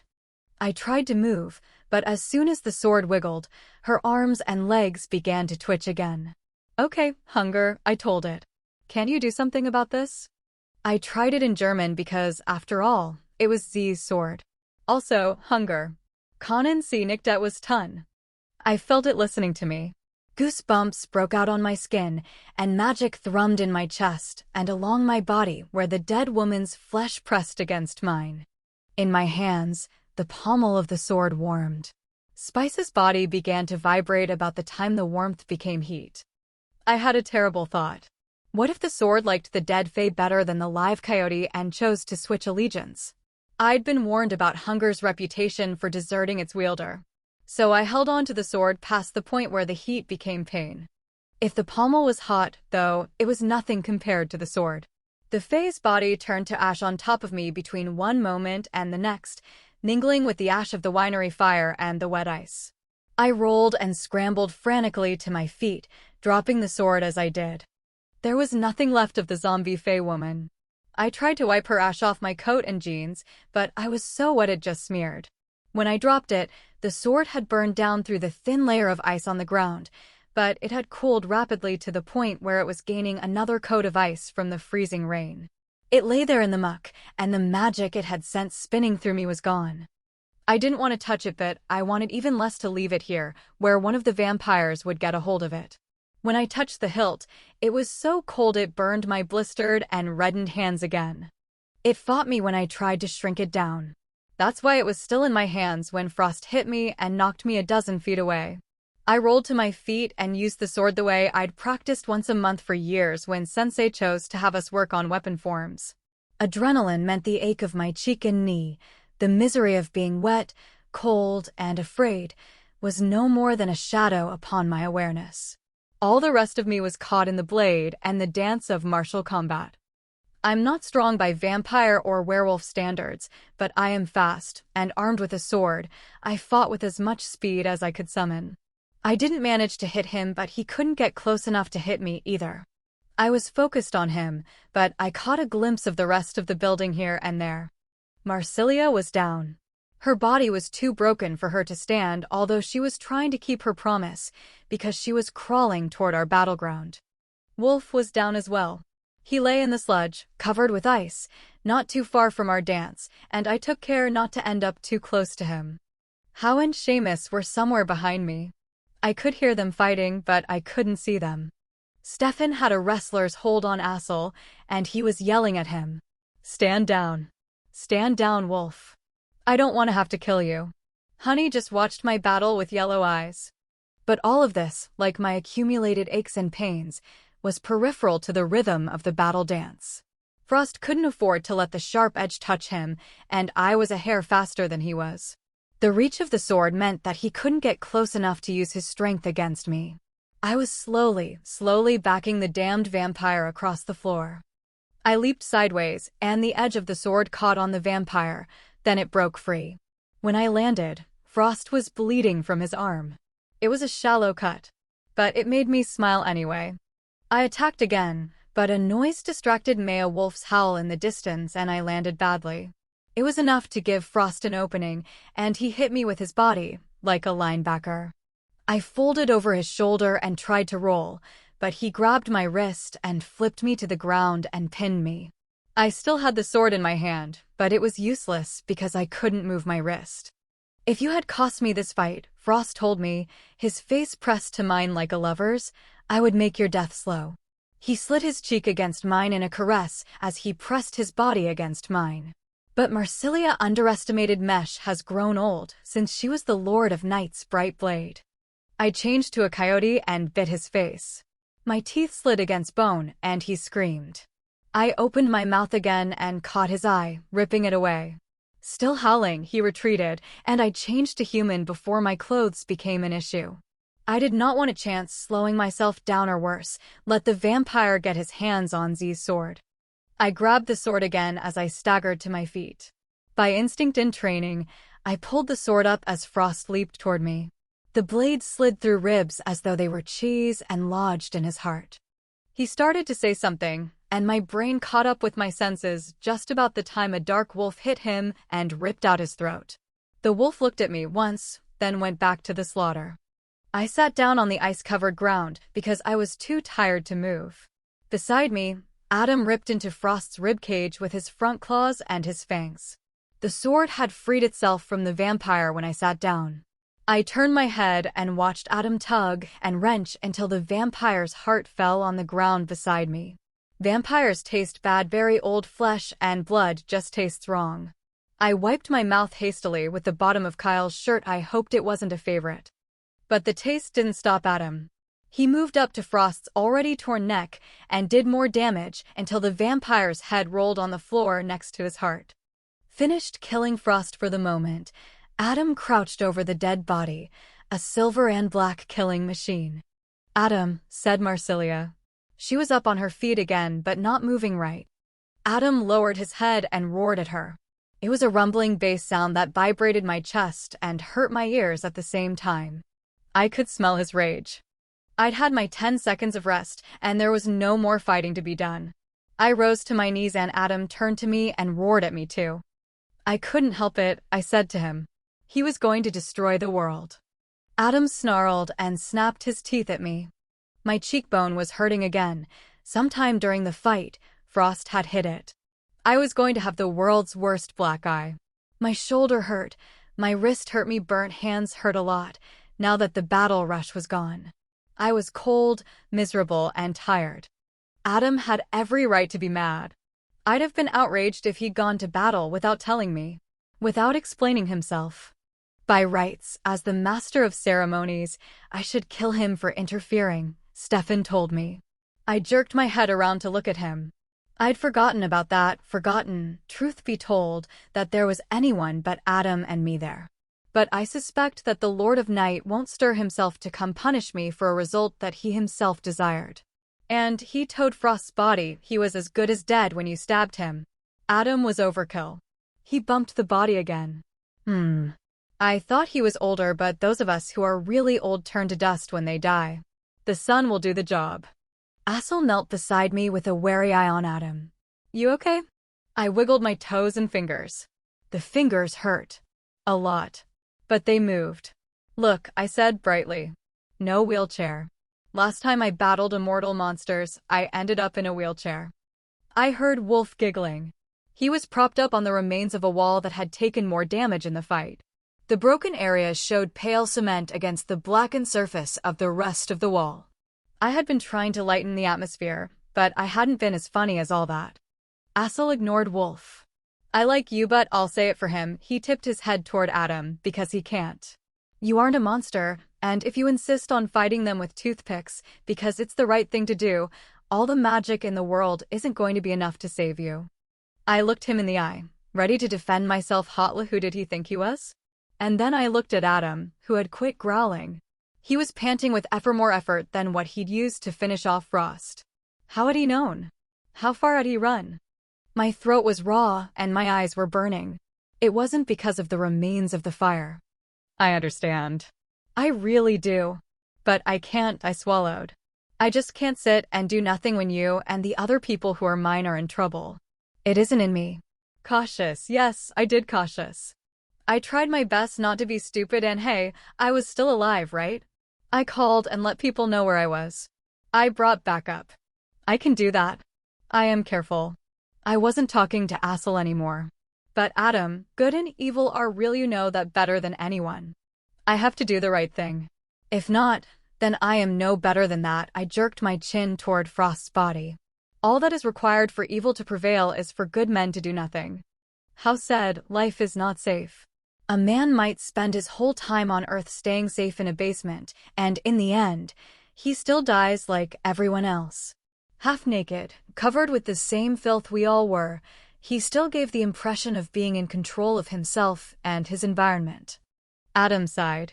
He picked his way through body parts and lay down beside me.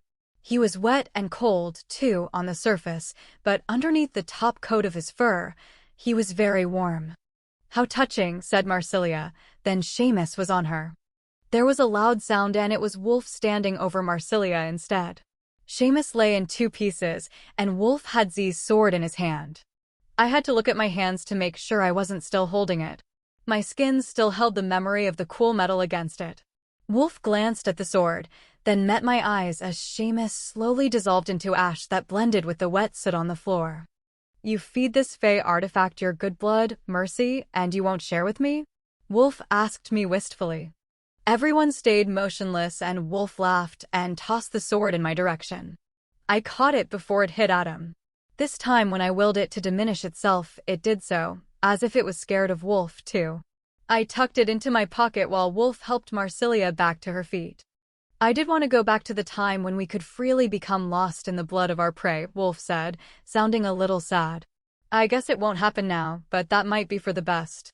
Here, let me carry you, it will be easier. He picked Marsilia up in his arms. His look took in Stefan and How. You'll have to kill Frost's vampires.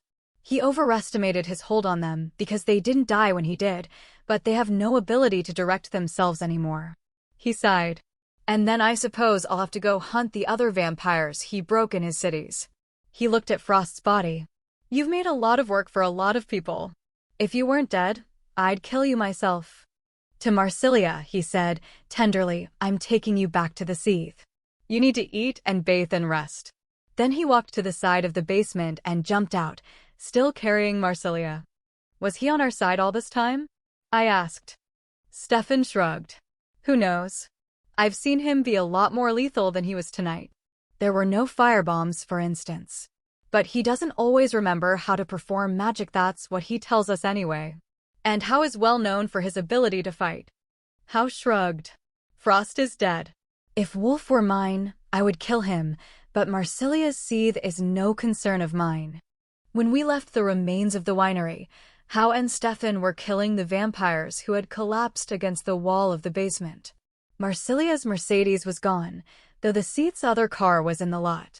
There was no sign that Adam had brought a car, so we all piled into Warren's truck, the werewolves in the back. We went home. We gave the rabbit a Viking funeral. She sat a battered warrior, a decrepit pile of junk perched on a pile of wood 3 feet high and a foot bigger around than the car. I drained her fluids and stripped her of any parts that were usable before the pack had lifted her to her final resting place. Those parts were now tucked in and around the junker rabbit that still graced the space between my old home and my new one. Sure, I could have found somewhere else to put the parts, but Adam had yelled at me about fighting the vampire one too many times. I know I'd scared him, I'd scared me too. I also remembered how mad I'd been at Adam when he'd hurt himself kissing me because he thought it would break the phase magic that held me. He'd been right to kiss me, though it burned him, and I'd been right to help Marsilia with the vampire. I'd yelled at him anyway. Which was why the old junker only got to wear a pair of tires on its trunk instead of getting something rude painted in fluorescent pink and I was saving this one for something serious. A solar-powered blinking red light that I'd found at Walmart on the ill-fated Black Friday shopping expedition. The fire burned hot and long past the time when the last of the marshmallows and hot dogs were roasted. Even with the heaping mounds of firewood, the car wouldn't have burned to ash without Tad's help. It had been 2 weeks since Frost died. Adam's appearance on TV had cemented, if it needed cementing, his reputation as a hero and a pillar of all that was good and civil. It was a fortunate thing that no one had gotten a picture of him tearing into Frost's body. Tony assured me that the police were satisfied with the abbreviated story Adam and Agent Armstrong had given them. Kyle forgave me the shirt I'd destroyed, and he'd helped us look for his car without a word of complaint. He was, I think, happy we hadn't found it that night and covered his buttery leather upholstery with soot and blood. Warren told me, as we drove through nameless dirt roads through seemingly endless vineyards and orchards, that Adam had just suddenly gotten out of the chair he'd been sitting in at Kyle's office and sprinted out the door, leaving the rest of them to suit the reporter who'd lingered to get a few more details. Adam had taken off in Kyle's Jaguar and left the rest of them to call a taxi to get home. Adam had explained, a little sheepishly, that all he knew was that I was at the winery with the vampires, but he hadn't been really certain how to get there. He could feel me, but the roads kept turning the wrong way. Finally, he'd abandoned the car and taken off on 4 feet. It took us 3 days to find the Jaguar, and then only because someone called the police and reported an abandoned car in their vineyard. I gave the sword back to Tad as soon as I saw him again, a couple of days after our adventure. "What did you do to it?" he asked me. "It feels frightened," I suggested. He grimaced. "Subdued." "Wolfia know the crazy vampire? Wolf used it to kill another vampire." He grimaced. "That would do it. You should ask Dad about Wolf sometime. It'll give you nightmares." Tad was living at his father's house still, but he quit being a hermit. He's helping me at the shop again. I hadn't realized how much I'd missed working with someone I liked.